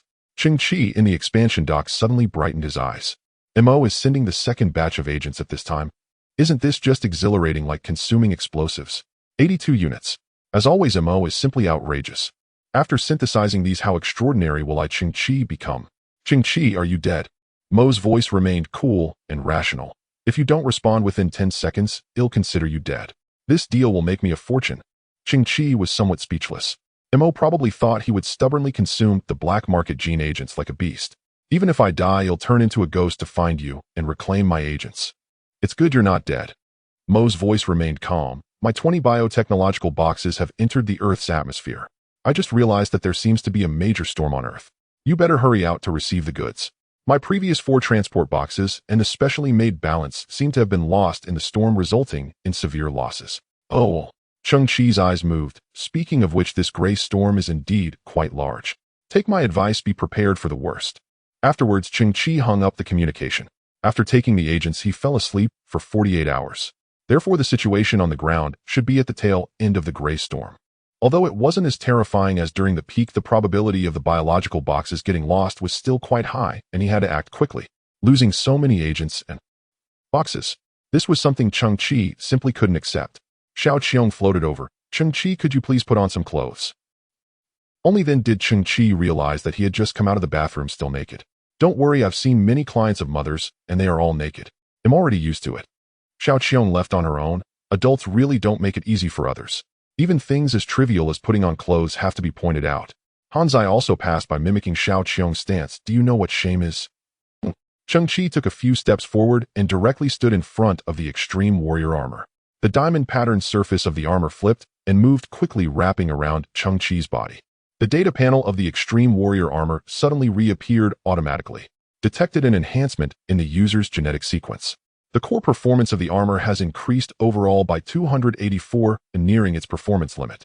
Okay. Indeed, in the perception of the strong, the whole world is gentle. After the extreme warrior armor was fully equipped, Cheng Qi put on his jet turbine shoes. The airflow beneath his feet spread out, and Cheng Qi's body ascended, heading straight for the exit of the underground shelter. Creak. Creak. The electric control system of the shelter's door was normal, slowly opening, but emitting a piercing noise. The gray storm that lasted for more than 40 hours had deformed the door, but it remained unbreakable. Han Zai's technology was still reliable. The wind outside had decreased significantly, but it was still filled with piercing airflow. The extreme warrior armor flipped its visor down, protecting Cheng Qi's face. He slowly walked out of the shelter and closed the door. At this moment, the ground was filled with gray dust, countless metal particles floating in the air with very low visibility. One could vaguely determine that the surrounding garbage mountains had changed. Various fragments and displacements occurred after each gray storm, reshaping the landscape of the garbage earth. For scavengers, this was a new opportunity gained after experiencing a terrifying disaster. Many valuable pieces of garbage buried underground would be unearthed, and see the light of day again. Cheng Qi looked up at the gray sky to the north. Within the naked eye's perspective, nothing was visible. However, the reconnaissance system of the extreme warrior armor quickly locked onto 20 light spots in the distance. They were flying towards the ground at high speed, but at this time the high altitude still retained harsh airflow, causing those light spots to fly in a wobbly trajectory. Those were most transport boxes. Cheng Qi squinted and suddenly noticed that the trajectory of several boxes showed severe deviation. They were about to collide in midair, likely causing a crash. Cheng Qi's expression shifted, his legs slightly bent, and he exerted all his strength running towards the predicted landing point of the boxes. Boom. The garbage on the ground was kicked back by Cheng Qi, and in the gray environment, he seemed to turn into a fleeting shadow. Cheng Qi himself was stunned, completely unaware that his speed had suddenly increased so much. Because he was unprepared, his brain felt a wave of dizziness due to inertia. The extreme warrior armor emitted a prompt sound. The user's speed is approaching the armor limit and is likely resulting in uncalculable overflow. Cheng Qi was taken aback. What this meant was that his speed had exceeded the limit of the armor. Cheng Qi recalled the moment he instantly moved from the cremation platform to the ground in the shelter. Speed. After the genetic evolution, I gained a significant speed boost. And to think that the speed of the human body could exceed that of machines. At this moment, Cheng Qi had dashed right beneath the transport boxes, visibly seeing that 3 of the boxes were swaying precariously. Boom. Cheng Qi bent his legs again and suddenly leaped into the air. The surrounding airflow was fierce, and Cheng Qi was slightly startled again. In his moment of urgency, he hadn't activated his turbine-powered shoes. But how high did I just jump? It must be around 20 meters, nearly the height of 6 floors. The core performance of the armor increased by 284, truly exaggerated. However, this time the extreme warrior armor did not seem to issue any data overflow prompt. The jumping ability relied on leg strength. In other words, the current jumping height was the combined effect of his legs and the extreme warrior armor. Strength did not overflow, but speed overflowed. Aren't both generated by leg power? Are these two factors calculated separately? Sensing his own condition, Cheng Qi's mind became inexplicably clear. In an instant, he grasped the answer. High-speed movement relies not only on leg strength, but also on the coordination of all muscles. Factors such as the amplitude of arm swings and body posture significantly affect speed. To put it simply, no runner can win a championship solely based on leg strength. Thus, strength is a singular data, while speed is an indicator of multiple data integrations. Relatively speaking, it's easy to train strength, but it's much harder to enhance speed. At this point, Cheng Qi gradually realized that what he had gained was a rare speed enhancement. Cheng Qi caught 3 transport boxes in midair with precise movements. He then landed on the ground, carefully placing the boxes down. Afterward, he leaped up again, repeating the process to catch other transport boxes. During his final jump, Cheng Qi saw a bizarre scene on the distant ground. Amidst the chaotic airflow and thick, gray dust, something was crawling on the ground. It appeared to be half. To be precise, it wasn't even half, it was just ahead, a small part of a shoulder and one arm. Its arm was constantly swinging forward, clawing at the protruding garbage on the ground as it struggled and crawled slowly. Judging by its size, it didn't seem like a robot. Was that a human? How could it still be alive in such a state? Cheng Qi blinked, but a swirl of gray metallic dust passed by, and that quarter of a person suddenly vanished as if it had never existed. With a slight hesitation, Cheng Qi collected all the transport boxes and returned to the underground shelter. With so many precious items in hand, curiosity could not dictate his actions. Inside the underground shelter, the massive steel mother extended its precise mechanical arms, neatly arranging 20 biological material boxes and opening them one by one. Among them, a total of 82 failed black market gene agents were lined up in a straight line with a spacing error of less than 0.1 millimeters, an astonishing level of precision. With a slight roll due to the curvature of the shelter's floor, one of the agents moved slightly. The mechanical mother immediately straightened it. Cheng Qi observed these agents. Based on their materials and appearances, there was not a single flaw. Merchant Mo had once again proven his integrity. Cheng Qi then looked at those black biological technology transport boxes. The same reasoning applied. Having bought so many items, wasn't it reasonable to receive a few packaging bags? That is certainly reasonable. Cheng Qi nodded to himself. With these boxes, the mechanical mother can be upgraded again. I just hope its obsessive-compulsive disorder doesn't worsen. His gaze returned to the gene agents. As a class gene user, Cheng Qi's arm trembled slightly. Even he was aware of his unparalleled and terrifying potential for growth. With an excited heart and trembling hands, even Wang Zilv would turn into a dog. Cheng Qi swallowed hard. Start synthesizing. Disperse original units. Synthesis successful. High-quality black market gene agents 41. Cheng Qi's movements flickered. Exactly the same original materials correspond to the same synthesis route. Disperse original units. Synthesis successful. Special black market gene agents 20. Disperse original units. Synthesis successful. Valent gene agents 10. Disperse original units. Synthesis successful. Valent fantasy agents 5. Cheng Qi's actions paused. Previously he had reached this point in synthesis, but due to a lack of more synthesis materials, he had consumed the Valent fantasy agent. This very agent had allowed him to evolve 3 times in a row, becoming a class gene user. Cheng Qi's lips trembled slightly. What would happen if he continued to synthesize? Would it elevate him to the legendary class gene? In the past, Cheng Qi had only heard some wild tales from the old interstellar radio left by his grandfather, which sometimes worked, sometimes didn't. Class gene progeny were everywhere. No matter which planet he went to, various top beauties would pounce like hungry tigers, transforming into human-shaped vacuum cleaners. Oh no, various beauties would actively throw themselves at him, hoping to mate with a high-level gene user to produce quality offspring.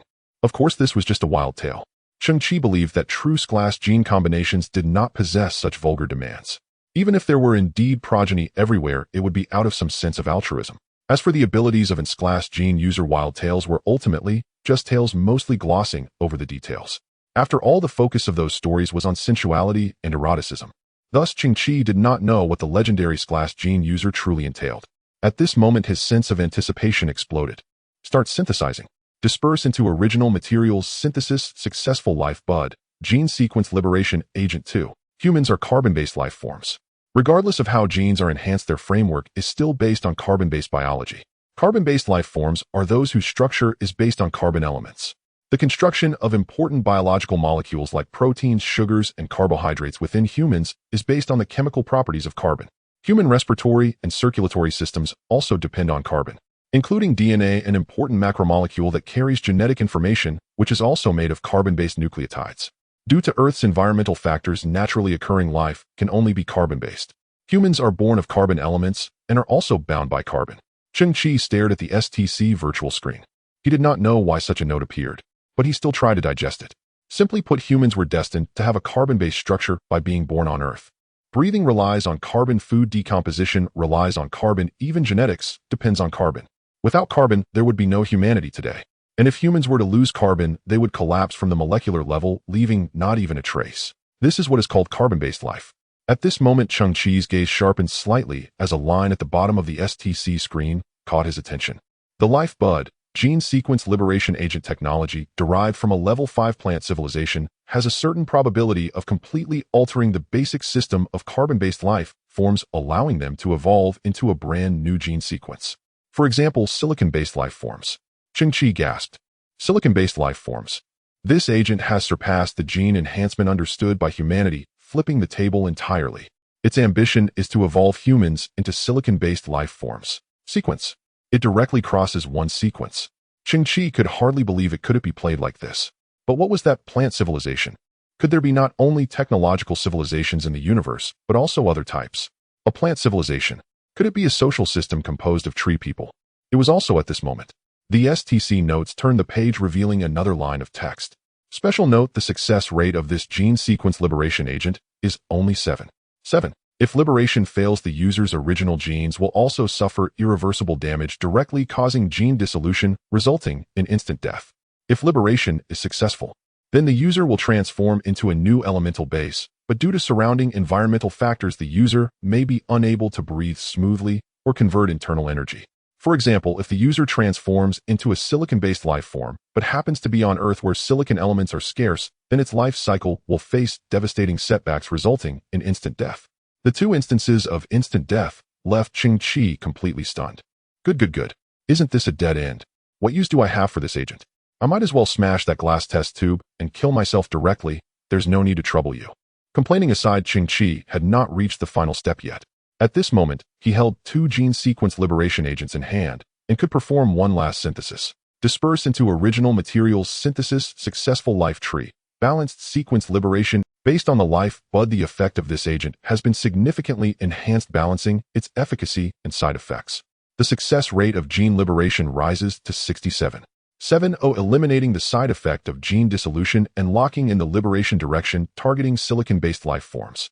Moreover, upon successful liberation, the user's original gene sequence is retained. In the subsequent evolution process, the user will transform into a dual gene sequence life form, possessing the advantages of both genes while compensating for their weaknesses. Cheng Qi felt a jolt as if struck by lightning. Dual gene sequence, and one that won't lead to instant death. The underground fortress of the Scavenger Alliance. A potion laboratory. The rusty metal door slowly creaked open, releasing a cloud of white steam. Amidst the mist, a tall and alluring silhouette appeared intermittently. Long, beautiful legs, a slender waist, a prominent chest, and cascading long hair, all forming an incredibly captivating outline. She gradually stepped forward with a steady gait, moving outward.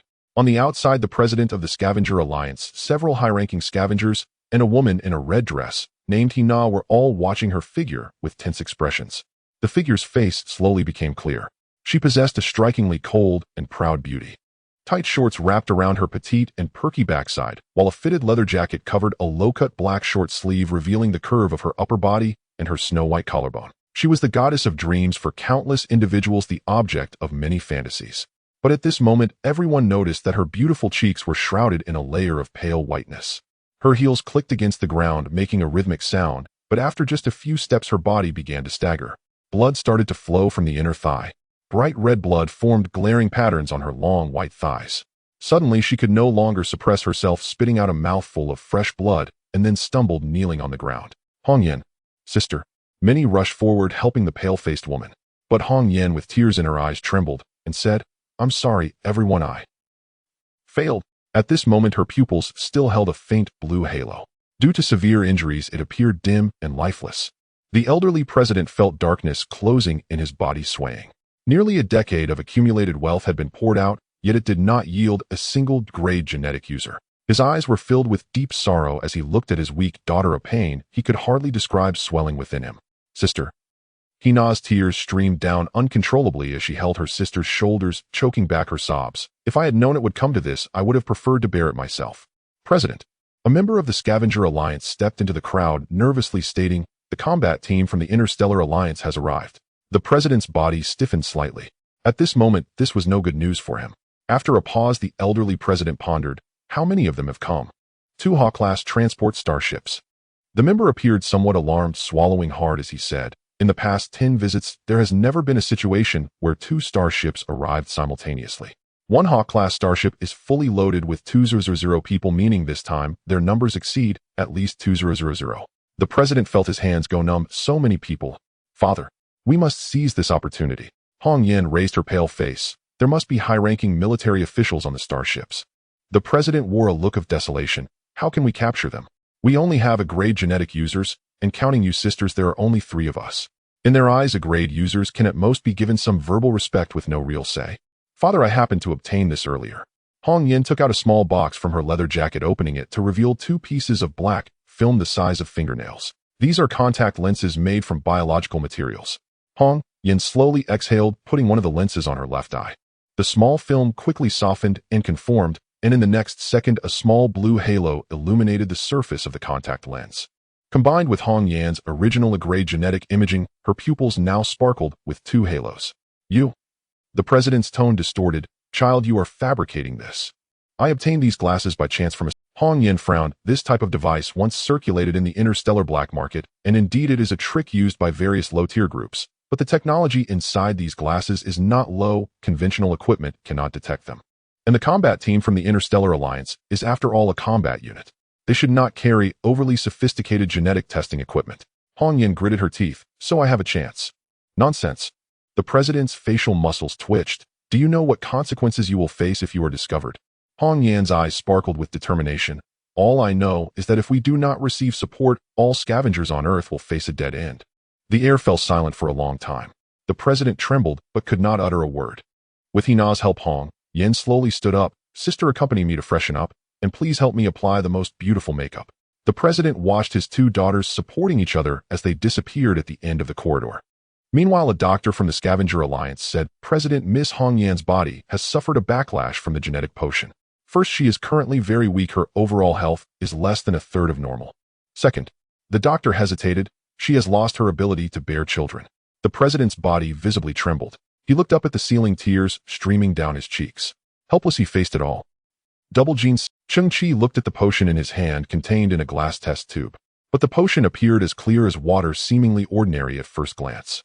However, when Cheng Qi lifted the potion against the light in the underground shelter, Cheng Qi's pupils shrank as he saw countless tiny lights floating within the transparent potion, these lights crystalline and clear, spreading throughout the clear potion like stars in the universe.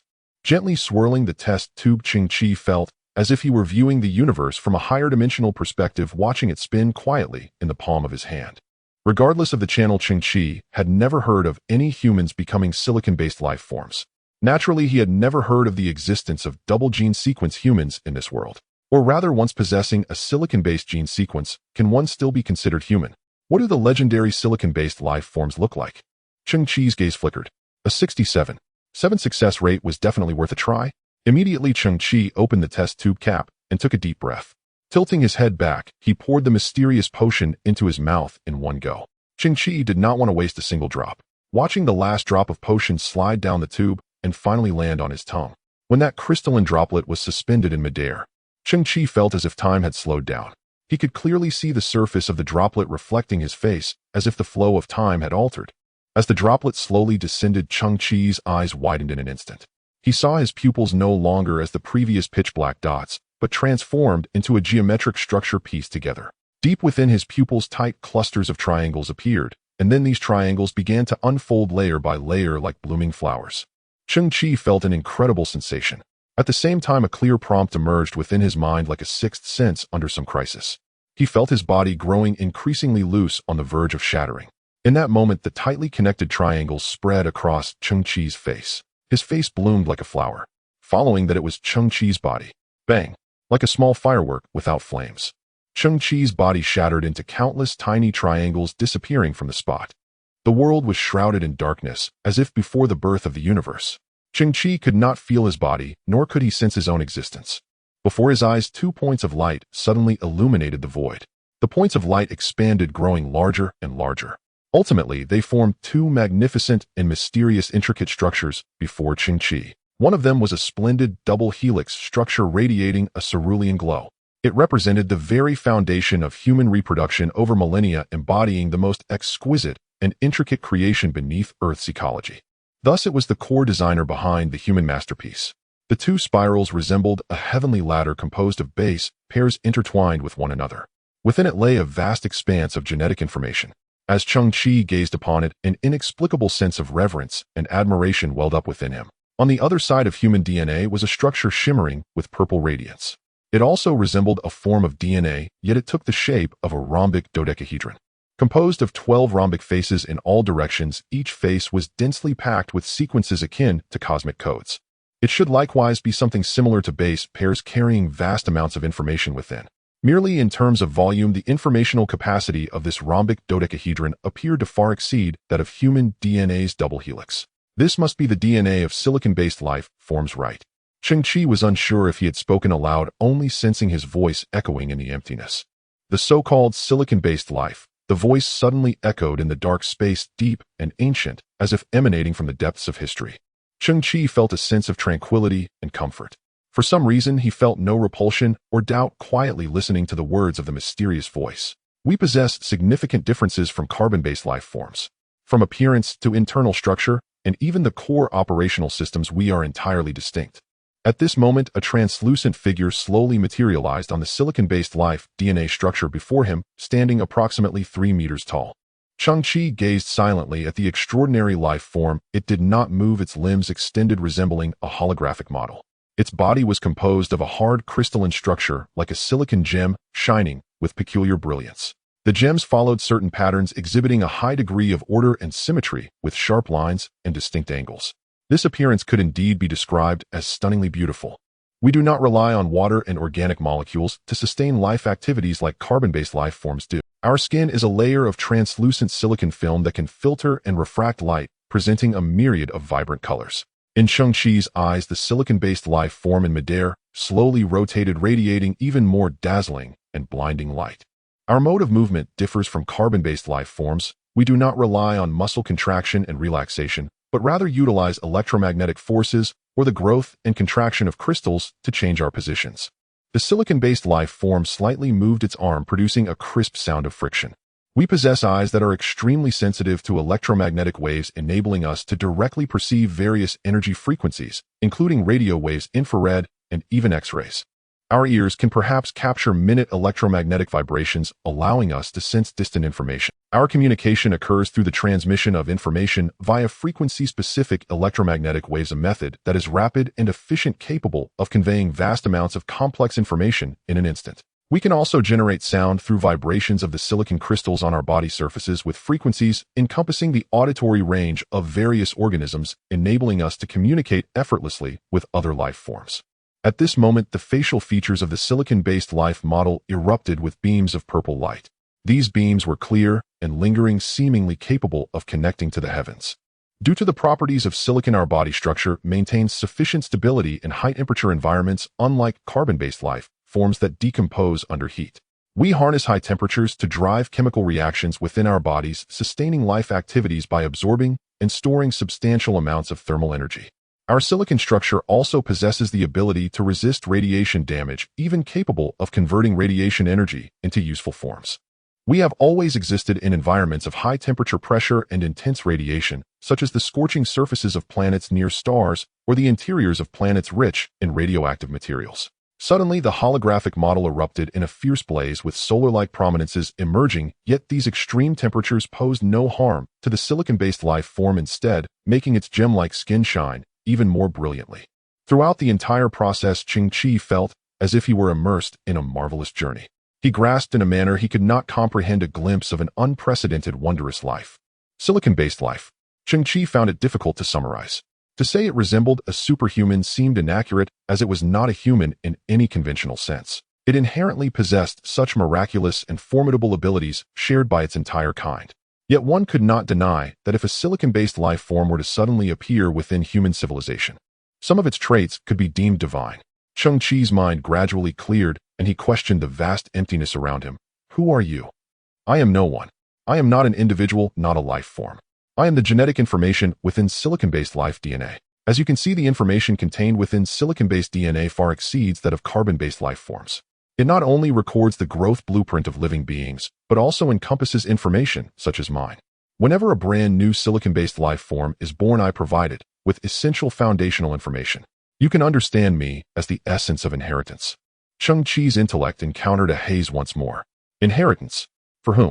For you. The mysterious voice delivered its final words, resonating like a grand bell, striking Cheng Qi's heart. He felt the entire world ripple, and whirlpools manifested in his vision. Suddenly, Cheng Qi, his perspective rapidly became clear. He saw the splendid spherical ceiling of the underground shelter. He noticed the glass test tube he was holding. He also saw the droplet of genetic serum falling from the test tube. Drip! That droplet finally fell into Cheng Qi's mouth, and he felt a sweet and cool sensation on his tongue. Cheng Qi shook his head, confusion filling his eyes. Have I been sitting here all along? What was that I just saw and heard? Was it an illusion? However, in the next moment, Cheng Qi's body stiffened slightly. He saw that the right hand holding the test tube was no longer a human arm. It was an arm reflecting dazzling light akin to a magnificent diamond. What is this? Following his arm, Cheng Qi's gaze slightly shifted downwards. He saw his shoulders, chest, and legs shimmering with a dazzling brilliance reminiscent of colorful glass, splendid and breathtaking. He moved his hand slightly, and everything felt normal. Yet his arm conveyed a sense of heaviness and rigidity. Meanwhile, he heard a faint sound of crystal friction emanating from his joints. Cheng Qi's eyes widened slightly. Our skin is a layer of translucent silicon membrane capable of filtering and refracting light.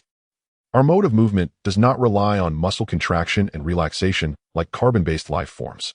Cheng Qi recalled the words of inheritance, his heart filled with growing horror. In that moment, Cheng Qi clenched his fist. A layer of crystalline armor swiftly emerged upon his knuckles, sharp crystalline spikes sprouting from the joints. Perhaps due to his inexperience, this phenomenon triggered a chain reaction. In an instant, crystalline spikes erupted from his elbow, shoulder, and knees. He looked like a stunning thorn flower. Hey! Cheng Qi exclaimed in astonishment, my armor. It was as if he sensed something, and he suddenly turned around. He discovered that the XXX-01 Extreme Warrior armor had exited its wearing state long before he woke up. It stood silently behind Cheng Qi like a silver headless automaton. The armor must have detected some mismatch factors, causing it to automatically detach from Cheng Qi's body. He confirmed that the Extreme Warrior armor had not suffered any damage. Cheng Qi sighed in relief. But within just a second, his heart began to blaze again. All of this was signifying a single result. A success rate of 67.7. He had succeeded. The current him should be the legendary dual gene sequence wielder. This was likely not an ordinary advanced gene wielder, but rather an unprecedented existence. Cheng Qi's chest heaved slightly. The process of this potion's effect was astonishingly remarkable. It was as if he experienced a fantastical dream that transcended time and space during the last drop of the potion's fall. In Cheng Qi's diamond-like, brilliant eyes, he suddenly saw some strange things. They were translucent blue ribbons quietly floating in the air, agile and mysterious. The starting point of these ribbons was the same place, Cheng Qi's body. But their endpoints varied. One of them connected to the Iron Mama that was quietly parked in the distance. Another connected to the Earth Dragon King's expansion dock, and yet another linked to the dock, where the silly boy was secretly cheating while playing land poker with Xiao Qiong. What is this? Cheng Qi's heart was filled with doubt. The inheritance seemed to lack an explanation for this phenomenon. He gazed at the distant Iron Mama. Deep within Cheng Qi's consciousness, a strange sensation of communication suddenly arose. He focused. The distant Iron Mama stirred slightly blue indicator lights, illuminating her massive frame. With a soft hum, she activated her levitation system and slowly moved forward by 10 centimeters. Cheng Qi's eyes widened. He had merely envisioned this scene in his mind, yet the mechanical Mama actually executed it. Are those blue ribbons some kind of link? Cheng Qi began to form a preliminary hypothesis and then issued another command. The indicator lights flickered slightly, and the mechanical Mama raised her mechanical arm to the sky before lowering it back down. Cheng Qi's heart thundered. It really worked. He then looked at the Earth Dragon King's expansion dock and issued it a command. Cheng Qi hoped that the levitating light it released would rise another meter, increasing its brightness by 20. In the next moment, the underground shelter brightened considerably as the levitating light was now closer to the dome, making the dome adorned with metallic patterns appear even more splendid and beautiful. Cheng Qi looked up in surprise. Although his expression was dazed, his diamond-like body shone in harmony with the dome. Why is this happening? Cheng Qi's face was filled with disbelief. Did my thoughts connect with the control center of the mechanical body? But consciousness and electronic signals are completely unrelated things. He looked at his diamond-like hands. Cheng Qi's eyes flickered. Wait. I seem to have been too presumptuous and complacent. Now I am no longer carbon-based, but a silicon-based life form. I need to change my perspective. The brain of computers and artificial intelligence is the chip, and the main material inside the chip is silicon. After purification, silicon becomes silicon wafers. Then through photolithography, etching, and other technologies, transistor circuits and other main components are formed within the chip. This is equivalent to neurons, brain nerves, and cerebral blood vessels. The self-awareness, thoughts, judgments, and executions of robots all arise from that small silicon chip. And devices like Iron Mama and Earth Dragon King expansion dock are pure primitive artificial intelligence. They are also a form of silicon-based life, or rather a form of primitive silicon-based life. Their existence is based on silicon elements, and they can think and have self-awareness. Cheng Qi felt enlightened. In the old era, people always thought silicon-based life was far from them, but in fact quite the opposite. If considered from another angle, people's laptops are silicon-based life, and so are their phones. If one thinks these devices lack human characteristics, then this concept can be personified, such as Siri, Xiao AI, and Xiao Du. They are actually silicon-based entities existing among humans, only relatively low-level and artificially created. When I become a silicon-based life form, I will resonate with other silicon-based lives. This is the unique communication method of silicon-based life mentioned in Inheritance. No wonder I can control them remotely. Cheng Qi's eyes widened. If this is the case, then all the technological creations I synthesize in the future, as long as they have silicon chips, can they be manipulated from a distance? This is simply incredibly convenient, even somewhat ghostly. At that moment, Cheng Qi looked at the silly boy in the distance. Xiao Qiong, let me tell you. If A connects with 6, that is the wild government car of the old times. Your bomb won't work on me, ha. Cheng Qi squinted. This guy really knows how to apply what he learns.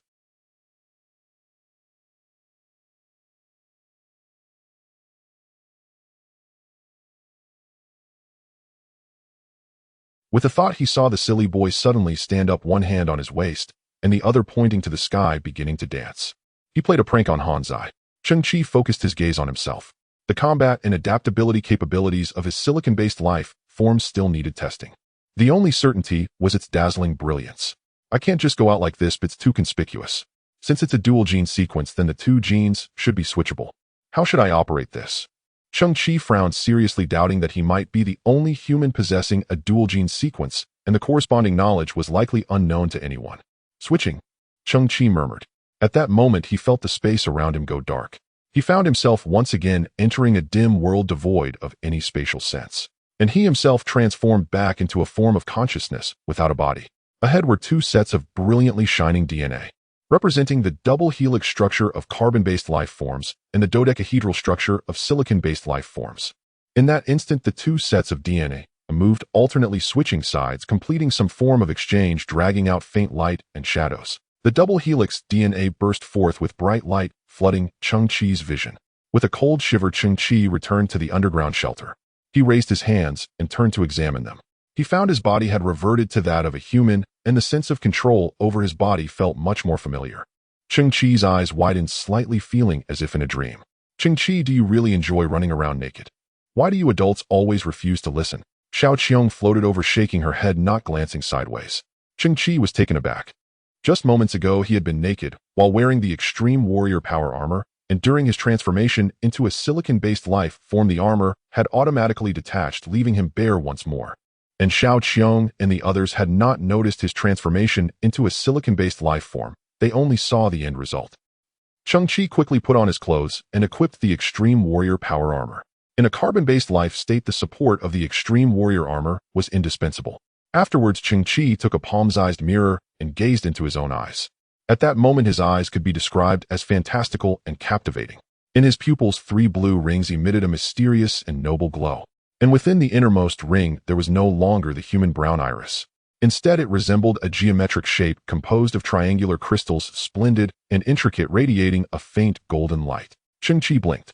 The splendid geometric pattern in his pupils slightly expanded, and a faint purple glow seeped through the gaps. Hiss! Cheng Qi felt a chill. This is quite stunning. My magnificent eyes can captivate anyone. The changes in his pupils were clearly a reflection of a silicon-based life form. But at that moment, it only covered the innermost ring. Cheng Qi pondered. This meant that the genes of silicon-based life forms also had levels. Just like the rings in the eyes of higher carbon-based gene beings, the higher the genetic level, the more rings there were. Similarly, the higher the genetic level of silicon-based life forms, the more rings were covered. No wonder it's called a gene sequence. It is also a system that can be upgraded. Cheng Qi let out a slight. At this moment, he felt that his path ahead was vast, yet the space was limitless. Then Cheng Qi's gaze fell upon the 20 biological transport boxes on the ground. The individual value of these items was astonishingly over 50,000 credit points, enough for a scavenger to live comfortably for several years. They were being given away without a second thought. Boss Missouri is quite generous. Over several 100,000 kilometers away on a starship, Mo suddenly sneezed. He felt puzzled. According to his genetic level, he shouldn't experience such a strange physiological phenomenon. But why haven't my biological boxes returned? Could they be lost again in the Earth's storm? Cheng Qi took another glance at the Iron Mama, which was quietly docked beside the shelter. What kind of device would 20 boxes become when synthesized onto Iron Mama? I can't let down Boss Mo's good intentions. Thinking it, he acted. Detected similar technological creations, beginning synthesis, dispersing into raw materials, biomass material transport, containers 10. K443 Integrated Transport Platform 5. The official equipment code for Iron Mama is the K443 Integrated Transport Platform. At this moment, Cheng Qi possesses 6 Iron Mamas. If their obsessive-compulsive tendencies acted up, it would be a terrifying scene. Continue synthesizing. S-255 Atomic Transport Platform 3. Compared to the previous generation K443, it underwent revolutionary upgrades with significantly improved performance in all aspects, adding atomic contraction technology, which can reduce the atomic spacing of items at a microscopic level, achieving volume contraction on a macroscopic scale, greatly enhancing storage capacity. An atomic transport platform. Cheng Qi was somewhat doubtful of volume reduction. The appearance of the S-255 atomic transport platform was not much different from the previous generation. It still looked like a dark container, but its size had shrunk by 50. Can it reduce the volume of other items and store them inside? Upon seeing the last note from SDC, Cheng Qi nodded in realization. This technology originates from a level 2. For civilization, Cheng Qi was curious about the technology that shrinks atomic spacing. Instinctively, he stood up, wanting to find the control panel for the S-225 atomic transport platform. But suddenly his vision went dark. He entered that dim world once more. Directly ahead, the 2 sets of DNA of carbon-based and silicon-based life forms floated quietly. A crisp sound of separation echoed. On the dodecahedron representing silicon-based life, a rhombus-shaped fragment resembling purple crystal suddenly split off, its surface densely packed with a wealth of genetic information of silicon-based organisms. Click. This beautiful genetic fragment traced a graceful arc and adhered to the double helix representing carbon-based life. A surge of light swirled, and the two fused into one. Cheng Qi shook his head violently. His consciousness returned to his main body, feeling something inexplicably different in his eyes. He blinked. Suddenly, a crisp and faint sound of collision echoed from his eyeballs. He hurriedly found a mirror, discovering that his eyeballs had been covered by dazzling diamonds radiating splendid light. When he looked forward, he once again saw that ethereal blue ribbon. One end of the ribbon connected to the S-225 atomic transport platform, and the other end connected to the center of Cheng Qi's brow. Cheng Qi was stunned. He suddenly recalled the STC prompt, possessing dual gene advantages with weaknesses mutually compensating. Can I partially siliconize? This is quite humanized 5-star rating. This feature can save a significant... It not only avoids the risk of being overly conspicuous, but also allows him to secretly exert his abilities. Incredible. Cheng Qi immediately issued a command. He ordered one of the S-225 atomic transport platforms to store another S-225 atomic transport platform of equal size inside. Under normal reasoning, this would definitely be considered a cunning act. However, the current situation was quite the opposite, as shrinking and loading was exactly the core function of the S-225. The S-225 slowly opened its hatch, revealing an internal space of about 15 square meters. The top of the hatch seemed to have installed some small force field generator, releasing a faint yellow ripple force field. And the other S-225 was completely enveloped by the force field, its body resonating with a certain frequency. A surprising scene unfolded. The S-225, enveloped by the force field, suddenly generated an outline resembling a phantom, which then became illusory and dissipated. Afterward, the revealed S-225 body indeed shrank in size. And this was only the first reduction. With the continuous release of 3 force fields, the size of the S-225 shrank twice more, ultimately reducing its size by a full 70. The mechanical arm moved still as precise as before, effortlessly storing the shrunk S-225 completely inside another S-225. Cheng Qi stared in astonishment. That's terrifying. What would happen if I continue to synthesize? What will S-225 upgrade into? The transportation platform has transformed into a triangular structure approximately 4 meters tall, exuding a matte black finish.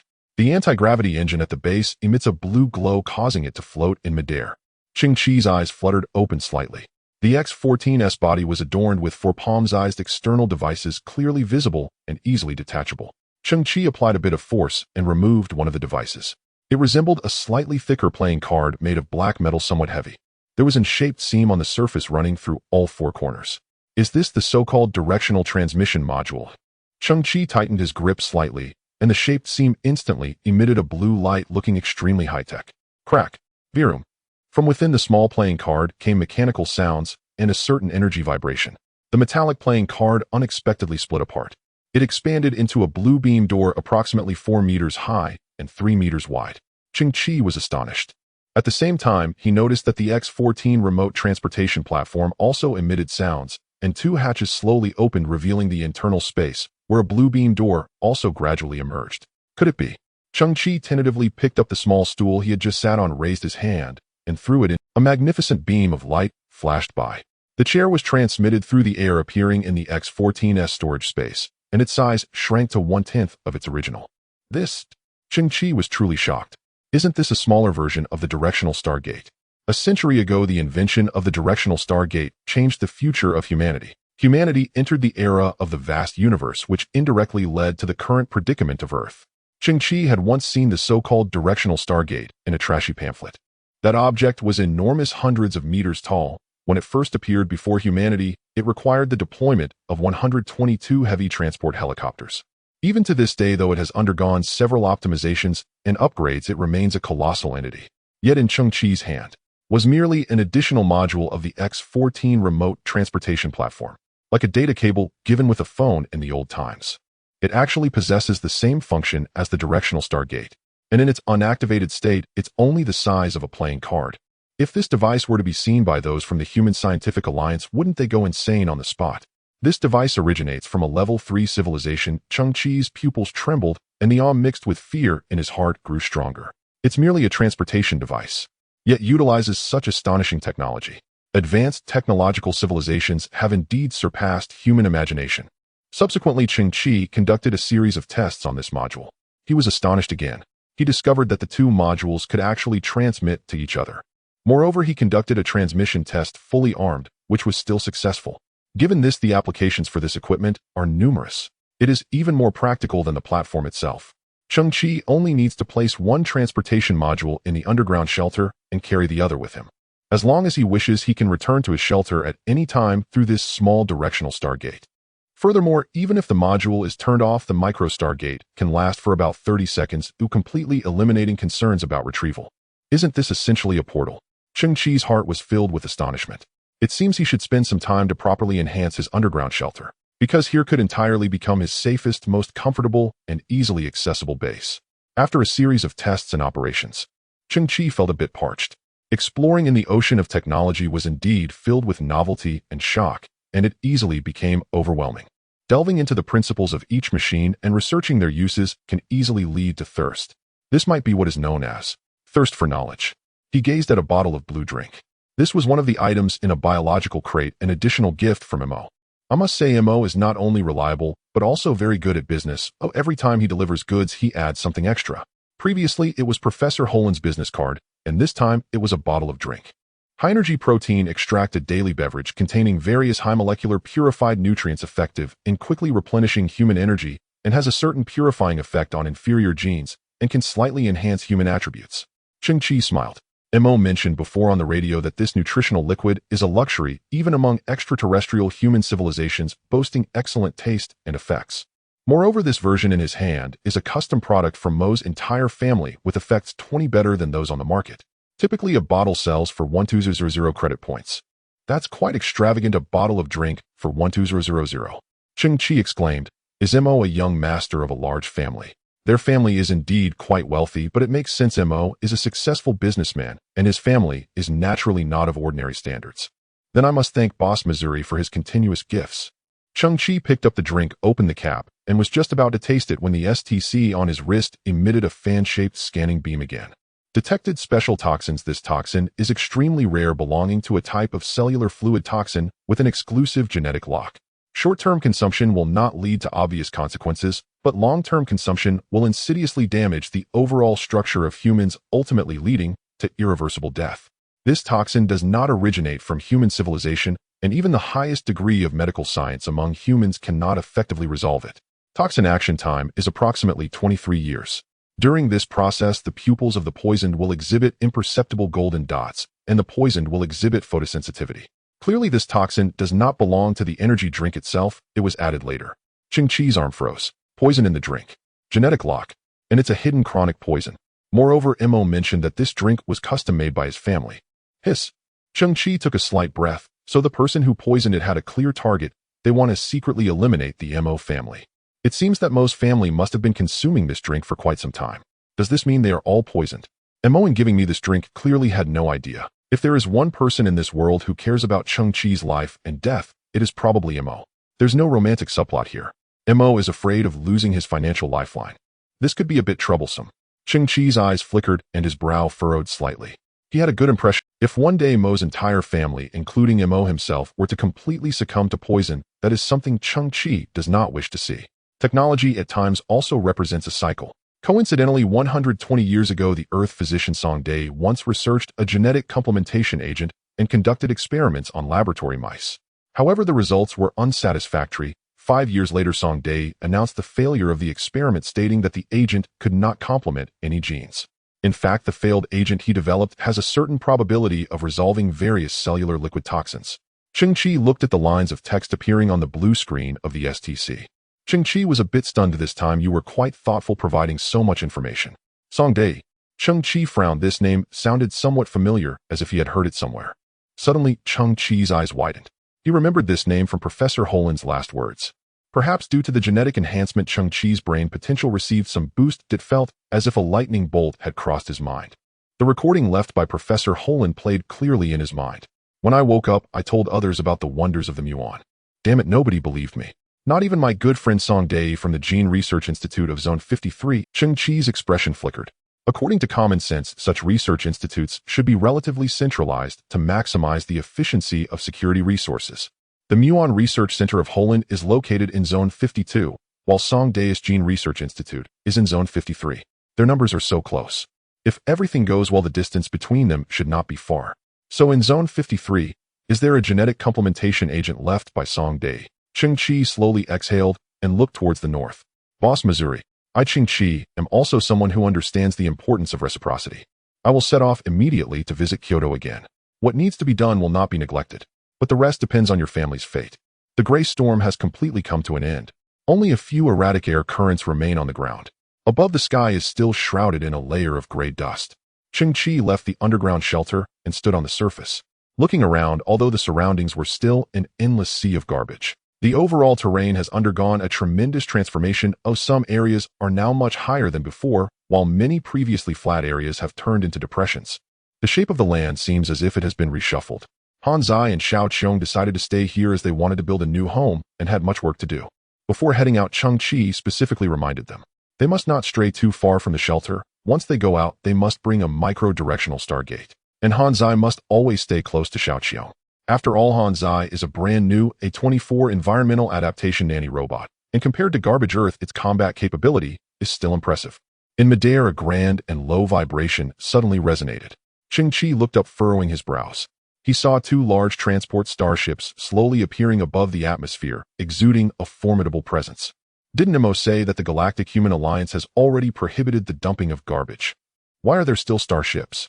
Cheng Qi's pupils contracted, suddenly realizing that his vision had significantly improved. He clearly saw the emblem on the starship. It was a galaxy quietly swirling like a colorful vortex with a sharp sword suspended above it. Is it the combat squad of the Galactic Interstellar Alliance? Cheng Qi's expression tightened. Is it a routine inspection? In the era of the vast cosmos, humanity's footprints spread across multiple star systems. The combat squad of the Galactic Interstellar Alliance is akin to the regional military departments of the old era. In other words, they are regular troop soldiers. Although Garbage Earth is desolate and remote, it is still the territory of the Human Alliance and must undergo a routine inspection once a year. The crow fly planes with unwavering steadiness. Cheng Qi boarded the dilapidated ground effect flying machine. At this moment, the pilot Crow was driving with great confidence ahead. Little brother, you're truly impressive, treating Kyoto as a tourist spot, going whenever you want.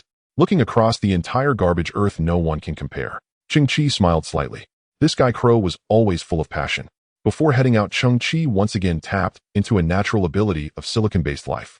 It is what is referred to as inheritance. They can adjust their skin color according to external light. Cheng Qi used this function to alter the color of his pupils. Now his eyes appeared to be ordinary black, but in reality they were composed of countless tiny black, triangular shapes. To an ordinary person's eyes, nothing seemed amiss. Cheng Qi also perfectly concealed the 3 light rings that represented his clever advanced genes. At this moment, Cheng Qi continued to gaze at the 2 massive starships hovering silently in the sky. Little brother, I have some insider information about the visit of this Interstellar Alliance squad. Crow suddenly tilted his head, raising an eyebrow. Oh, Cheng Qi's gaze sharpened. What insider information? Crow said mysteriously. They are looking for something. Looking for something? Cheng Qi asked in confusion. How could you possibly know such insider news?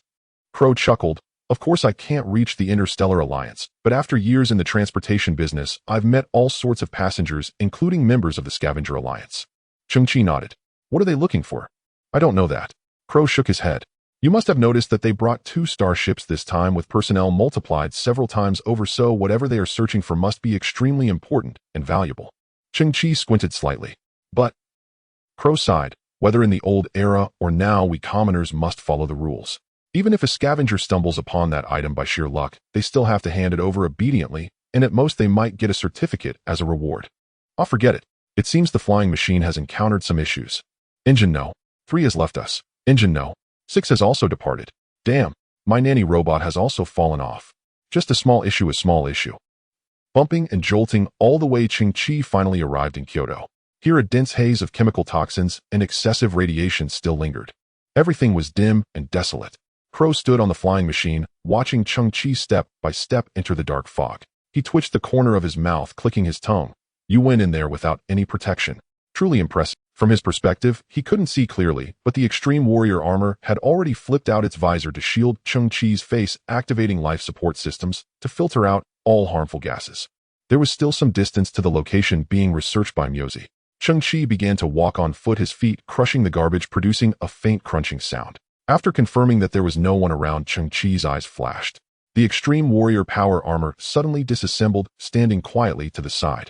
In that same instant, a diamond-like brilliance erupted from Cheng Qi's body. He wanted to test how well silicon-based life could adapt to such a harsh environment. A series of eerie winds swirled around, continuously blowing in clouds of green toxic gas, which coiled and surged like spirits come to claim lives. The extreme warrior armor was also sounding alarms. The surrounding radiation intensity exceeded normal levels by 16 times, reaching 2.3 microsieverts per hour. This value is from the data recorded after the explosion at Chernobyl in the old era, which reignited a fire. Cheng Qi frowned. He felt nothing. Silicon-based beings do not require breathing as defined by humans. Moreover, such a harsh environment was not considered dangerous for silicon-based life. Cheng Qi pouted and extended his finger to scratch his arm. The itching sensation was far more apparent than the threats posed by the environment. This place is already one of the harshest environments on Earth. It seems that across the entire garbage Earth there is no way to test the upper limit of silicon-based life's endurance. Low growls resonated from around. Cheng Qi saw pairs of crimson eyes flickering in a nearby garbage heap. They were the killing mice. Although Cheng Qi had completely intimidated them last time, their territorial instincts and ferocious nature would still drive them to abandon caution and be ready to attack Cheng Qi at any moment. With a thought, Cheng Qi's DNA underwent a transformation and the diamond-like glow on his body slowly faded. At the same time, he stepped back and the extreme warrior power armor quickly enveloped his body.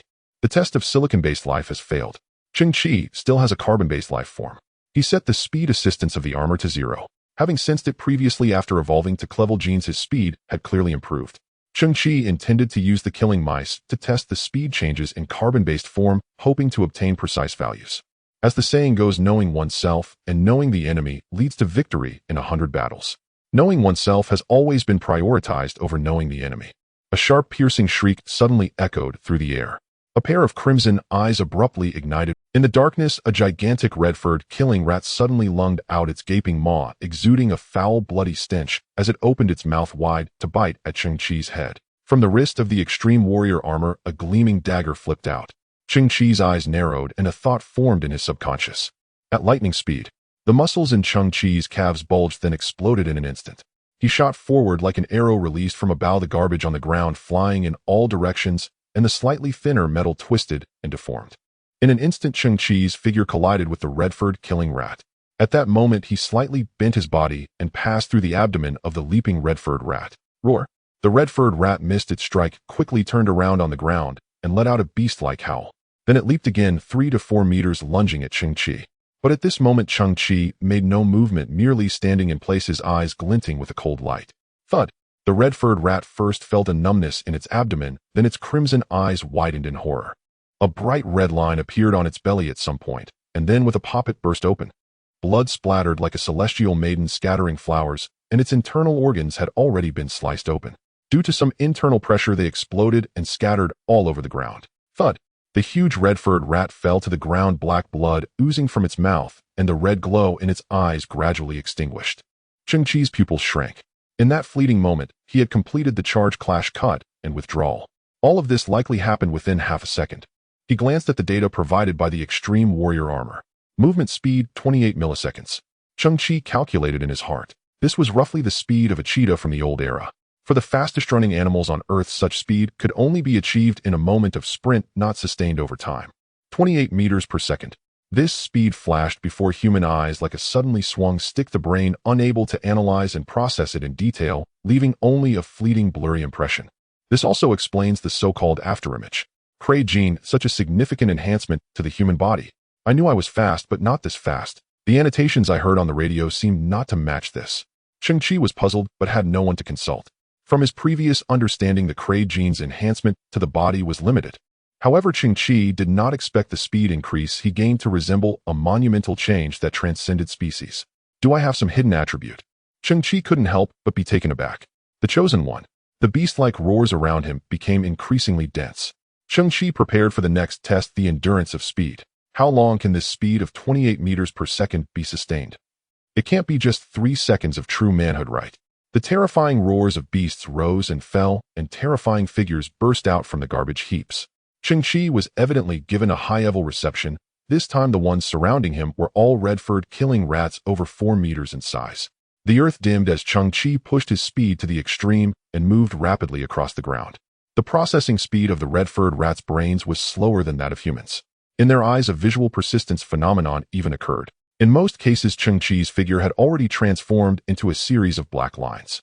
Only at the moment he struck to kill would his image briefly linger on the rat's retinas, causing them to see only a blurry, colorless afterimage.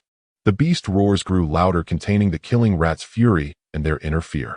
What on earth is this? Is it over yet? 3 minutes and 28 seconds.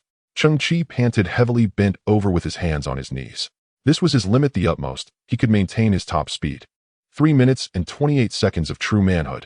This was already quite strong. A few days ago, Cheng Qi could hardly imagine that he would gain such a monstrous physique. He slowly lifted his head.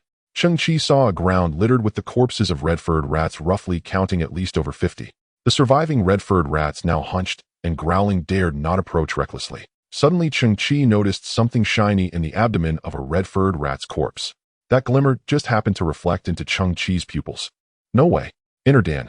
Cheng Qi was taken aback. Isn't this a sci-fi world? He took a few steps forward, bending down to pick up the shining object.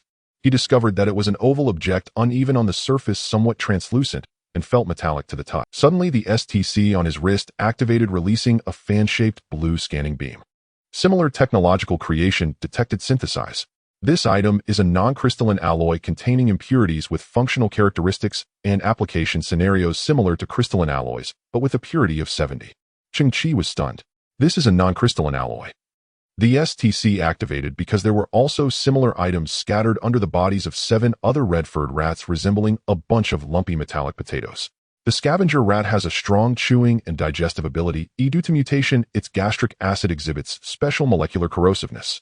They are omnivorous, regularly consuming a large amount of garbage, including various alloys. However, their digestive capacity ultimately has a limit, so a small portion of indigestible metallic elements accumulates over the years and gradually fuses in their stomachs into a disordered atomic arrangement alloy, which is the non-crystalline alloy containing numerous impurities. The gastric stones of scavenger rats are actually non-crystalline alloys. Who would have thought? Once hyenas would fight fiercely over a piece of non-crystalline alloy, not hesitating to kill and loot. And this coveted alloy they dreamed of was right beside him inside these killing rats, and there was so much of course. Even if the hyenas had known this information while alive, they wouldn't have had the ability to step into the depths of the capital, let alone slay red-furred rats. Cheng Qi surveyed the situation around him. According to the STC's annotations, forming a non-crystalline alloy requires years of accumulation, so only these large red-furred rats would have a certain probability of producing it. Among the nearly 50 red-furred rat corpses before him, 8 pieces of non-crystalline alloy exploded, making the drop rate almost 20. Cheng Qi couldn't help but recall the giant rat tide that had besieged him a few days ago. Rats reproduce extremely quickly with a breeding cycle of over 100 years. How many red-furred rats would that be? How much non-crystalline alloy would that yield? And non-crystalline alloys and high-entropy alloys in the eyes of Cheng Qi are hard currency akin to silver. Even though the trash earth is sealed, now there will eventually come a day of unsealing. Perhaps in the future Cheng Qi will have the opportunity to leave trash earth and begin his own cosmic era. Without money, that is absolutely not feasible. Hiss! Cheng Qi gazed at the red-furred rats around him, his expression fierce greed igniting in his eyes. I've struck it rich. The surrounding hundreds of red-furred rats trembled. This creature's aura was 100 times more terrifying than before. Their intelligence was low, but at that moment a sense of crisis from deep within their souls suddenly erupted. It was as if a voice was telling them, every biological species has its ultimate fate, and your fate is to be annihilated. Cheng Qi's mind had already devised a plan. First, lure out the massive wave of rats. Then use the muon catalyst to harvest wildly. A ground littered with amorphous alloys, continuing to synthesize, increasing in value, and then selling them off. Cheng Qi couldn't close his mouth, but at this moment his smile suddenly froze. There's a crucial step in between his. Boss Missouri, you absolutely cannot die. Otherwise, how will I cash in? Cheng Qi's expression changed, revealing a heartfelt look. I care about your life and death, because my financial lifeline cannot be severed. For now, he abandoned the entanglement with the killer rats. With a thunderous sound, Cheng Qi's turbine-powered shoes activated, lifting his body into the air, flying towards the old site of the Muon Research Center. Dr. Song's Gene Research Institute is located in District 53, while the Muon Research Center is in District 52. Therefore, to find the Gene Research Institute, one must center around the Muon Research Center and then explore outward. 10 minutes later, Cheng Qi's body hovered directly above the Muon Research Center. During the flight, Cheng Qi was pleasantly surprised to find that his control over the turbine-powered shoes had increased several-fold compared to before. After all, the turbine shoes could only be worn on the feet. Although they were equipped with a gyroscope, mastering them perfectly still posed some difficulty, giving Cheng Qi a sensation of heavy feet and light head during flight. At this moment, Cheng Qi's body, enhanced by C-gene reinforcement, had significantly improved overall muscle coordination and balance. Cheng Qi also realized an important point. Any wearable equipment is fundamentally based on the strength of the body. The stronger the body, the greater the controllability and the better the performance of the wearable equipment. This applies to turbine shoes and even more so to the extreme warrior armor. However, all technology has its limits. For instance, the extreme warrior armor. When he had just evolved into Class C, the armor had already issued a prompt of energy overflow. The upper limit of the extreme warrior armor could no longer cover his peak physical capabilities. The key point here refers to speed. It could not support his maximum speed. However, the armor's other functionalities were still very practical. For example, the life support system and the memory metal that could transform into weapons at any time. It is understandable that the extreme warrior armor was designed for ordinary people, and its initial development would not consider exceptional cases like Cheng Qi. This is akin to a leaky bucket that cannot be repaired to hold more water. One must find a way to enlarge its volume. Thus, synthesizing and upgrading the extreme warrior armor is a win-win choice. However, finding the extreme warrior armor again on the garbage planet is as likely as an ordinary person winning the lottery and successfully claiming the prize. The corpses of the extreme warrior squad he encountered earlier were not a normal occurrence. It was undoubtedly a case of murder and concealment. Yet the extreme warrior armor should not have become a rarity. Cheng Qi firmly believed there would be other opportunities in the future. As for the silicon-based body, Cheng Qi needed to use it wisely because there was still an unknown factor.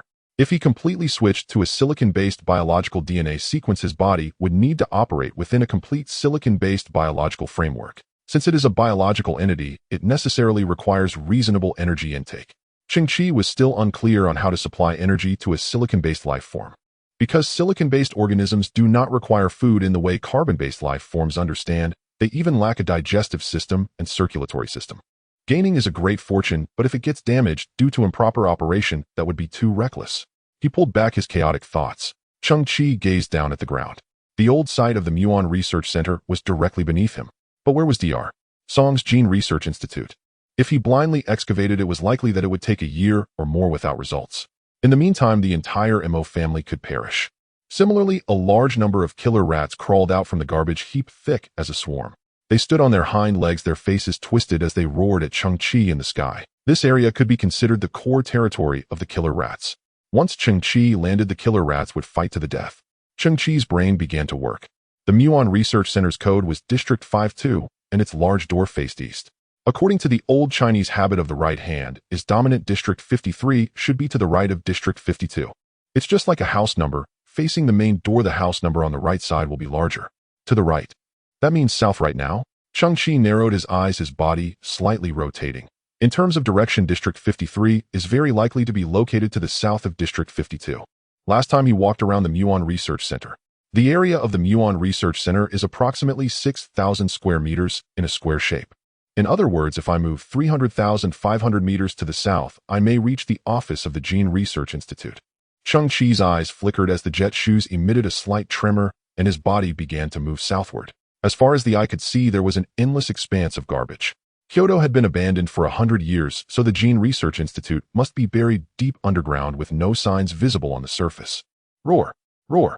Just as Cheng Qi was slowly moving, he suddenly noticed something unusual about the killer rats on the ground. These killer rats suddenly became extremely irritable, emitting even louder and angrier roars than before. What is happening? Cheng Qi frowned. He then realized that the more he moved southward, the more agitated the killer rats became. They gathered into a massive rat swarm, and as Cheng Qi continued to move slowly, their crimson eyes remained fixed on him in midair, but they lacked the ability to fly, merely filled with rage. They do not want me to go south. Cheng Qi's eyes sparkled. Why? After a moment, Cheng Qi had already moved 400 meters south, his body hovering in the air. Based on his calculations, it was highly likely that the old site of the Gene Research Institute was directly below. However, Cheng Qi did not land yet, as he discovered a peculiar phenomenon. The enormous rat swarm beneath him became much quieter as soon as it was confirmed that he was no longer moving, as if they had escaped some kind of crisis. Huh. Cheng Qi squinted, activated the turbine shoes, and moved another 10 meters south. Roar! Roar! Thousands of killer rats beneath him went wild again. Oh! Cheng Qi seemed to realize something, and moved another 20 meters south. Roar! Roar! The killer rats became even more frantic. Some spun in circles anxiously, while others, strong red-furred killer rats, directly tore apart the nearby metal debris with their forepaws. They are protecting something. and I am continuously approaching the target they are guarding. Cheng Qi's heart found an answer as he continued to move southward for another 30 meters. The rat swarm grew even more restless, with even the hidden strategist rats emerging, squeaking at the sky as if cursing. Cheng Qi moved 100 meters further south. Unexpectedly, the rat swarm below began to calm down again, as if they had shaken off a threat. "Oh, I might have gone too far." Cheng Qi smirked. "You are practically living navigation." Immediately, Cheng Qi retreated 50 meters. The rat swarm became agitated again. He retreated 25 meters, and the agitation of the swarm doubled. Retreating 10 meters, the swarm became chaotic, squeaking and growling, merging and dispersing frantically, tearing at the garbage, even causing stampedes. "It seems like this is it." Cheng Qi displayed an extreme curiosity. "Let me see what exactly you are protecting and whether it is related to the Gene Research Institute." "The killer rats are highly agitated. Yet I must burrow deep into this mountainous heap of refuse."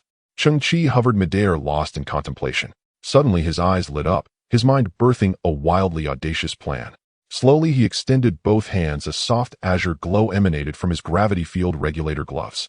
He cranked the gloves' output to its absolute limit, then pressed them gently, yet deliberately, against his own chest.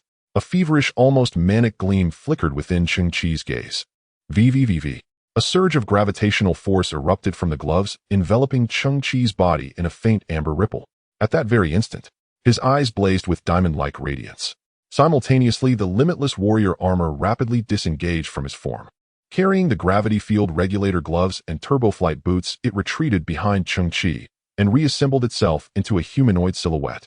An even more dazzling luminescence reflected across the gloomy sky. Cheng Qi's entire body underwent full solidification, transforming him into a radiant anthropomorphic diamond. Crystalline structures surged across his frame, flaring at his shoulders, elbows, waist, and legs, before converging beneath his feet.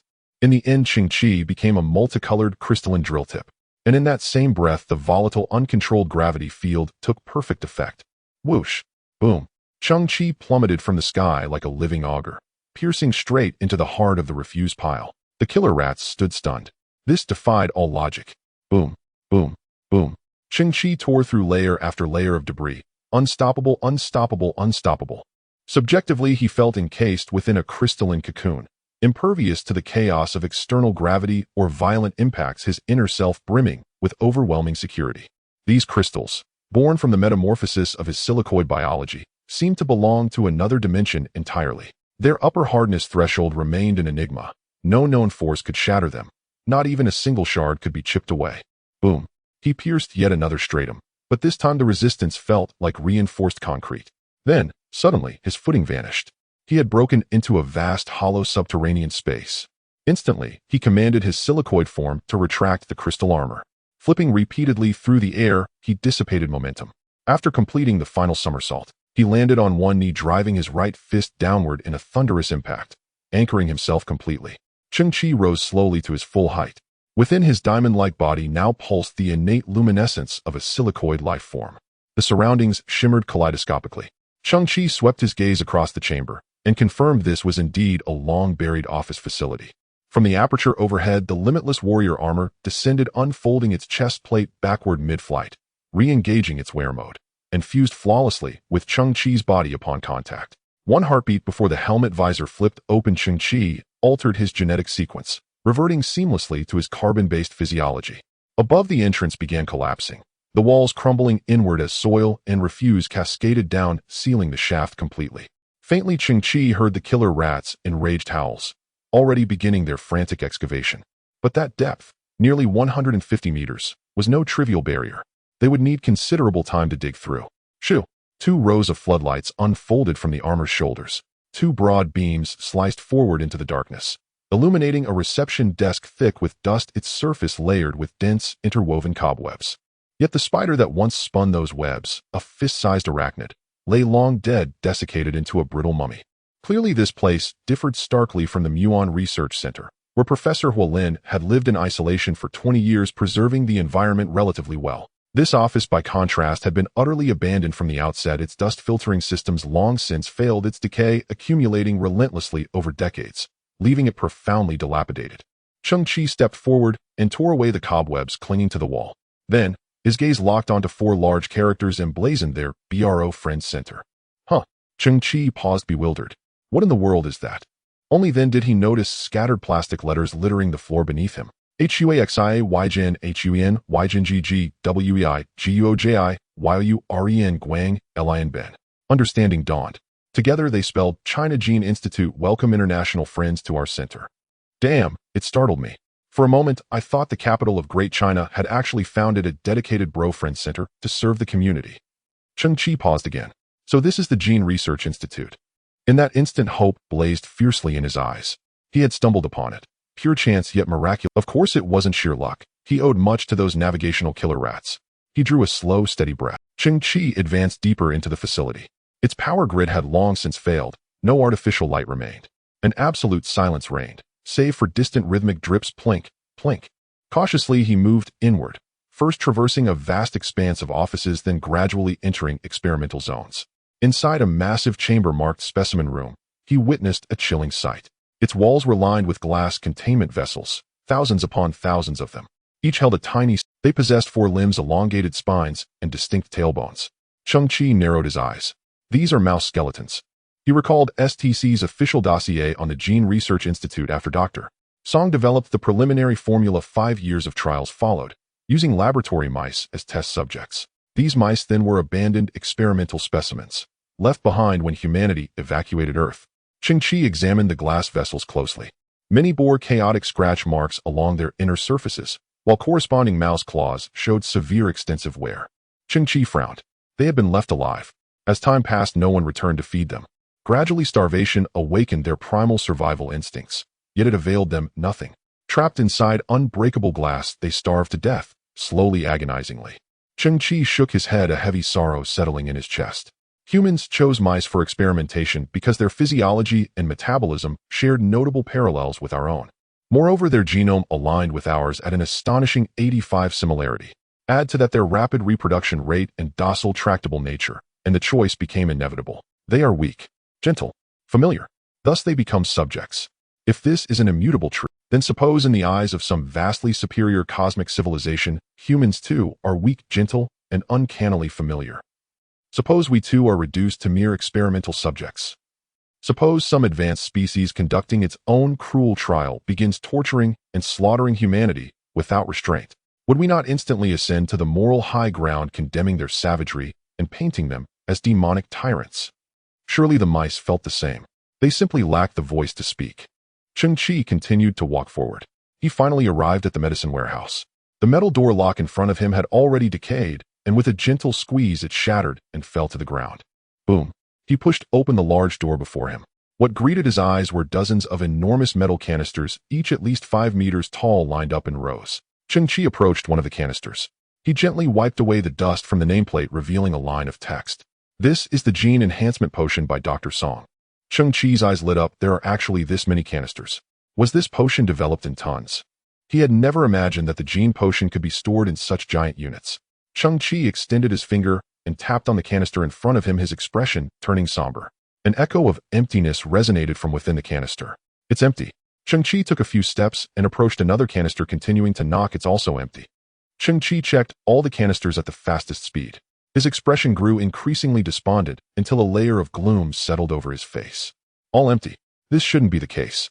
Cheng Qi furrowed his brows and thought, didn't Dr. Song already admit his failure? This means this potion is considered a waste product. Why go through all this trouble to take it away? Its size is no small matter. Cheng Qi jumped to the top of a canister, exerting force with his arms to lift open the top hatch. The lights from the extreme warrior armor illuminated the inside brightly. Indeed, it was empty, not a single drop of liquid inside.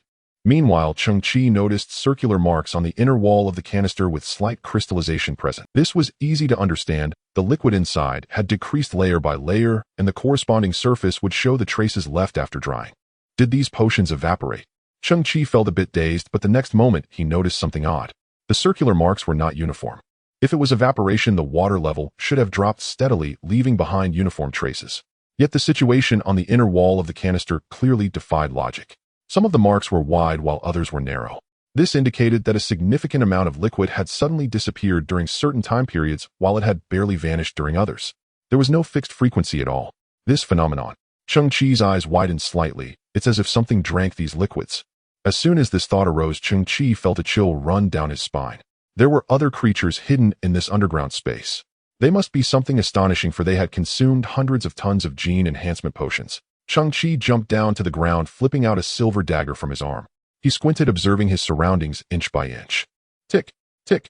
In the dim depths, the sound of dripping water echoed through the space. Rustle, rustle. In the distance, there was a faint sound like the sound of fur brushing against metal. Within the mask of his armor, a layer of cold sweat gathered on Cheng Qi's forehead. His eyes quickly scanned every detail in front of him. What exactly is that? Tick, tick, rustle, rustle. In that moment, Cheng Qi felt the hair on the back of his neck stand on end, and he abruptly turned around. The lights from the extreme warrior armor on his shoulder suddenly illuminated the area ahead. There on the tangled black pipes stood a small white mouse. Cheng Qi's pupils constricted sharply. He saw that this little white mouse was no bigger than the size of a palm, its fur pure white and soft, its paws a delicate pink, and its eyes glimmered like two small gems. You. Cheng Qi was somewhat taken aback. This sudden appearance of a creature was completely different from what he had imagined. It was not some terrifying large monster, but a fluffy little thing that seemed harmless.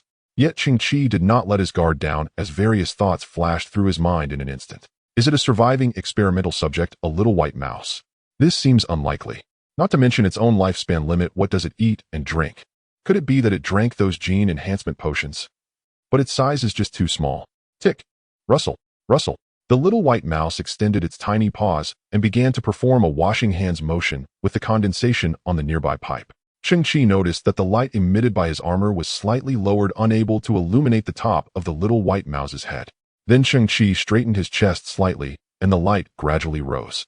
However, to his surprise, Cheng Qi witnessed an astonishing sight. This little white mouse had no skull. Someone had used a circular cutting method to completely remove the skeletal part from the top of its head, and on top of its head, there was a small metal support with the mouse's brain exposed to the air. It was obvious that this was a form of experimentation aimed at studying the little white mouse's brain. Cheng Qi took a slight breath. Is it really an experimental mouse from a century ago? When humans evacuated, no one cared about this little white mouse, nor did anyone dismantle the corresponding equipment, so its somewhat terrifying appearance remained until now.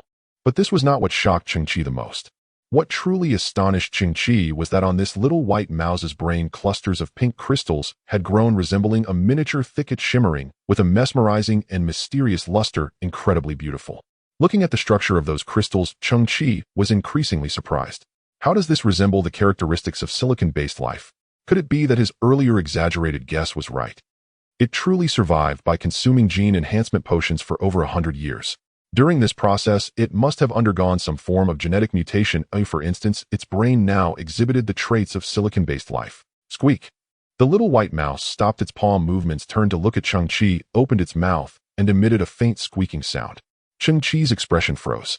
He suddenly saw a blue ribbon drifting out of the pink crystal atop the little white mouse's head, flowing gracefully in the air, ultimately converging at Cheng Qi's brow. Then Cheng Qi incredulously understood the language of the little white mouse. Humans, cruel and vicious like demons. Cheng Qi's heart trembled. These lines were identical to what he had imagined before, except that the little white mouse could now express itself. In the next moment, Cheng Qi reacted. It wasn't that the little white mouse spoke human language, but that it possessed the characteristics of silicon-based life forms and also had some abilities of silicon-based life. The previous form of communication belonged to a special communication method between silicon-based life forms. This had been described in The Inheritance. Communication among silicon-based life forms occurs through specific electromagnetic waves. In other words, had Cheng Qi not possessed a dual gene sequence, he would only hear the squeak sounds recognized by carbon-based life. I do not allow humans to step into my territory. You are about to be killed. This is the punishment you should have faced long ago. The little white mouse squeaked, and the pink crystal on its head suddenly brightened, flashing at specific frequencies. Cheng Qi felt the entire Gene Research Center tremble. To be precise, it was the ground that underwent a tremendous change, followed by layers of vibrations that ultimately affected this 100-meter-deep underground space. At the same time, Cheng Qi heard countless roars of killer mice. It was unimaginable, despite the heavy ground in between, those roars still managed to reach Cheng Qi's ears. This showed just how frenzied and enraged the killer mice were at that moment. The ceiling began to shake. Cheng Qi could hear the digging sounds drawing closer, interspersed with the sounds of killer mice's claws breaking. Yet they disregarded everything, desperately approaching Cheng Qi. Cheng Qi finally understood everything. The little creature before him was the only surviving mouse within the Gene Research Center. It had consumed all the gene potions, resulting in unimaginable changes to its body. It could release certain special signals through the pink crystals on its head, thus controlling the entire killer mouse population. No wonder the killer mice had been so agitated and frantic when Cheng Qi approached the Gene Research Center. Because they needed to protect their Mouse King. Faced with the little white mouse before him, Cheng Qi understood that it possessed some characteristics of silicon-based life forms. The squeaks from the little mouse would be translated into recognizable language by Cheng Qi's silicon-based genes. During this process, Cheng Qi did not initiate any communication. Therefore, the little white mouse had yet to receive any feedback. Cheng Qi tilted his head, and the mask of his extreme warrior armor slowly rotated. His pupils began to change, displaying geometric patterns and radiating brilliant light. I am not the... As Cheng Qi spoke, a blue ribbon gradually spread from his mouth, winding and twisting as it converged within the pink crystal atop the little white mouse's head. The little white mouse suddenly paused, tilting its small head. It never expected that it could actually communicate. Squeak. This time its cry held no particular meaning, merely expressing a form of surprise born from biological instinct. From a certain perspective, we are the same kind. Cheng Qi raised his hand. The layers of the extreme warrior armor peeled away with a crisp sound of crystal colliding, revealing a layer of crystal glowing with colorful light in his palm, resonating with the crystal above the little white mouse. Squeak. The little white mouse's glossy black eyes reflected Cheng Qi's form, filled with increasing astonishment. After centuries of solitary evolution and survival, along with a continuous enhancement of awareness, the little white mouse sensed that it was fundamentally different from the world. Even the external offspring had essential differences. Looking at the humanoid creature before it, the little white mouse felt a clear resonance on certain levels, recognizing a shared essence, something it had never dared to hope for. Being small is not a sin. Cheng Qi's voice echoed softly. In the past, I was discarded and despised, just like you, passively accepting everything. But now it is different. Like you, I have opened a new door. I believe a brilliant future awaits us both. Squeak. The little white mouse completely let down its guard, nimbly climbing down the pipe, crossing the ground, and then scampering up Cheng Qi's pant leg to his shoulder. It extended its tiny mouth, sniffing at Cheng Qi's cheek. Cheng Qi could feel its soft whiskers brushing against his face, creating a ticklish sensation. Cheng Qi smiled. We are both extremely special beings. We should not harm each other, but become the best of partners. Partners. The little white mouse's eyes sparkled with light, its tiny body stiffening slightly. I need a partner. There is no food left here. Can you take me away, eh? A clear and clean little girl's voice echoed in Cheng Qi's ears as the blue ribbon gently swayed. Of course. Cheng Qi glanced back, realizing that all the jars were empty. The food the little mouse referred to was those gene completion potions. However, I came here to find an antidote for a friend. Cheng Qi frowned, a hint of disappointment in his eyes. It seems I can no longer help him. Antidote. The little white mouse extended its pink claw, gently scratching a wound on its paw. Soon a drop of crystal-clear red blood gathered from the wound. The little white mouse lifted the drop of blood, resembling a ruby, with the tip of its claw, saying, "This should work." The little white mouse turned its head to the side, and only then did Cheng Qi notice a gigantic spider lying on its back in the corner of the drug storage. This spider was at least over 2 meters long, and when its 8 legs were fully extended, its span exceeded 6 meters. Its abdomen bore strange, colorful patterns resembling a striking skull. Judging solely from its appearance, this spider was undoubtedly highly poisonous. However, it had been dead for a long time, leaving behind only a lifelike shell. Mutated spiders are very poisonous, but they pose no threat to me at all. The little white mouse squeaked, yet in Cheng Qi's ears it still sounded like the pure, clear voice of a little girl. Cheng Qi looked at the drop of blood at the tip of the little white mouse's claw. Within the bright red blood, countless tiny hexagonal crystals floated, gently, magical and beautiful. STC simultaneously released a scanning beam. Half silicon-based serum, due to the fusion and purification of a large amount of gene completion potions, can repair damaged genes with detoxification efficiency, increasing geometrically. Resolving cellular liquid toxins is a gross underutilization. Even when diluted tens of thousands of times, it still surpasses all existing human antidotes. This item is a product of natural evolution and cannot be synthesized. Cheng Qi was somewhat shocked, then smiled with relief. Boss Missouri has hope now. Boom. Just then the ceiling of the underground lab collapsed. Countless giant killer rats crawled through the holes in the ceiling. The moment they landed on the ground, they arched their bodies and emitted a roar like a shockwave. However, when these killer rats saw the little white mouse standing on Cheng Qi's shoulder, their momentum visibly diminished, and they all stopped howling. At that moment, the pink crystals on the little white mouse's head began to emit flickering light. It was communicating with its subjects. After a few seconds, Cheng Qi witnessed a shocking scene. Hundreds of hideous red-furred killer rats suddenly lowered their heads, slowly bowing before Cheng Qi in a gesture of submission. What? What? What? Cheng Qi was completely caught off guard, feeling a royal-like sensation. He never expected that the first time in his life he would be treated with such importance would be by a group of ugly and ferocious mutated rats. If you need anything, you can communicate with me. The little white mouse squeaked, the little girl's voice resonating in Cheng Qi's mind. My subjects will obey your commands. Cheng Qi was somewhat stunned. I really am destined to be the king of garbage. Now even rats have become my soul. How many subjects do you have? Cheng Qi asked uncertainly. 145,633,325. 145,638,116. 145,644,407. Wait. How is this number still increasing? Squeak. They are reproducing. Cheng Qi was astonished again. At least 500 little rats are born every second. Squeak. The old ones are constantly dying. Cheng Qi's expression was already one of shock. Regardless, this is definitely a vast and terrifying army. The harvest of this expedition was unexpected. Cheng Qi returned to the ground through the shattered hole. You should have a name. He looked at the little white mouse on his shoulder. How about you be called Squeak from now on? Squeak. It squeaked in agreement, acknowledging the name. A seemingly harmless, even somewhat cute little white mouse was actually the king of over 140 million mutated rats on this garbage planet. What will you eat from now on? Gene catalyst potions should suit your taste. But that requires a lot of money. Cheng Qi suddenly remembered something. Those subjects of yours, the giant red-furred rats, have some hard alloys in their stomachs. Now I can't go after them anymore. Do you have any solutions? Those things are originally foreign objects in their... A voice of squeak came. This can be easily solved. On the ground, gusts of green-haired wind blew, lifting Cheng Qi's scavenger cloak and his bangs exposed outside the mask. At this moment, the youth's heart was a mix of emotions. What would it feel like to have tens of thousands of ugly red-furred rats violently vomiting in front of him? Cheng Qi was currently experiencing that feeling. The mutated rats, already ugly to such an extent, seemed to collectively disdain Cheng Qi's appearance. Moreover, they could no longer bear it, having even vomited up last month's meals. These rats appeared to see something even more disgusting than themselves. Cheng Qi held his forehead with one hand. Though I know the reason, why do I still feel a sense of dignity being struck? The first batch of rats finished vomiting. The second batch surrounded him again like stars surrounding the moon, beginning a new round of vomiting. Cheng Qi wrinkled his nose, his eyes twitching. This is highly insulting.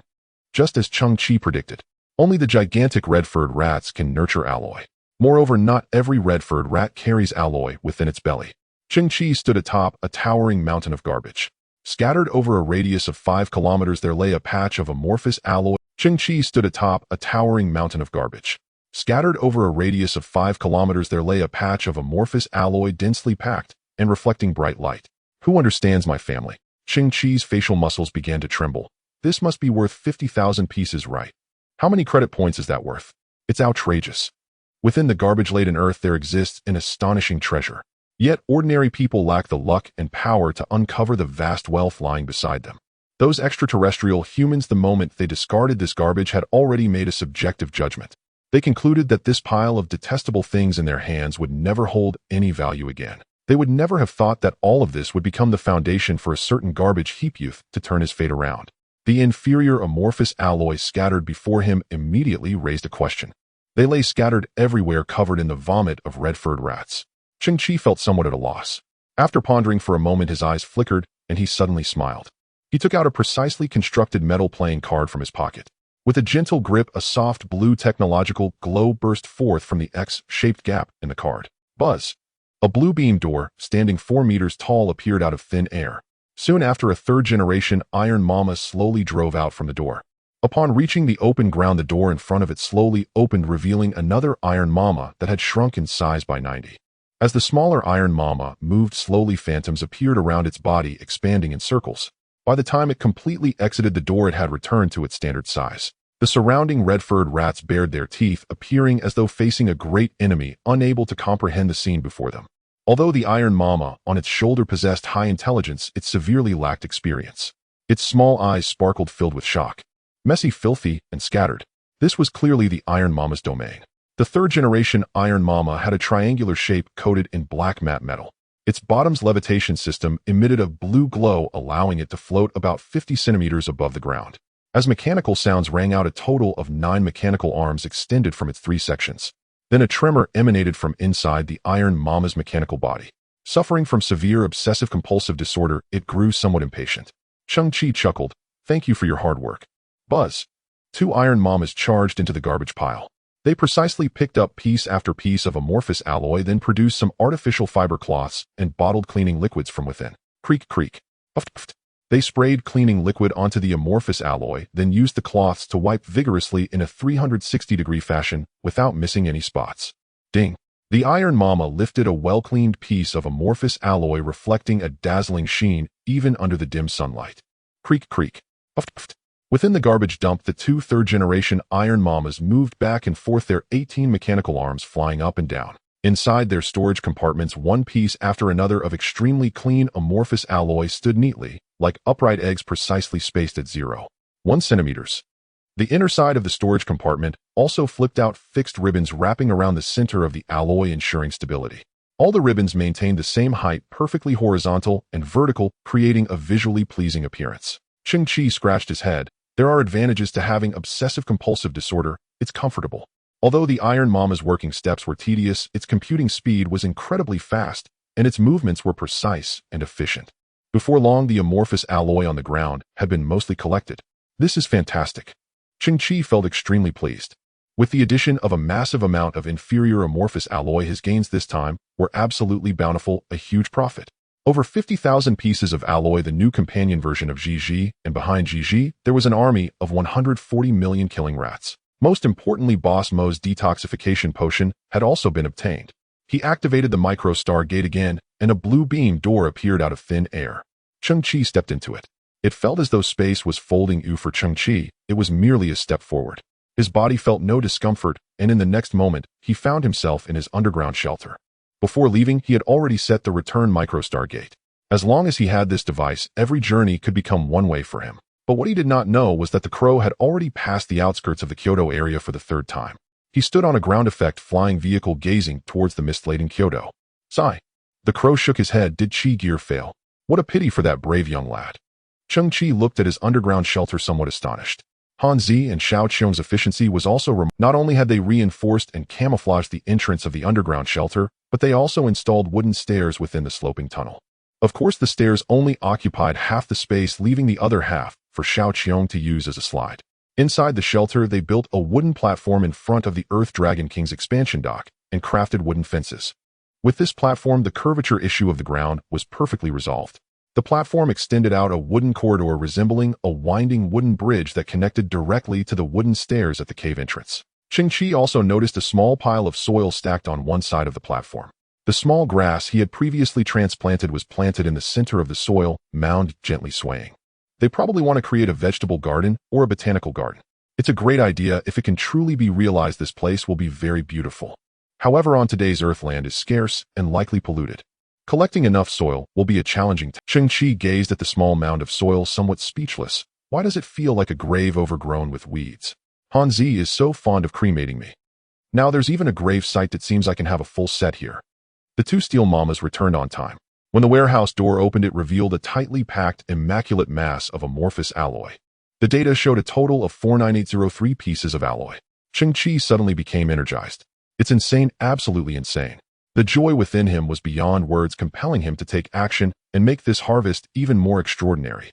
The data showed a total of 49803 pieces of alloy. Cheng Qi suddenly became energized. It's insane, absolutely insane. The joy with the stomach of the red-haired mice could not compare to the advanced forging techniques. The amorphous alloy they produced was of inferior quality. After one round of synthesis, half of it was consumed, just forming standard amorphous alloy.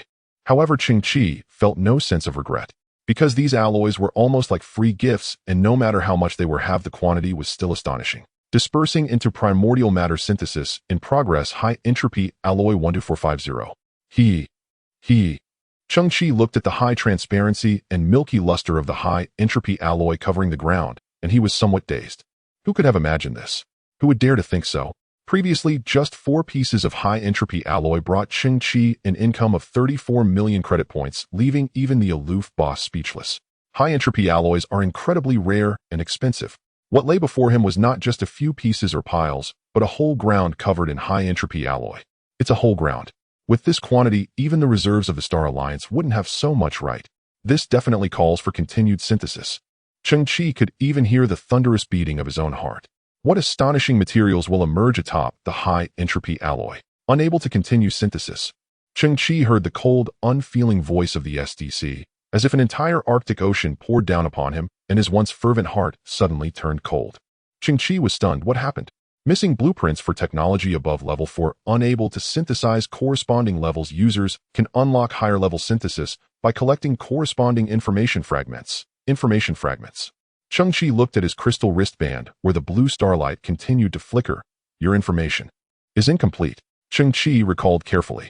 The items he had previously synthesized, no matter how advanced, had never included technological creations of level 4 or above. One thing Cheng Qi was very clear about. Everything synthesized by the STC had corresponding items in reality. What it executed was always a pre-designed blueprint. Once the blueprint is missing, even the powerful STC cannot generate corresponding items. So this is the limitation. This means my goals and motivations lie here. Cheng Qi's heart suddenly became clear. But how do I obtain information fragments? I have experienced immeasurable damage. My civilization has also suffered significant blows. We are scattered across the vast universe. I hope that one day you can help us stand proudly at the pinnacle of the universe again. Before that, I will do my utmost to assist you. Cheng Qi was slightly taken aback. The STC indeed came from an advanced civilization. It truly is a technological product of a higher civilization. The pinnacle of the universe. Cheng Qi's eyes flickered. Had they once been the most powerful technological civilization? But no nation can remain prosperous forever, and no bell can ring eternally. At some point, they were defeated by other civilizations. Why me? Cheng Qi's heart ignited with intense battle intent. The STC chose him for some reason. This is a heavy mission. Because I am unlucky. What? Fragments like meteors, uncontrollable. My main body just happened to crash into you. This most unpromising trash bug. Let me tell you. Who the hell would help you revive a civilization? They'll just lay flat. They'll just make money. Arm myself, and when I see fragments in the future, I'll just avoid them. A civilization as rude as yours deserves to be destroyed. The moment I was activated, everything was already destined. You will eventually succeed. On behalf of the entire civilization, I express my gratitude. You this. Cheng Qi was stunned again. You sure have a swift change of tone. In fact, banter aside, Cheng Qi, who had obtained the STC, would never choose to just lay back. The completion of the STC is particularly crucial. How could anyone in this world despise their own abilities as too strong or their equipment as too abundant? I will eventually succeed. Cheng Qi was somewhat puzzled. In theory, technology should be able to manipulate time, but I don't know what level of technological civilization can grasp the mysteries and keys of time. Could it be that the mother civilization of the STC has already reached that height? He shook his head, dispelling the thoughts in his mind. All of this was beyond what Cheng Qi could comprehend at present. Regardless, the current STC contains all the design blueprints of civilizations below level 4.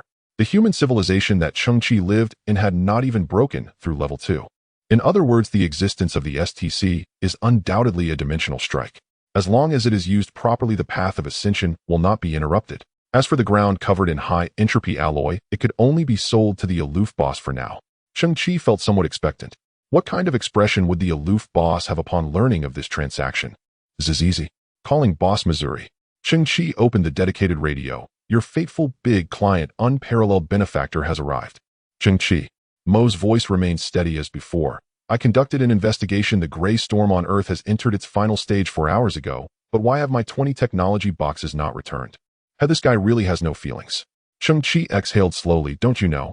The world is unpredictable, and there are more disappointments than successes. What? Mo's voice came through. You need new materials to claim them as your own. Off. Did you misunderstand, or is the signal bad? Cheng Qi was somewhat speechless. Your thinking is incorrect. I value the opportunity to trade with you. What did you say? Mo continued. Those boxes are very expensive and certainly not free. What the hell? Cheng Qi narrowed his eyes. This guy figured it out, but didn't directly expose me. Oh, at least I can admire that. But is this high-level gene holder really so cultured, speaking so eloquently? None of that is important. The gray storm is coming, and I got a large batch of good stuff. What? This is a principal issue. I don't think you can get away with it. What the hell? Cheng Qi was stunned again. Boss Missouri, you're a genius. You've staked it all. Are you preparing for a graduate entrance exam? Clearing his throat, Cheng Qi said, I obtained high-entropy alloy again. What a... This time Mo was caught off guard. He never expected that within such a short time Cheng Qi could produce high-entropy alloy, which astonished him. Are you hiding an astonishing secret? Mo's voice was filled with doubt. High-entropy alloy is a scarce item even in the entire solar system. How could you just have it?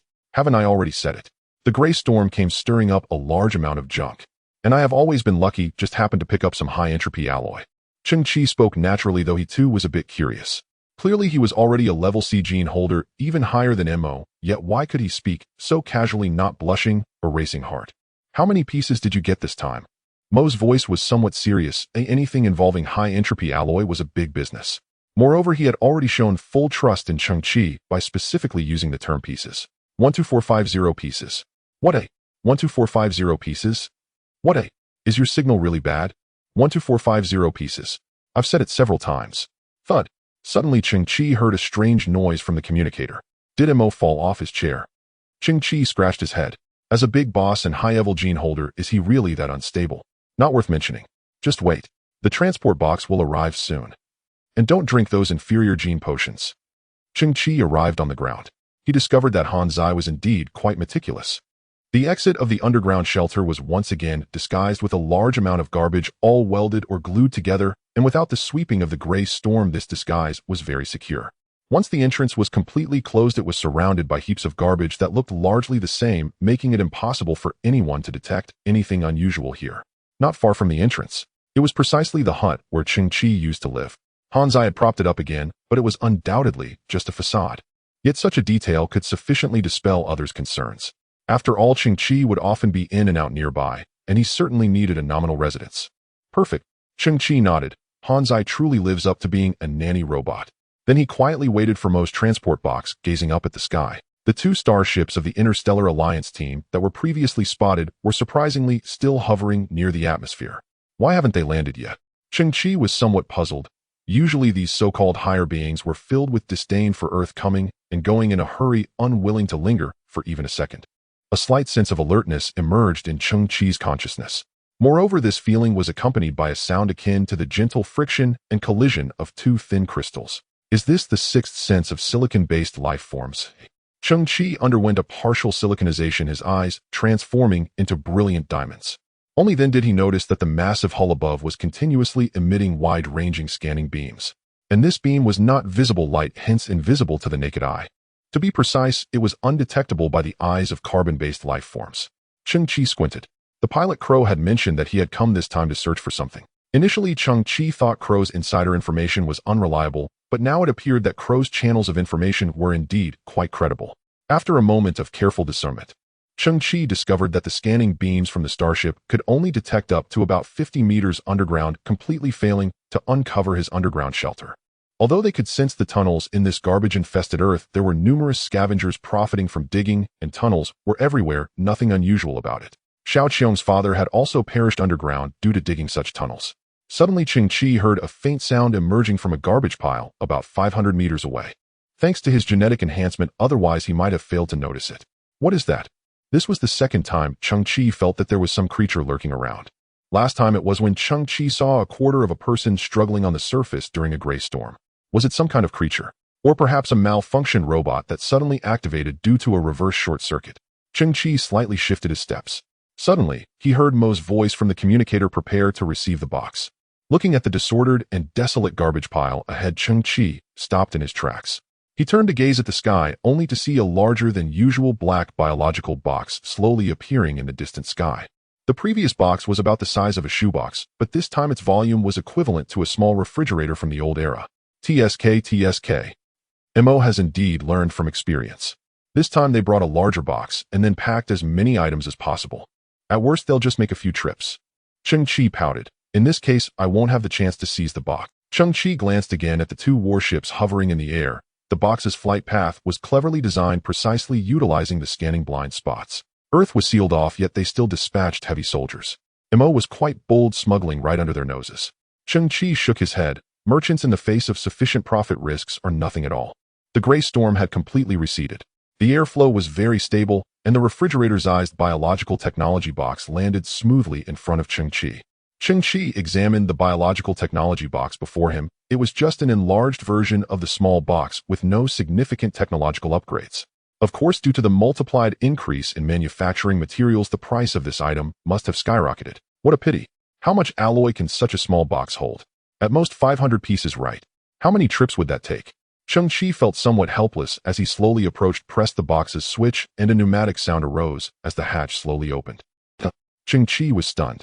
He saw that inside the box sat a chair of just the right size. And on the chair, dressed in a suit with a cane in hand, Mo sat cross-legged, steady as a mountain, quietly watching Cheng Qi. "Why are you here again?" Cheng Qi felt somewhat uneasy under Mo's gaze. Mo's expression remained aloof and formal. "Pull me out, I can't get out." Cheng Qi exerted some force to pull Mo from the box, not expecting that this guy had indeed made quite an effort to transport himself here. The box was too large and easy to be intercepted, too small, and he couldn't fit inside. With no other choice, Mo chose an extreme size, causing himself to be perfectly stuck. Cheng Qi felt somewhat helpless. "With such a great risk, why did you come here personally? Do you think I wanted to come?" Mo's gaze was filled with grievance as he slowly touched his biological box. "If I hadn't come in person, I'd risk missing out on the whole deal." "Didn't you study history properly?" Cheng Qi corrected. "That saying goes, a meat bun hits a dog, right?" Mo suddenly turned around and looked at Cheng Qi. "Indeed it is a dog." Cheng Qi's neck stiffened. "Did he just dig a pit for me?" The higher genetic beings have so many conversational patterns, don't they get tired? At that moment, Cheng Qi noticed that Mo appeared frail, needing to lean on a cane to walk, his physical condition much worse than last time. "I want to state that I do not mean to despise your status." Mo began. "I don't quite believe that you can produce 1U450 pieces of high-entropy alloy. That's almost impossible." At that moment, Mo completely froze and swallowed the rest of his words. Because Cheng Qi had arrived in front of the hut and swiftly lifted the tarpaulin. The glaring reflection nearly blinded Mo's eyes. There stood 4 single units, each towering a full 7 meters high, resembling pyramids. Previously, Cheng Qi had ordered Steel Mama to stack 1U450 pieces of high-entropy alloy inside the hut. The valuable high-entropy alloys were layered upon each other with all dimensions precisely calibrated to an astonishing degree, resembling exquisite crafts that emitted a faint golden glow. Ding! Cheng Qi knocked on the pyramid, producing a crisp sound. Smiling upward, he directly began to pack it. "Boss Missouri, have you ever seen such a wealthy dog?" "What? Is there really so much?" Mo stood on the ground, supporting himself with a cane. However, due to excessive excitement, his hands trembled, causing the cane to shake and dig into the ground like a drill, making Mo's body lean forward increasingly. "This quantity, is there really over 10,000? This will be my largest transaction in nearly 3 years. Even within the entire family, it cannot be overlooked. I will make a stunning comeback in the interstellar trading market." Mo's superior genetics kept his speech under control, yet his pupils continued to tremble.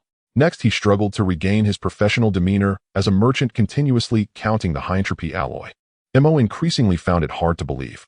How could so much high-entropy alloy possibly appear on this garbage planet? And all concentrated in Cheng Qi's hands. This was indeed somewhat outrageous. Despite the many doubts in his heart, Mo maintained his commercial principles and did not raise any questions. "I will soon find a safe transport method to move these alloys. Once the alloys are transported, I will calculate the price. Rest assured it's fair and at the standard market rate. Before that, I need to store the alloys with you. We can consider ourselves friends now." Mo suppressed his inner excitement, his gaze flickering. "I will initially provide you with a credit limit of 500 million. Do you need cash or items for exchange?" The total selling price of these alloys far exceeds 500 million, yet Mo was indeed generous. Currently, he did not plan to transport the alloys. The transaction had not been smoothly completed, but he was still willing to provide a credit limit of 500 million, believing that if Cheng Qi was in urgent need, this amount should suffice. Next, Mo heard a familiar demand. Although he found it somewhat hard to believe, Cheng Qi uttered that phrase. "Black market gene potion failures, not seeking quality, but quantity. However much you have, I want it." Mo was unable to hide his surprise. "You want that many potions? What exactly do you plan to do with them? What about the previous potions?" But in the next moment, Mo voluntarily provided an answer, frowning. "Do you have some sort of potion refining?" Cheng Qi smoothly continued, feigning mystery. "Don't tell anyone." Mo took a step back, feeling somewhat dazed. Then Mo took 2 steps forward, staring into Cheng Qi's pupils, which were pitch black. "The refining of gene potions is one of the most difficult techniques in this world. I hope you succeed." Mo shook his head. Although human gene modification technology is not the hardest, it is certainly the most complex. Refining gene potions privately is akin to a welder crafting an atomic bomb in the old days, where operational difficulty is sky-high and the success rate is as minuscule as dust. Cheng Qi choosing this path made Mo think one word: he is truly brave.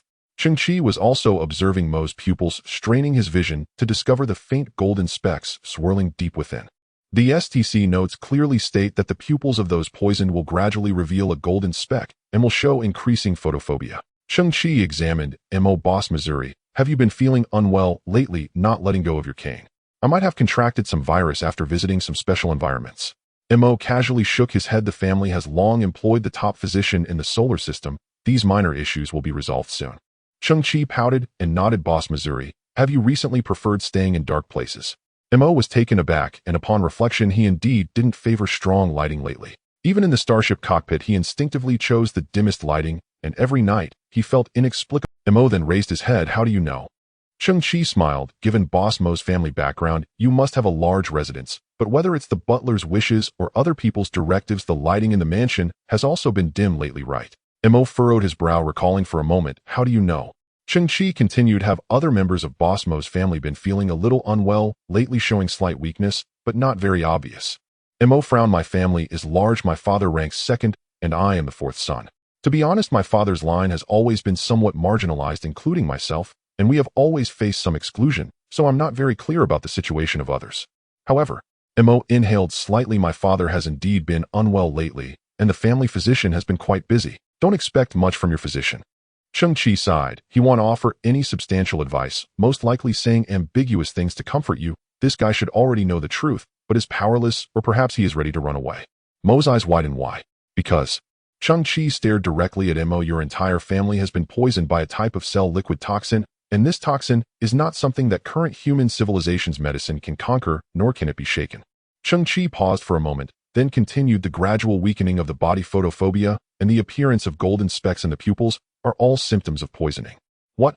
Mo's body stiffened, swaying slightly, barely standing with the help of his cane. How do you know all of? Cheng Qi slowly replied. This toxin comes from the high-energy protein extract liquid provided exclusively by your Mo family. Mo was completely stunned, his eyes reflecting a hint of terror. Then he slowly turned to look at Cheng Qi, his expression growing increasingly shocked. Is all of this true? Did he discover a clue from that bottle of drink? But since it's beyond the limits of human medicine, how did he detect it? Mo's heartbeat quickened, and the series of shocks made him feel as though his heart could not bear it. You just said your father was marginalized and you faced exclusion. Cheng Qi raised an eyebrow. Knowing me is indeed your luck. This time brother will help you put on a show of the wasteful young masters come back acting cool and slapping faces, making your mouth crooked like a Nike logo, saving the entire family. Mo stared blankly. I'm not a waste, I'm just a bit overlooked, not to the point of having my mouth crooked like Nike. All right. Cheng Qi waved his hand, then took out a glass vial. Inside the vial was a drop of blood that did not disperse, resembling a ruby. Mo looked at the drop of blood, noticing countless tiny crystalline structures shimmering within, mysterious and beautiful. This is definitely not an ordinary item.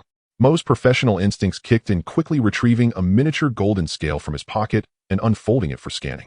This semisilicon-based biological blood, rich in gene completion crystals, theoretically can repair all flawed genes. With no prior trading precedent, its value is incalculable. Mo's eyes widened in disbelief. Where did you get this kind of thing? Care more about your own family. Go back and interrogate your family doctor, while let him speak the truth. Cheng Qi tilted his head. Of course, your so-called top physician may also be one of the masterminds behind this. If we're talking about that kind of cell liquid toxin, the only thing that can counteract it in the entire solar system is probably this drop of blood. I have already confirmed that the concentration of this blood is very high, even diluted 10,000 times it can maintain its effectiveness. Cheng Qi said, looking up at Mo, directly handing over the vial slowly, saying one word: give. You. Mo's eyes widened to an exaggerated degree. What price? Cheng Qi simply smiled without speaking, instead handing the vial forward once again. Mo took the vial, gazing at the drop of bright red blood, his lips trembling, his expression shifting, unable to speak. Cheng Qi shrugged. I risked my life and faced hardships to find this drop of blood, aiming to save someone's family, yet that someone doubts I have embezzled his transport box. TSK tisk, Boss Missouri, don't you think that person has a wolf's heart and a pig's lung? Mo was somewhat stunned. Are you referring to a wolf's heart and a dog's lung? Cheng Qi looked at him directly. Yes, a dog. Hiss. Mo's eye twitched slightly, taking a small step back. Mo tightly gripped the test tube, his expression filled with uncertainty as a thin layer of sweat formed on his forehead. He raised his head, looking seriously at Cheng Qi. I will begin the investigation as soon as I return. If all of this is true, then our Mo family owes you, Cheng Qi, a tremendous favor. If you need anything, my entire family will go through fire and water for you. You flatter me, Mr. Mo. Cheng Qi waved his hand. I am just afraid of losing my financial support. By the way, what exactly does your family do? Are you all merchants of goods? I must admit my mistake to you. My surname is not Mo. Mo straightened his chest. The surname of our entire family comes from a name that has shone brightly throughout the millennia of Chinese history. We as his descendants bear the surname Mo, as in Mosey. At this moment, a hint of sacred reverence appeared in Mo's eyes.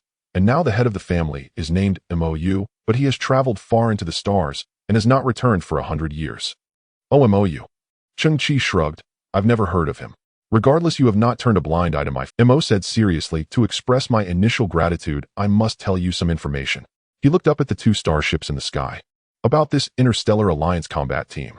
Mo's expression grew serious. Before arriving at Earth, they purchased a large amount of weapons and ammunition from the interstellar black market. This is completely unreasonable. As a regular army, they originally had a quota for ammunition, yet they chose to purchase extra, indicating that they have some plans outside the regulations. Outside the regulations. Plans for combat. Cheng Qi furrowed his brow. What exactly do they want to do? Everything is unknown. No one knows what unspeakable matters they are hiding. Mo looked at Cheng Qi. From now on, you should be careful, or rather the entire trash planet should be cautious. Mo's eagerness to return was palpable, as if he had unleashed some latent potential, stuffing himself back into the biotransport container the size of a refrigerator. Cheng Qi meanwhile rummaged through his backpack and took out a bottle of blue drink, tossing it into Mo's arms. He smiled. Drink this on the way. Mo's face flushed with various shades due to the cramped space, forcing him to hold the drink while looking utterly disdainful. Didn't you say this drink was poisoned? Do you want me to drink it on the way, or do you want me to hurry up? Cheng Qi grinned mischievously. Since this drink is poisonous, it will inevitably become trash. It would be a waste to destroy it. Why not find a way to transport it all in here and give it to me? Cheng Qi's eyes sparkled. After all, this drink has a slight strengthening effect on human strength. Mo's brain struggled to process this, and he finally sighed. Let me investigate thoroughly before we discuss it further. He watched as Mo's transport container gradually disappeared into the atmosphere. Cheng Qi gazed at the 2 starships in the distance, slowly furrowing his brow. He then used his communicator to call Han Zai, instructing him and Xiao Qiong to quickly return to the shelter. Wow, who is this? In the underground shelter, Xiao Qiong looked at the little white mouse on Cheng Qi's shoulder, her round eyes sparkling. After all, she was just a 6-year-old girl, and such a cute little creature had a fatal attraction for her. His name is Zhi. He will be our new member from now on. Cheng Qi smiled as Han Zai and Xiao Qiong, covered in mud, collected more wood and soil, seemingly intent on continuously building the underground shelter. Zhi. Xiao Qiong extended a finger, gently touching Zhi's fur. Then you will be my second. Cheng Qi was taken aback. Who is the first? It's Han Zai. Xiao Qiong pouted, her eyes sparkling. Han Zai is so silly, talking is very amusing. He is my first pet. Han Zai raised his shiny arm. What do you mean silly? I'm incredibly handsome. Xiao Qiong busied herself. After searching through the pile of wood for a long time, she found a handful of dry grass, weaving a small straw hat, and placing it on Zhi's head. With this outfit, Zhi's cuteness increased 100-fold. He stood like a person wearing the straw hat with his hands crossed over his chest, his white whiskers quivering, resembling a little sprite mouse. Moreover, the exposed brain and pink crystal on Zhi's head were perfectly covered. Xiao Qiong was unbothered by Zhi's originally somewhat terrifying head, as such sights had become commonplace in this wasteland apocalypse. Furthermore, Xiao Qiong did not know what a true pet should look like. The 2 starships above are not a good omen. You 2 need to stay in the shelter for the time being. Cheng Qi said seriously. Han Zai, contact the monkeys and tell them to temporarily stop acquiring supplies. Find a place to hide. I will notify them when it is safe to start working again. Understood. Keep your wits about you. Han Zai was not truly silly. He would not engage in reckless actions knowing there was danger. Xiao Qiong, did you hear what Cheng Qi said? From now on, we will stay here. Besides, we have a lot of work to do, and we cannot afford to go anywhere. Xiao Qiong nodded seriously. I will listen to Cheng Qi. Attention all scavengers in Zone B20. At this moment, the old communicator emitted an announcement from the Scavenger Alliance. All scavengers are to immediately report to the Scavenger Alliance headquarters to collectively welcome the arrival of the Interstellar Alliance combat team. This relates to our fate, and we must show the highest respect. Cheng Qi frowned, feeling a sense of unease rising in him. You 2 stay here. I will go alone. Cheng Qi donned the scavenger cloak, filled with holes, confirming that the extreme warrior armor was perfectly hidden beneath the outer garment.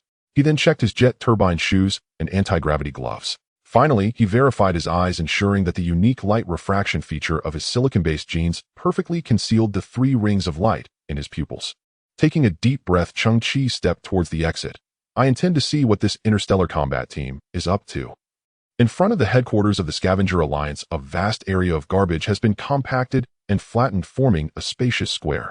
On either side of the square, 8 pillars forged from various types of melted metal debris stand tall and straight beneath the gloomy sky.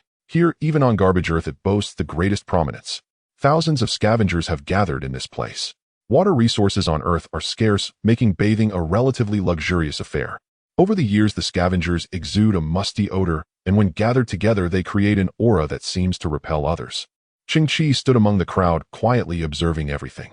Little Qi, a female scavenger in her 50s wearing a red scarf, stuffed a small cloth bag into Cheng Qi's hands. Aunt Lan. Cheng Qi was taken aback as he opened the small cloth bag and saw several round, edible energy blocks inside. What is this? Aunt Lan's face was weathered and she smiled. I recouped some ordinary energy blocks, filtered out the impurities, and added some sugar. Take it back and eat it. Aunt Lan's husband is Old Lin, who was a close friend of Cheng Qi's grandfather. When the hyena gang attempted to seize Cheng Qi's amorphous alloy, they kidnapped Old Lin as leverage, but in the end, Cheng Qi defeated the hyena gang and rescued Old Lin. Regardless of how the environment changed, Old Lin's family has always cared for Cheng Qi and looked after him. Aunt Lan is an excellent cook. She often modifies the energy blocks distributed by the Scavenger Alliance, enhancing their flavor and texture, then sells them for credits to sustain her daily life. Old woman, you're stingy. At this moment, Old Lin squeezed through the crowd. Cheng Qi is still growing. How can such a small amount be enough? Speaking of which, Old Lin took off his satchel and pulled out another pack of energy blocks. Here, take my ration. However, Aunt Lan pressed down on Old Lin's hand, saying, you don't need to. Old Lin was stunned. I know my energy blocks haven't been filtered for impurities, but they're still energy. Aunt Lan shook her head. No, your energy blocks are made from impurities. Old Lin, the president has arrived. The president has appeared. As the scavengers exclaimed, Cheng Qi also looked up at the main entrance of the headquarters. An elderly man over 60 emerged first. He had a square face deeply etched with wrinkles from the years, with snow-white hair and beard. He struggled to straighten his back, trying to appear radiant. Behind the old man, two figures followed him closely. On the right was a woman in a red dress resembling a rose in the post-apocalyptic world. As soon as the woman appeared in the crowd's view, countless men waved at her, striving to greet her with praises ringing out endlessly. Cheng Qi's gaze lingered on her for half a second before instinctively furrowing his brows, then turned to the other figure behind the old man. Draped in a gray cloak, the figure revealed a tall and graceful silhouette, exuding an extraordinary aura. Most people, including Cheng Qi, did not know the true identity of this figure. In the distant sky, two Hawk-class starships still hovered without landing. The hatch of one of the starships slowly opened, and a shuttle-shaped landing craft gradually flew out. 3 seconds after the landing craft departed from the starship, Cheng Qi saw that the area around the Hawk-class starship suddenly flickered with a layer of defensive force field made up of countless blue diamond-shaped blocks. Those force fields appeared thick and solid, indicating they possessed strong defensive capabilities. A densely shimmering diamond-shaped force field flickered as the shuttle-shaped landing craft slowly passed through and landed on the square ahead, kicking up a cloud of dust. The scavengers held their breath. Even the president on the steps swallowed hard. Cheng Qi squinted slightly. With a hiss, the hatch of the landing craft slowly opened, creating a descending staircase as a tall young man gradually emerged from within. He wore military attire that to some extent borrowed from the style of suits, appearing neat, solemn, and aesthetic. On his shoulder was a dark golden epaulet adorned with 2 golden stripes and 2 golden star insignias on top. However, his face was obscured by a black high-polymer gas mask hiding his true appearance. The young major stepped down from the landing craft, followed by a dozen armed soldiers. The young man walked forward slowly, scanning the scavengers standing on either side. His mask glimmered with a cold sheen, exuding a strong sense of oppression. The scavengers widened their eyes in astonishment, but remained silent, not daring to make a sound. Suddenly, the young man extended his white finger and removed the mask from his face, revealing a handsome visage of about 25 or 26, with black hair and clear sparkling blue rings in his pupils. Several female scavengers secretly covered their mouths. He is so handsome. Hello everyone. My name is Ning. You can call me Major Ning from now on. The young officer smiled warmly, waving to greet everyone. A soldier beside him remarked, Major, the air here. You should put the mask back on. Major Ning frowned slightly and whispered, since everyone isn't wearing masks, wouldn't it seem a bit pretentious if we did? The soldier paused for a moment, then also took off his gas mask, revealing a rugged face marked by scars. The rest of the soldiers followed suit, all removing their masks. Cheng Qi was somewhat surprised. Such politeness. The president of the Scavenger Alliance on the steps witnessed this scene with slightly trembling pupils. In the next moment, the tension on his face gradually faded as he hurried down the steps to greet them. President, Major Ning extended his right hand from afar. Welcome to you all. President Li, with excitement written on his face, rubbed his hands together before extending them to firmly grasp the young officer's hand. On behalf of the Scavenger Alliance, I pledge our full cooperation. Hina, who followed closely behind, gazed at the young officer's face, her eyes sparkling with a unique light as she bit her lip slightly. "All right, let me introduce you to Major Ning," President Li said with a beaming smile. "This is my younger daughter, Hina." Hina stepped forward, extending her fair hand to shake the young officer's hand, and she held on for a long time, her beautiful eyes gazing intently at his face, her fingers lightly brushing against the back of his hand. "Hello." Major Ning revealed a polite smile, nodded gentlemanly, and then gently withdrew his hand. "Hee, this is my eldest daughter." President Li turned sideways, pointing to the figure draped in a gray cloak. At that moment, the figure yanked off her cloak, revealing a silhouette clad in a leather jacket on top and tight shorts below, with long, straight, snow-white legs. Upon seeing her face, Major Ning's expression froze momentarily. Gasps echoed among the scavengers. "Is this? Could she be the president's eldest daughter? She rarely shows her face. Many people have never seen her. How could she be so beautiful?" Hannah has always been known as the Red Rose of the Apocalypse. Yet compared to that figure, she pales in comparison, overshadowed completely. Hong Yan's face was adorned with a light makeup accentuating her subtly red lips. Her beauty, her figure, her very existence seemed completely out of place on this garbage-filled earth. As you can see, the Earth's resources are currently scarce and survival for scavengers is particularly challenging. However, it was Chairman Li who interrupted the conversation, saying, "Colonel Ning has just arrived. Isn't it a bit premature to discuss this?" "It's all right." Colonel Ning smiled as she gazed into Hong Yan's eyes. "Miss Hong Yan, you are actually a great gene." Hong Yan paused for a moment and gently nodded. Colonel Ning bowed in a gentlemanly manner to express his respect. "Even in the desert, flowers can bloom. This is quite admirable." At that moment, two soldiers carried a large black box to Colonel Ning.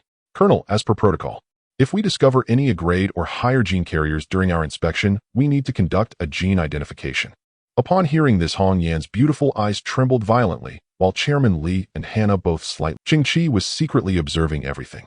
He felt that there was something peculiar about the light in that stunning woman's eyes, but he couldn't quite pinpoint what was off. Yet Colonel Ning waved his hand, saying, "Miss Hong Yan's appearance speaks for itself. A check. I believe that won't be necessary." The two soldiers hesitated for a moment and nodded, understood. Hong Yan's expression relaxed. Chairman Li burst into laughter, saying, "Warriors, after your long journey, hurry inside. Oh, let's sit down and talk. No rush." Colonel Ning said earnestly, "I have understood Miss Hong Yan's intentions. Shortly, I will submit a request to the Alliance for essential supplies such as fresh water, food, and energy batteries. I will ensure we obtain sufficient quantities and deliver them as quickly as possible." "Really?" Chairman Li's eyes widened and his lips trembled with excitement. "I never expected you to be so open-minded and kind." Chairman Li was nearly in tears with excitement as he looked at the scavengers. "Did you all hear that?" A cheer erupted from the crowd of scavengers. "Long live the Interstellar Alliance of the Solar System. Long live Colonel Ning." Colonel Ning also smiled as he nodded to the crowd. He looked back at Chairman Li and said, "Moreover, to show their regard for the people of Earth, the higher-ups have arranged a group of heroes to accompany this inspection team." "Heroes?" Chairman Li paused. "Yes, renowned heroes." Colonel Ning slowly turned his fingers together, pointing towards the landing craft's door. At that moment, a series of mechanical sounds and armor. Each stood at a height of 2.5 meters, their robust exoskeletons made of titanium aluminum. They were 8 warriors clad in exoskeleton armor. Each stood at a height of 2.5 meters, their robust exoskeletons made of titanium aluminum compounds with a dark fuel cell on their backs, holding dark silver cleavers in their right hands and 20mm beam machine guns on their left arms. Chairman Li's pupils seemed to quake. "This is the Extreme Warriors 8. In the crowd, Cheng Qi's pupils contracted in an instant. He knew a secret that no one else did. The Extreme Warriors 8 had already turned to bones. They had been sealed in a fuel tank buried underground for 20 years. At this moment, how could the Extreme Warriors 8 still be present? Cheng Qi's eyes flickered as he observed the equipment of these 8 individuals. They were wearing the X-55 Extreme Warrior Power Exoskeleton. This was an iterative product of the original Extreme Warrior exoskeleton, a byproduct of Cheng Qi's previous synthesis process. Compared to the Memory Metal Extreme Warrior armor on Cheng Qi, this equipment was 2 versions behind. Cheng Qi recalled that this type of gear could output 9000-9800N. Could it be? The Extreme Warrior team has been re-established. Have new pilots been recruited? Cheng Qi frowned, trying to find a reasonable explanation. Ladies and gentlemen, the arrival of the Extreme Warrior team is also meant to inspire everyone, encouraging you to face everything with greater courage. Colonel Ning turned and saluted the Extreme Warrior team. With a soft sound, the metal masks of the 8 exoskeletons slowly lifted, revealing faces that have weathered the years, yet remained resolute. They all saluted the scavengers in unison. "Extreme Warrior Team Ding Feng. Extreme Warrior Team Lin Lanyue. Extreme Warrior Team Long Zhanxiao. They each shouted their names, and against the backdrop of their formidable exoskeletons they exuded an overwhelming aura. Cheng Qi's pupils suddenly contracted. Ding Feng Lin Lanyue Long Zhanxiao. Cheng Qi clearly remembered that when he found those exoskeletons, he buried the remains of the individuals and collected their nameplates. At that time, Cheng Qi was filled with reverence and vowed that one day he would uncover the truth for them. Thus, he had long memorized these names. And at this moment, a group of approximately 40 to 50-year-old exoskeleton pilots suddenly appeared, claiming to be members of the Extreme Warrior Team and reporting identical names. As you can see, Colonel Ning smiled with justice. 20 years ago, they undertook an extremely dangerous mission, and rumors circulated that they had heroically sacrificed themselves. However, in reality, they used their formidable combat skills to escape peril and successfully return to headquarters. Perhaps people enjoy such stories of miraculous survival and heroic rebirth. A thunderous applause erupted on sight. Cheng Qi gritted his teeth slightly. Nonsense. The real Extreme Warriors 8 have already sacrificed, they were betrayed, and had their throats slit from behind. Watching Colonel Ning's heroic and righteous figure, Cheng Qi narrowed his eyes. Who exactly are you? What is your purpose? The scavengers gradually dispersed, eagerly waiting for new supplies. Lieutenant Ning and his group also entered the headquarters of the Scavenger Alliance. Cheng Qi stood still watching the armed combat team of the Interstellar Alliance seal off the Scavenger Alliance headquarters. Several piercing gazes were directed at him, signaling him to leave quickly. Cheng Qi slightly shifted his feet, positioning himself outside their line of defense while continuing to ignore those stares. If only he could overhear their upcoming conversation, he might gather more clues. Cheng Qi contemplated tilting his head to gaze at the enormous antenna standing atop the Scavenger headquarters. This antenna belonged to the broadcasting system of the Scavenger Alliance. The various announcements from the previous radio broadcasts were emitted from this very antenna. Cheng Qi's brows furrowed. Suddenly, he turned around, facing away from the combat team. He slowly closed his eyes, and when he opened them again, a dazzling color burst forth from the depths of his pupils akin to diamonds. He saw the air filled with various blue ribbons, which were actually electromagnetic signals converging at the tip of that massive antenna. Cheng Qi felt as if he were experiencing an illusion. His perspective followed one of the ribbons, diving into the interior of the antenna, then along the line, landing inside the communicator located within the Scavenger headquarters. The digital display on the communicator flickered slightly, the frequency band value increasing by 0.01. Yet no one noticed this detail. Just 5 meters to the right of this communicator sat President Li, Lieutenant Ning Hongyan, and others. In the next moment, Cheng Qi heard their conversation. Lieutenant Ning, the reason you brought heavy weaponry this time is because there's an SS-level wanted criminal hiding on garbage earth. The tone of President Li's voice was clearly altered, filled with palpable fear. Upon hearing this, Cheng Qi, who was in the square, instinctively widened his eyes. This was indeed a significant piece of information. Cheng Qi had heard some news before. 7 years ago, the genetically modified individual who slaughtered half a colonial planet had only an S-wanted level, and now this SS level. What kind of being could that be? This information was indeed complex. First, Mo mentioned that this team purchased a large quantity of black market weapons and ammunition. Then an Extreme Warrior team appeared. Now there's an SS-level wanted criminal. What on earth is happening? What could be the connection? Cheng Qi listened quietly to the following dialogue. The reason it is SS level is that it was once one of the highest echelons of the Galactic Alliance's military department. Lieutenant Ning's voice came through. President Li, have you heard of Kunlun? Kunlun. President Li's voice was filled with greater astonishment. To be like Kunlun in the military, standing at the pinnacle of the galaxy. That Kunlun. Lieutenant Ning's voice slowly replied, yes. President Li's voice grew sharply. Isn't it one of the 4 generals of the human army? Its name comes from a famous mountain on Earth, and it has always been a pride of humanity. That was in the past. Lieutenant Ning replied slowly. Now it has betrayed all of humanity. Clatter. Suddenly a flurry of commotion ensued. President Li seemed to have knocked over his cup, shocked beyond belief. What? Kunlun attempted to assassinate the other 2 generals. Its aim is to seize military power. Lieutenant Ning slowed down his speech, articulating each word. It plans to rebel. The scene fell silent for a full 30 seconds. Our visit this time is primarily for a routine inspection. 7 days ago, the 5th, 6th, 12th, and 19th fleets besieged Kunlun's 24th fleet. They suffered near total annihilation. And Kunlun itself was struck by thousands of super-powerful sniper beams, sustaining fatal damage. After that, it fled to Earth, which is under your jurisdiction, President Li. As Lieutenant Ning spoke slowly, one could clearly hear the sound of President Li swallowing, the sound of him wiping sweat, and even the trembling of his throat. That previous blockade of Earth. President Li trembled and asked, "Is it related to Kunlun?" That was to prevent Kunlun's remnants from providing support to Kunlun. Support? Lieutenant Ning added, Kunlun is not a conventional human being. It was severely injured before, and if it wants to regain combat effectiveness, it requires external equipment. President Li trembled again, but Earth is filled with technological garbage. Lieutenant Ning seemed to shake his head. I mean, no offense, but in Kunlun's eyes these things on Earth aren't even worthy of being called garbage. They offer it not a shred of help. Then, President Li asked again, what should I do? Lieutenant Ning's voice came through. You and the scavengers need not do anything. We will take care of everything. The remaining conversation contained no more key information, just some routine checks. Cheng Qi blinked, his pupils returning to black. He glanced back at the Scavenger Alliance headquarters, standing under the gray sky. Those soldiers were still driving him away. Cheng Qi stepped forward, returning to his underground shelter. On the way, Cheng Qi continually pondered. Could everything be because of this SS level wanted criminal?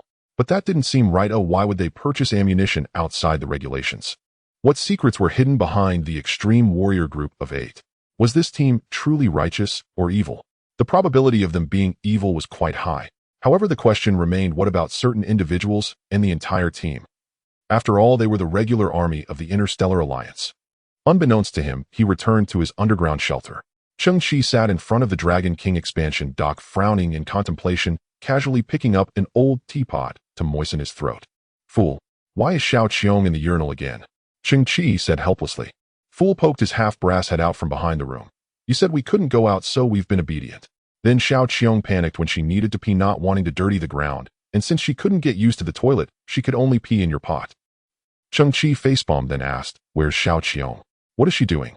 She's not behind the room. Nor is she fiddling with her new pet. This place has no silver 100 taels. Cheng Qi scratched his head, slowly rising and walking to the back of the expansion dock, estimating Xiao Qiong was up to something strange with Gigi again. After all, Gigi was a mutant mouse king, if she should at least retain some dignity. When Cheng Qi arrived at the back of the expansion dock, Xiao Qiong was in a panic, her hands clasped behind her back. Gigi's new clothes aren't finished yet, so I can't show them to anyone. Cheng Qi tilted his head, seeing a half-a-man-high rack standing behind Xiao Qiong, with a tattered piece of burlap covering the top. Cheng Qi frowned. What's inside there? That is. Xiao Qiong's eyes darted. It's Gigi. Cheng Qi's frown deepened. Gigi. Gigi nimbly crawled out from the side, climbing up Cheng Qi's pant leg up to his body and perched on his shoulder. Yet the burlap behind Xiao Qiong showed no signs of movement. Cheng Qi's voice grew somewhat somber. I ask you, what is inside there? Xiao Qiong was merely 6 years old. Her psychological qualities were still quite tender. At this moment, she nervously rubbed her hands together, her eyes filled with panic. Cheng Qi shook his head helplessly. He recalled how Xiao Qiong referred to Gigi as her second pet, and the first one was definitely not Han Zai. It was probably something from the sack. His expression turned grave as he stepped forward and ripped open the worn-out sack. Then Cheng Qi's pupils quivered, and he stood frozen. What is this? Before him was a simple metal platform, and on the platform lay a round birthday cake, made from edible energy. Huh. Cheng Qi, happy birthday. Xiao Qiong giggled, her face also displaying a reproachful expression. You adults are truly worrying, forgetting your own birthday. Cheng Qi, on this day, 18 years ago, Grandpa found you, though I don't even know when you actually arrived. So today is set as your birthday. Han Zai took out an electric welding rod, heated it with the flamethrower on his arm, and stuck it into the birthday cake. Happy birthday, you silly boy. Cheng Qi was completely stunned. Gradually, his eyes grew moist. We are all family. If we are celebrating your birthday, why are you crying? You adults are so easily brought to tears. Gigi. Even Gigi on his shoulder seemed to be one of the planners behind this surprise. No wonder Han Zai had been acting suspiciously before. It turned out he wanted to lead Cheng Qi to the back. As for Xiao Qiong, Cheng Qi had just criticized her for being psychologically immature, and her acting was immediately exposed. In reality, Xiao Qiong's maneuver was quite sophisticated. Xiao Qiong smiled. This cake is indeed a bit lacking, but you can imagine it in various flavors: sour and sweet cherry flavor, or soft and sticky banana flavor. Every time I think this way, I end up drooling. Cheng Qi nodded, resolved to achieve fruit freedom once he had the Cheng Qi, hurry and blow out the candles. I heard that those who can't blow out their birthday candles are short-lived. Looking at the glowing welding rod, Cheng Qi wiped the tears from the corners of his eyes. How on earth can this be blown out? But regardless, at this moment Cheng Qi's heart was filled with emotion. He revealed a genuine smile. Thank you all. I previously underestimated you, thinking you took in something you shouldn't have. Boom. Suddenly a shadow fell from the ceiling, smashing the energy block cake to smithereens. Everyone was taken aback. They all instinctively looked up at the brilliant and beautiful dome above. Then their gazes simultaneously shifted downward to the object that had fallen onto the cake. It was a quarter of a person. 10 minutes later, this mysterious object was propped up on a metal frame. Cheng Qi, Han Zai, Xiaoqiong, and Ji surrounded it, staring wide-eyed.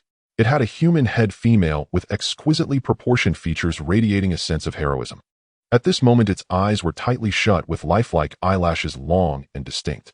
Much of its synthetic skin on the face was burned away, revealing the internal metallic skeleton. It originally had a red ponytail that reached its waist, but that beautiful long hair was scorched, leaving only. It also had half a shoulder, the broken area shattered, exposing the internal silver alloy structure with some kind of red liquid continuously dripping onto the ground.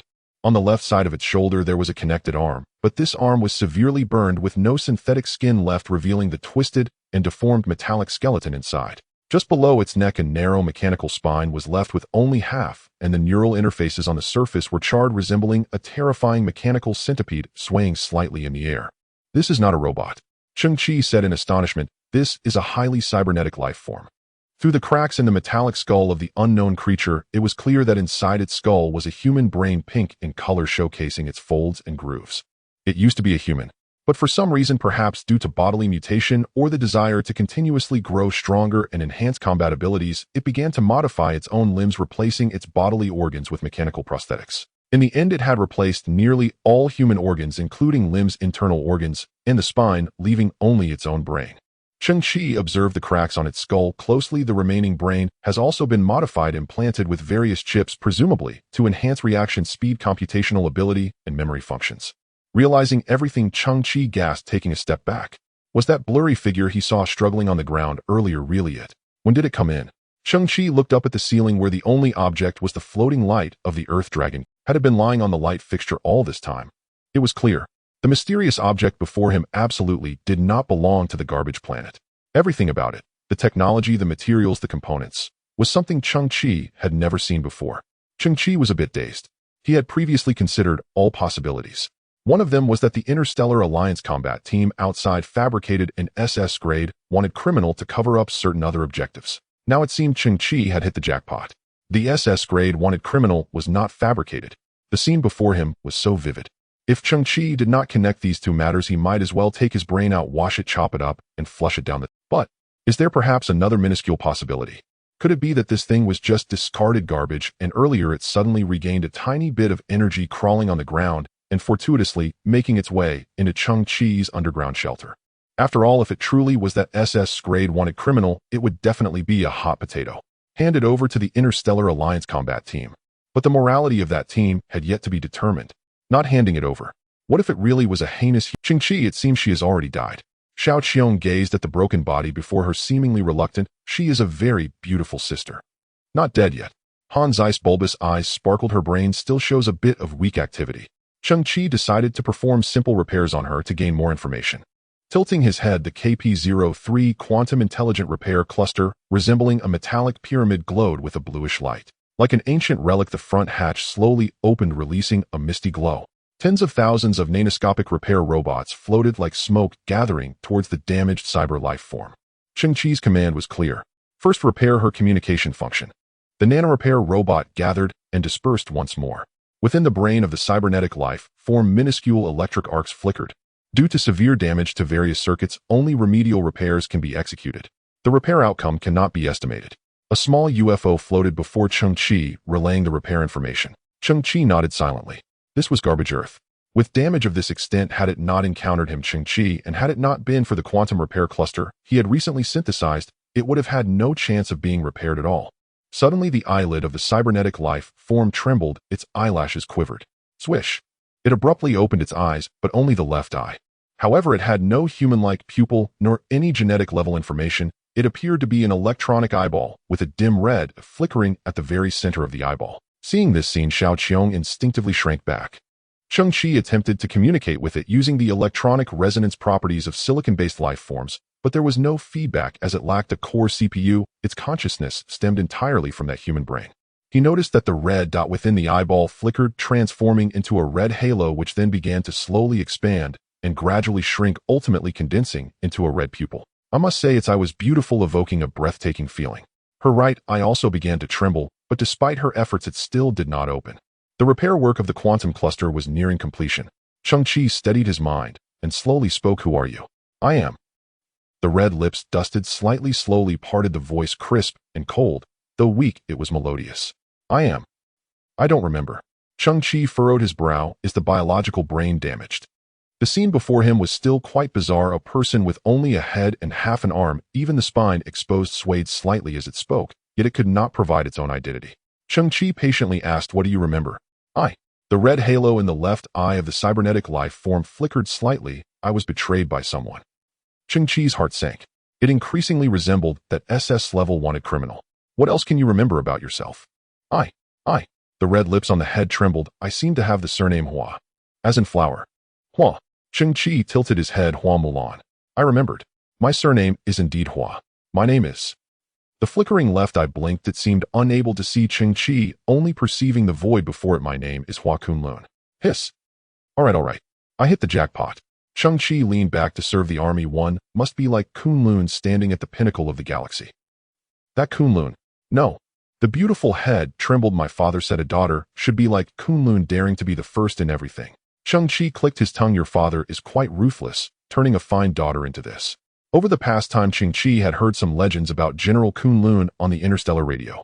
He knew he was brave and invincible with remarkable military achievements, but most of his personal information was classified. The reason was obvious: it was not a human in the traditional sense. However, one thing Cheng Qi never expected was that Kunlun was actually a female person. What about them? Who? What about them? The tone of the beautiful head suddenly rose a few degrees. "Those bandits who slandered my name and branded me as a traitor. Their true identities were a gang of interstellar bandits from 20 years ago.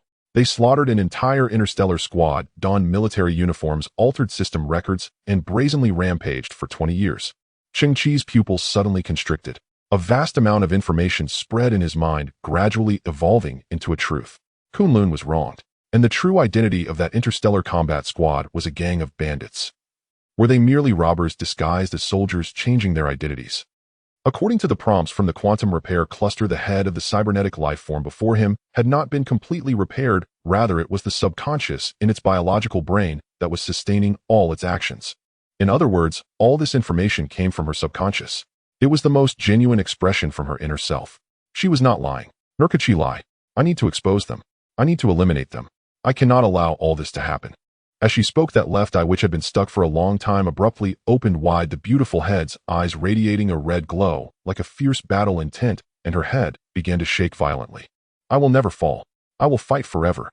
In Cheng Qi's eyes, she was merely a broken body propped up on a metal frame, the only arm completely damaged, an immobile half of her exposed spine, and her bright red ponytail swaying violently with her head. What Cheng Qi saw was only a tiger fallen to the plains, a hero in twilight, a scene of misery. I was betrayed by a traitor. I was destroyed. I lost my body and fled to Earth. The battle intent of the beautiful head faded, her head gradually drooping, but she seemed to remember something again. "But in the garbage heap, I saw a young man who carried technology far beyond Earth's level. He can help me. Only he can help me. Please help me." The voice of the beautiful head grew softer. Gradually, her eyes lost their luster, staring vacantly ahead, no longer making any other movements. Its energy level is extremely low. The self-preservation program has forcibly activated, entering sleep mode. The quantum repair cluster relayed the diagnostic information. Cheng Qi took a deep breath. The truth was that Interstellar Alliance squad was the real traitors. They were not even worthy of being called traitors, but a bunch of thugs. It must be that 20 years ago the real extreme warrior squad was killed by their hands. 20 years. Disguising as regular troops for 20 years without being uncovered must have had someone of higher authority protecting them. And that person was the real human traitor who wanted to rebel. As for Hua Kunlun, she was merely their... The purpose of this squad's mission was indeed to capture General Kunlun, but Kunlun was not an SS-level fugitive. Instead, she was someone they needed to eliminate without a trace, 100% extermination. Cheng Qi reviewed the situation. After Kunlun fled to Earth, she inadvertently saw him shuttle through a gray storm, using extreme warrior armor to leap dozens of meters to retrieve a shipping box from Boss, Missouri. Thus, her remaining consciousness told her that Cheng Qi might be a very powerful repairman or mechanic. The underground shelter, though hidden, currently had no alarm devices. Kunlun must have taken advantage of a moment when Han Zai and Xiao Qiong were out to slip in through the open door. Once a majestic human general, now reduced to such a fate. It's all because she harbored obsession. One could say it's quite pitiful. Cheng Qi sighed. The beautiful head hung low, her eyes facing the ground, her face still retaining its last expression, which was one of pleading. And on the melted metallic ground, Cheng Qi's figure was reflected, appearing, as if viewed from an upward angle, making the young man seem somewhat tall. In that moment, Cheng Qi slightly puffed out his chest and turned his head. Han Zai, contact Monkey and the others. We can secretly commence acquisition operations. Tell them I need some cybernetic bodies. Torso, arms, legs, weapons, the more the better. The KRF-02 Hawk-class starship of the Galactic Alliance. Major Ning walked slowly down the corridor of the bridge. The overhead beams of light cast flickering shadows across his face. Behind him followed two soldiers who were carrying a rectangular, somewhat thin box. Major Ning stood straight, arriving at the center of the bridge, the entire control center. He raised his hand and performed a military salute, saying, "General." The light in the center of the bridge was dim. One could vaguely see a tall and broad mechanical seat with a shadowy figure seated within. The figure responded in a deep voice, "What have you found?" Major Ning shifted his body slightly to the two soldiers behind him, laid the black box flat on the ground, and with a mechanical sound the lid of the box slowly slid to one side. The bottom of the box lit up with a white backlight. It was clear that inside were hundreds of fragments of various sizes. Most of the fragments' surfaces were coated in red paint, while the interiors were made of some semi-transparent metal. They had been arranged to closely resemble their original structure, now resembling half of a humanoid form. The shadowy figure in the mechanical seat slowly extended its hand. Major Ning understood, took a piece from the box, and respectfully handed it to the figure. The figure raised the fragment towards the distant light, its darkened eyes slowly narrowing. "Heh!" A deep chuckle escaped from the figure. He rotated the fragment in his hand. This piece had been deformed from high-temperature burns, and the surface coating was peeling away, yet it was still vaguely recognizable as some kind of badge fused onto a mechanical body. The badge's design depicted a majestic mountain formed by simple lines, its crimson color inlaid with golden edges. "General, 30% of these fragments are from the space battlefield. The remaining 70% are from garbage Earth. The soldiers spent over 4 hours collecting these." Major Ning slowly said, "Our mechanic has assessed that her body is shattered to an extremely severe degree. Even if she is still alive, she has no combat capability left." The shadow in the darkness continued to admire the fragment in its hand. Major Ning continued, "She chose Earth, which has almost no surveillance facilities, seeming like a path to survival, but in reality it is a dead end. She will find no useful components here. Perhaps she could use garbage to piece herself together, but she would undoubtedly be a fragile wreck. No one here can, nor would any scavenger be foolish enough to assist her." Hee. Major Ning chuckled. "Perhaps she has already been picked up by some scavenger, torn into pieces, and sold in the market. After all, these garbage people only have this little pursuit of survival." Major Ning, "You once served as Kunlun's adjutant, lurking by her side to provide me with her movements, ultimately assisting us in destroying her 24 fleets. This indeed is a great merit. But I am now clearly telling you I want her brain. I want to witness her brain death with my own eyes, and I want to embed her beneath my seat, letting her forever feel the humiliation beneath my waist. Within 72 hours, if you cannot find her brain, then you will no longer deserve to have your own brain." Major Ning trembled, hastily lowering his head. "Yes, General." Cheng Qi had returned to the headquarters of the Scavengers Alliance. It was still guarded by soldiers from the Interstellar Alliance squad. Utilizing silicon-based biological abilities, he infiltrated their communication system. His ability to use silicon-based DNA still felt like it was separated by a layer of gauze. Cheng Qi could not yet master it perfectly, as if he had entered an electronic maze, wandering lost for quite some time. Finally, he saw President Li's bedroom. The elderly man in his 60s sat alone on the bed, pondering something. "President Li." A sudden voice of a young boy came from the already closed communicator. "Who are you?" The old man was taken aback, looking at the communicator in shock. "You are a hacker. You have invaded my communication. What do you—" "The Interstellar Alliance squad you received has issues. As a fellow scavenger, I feel it's necessary to give you—" President Li's expression flickered. "They are regular troops of the Interstellar Alliance. Before their arrival, I received a notice from the Solar System Alliance. Identity verification keys. Everything is normal.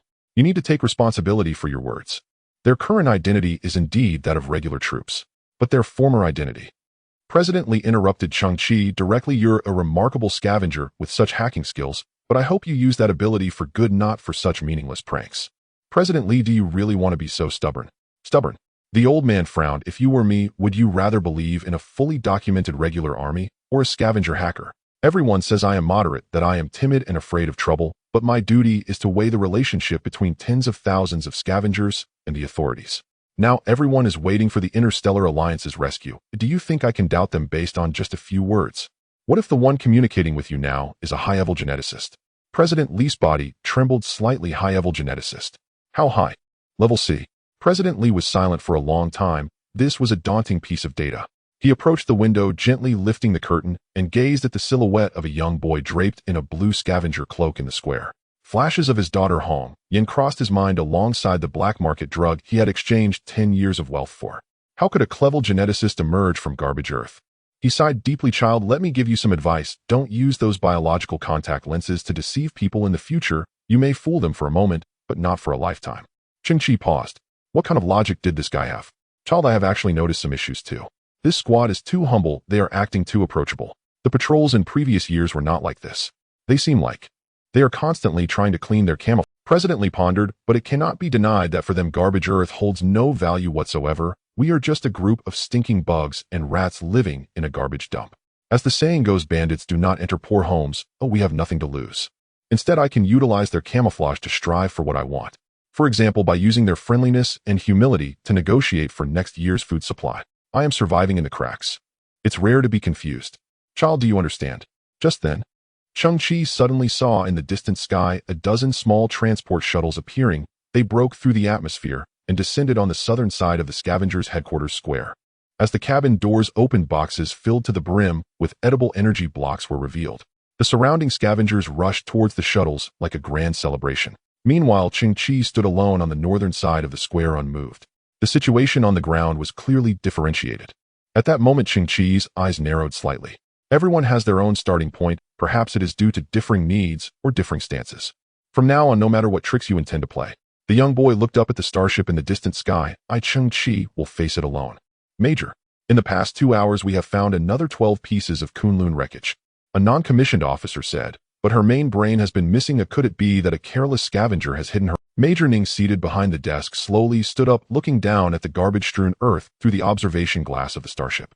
I don't think scavengers would dare to do something like that. Major Ning frowned, his expression dark as water. However, these scavengers akin to rats and cockroaches are not without their value. The officer questioned what value could they possibly have. Major Ning chuckled lowly. Tell the brothers that the plan they've been anticipating can finally commence. Really? The officer's eyes lit up. The brothers have been putting on a facade for years. They're about to burst. This time, they can finally let loose and indulge on garbage earth. But this plan must be implemented step by step. Tonight we can only make a small move. A sinister glint flickered in Major Ning's eyes. I still need some performances that fit into the cracks. Detecting similar technological creations. Composite. In the underground shelter, Cheng Qi looked at the piles of technological trash before him. This is the labor result obtained by the monkeys before the gray storm, just delivered here. The monkeys are tirelessly executing Cheng Qi's new orders, fully committed to acquiring cybernetic enhancements. Previously, Cheng Qi had instructed Han Zai to build a 300-square-meter wooden warehouse on the east side of the underground shelter. This would be Cheng Qi's future workspace. I have no eyes. In the workspace, Cheng Qi pondered, I need an effective and covert surveillance system to track the movements of that counterfeit army. He glanced slightly downward, looking at today's raw materials. Old antiques from the bygone era, 22 camera probes. All of them are identical models, their white bodies already rusted with a significant amount of dirt sticking to the lens. They must have been excavated by some scavenger. In this era, such devices are worthless. The original owner would probably curse the monkeys for their lack of sense. Cheng Qi's gaze flickered. Begin synthesis. Dispersing into raw materials. Synthesis successful. DF-011 Drone 11. Lightweight aerial reconnaissance drone equipped with night vision system, 200x zoom system, 4 wide-angle cameras, fixed monitoring range of 3 square kilometers, and a battery life of 4 hours. Cheng Qi shook his head. It's far too inadequate. The wingspan of this drone is at least 1.5 meters. It has no counter-surveillance systems, and once it takes off it will be incredibly noisy. Anyone with sight can spot it. Dispersing into raw materials. Synthesis successful. DF-058 Flying I-5. A military-grade comprehensive aerial monitoring platform equipped with sonar systems, high-precision thermal imaging systems, 28 intelligent tracking cameras, and an upgraded magnetic levitation power system. Cruising noise below 35 dB.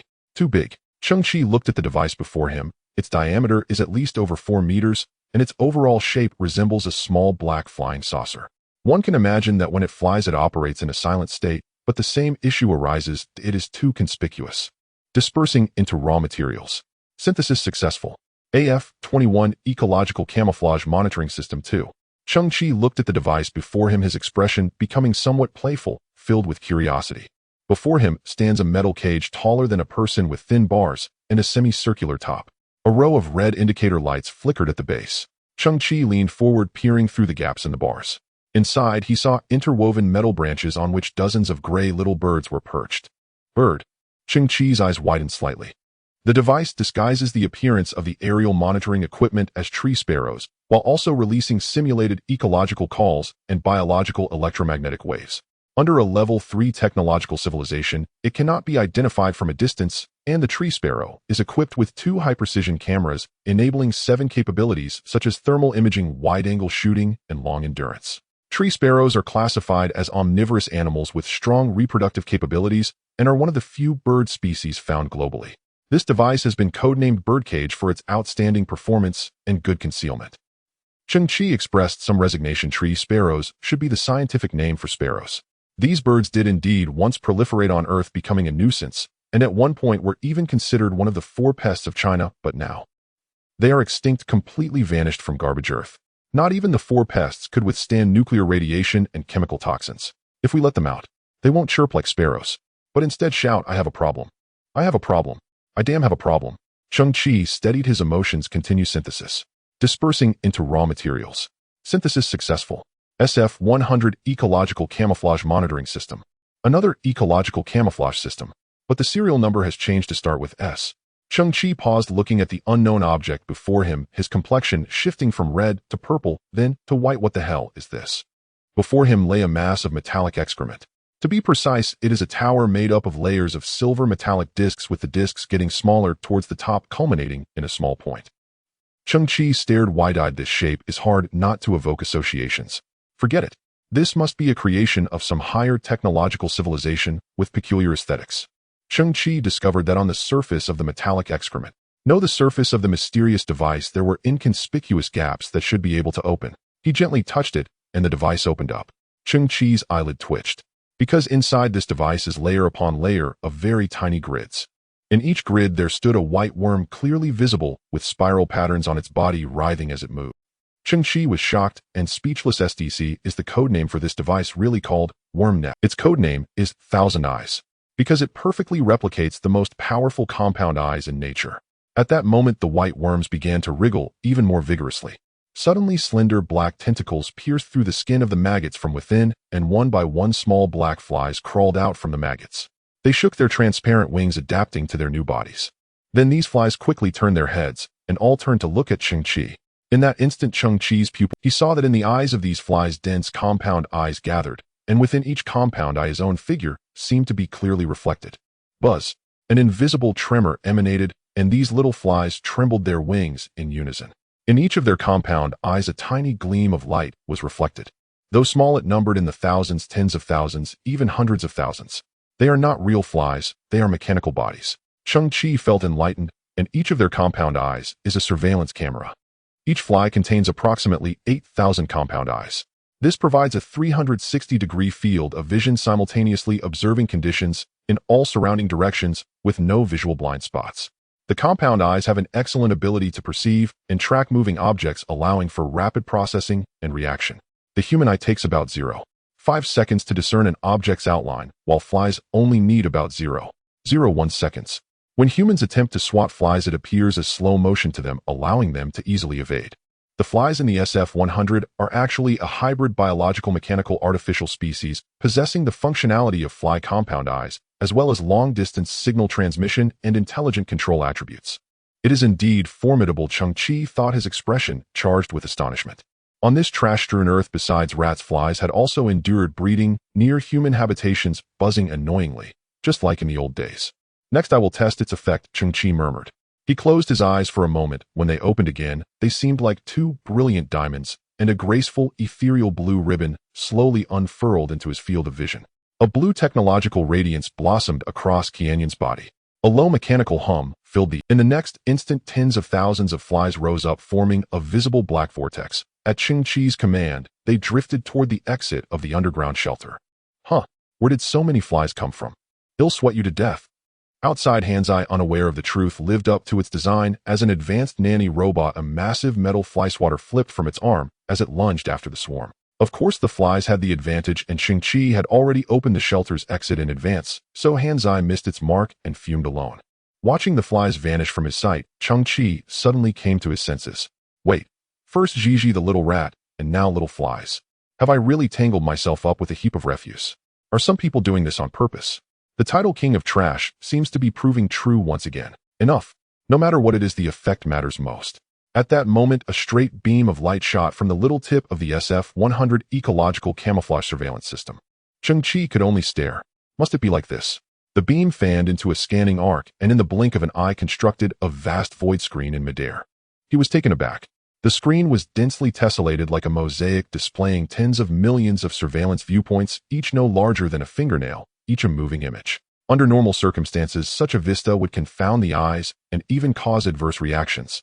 But this device had built-in gaze tracking. As Cheng Qi's gaze shifted, the millions of viewpoints shimmered like ripples across a sunlit surface, a splendid and high-tech spectacle. When his eyes lingered, the corresponding feed instantly magnified. He locked onto a rust-streaked tin can rendered at 88K, every nuance laid bare. He could make out the mottled lettering Hualien Food Factory P can produced on 202-40817. The product name and production date were printed on different sides of the can, yet Cheng Qi saw them all at once. At that moment, the can had been aggregated into a quasi-four-dimensional model, allowing him to view its front, back, left, and right, top, and bottom simultaneously. It was a strange vantage, like X-ray sight, but far clearer. He seemed to stand around the can in every direction, observing it with a flawless 360-degree gaze. Is this how the flies see? Cheng Qi asked gravely. He tilted his head. In the overhead view of the can, he saw another fly, one of Qianyin's members. But that fly's flight was sluggish, its wings beating as if through viscous air, each tremor visible with crystalline clarity. It is not the fly that is slow, Cheng Qi said in astonishment, but Qianyin's capture and response speeds are unbelievably fast. On the right side of the void screen, a map was being drawn with dizzying speed. In a blink, the B-24 district where Cheng Qi lived was fully rendered. When Cheng Qi's gaze fell upon a region of the map, that area instantly enlarged and displayed real-time views from multiple angles. All of this was the flies doing. They now covered tens of kilometers around and continued to proliferate. Cheng Qi noticed too that inside the SF-100 a new batch of flies was hatching. He could not help but murmur, impressive. He realized he could configure Qianyin to provide various early warnings, fires, rampaging beasts, or even imposter soldiers posing as threats. Moreover, the Tianyin was fitted with supplementary biological stealth contact lenses that could be worn upon the eyeball to view surveillance feeds anytime, anywhere. In an idle sweep of his gaze, Cheng Qi discovered something strange: a village. It was no perfunctory label. The place was actually called a village. A dozen or so scavenger households made up the tiny settlement. At dawn's pale light in the east, a village bathed in a gray morning lay utterly silent and lifeless. Cheng Qi's eyes widened as a dozen perspectives flashed up. All the villagers of a village were dead. They had not been killed by weapons. Nearly all had their necks twisted or their spines broken. Some had been hurled onto the roofs of the hovels, half their bodies dangling, a dark brown-red blood spilled from their mouths, their eyes frozen open. Cheng Qi's pupils contracted. A village. I don't know the others, but Lao Lin and Aunt Lan live there. A sliver of possibility appeared. Aunt Lan and Lao Lin, carrying bamboo baskets, showed up at the village entrance. They stood frozen at the sight before them. Aunt Lan's cloth bundle fell to the ground and spilled open. Unsold flavored energy blocks scattered about. A conjecture formed in Cheng Qi's mind. A rising, steaming rage began to kindle in his eyes. It was Kunlun who did this. Lieutenant Colonel Ning sat in the Scavengers Alliance hall, grief etched across his face. May those scavengers rest in heaven and no longer suffer. Chairman Li's body trembled. No wonder when I contacted a village last night there was no answer. I had intended to have them come collect rations. Han Yun clenched her fist. Has Kunlun gone mad? Why slaughter scavengers? That Kunlun, her nature is malevolent. Lieutenant Colonel Ning frowned. Perhaps the villagers refused to comply, refused to be extorted by her, alas. He paused, then raised his head. I think it's time to tell the scavengers the truth. I will publish Kunlun's possible status, and you must notify everyone of two things. First, absolutely forbid anyone from providing any form of assistance to any object suspected to be Kunlun. Second, if you discover any suspected Kunlun object, notify me immediately. Inside the KRF-02 Harrier starship, Major Ning strode swiftly down the corridors, a squad of soldiers trailing behind him, a peculiar smile flickering across his face. His polished boots struck the deck with crisp, rhythmic clicks as he passed corridor after corridor, gliding past sealed bulkhead doors. As he walked, Major Ning loosened his shirt collar and casually bared his chest. He unfastened his cuffs and rolled up his sleeves, revealing arms bearing faintly wrinkled, freshly cleaned. An elderly man in a white lab coat approached with an ingratiating smile, offering a tray. Major, this month's aging delay serum. Ahem. Ahem. Major Ning paused. What's with the ahem sound? The old man bowed deeply. My apologies. Old habit from my hometown. Major Ning shot him a sharp glance, then snatched the syringe from the tray, bit off its cap with his teeth, and plunged it into his own forearm. A pale azure liquid surged into his veins in one swift injection. He tossed the spent syringe aside carelessly. The old man nodded deferentially, maintained his smile, knelt to retrieve it, and watched Major Ning recede into the distance. Click! An aide swung open the massive double doors before him. Major Ning stepped slowly into view at the threshold. Before him, the starship's cargo bay teemed with over 500 soldiers of the Interstellar Alliance. At his arrival, the soldiers neither rose nor rendered formal salutes. They continued bantering, some cleaning their rifles, others sipping strong liquor, while most merely glanced up, nodding or raising their chins in casual greeting. Brothers. Major Ning showed no irritation. The hunt protocol begins now. Oh. A surge of energy rippled through the ranks. Many sprang to their feet. Boss, how do we play this time? Heh. He strolled and casually seated himself atop a cargo crate and propped one leg up on its edge. By day, you scour every inch for Kunlun's whereabouts. No slacking. And once night falls, that's when we truly indulge. Last night Team Muta slaughtered that small village, and I've already pinned it squarely on Kunlun. A self-satisfied smirk played upon Major Ning's lips. Initial panic has taken root. From here on, those feeble scavengers will instinctively blame Kunlun, no matter what transpires. Eyes lit up across the bay. Brilliant. We're pent up beyond endurance. Day after day pretending to be proper soldiers, disciplined, obedient, iron-willed warriors. Without blood on our hands, we feel hollow, like starving men denied food. Just looking at those scrawny scavengers makes my fingers itch. One soldier mimicked the groveling posture and falsetto of Chairman Li. Aha, Major Ning, you've arrived at last. I've long admired you. So mighty, so awe-inspiring. Huh. Big brother, my dream is to join the military when I grow up, to serve the Interstellar Alliance. Another soldier adopted the shrill, mocking voice of a scavenger child, igniting raucous laughter. Then straightening up, that same soldier's gaze hardened, wild, predatory, as he growled low, screw being a soldier. I want to snap his neck and tear his belly open. Major Ning exhaled slowly. The aging delay serum we've relied upon carries a side effect. It awakens primal ferocity within us. You've borne this burden for years. No matter. A soldier with a jagged scar bisecting his face tilted his head back. At last, the release hour has come. Standard point system applies. Major Ning set aside the dagger he'd been idly spinning and declared, by combat, tier Team Muto enters first. 10 minutes later, Team Huzi follows. Another 10 minutes, Team Fuzi, and so on. Scavenger children and elders 1 point each. Women 2. Adult males 3. The dagger whirled between his fingers as he lifted his chin. No survivors, ever. If any team exposes our identity, their points are voided instantly. All other teams converge immediately to eliminate everyone within a 100 li radius. Total operation window 4 hours. At first light, full retreat. The soldiers clenched fists, eyes blazing. Sounds glorious. Also, no firearms tonight. Bare-handed combat only. Major Ning scanned the assembly. Understood. Understood. They surged forward impatiently. Boss, when do we begin? 5-minute countdown. With a sharp thunk, he drove the dagger deep into the crate and smiled. A cold, venomous curve. By dawn, hundreds of scavengers will lie dead, blamed on Kunlun. She'll become the most feared demon god in memory. Who would dare shelter her? Who would dare conceal her? Exactly. They'll beg to give us intel, desperate for us to capture Kunlun swiftly. Heh. As the saying goes, the masses have keen eyes, and the power of the people is immense. Ha ha ha. Major Ning narrowed his eyes. This way we accelerate Kunlun's capture, and let the brothers revel in the hunt. Team Mutu, 12 strong, stood ready. Clad in black nocturnal gear, they crouched at the 10-meter mark from the landing craft, poised like sprinters at the starting line. Team Mutu, the vanguard scouts among interstellar raiders tasked with reconnaissance and pre-mission surveillance. Meanwhile, a large display screen had illuminated inside the Harrier's cargo bay. Across its top scrolled team names, Team Mutu, Team Fuzi, Team Huzi, beneath which stretched a live scoring grid. They would report real-time battlefield updates via comms, final scores verified by the number of right ears brought back. 5, 4, 3, 2, 1, go. Team Muta burst into the landing craft, which roared to life, detached from the starship, and plummeted toward the surface of garbage Earth.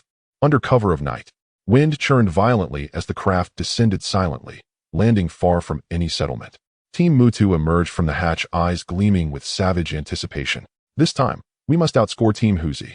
They've mocked us for months. It's been years. We're long overdue for a re-ranking. Yeah, I'm sick of wearing this Mutu label. Can't we set aside rivalry for once? and simply said, "Life demands wisdom. Wisdom, my ass." I scouted the drop zone on my first landing. 12 clicks east, a scavenger den housing at least 20 souls. "You lack ambition. You'll die still," branded Mudu. "All you do is scout. I know another site. 30 plus minimum. A dog never changes its nature. You're cut from the same cloth." Ugh, why so many flies? Garbage earth is garbage, utterly revolting. Under the cover of night, a youth clad in a blue scavenger's cloak emerged slowly from behind a mountain of refuse and stood before the Mao 2 squad. A willing target. Our luck's turning. 12 members of the Mao 2 squad lifted their heads and saw a swarm of flies circling the youth. They all frowned in unison. "Disgusting. Don't be picky. We're lucky to have any sport at all." A hulking member stepped forward, clenched his fists, bones cracking sharply. "I'll take this one. First point for me." "So, you slaughter scavengers for amusement?" The youth spoke calmly from the shadows. One squad member tilted his head, frowning. "This kid's been hiding there all along. He overheard our conversation. What does hearing matter?" The burly frontline member scoffed. "Look at him. Frail as a reed, probably hasn't eaten a proper meal in weeks. Just staying alive must be agony." A faint pale amber ring shimmered within each of these men's pupils. Not the mark of a high-grade genetic, rather it was an artificial trait. Years of consuming enhancement serums had forged their bodies into hardened instruments of brute strength. Each man possessed dense musculature and extraordinary physical resilience, combat capability several times that of ordinary humans. Within the entire Interstellar Alliance squad, only Lieutenant Colonel Ning was a high-grade genetic cultivator. The rest were enhanced in this manner. In essence, their descent into the scavenger world was akin to wolves entering a flock of sheep, free to hunt unrestrained and absolute. This is garbage earth. This is the scavenger's home, and mine. The youth in the darkness drew a slow, deliberate breath. I may act without restraint here. And truth be told, even other scavengers may do the same. Then he raised his head, his gaze dark, piercing, incisive. And you may not. Shit, does this kid have a screw loose? The massive man swung his arm and lunged forward. 3 points for him. Boom.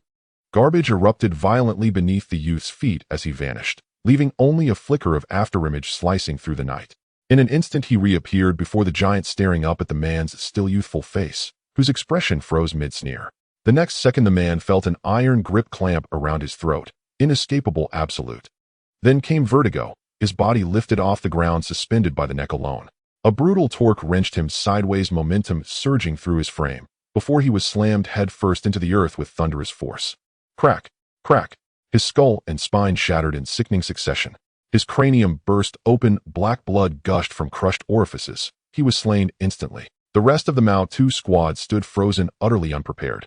Inside the limit breaker armor, a trajectory appeared, 11 precise stopping points, each representing a flawless lethal maneuver. The crank genetic gift granted Cheng Qi speed surpassing even the armor's operational ceiling. Yet even the restricted velocity remained beyond the comprehension of these thugs. Shing. A silver arc of cold light materialized before a bandit's throat. His pupils contracted violently. He recognized it, a crescent-shaped dagger, but its path seemed askew, veering off course just 2 centimeters from his skin, curving toward the nape of his neck. Relief washed over his face. He missed. But the next instant, the blade spun with violent acceleration, transforming into a razor-edged winch, rotating over a dozen times around his neck in a single heartbeat. A sudden chilling numbness swept across his throat. Then his field of vision spun upward, severed from his body, soaring skyward. For one final moment, he beheld the desolate expanse of garbage earth, then plummeted, landing hard, tilting sideways, watching in horror as that dark, godlike figure moved among his comrades, one by one delivering death. Thud, thud. Mao 2 squad members collapsed one after another, each struck down in a single blow. Total elapsed time under 100 seconds. The youth's scavenger cloak fluttered softly in the night air. He shook his hand, retracting the memory metal dagger, then glanced back at the corpses strewn across the ground, and murmured 36 points. Inside the Harrier-class starship, Lieutenant Colonel Ning tapped the silent comm unit and sighed. The Mao 2 squad still lacks discipline. 9 minutes passed, and not a single transmission, not a single point registered. He turned his gaze toward a nearby formation. Huzi squad, prepare for deployment. May your game be enjoyable, and your score exemplary. Cheng Qi examined the 12 corpses, and found no thermal weapons. Disappointment flickered across it, yet he recovered 12 particle-cutting daggers and 12 compact signal-dampening devices. He secured the spoils, dug a shallow grave, and buried them. Just as he finished, his ear twitched. He turned, spotting another landing craft descending from the Harrier starship. So this point competition they speak of, is it truly being run by protocol? A glint flashed in Cheng Qi's eyes. and he melted silently behind a nearby garbage mound. The landing craft settled smoothly. 12 members of the Han Zai squad filed out, eyes gleaming with the raw, ravenous hunger of predators. The Mao two fools wandered aimlessly, utterly clueless. I'd already pinpointed the nearest water. After sunset, chemical toxins here subside slightly. Scavengers will gather there to draw water. A massive man ripped off his wig, revealing a tattooed, bald scalp, and ran his tongue slowly over his lips. East side. 1.5 kilometers. I'll wait for them at the well. Waiting by the stump for rabbits. Not a bad turn of phrase. A low voice echoed, and atop a garbage heap sat a youth, his tattered scavenger's cloak draped loosely over his frame, silhouetted against the hazy silver moon. The bald leader narrowed his eyes. I warned you, never underestimate scavengers. This world is laced with toxins. Mutant gene variants are inevitable. He assumed a defensive stance. Look, perched so steadily atop that towering garbage pile on a tiny metal crate, silent for minutes on end. His agility must be extraordinary. Lao San, you've just injected agility serum. Go test his limits. The rest, encircle him. Find the opening. Kill him decisively.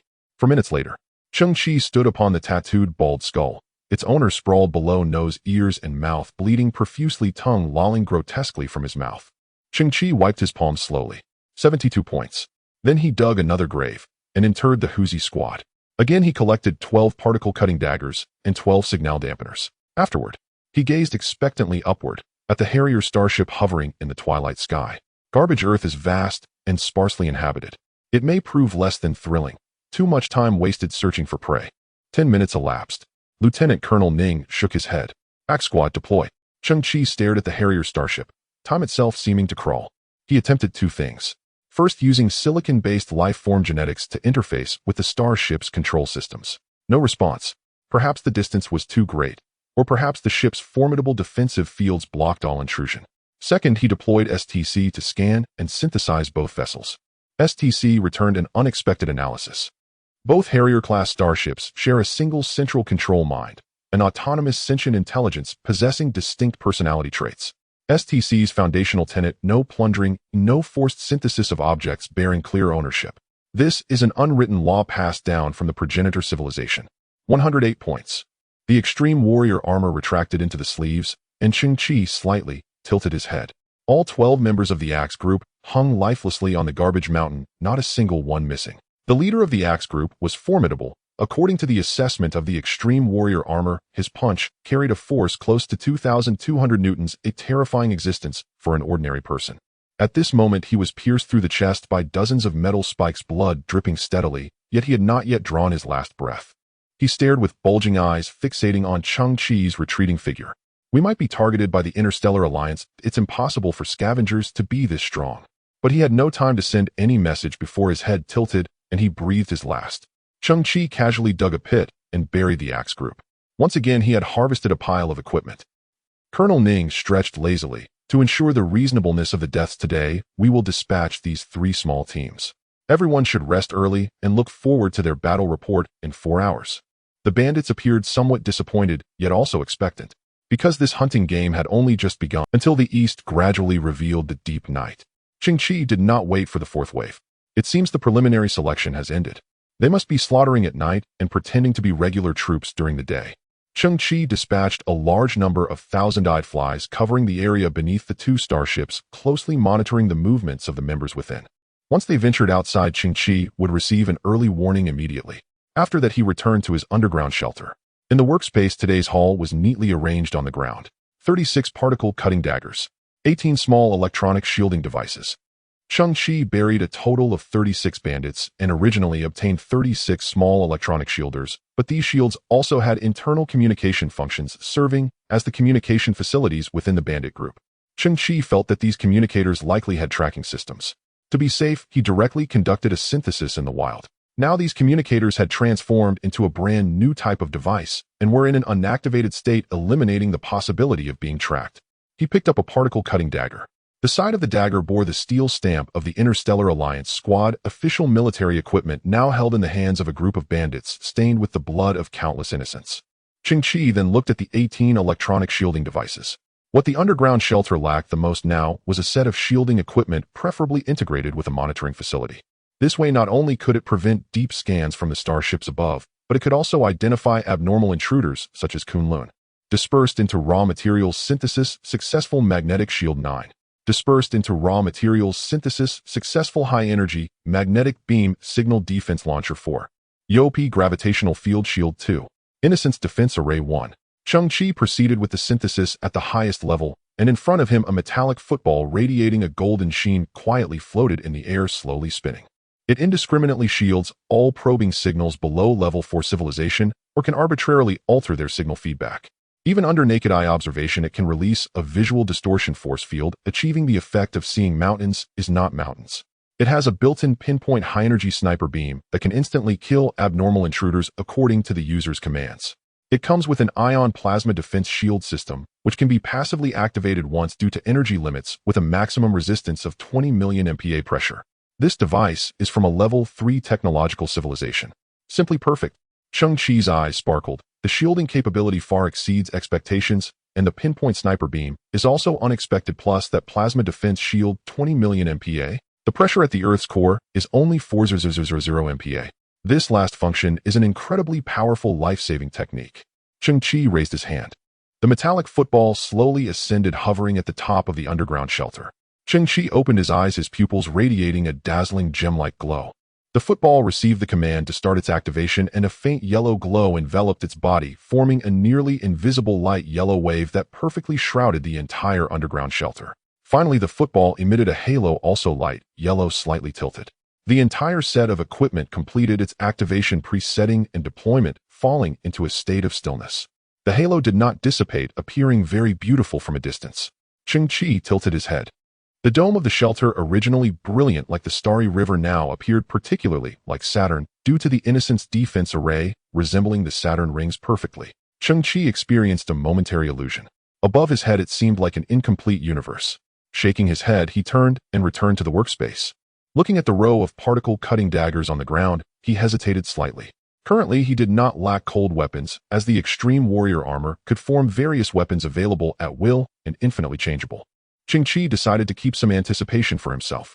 After collecting more identical daggers, he would conduct another large synthesis, directly upgrading to level 4 technology. The long night wore on, and Cheng Qi's gaze searched again. On one side of the workspace, there was still a small amount of junk returned by the monkeys. Among them was an aluminum iron barrel about half a person tall. Inside were thousands of small green capsules, round and light, very similar to pills from the old era. Soilless cultivation capsules. After dissolving in water, they can form soilless cultivation containers with a diameter of about 10 centimeters, suitable for planting various potted flowers. This is a very convenient planting method. Unfortunately, the environmental conditions on garbage Earth are harsh, lacking sunlight, making it impossible to grow healthy plants. To think there are so many of them. They should be able to synthesize some amazing things. Cheng Qi raised the STC on his wrist, and a blue fan-shaped beam slowly erupted. Synthesis successful. Max soilless cultivation capsules 3365. After dissolving in water, the soilless cultivation container expands to 300 centimeters. Cheng Qi shook his head. It's merely an increase in volume, which has no significance for now. Dispersed into raw materials. KN ecological gel 1682. Abandoning the nutrient solution form, it upgrades to an ecological gel that can integrate various trace elements needed by plants, while also retaining moisture and ventilation functions, reducing plant disease rates and shortening plant growth cycles by 240. The planting medium has changed. The efficiency has greatly improved. But for the ecological environment of garbage Earth, it's still far from enough. Cheng Qi tilted his head. Continue synthesizing. Detected limited space around executing synthesis operation with a portion of the quantity. Cheng Qi paused. He had not encountered a similar situation before. The STC's settings were very user-friendly. KN03 Ecological Planting Platform 8. It can expand 5,050 square meters of ecological gel with a built-in mini artificial sun, providing effective light for crops while purifying the surrounding air, offering a high-quality growth space for crops with a growth efficiency increase of 860. An artificial sun. Cheng Qi's eyes flashed. Continue. Dispersed into raw materials synthesis successful SN11 ecological circulation platform. It can expand up to 1,000,1,000 square meters of ecological gel with an upgraded version of the artificial sun and is equipped with an inorganic decomposition system.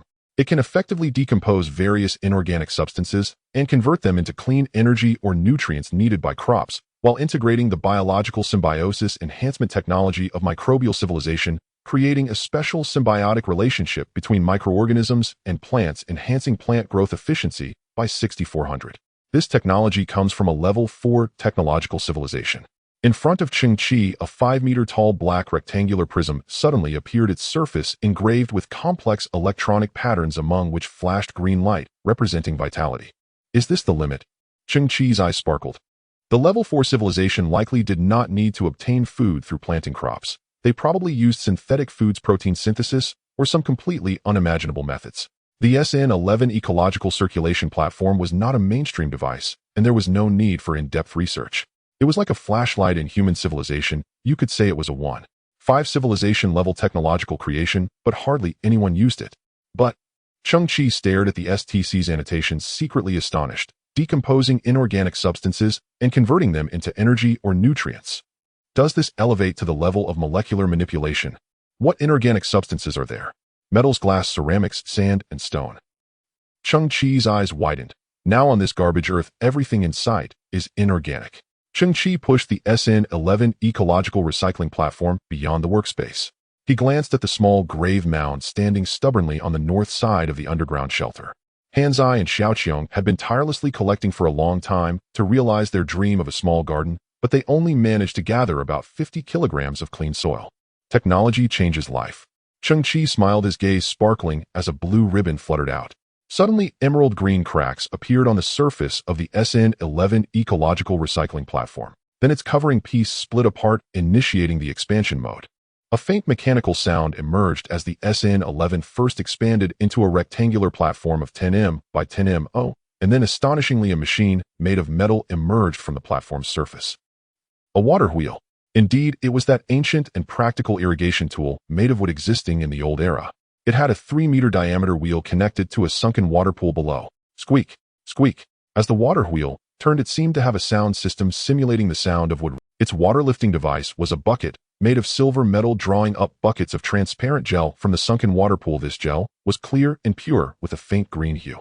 Then the buckets tilted slightly, continuously pouring the gel onto the ground. The light green gel accumulated more and more, slowly flowing and eventually covering the ground on the north side of the shelter, resembling a vast expanse of delicious jelly from afar. Cheng Qi's eyes were filled with novelty. Is this the ecological gel mentioned in the notes? At this moment, the SN11 platform opened its hatch once again, and a small sun radiating dazzling light slowly rose, finally hovering at the top of the ecological dome. Cheng Qi looked up to watch. He discovered that this artificial sun was continuously adjusting its light intensity according to the surrounding environment. After about 10 seconds, it transformed into a comfortable brightness, very bright, yet not glaring, making one feel warm. It has been a long time since I felt real sunlight. Cheng Qi's pupils sparkled under the sunlight. He glanced at the floating lighting lamp of the Earth Dragon King and issued a command. The lamp slowly descended, retracting into the body of the Earth Dragon King. He looked again towards the dome of the shelter. The background was adorned with beautiful metallic stripes, with the north side forming a Saturn created by the Innocence defense system, while the center featured the sun created by the SN11 ecological platform. It increasingly resembled a small universe. Cheng Qi felt a sense of observing the process of the universe's myriad creations, transitioning from chaos to rebirth, an inexplicable grandeur washing over him. Looking down at the ground, the water wheel was still turning, producing a patch of fertile soil, and at the very front of this field a strange flower had sprouted, though he did not know when. It stood no taller than 20 centimeters, with a compact flower head surrounded by a ring of blue petals. It resembled a blue sunflower, the flower head rotating slightly, always facing the artificial sun. Cheng Qi recalled for a moment. This was the biological symbiosis enhancement technology that combined microbial civilization capable of creating special microorganisms that increased plant growth efficiency by 6400. Now that he thought about it, Cheng Qi found it full of interest. Are microorganisms a form of civilization too? Is there a technological hierarchy among them? Seeds. The ecological environment is ready. I now need seeds. Cheng Qi hurriedly rummaged through his previous belongings.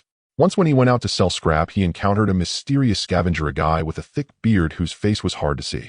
That guy had his eye on a micro-nano chip in Cheng Qi's hand, but couldn't afford it, and offered a bag of seeds. Seeds were a rare commodity on today's Earth, but utterly useless as there was no space for them to grow. Cheng Qi agreed to the exchange, thinking that if he really starved someday, he could cook the seeds. Fortunately, he found the small cloth bag and also discovered a few apple seeds. Last time he had gotten some apples from the hunting dog's safe, and after consuming the fruit, the seeds were left behind by Han Zai. Upon opening the small cloth bag, he found the seeds were of various colors and sizes. Cheng Qi had no idea what these plants were, but with the SN11 platform, he would soon find out. Cheng Qi evenly sprinkled all the seeds over the ecological gel. The ecological gel felt solid underfoot, yet once the seeds landed, as if some kind of inclusiveness appeared, they gradually sank to varying depths, which seemed to be their proper planting depth. The gel was translucent, clearly showing the seeds surrounded by a layer of tiny water droplets. Then those seeds sprouted tender shoots at a speed visible to the naked eye. Cheng Qi's eyes widened. It was the first time he witnessed the growth process of plants, and he could only think of two words: vitality, surging vitality. The boy born and raised in a garbage dump was now exceedingly excited. Green was too rare, too precious in the garbage area. That was the most beautiful color. In an instant, countless green shoots broke through the soil. The artificial sun above adjusted the light at the same time, reducing the intensity slightly. The tender shoots were weak, and overly strong light would cause them to lose moisture. 3 minutes later, most of the tender shoots had grown to a height of 5 centimeters, displaying distinct differences in their shapes. Wow, this is amazing. Cheng Qi's hands trembled slightly with excitement as he gently held a green leaf in front of him, afraid to apply too much force lest he hurt this young life. Why did they stop growing? Cheng Qi's eyes widened. Energy. Nutrients. He looked towards the other side of the SN11 platform, where an empty conveyor belt lay. Cheng Qi's eyes lit up. Inorganic materials. He rushed to the surface, bringing a large amount of broken garbage, rusty metals, shattered ceramics, and some gravel, dumping it all onto the conveyor belt. Buzz. The conveyor belt began to move, and the SN11 platform emitted a blue glow, scanning these inorganic materials inch by inch, resembling the security checks of the old era. At the connection point between the ecological gel and the SN11 platform, a burst of green light suddenly appeared, and then the entire ecological gel shone like a lit green crystal, with countless tiny green light points wandering within, absorbed by the plant roots. It really can convert inorganic materials. Cheng Qi was overwhelmed with excitement. This was the most impressive technology of the entire SN11 platform, molecular reorganization, or some other incredible principle. This was the true strength of a level 4 civilization. In a sense, it had already touched upon the domain of creation, too powerful. Countless plants began to grow rapidly again. At the same time, a magical scene unfolded. The small blue sunflower at the field's edge began to rhythmically sway, as if alive. It even emitted a kind of chirping sound, adorably cute. The blue sunflower seemed to be dispersing some blue pollen, forming swirling smoke that evenly fell on each newly sprouted plant. Meanwhile, the growth rate of other plants seemed to increase several times. In the grayish atmosphere of the east, an indistinct glimmer of dawn finally appeared. At 6:09 a.m., Xiao Qiong groggily woke up, wearing a patchy nightgown, slowly walking out from the Dragon King's expansion dock. As she stood on the wooden platform ahead, she suddenly froze. On both sides of the wooden corridor, greenery thrived. Apple trees. Pumpkin. Tomato. Morning glory. Wow, that should be grapevines, and there are strawberries below, resembling a carpet. Xiao Qiong merely raised an eyebrow. I thought I woke up, but am still dreaming. Xiao Qiong looked up and noticed a cherry tree had inexplicably grown on one side of the Dragon King's expansion dock. A bright red cherry fell, hitting her on the head. It's surprisingly realistic. Xiao Qiong shook her head nonchalantly, her arms dangling like noodles, and turned to head back inside. Thud. On the other side, Han Zai stood under a tall coconut tree. A coconut hit its metallic head. Naturally, Han Zai wouldn't get hurt, but spirals appeared in its electronic eyes. Wow, Han Zai, you're in my dream too. I heard that if you die in a dream, you can wake up. Xiao Qiong swayed over to the coconut tree, standing shoulder to shoulder with Han Zai. Looked up, deliberately shifted her footing, and positioned herself under a coconut that was swaying precariously. Immediately, Han Zai's eyes spiraled. Xiao Qiong, still groggy, had her mouth slightly open, her arms swaying like noodles. The two waited silently. Crack, crack. A faint cracking sound came from above. The coconut ripened and suddenly fell from the tree. Xiao Qiong stood in the perfect position, a 100 headshot. Thud. As if a whirlwind had swept in, Cheng Qi appeared beside Xiao Qiong, catching the coconut in his hand. He flipped his wrist, revealing a metallic dagger, skillfully sliced the coconut, and then poured the clear, sweet coconut juice into Xiao Qiong's mouth. Xiao Qiong's eyes widened. She felt the taste in her mouth, the cool sensation in her throat, and the aroma that filled her mind. From now on, please call me Inventor Cheng Qi. The boy pointed behind him. Last night, I stayed up inventing, and the results were remarkable, creating a device that can be deemed extraordinary. Xiao Qiong finally woke up. She found reality to be more beautiful than her dreams. Cheng Qi, you're amazing. My goodness. Ha ha ha. Big watermelon. Big pumpkin. Big persimmon. Xiao Qiong's legs transformed into black dots flying up and down as she dashed into the botanical garden. Cheng Qi chuckled, but everything before him also seemed dreamlike in his eyes. He reached for a green apple and took a big bite with a crunch. The sourness filled his mouth, confirming that all of this was real. Ha ha ha. Big grapes. Big strawberries. Big chili peppers. Big. Cheng Qi, what is this? Xiao Qiong stood deep within the botanical garden, pointing at a purple plant that stood at least 2 meters tall, momentarily stunned. Xiao Qiong had seen a magazine before recognizing various plants, but this one was unlike anything she had ever encountered. Cheng Qi approached, looking up at the plant. He did not know what this was either. The seeds of the plant came from a small cloth bag, the source untraceable. This plant was very peculiar. Its roots and branches were perfectly horizontal and vertical, extending sideways, forming a standard geometric symmetrical shape, while its purple leaves were perfectly round, distributed among the branches, completely symmetrical on both sides. From a distance, the plant resembled a totem, its intricate geometric structure filled with a religious design, as if it were alluding to something mysterious and ancient. Moreover, the growth rate of this plant was significantly slower than that of other plants. Up until now, it showed no signs of blooming or bearing fruit. If placed in a normal environment, the growth cycle of this plant might be extended to several hundred years. Everything indicated the extraordinary nature of this plant. Cheng Qi speculated that it might be some kind of alien plant, or perhaps a type of ancient plant from Earth. What it truly was would be known once it bloomed and bore fruit. Big peach. Big celery. Xiao Qiong began to frolic and run in the botanical garden. Cheng Qi noticed that in the distance, Kunlun, still fixed to its rack, had perhaps accumulated some energy and had slightly revived. She looked at the lush greenery of the botanical garden, at Xiao Qiong running, and at Cheng Qi standing quietly. Kunlun's beautiful eyes flickered, and a scene was projected in her red pupils. It was a vast and beautiful field. A little girl with a red ponytail stood next to a strong man in military attire. "Daddy, can I keep my right hand?" The little girl lowered her head, extending her hands. Her right hand was fair and clean human skin, while her left hand had turned into a dark gray metallic body. Through the gaps between her hands, it could be seen that her feet had also been replaced with cybernetic limbs. The strong man bent down, stroking the little girl's head. "Child, without replacing your limbs, how can you gain strength that surpasses others? You are my child, and the descendants of our family are destined to become the strongest soldiers." The man displayed a hint of a smile. "This is the supreme honor." "But..." The little girl lowered her head, tears welling up in her eyes. "I like this hand, ooh, I don't want to replace it with a mechanical one." The man frowned. "Have you heard some crazy talk again?" The little girl clutched her clothes with her mechanical arm. "Other children are all afraid of me. They keep moving away from me. What do they understand? Those ordinary people don't understand your value at all." The man's voice raised a few decibels, and his tone carried some anger, causing the little girl to step back in fright. At that moment, the military man took a deep breath, his tone softening as he tidied the girl's hair. "A daughter should be like Kunlun, daring to take the lead in everything. Be obedient. Daddy promises you, no matter how you will be transformed in the future, I will definitely keep your beautiful red hair. As long as it exists, you will always be the prettiest girl." At that moment, Kunlun's shoulders trembled slightly. The half-burned red ponytail she had left began to... She did not have tear ducts, but the images projected in her pupils became increasingly blurred. "Sister, here." At that moment, Xiao Qiong stood beside Kunlun, handing her a freshly picked peach. "Sweet things can make people happy." Kunlun's expression obviously paused. Cheng Qi also approached. "Xiao Qiong's sister doesn't need to eat." Xiao Qiong turned her head. "You adults. I know very well that sister is a cyborg. What I'm doing is to let her know that someone cares about her. I hope she feels a little better. Then I will thank you on behalf of my sister." Cheng Qi nodded, looking directly at Kunlun. "I know your greatest pain now is humiliation and resentment, especially after paying such a high price, yet still ending up in this situation, while those who committed the crime remain unpunished. Rest assured." Cheng Qi raised his chin. "I will help you, and what I will give you will far exceed your imagination." It was Kunlun's doing. Morning at 6 o'clock. Major Ning stood beneath the Harrier-class starship, staring at the endless garbage before him, his eyes trembling violently. His 3 small teams had completely vanished for 6 whole hours. No signs of life, no bodies.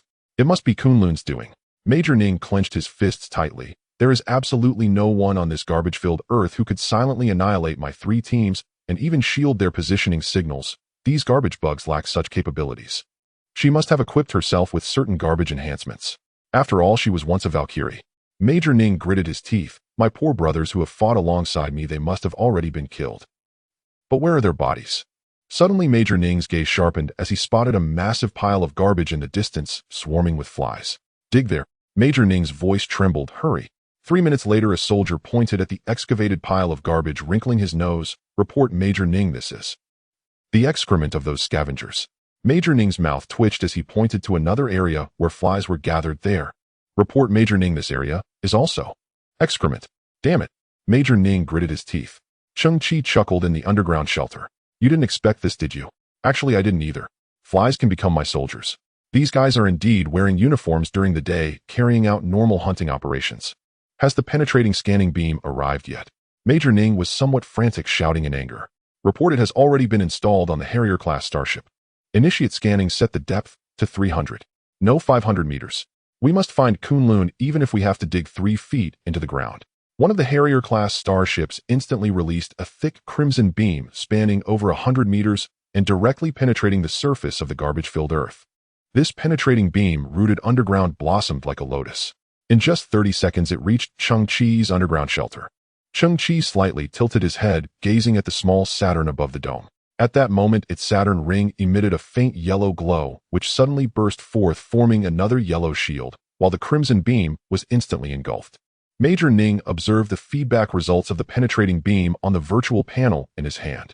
The location of Cheng Qi's underground shelter had been completely obscured, appearing as a winding gravel path. Major Ning's gaze swept across the gravel path without pausing. Not far away, a fly lifted its hind legs, grooming its wings, and in its 8,000 compound eyes reflected 8,000 images of Major Ning. Every movement and subtle expression of Major Ning was transmitted to Cheng Qi's eyes. Cheng Qi smiled faintly. Leaning back against the lounge chair, he said, "Breakfast is served. Charcoal grilled whole wheat bread, steamed pumpkin, tomato, and melon soup, along with 18 varieties of post-meal fruits." The silly robot wearing an apron was an A24 nanny robot, and its built-in cooking module finally came into play as it brought 2 full trays of food to Cheng Qi. Cheng Qi twitched his nose. The fragrant aroma of fruits filled the air, and the whole wheat bread smelled heavenly. These foods on this garbage-filled earth transcended the term luxury. It was simply impossible.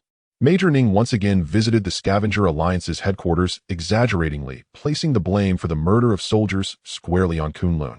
This stirred up a frenzy within the entire Scavenger Alliance. Throughout the day, large numbers of scavengers coordinated with soldiers to begin a carpet search. Cheng Qi watched as President Li appeared before Major Ning, trembling in fear, surrounded by countless bowing scavengers. He suddenly realized that what bent their backs was not their identity or status, but the deep-seated inferiority within them. Nightfall. In the cargo hold of the Harrier-class starship, Major Ning remained empty-handed, his expression extremely anxious. Continue the hunt. The 12 members of the Dagger Squad looked at the score panel filled with zeros, swallowing hard. Are you sure, boss? Absolutely.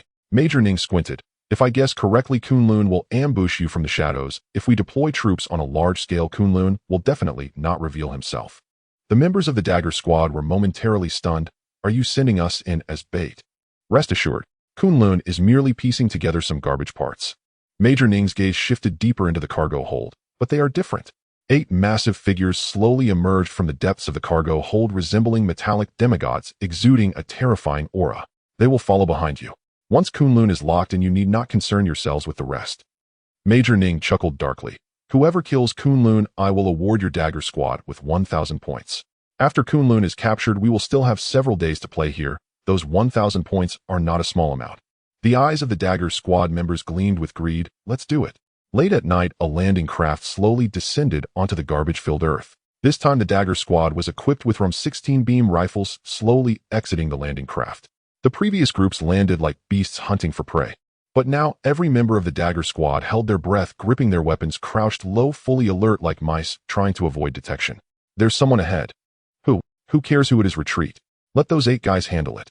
The psychological defenses of the Dagger Squad crumbled in an instant, scattering in all directions. A heavy pneumatic sound echoed as 8 gigantic figures stepped forward with heavy strides, and a boy clad in a blue scavenger cloak quietly stood in front.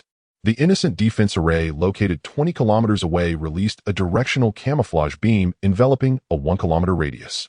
Meanwhile, Major Ning inside the Harrier-class starship saw a different scene. From his perspective, the Dagger Squad was cautiously advancing, while the 8 elite warriors were lurking in the shadows.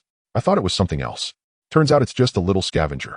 A gigantic figure emerged from the darkness, revealing a complex hydraulic power system and a massive metal body.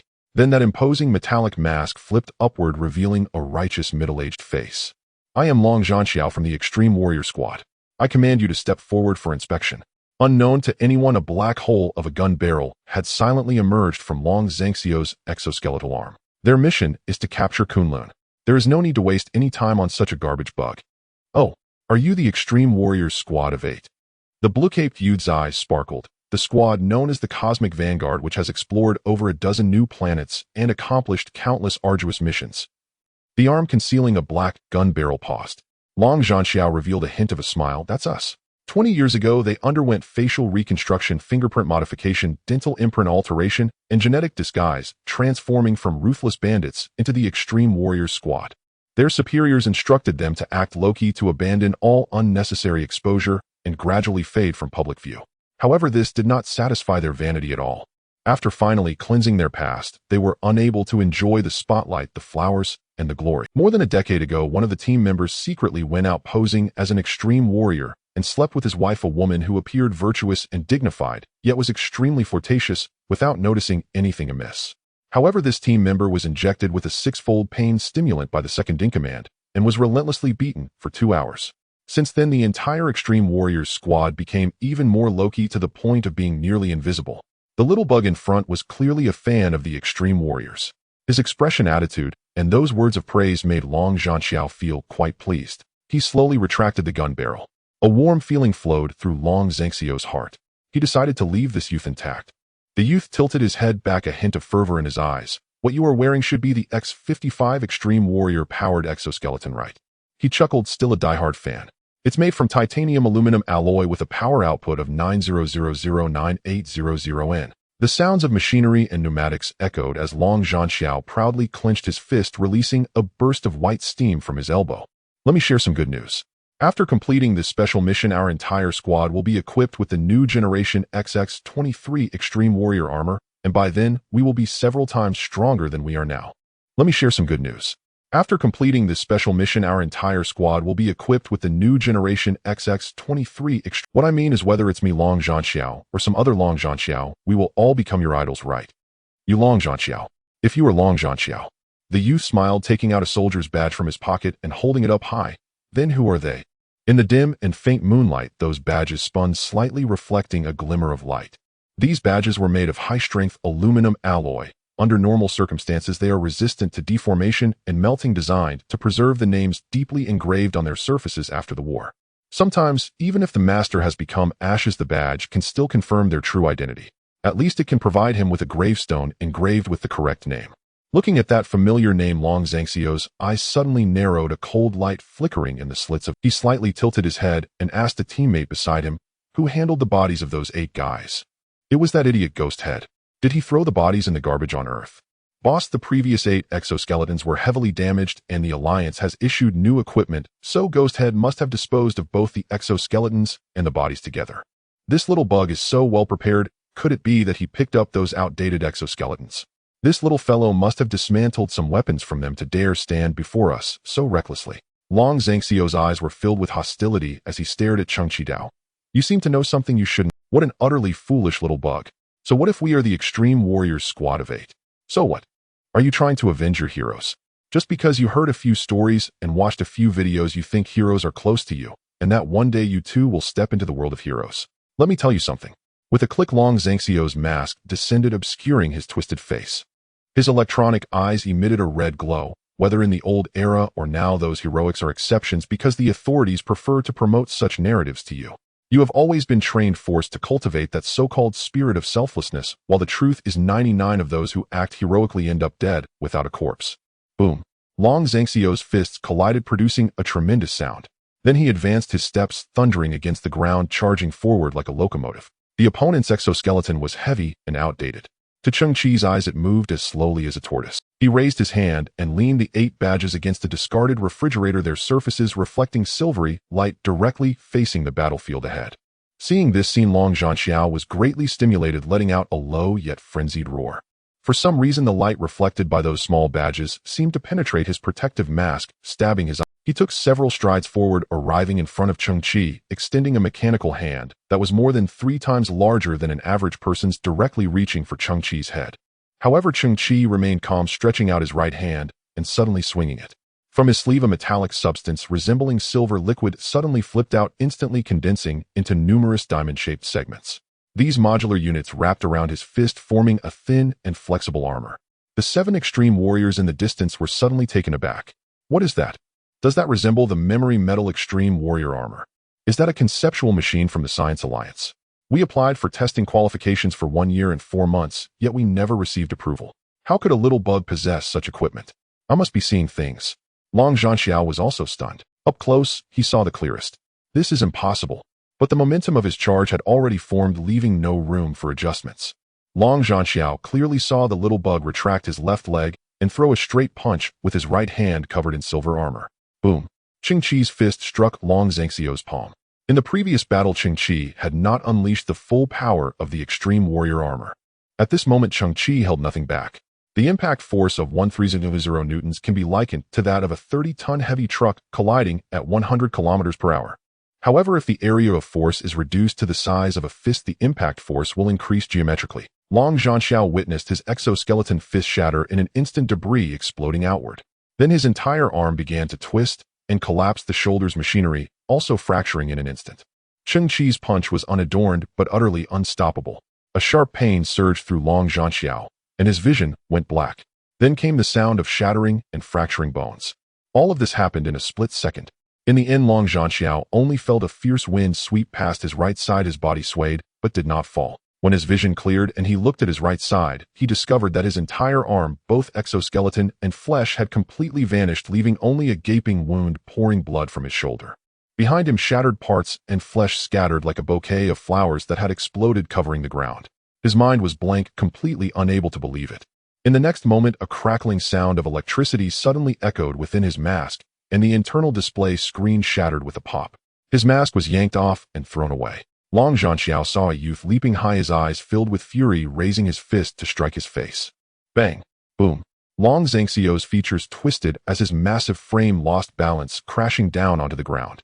Cheng Qi's fist followed closely, smashing into his mask, piercing the helmet, and extending out from the back of his head, shaking the ground. In the next second, deep red blood and white brain matter oozed out from the helmet of the exoskeleton. Long Zhanxiao's legs twitched violently due to nerve reflexes. After that, his entire body relaxed and became completely still. Boom! The blazing white flames engulfed Cheng Qi's body. In the distance, an exosuit of the extreme warrior released high-temperature flames.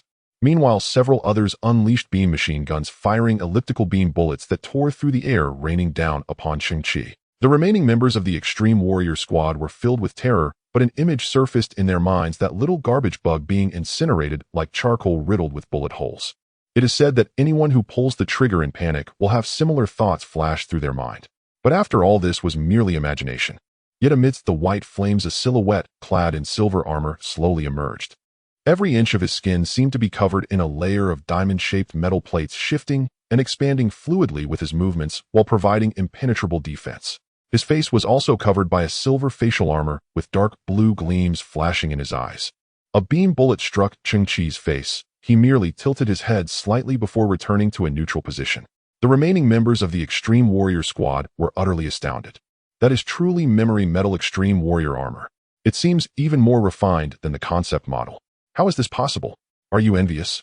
Let me tell you, soon I will possess armor that you cannot even begin to comprehend, but unfortunately you will never get the chance to witness it firsthand. The scene was illuminated by flickering flames casting shadows on the nameplates of the 8 genuine Extreme Warrior Squad members, as if their souls were peering through, witnessing the unfolding scene. Sounds of metal shattering, bones breaking, and screams echoed continuously.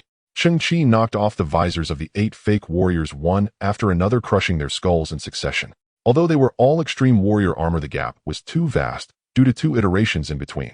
In the midst of the scattered corpses, Cheng Qi slowly turned around, gazing at the 8 nameplates. This is a small tribute from a little fan to you, as well as a testament to the hero's dream within this little fan's heart.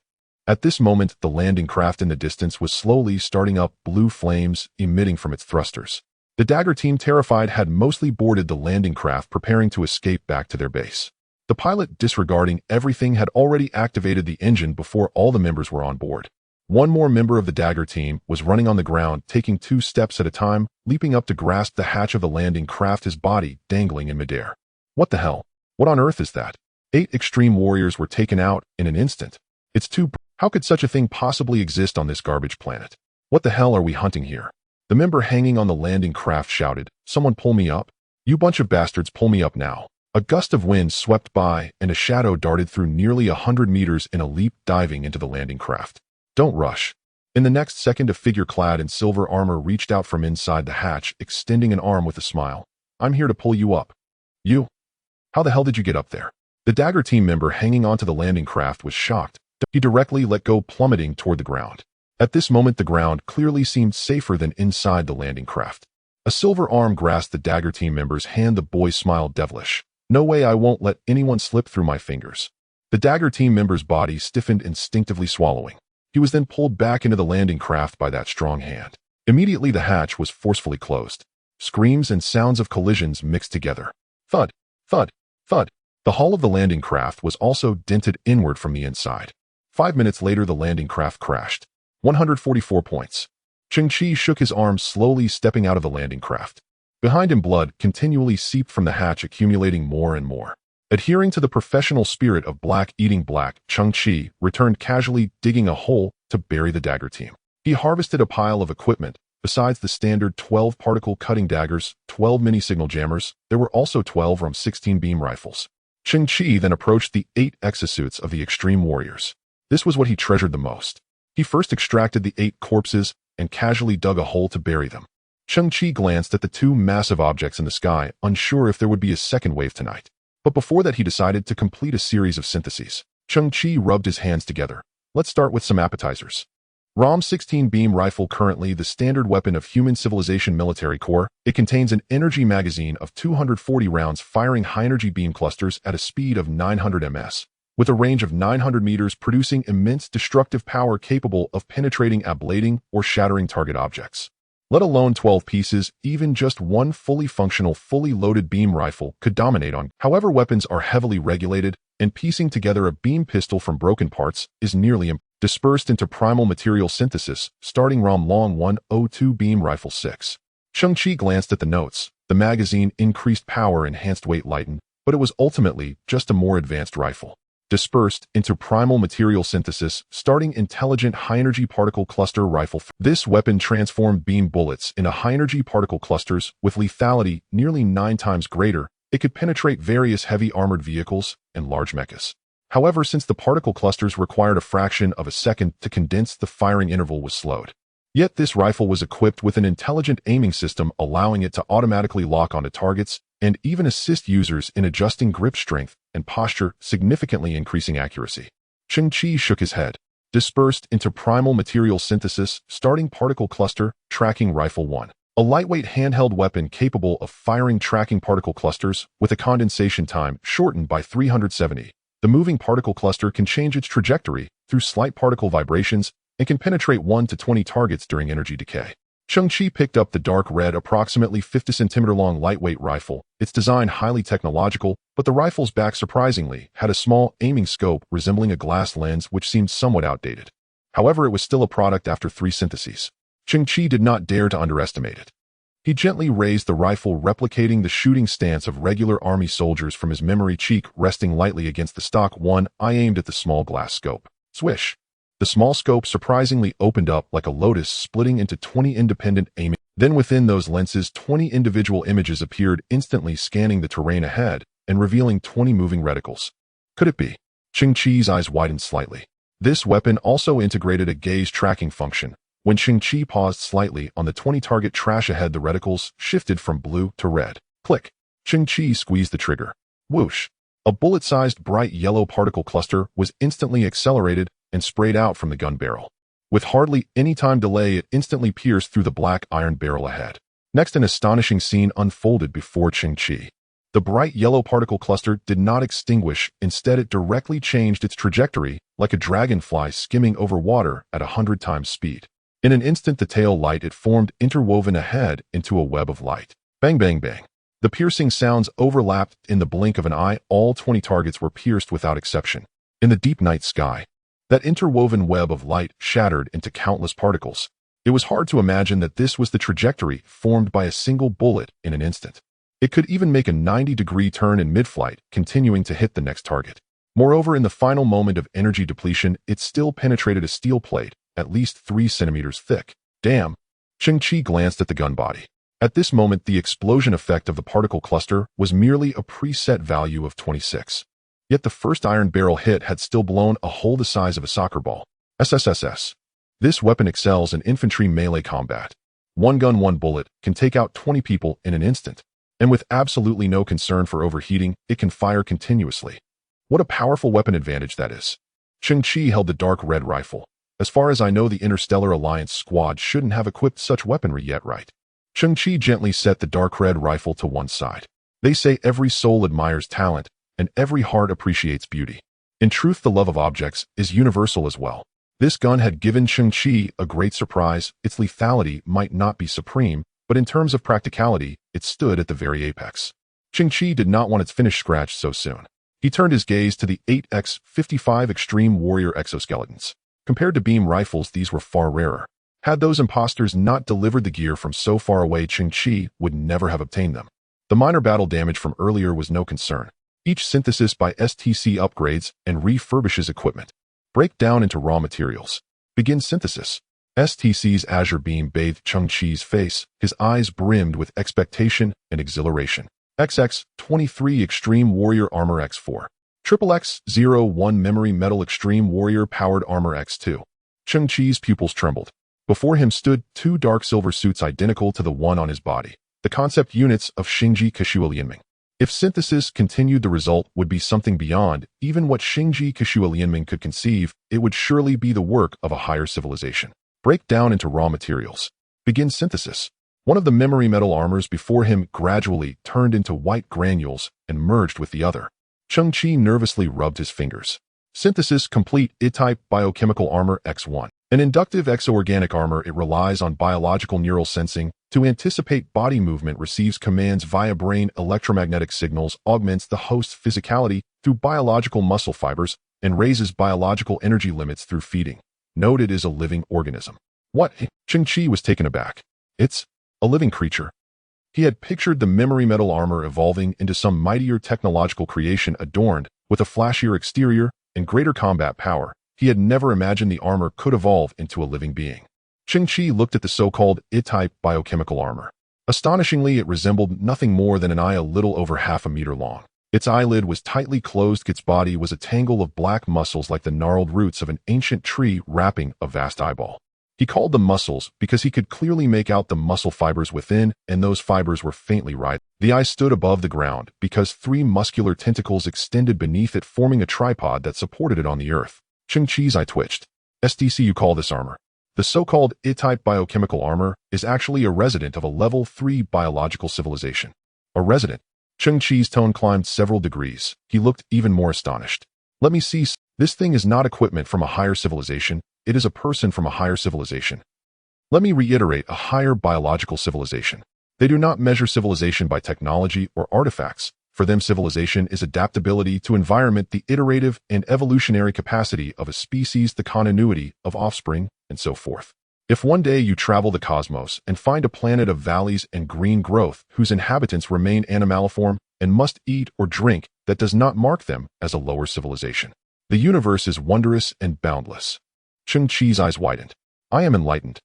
And the creature before you hails from the distant Sanjiao star system, which contains billions of stars and has nurtured multi-species civilizations. The so-called I-type biochemical armor is essentially a biotic species with autonomous consciousness. Some level 6 and above civilizations capture them in their juvenile stages, and through training and modification fashion auxiliary biotic armors. The specimen before you is such. Note it is currently the only I-type biochemical armor in the Inha galaxy. The only one in the galaxy. No wonder. The Inha galaxy's dominant life is humanity, and humans lack the means to capture such armor. Cheng Qi looked at the I-type biochemical armor and nibbled his lower lip. At the thought of donning such a thing, why do I feel so at a loss? He hesitated for 3 full minutes. Then Cheng Qi clenched his teeth and stamped his foot. He steeled himself to put it on. After all, such armor was supremely scarce. He slowly spread his arms. The first step was to disengage the memory metal extreme warrior armor. Tiny diamond-shaped metal plates glimmered across his chest. The entire suit disengaged and receded, forming a silver humanoid silhouette that stood quietly to one side. Cheng Qi was naked. Earlier, those imposter extreme warriors had unleashed high-temperature flames that had turned his ordinary clothes to ash. His only remaining underlayer was the former memory metal armor. Now stripped of it, he stood exposed beneath the moon. He exhaled. Cheng Qi breathed out. None of that mattered. A true man's dream was to wear the strongest armor. At that very moment, a phantom-like figure flickered from the distant mountain of refuse. It moved with extraordinary speed, and in an instant was behind Cheng Qi. A pair of sanguine eyes gleamed coldly from black liquid, a wet tongue lolled from its mouth, and in its hand it held a particle-cutting dagger that crackled with electric current. A hiss. Its motion was seamless, and it slashed Cheng Qi's neck from behind. Then its body left a trail of afterimages and vanished into the farther piles of junk. All of it happened in the blink of an eye. What is that? Cheng Qi stood rooted, raising a hand to his throat. In that instant, he had indeed been cut. But Cheng Qi discovered an unexpected boon. His silicon-based genetic sequence seemed to have forged a cooperation with his carbon-based survival instincts. At the moment his throat was cut, the skin on his neck transformed into a silicon-based tissue, the kind of unbreakable crystalline sheen. Touching his neck, the localized crystallization remained unmarred, yet scalding hot. Cheng Qi frowned. The cut had caused no substantive injury, but the rapid friction had generated a great deal of heat. One could imagine that an ordinary lifeform's windpipe would have ruptured and blood would have spurted. It might even have carved deep marks into the cervical bones. Marks? A throat cut. Cheng Qi's eyes snapped wide. This thing has been lying in wait. It must be one of that gang's members. Very likely the true murderer of the extreme warrior squad. Cheng Qi's suspicion was correct. The creature had seen him disengage the armor and had leapt out instantly, seeking to land a killing blow. At that moment, a gust of wind howled from his left. Without thought, Cheng Qi hurled a punch toward that side. He struck only emptiness. And unsurprisingly, the sound of rubbing at his neck came again. Then that silhouette vanished like a specter. Under the night bear and squinting, Cheng Qi judged its speed certainly greater than 28 meters per second. Faster than someone like him who had been gifted with a speed talent. What on earth is this thing? Swish. Swish. Cheng Qi stood still, watching as the dark shadow moved rapidly in the garden. It would occasionally pause, revealing a pair of crimson eyes, but only for a fraction of a second before it transformed back into a swiftly moving dark shadow, its eyes trailing a faint red glow. From time to time, Cheng Qi would hear a sharp, high-pitched laugh, like the mocking of some strange creature. Although the two attacks had not claimed Cheng Qi's life, the creature seemed in no hurry, as it completely held the initiative, toying with Cheng Qi. Cheng Qi's gaze slightly shifted towards the Type 1 biochemical battle armor. Let's see how your performance holds up in this first battle. Cheng Qi's expression turned serious as he slowly spread his arms, forming a tie shape under the dim and hazy moonlight. Cheng Qi initially thought that the Type 1 biochemical battle armor would open its brilliant eyes and perform some grand, dazzling display as it fused with him, but after waiting for a full 30 seconds, there was no response at all. Finally, the massive eyelid of the Type 1 biochemical battle armor fluttered, and then it extended soft, pitch-black tentacles that crawled inch by inch up Cheng Qi's body. Like a python or an octopus tentacle, it coiled and moved around Cheng Qi's body. In its overall languid state, it seemed rather reluctant. Then the huge eye slowly turned, pressing against Cheng Qi's chest. At this moment, the black tentacles that crawled all over Cheng Qi's body began to become thinner, increasingly resembling a black matte bodysuit. At the collar, two slender tentacles reached out, pressing against Cheng Qi's temples on either side, spreading out like slime mold, forming a web-like pattern.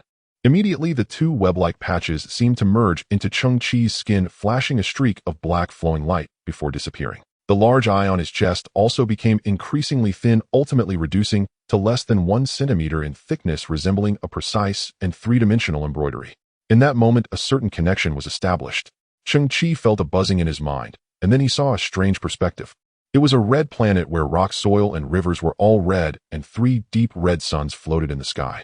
Various strange plants grew here. Giant black flowers trembled slightly, releasing white pollen. There were also countless vividly colored mushrooms growing in twisted shapes. In the sky, a large bird with more than 20 claws flew by, only to be swallowed by a dandelion with a diameter of 10 meters.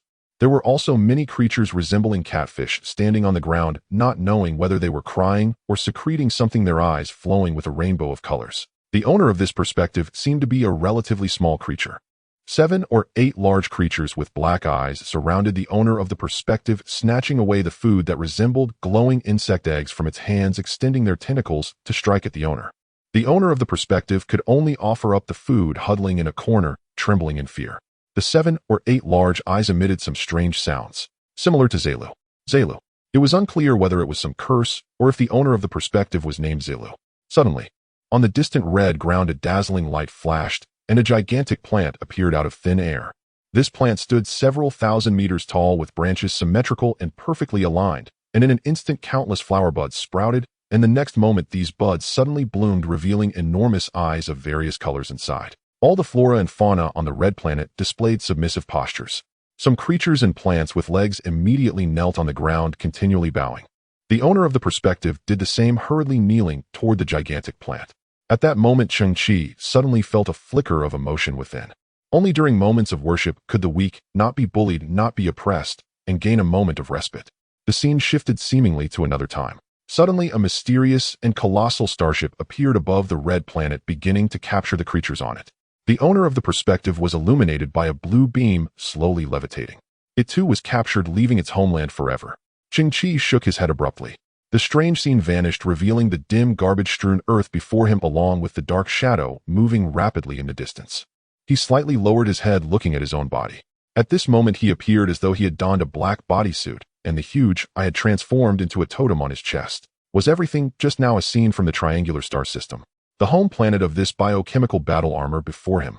STC had mentioned that the so-called Type 1 biochemical battle armor was a captured organism. Was that perspective just now its own? Was it a small armor that had been bullied and was somewhat withdrawn? Cheng Qi's eyes flickered as he attempted to pronounce the name Zilu. Suddenly a massive emotion surged in Cheng Qi's mind, the information chaotic, but summed up to a single word: hungry. Suddenly the large eye on Cheng Qi's chest snapped open, revealing a blood-red eyeball.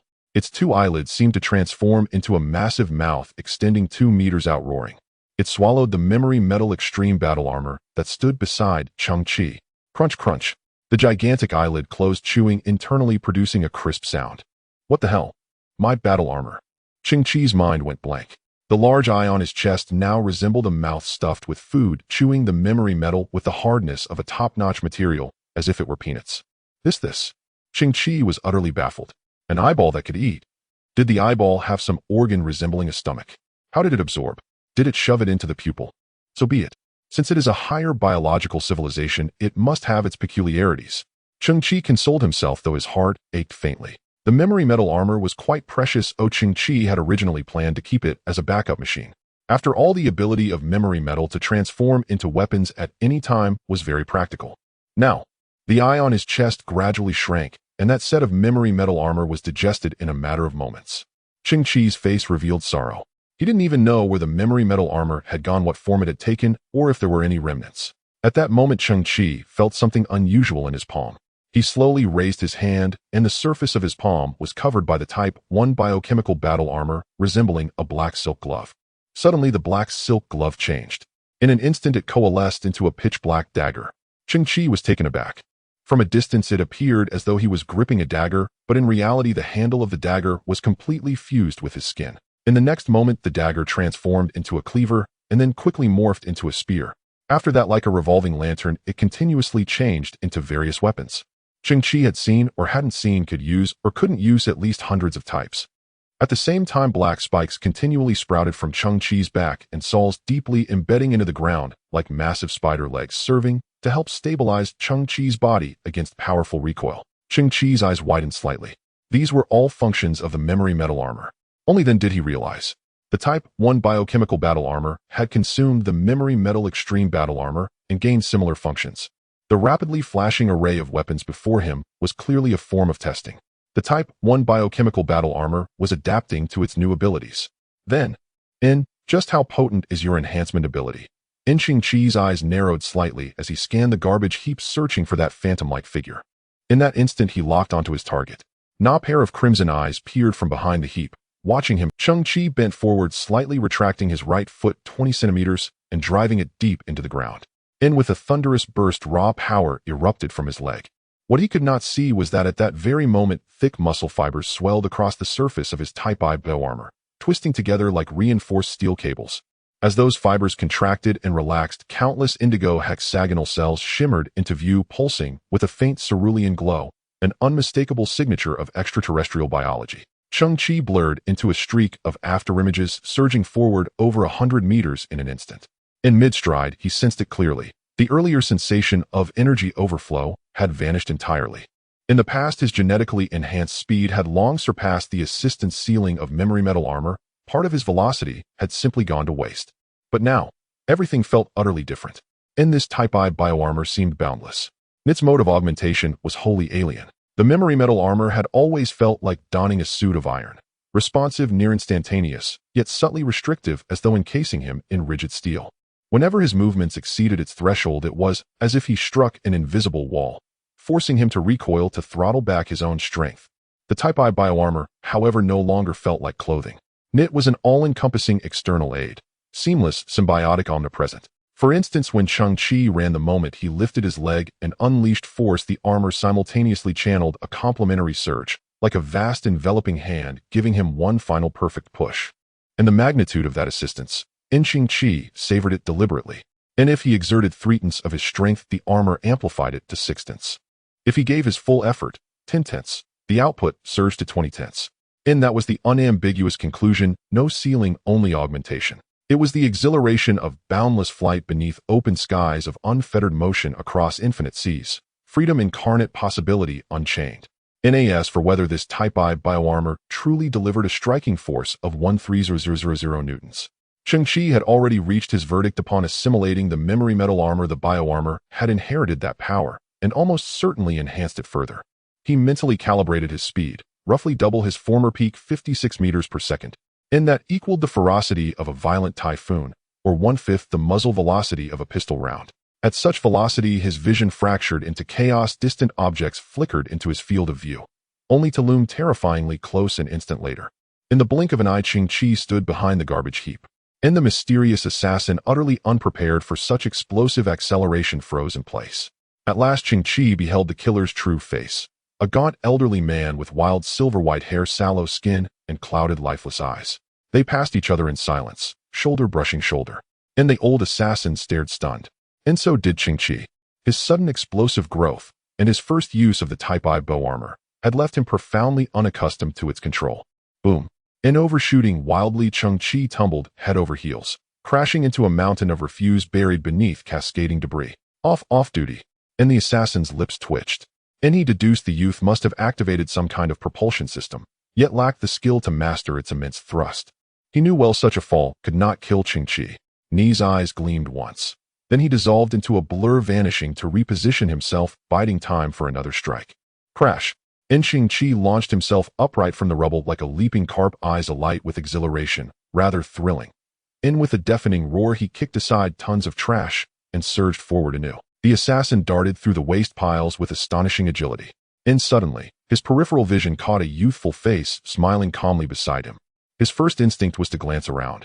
The world, blurring violently backward, whined, shrieking past his ears. He wore no armor whatsoever, and no human could possibly outpace me. And the assassin's pupils contracted sharply. He pushed his mobility to its absolute limit. To his astonishment, the youth remained perfectly parallel, matching him stride for stride. And at that moment, Cheng Qi's gaze dropped to the assassin's lower body. There only a hazy blur, something whipping violently, clearly no human limb. And snap. Oh dear, and boom.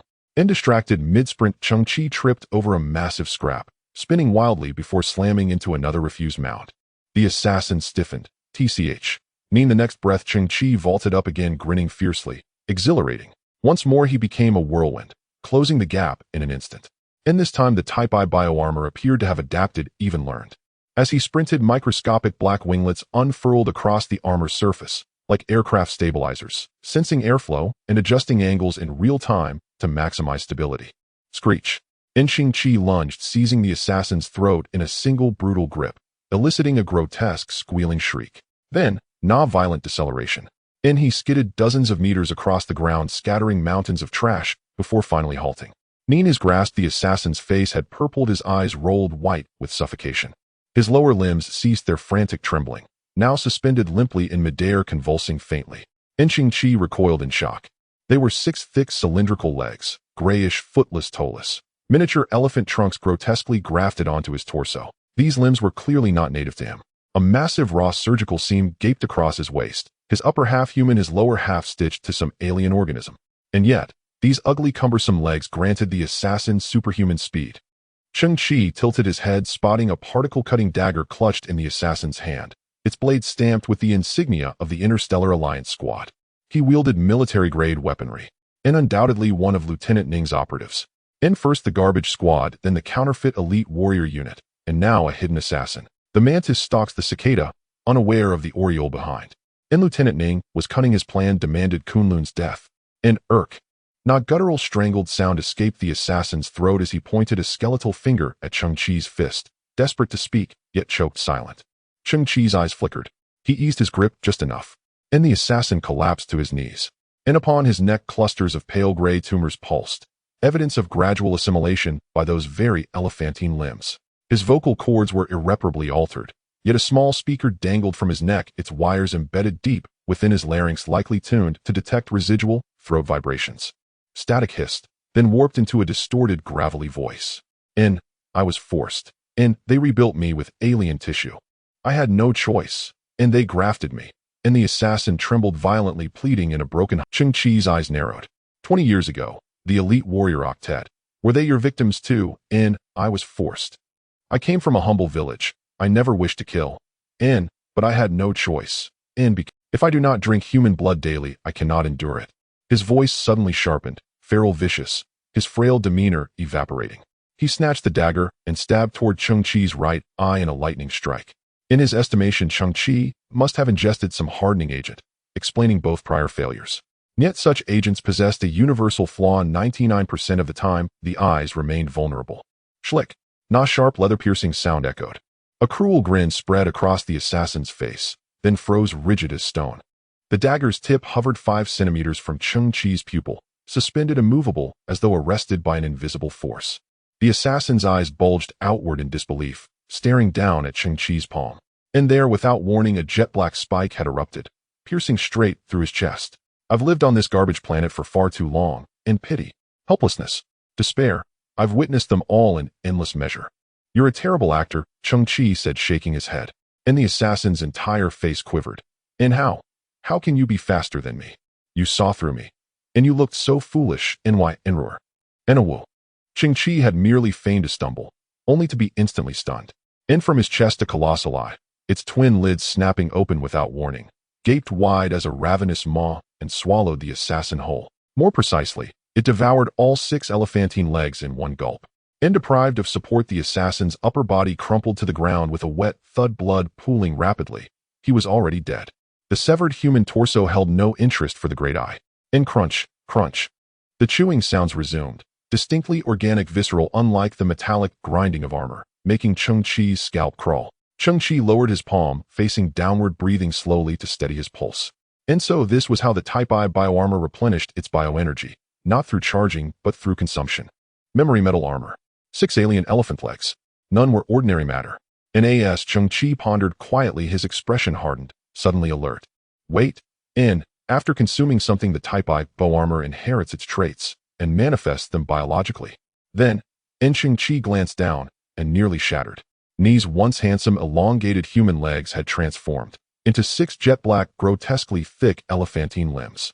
The 6 elephant legs appeared for just a moment. The Type 1 biomechanical armor seemed to have made some sort of judgment, realizing that the speed enhancement of these limbs was inferior to Cheng Qi's own, and thus retracted the 6 elephant legs. At this moment, Cheng Qi sat quietly atop a mountain of garbage. 2 hours had already passed. The Hound-class starship had not sent out a second wave of troops. Is this all for tonight? Cheng Qi felt somewhat unfulfilled. In fact, for the past few days, he had been researching how to merge those 2 starships in one fell swoop. First and foremost, it would be best to completely empty the contents of those 2 starships. Secondly, he aimed to maintain the integrity of both starships. If they crashed and exploded into a heap of debris, it would be highly likely that they could not be merged. Lastly, he needed to find a way to nullify the ownership of the 2 starships, which should belong to the captains. Previously, he discovered that the starships possessed powerful defensive shields. Recklessly attacking them would expose oneself if the battle could not be resolved quickly, and the starships would surely be equipped with highly destructive weaponry. Moreover, their current title as regular troops meant that openly opposing them would stir up a hornet's nest with the Galactic Alliance. In short, a direct confrontation was not a wise choice. Instead, secretly and stealthily reaping benefits was a far better compromise. Furthermore, Cheng Qi was contemplating another plan. After waiting for another 3 hours, there was still no sign. Cheng Qi summoned 90 of the thousand-eyed flies to hover directly beneath the starship, ready to alert him at the first sign of movement. Then Cheng Qi used a miniature directional stargate to transport today's spoils back to his underground shelter. At the same time, he retrieved his turbojet shoes and anti-gravity gloves. He planned to take a stroll on the garbage-laden earth. When he just took back the shoes and gloves, Cheng Qi feared that the eye on his chest would swallow them. But in fact, he was overthinking it. The shoes and gloves did not catch the eye of the Type 1 biomechanical armor. Perhaps due to their low technological level, it had no desire to devour them. When Cheng Qi donned the gloves and slipped into the shoes, a strange scene unfolded.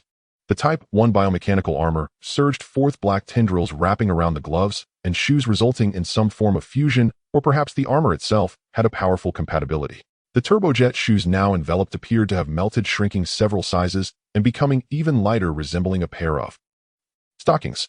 The formerly gravity field gloves still exposed some wiring, but at this moment they were completely fused and transformed into black silk gloves.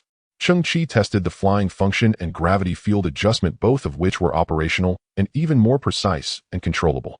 The monitoring system of the thousand-eyed flies, which was the invisible glasses worn by Cheng Qi, was also assimilated by the Type 1 biomechanical armor. At this moment, it had completely lost any semblance of lenses, transforming into a mass of transparent nerves adhering to Cheng Qi's eyeball, still able to smoothly adjust the monitoring perspective. Cheng Qi secretly marveled at this. This made things so much easier. Yet he also felt a headache, as he now looked like a pervert. A grown man clad in a tight black suit with black stockings on his feet and black silk gloves on his hands. The appearance of the Type 1 biomechanical armor. Between monsters and humans, he had chosen SM. Between normalcy and abnormality, he had chosen perversion. At that moment, two drunken scavengers staggered by supporting each other. Hey, what is that kid wearing? Oh, what's so strange about it? On garbage earth, where everything is so oppressive, it's perfectly normal for people to exhibit some abnormal states of mind. Hurry up and leave before that kid notices us. Cheng Qi pursed his lips. At this moment, the eye on Cheng Qi's chest suddenly opened a small crack, releasing a biological scanning beam that only he could see, scanning the two scavengers from head to toe. Jialu. Cheng Qi heard a whisper near his ear. The Type 1 biomechanical armor was muttering. Having consumed a considerable amount, it had become somewhat more active. In that instant, the SM suit on Cheng Qi underwent a bizarre transformation. It actually mimicked the appearance of the two scavengers, reconstructing an outer garment. Pants filled with patches, a loose and worn-out top, a black mask smeared with grease, and a pair of oversized shoes with peeling soles. Cheng Qi looked at his body, shock filling his eyes. The outfit of one of the scavengers was identical to his.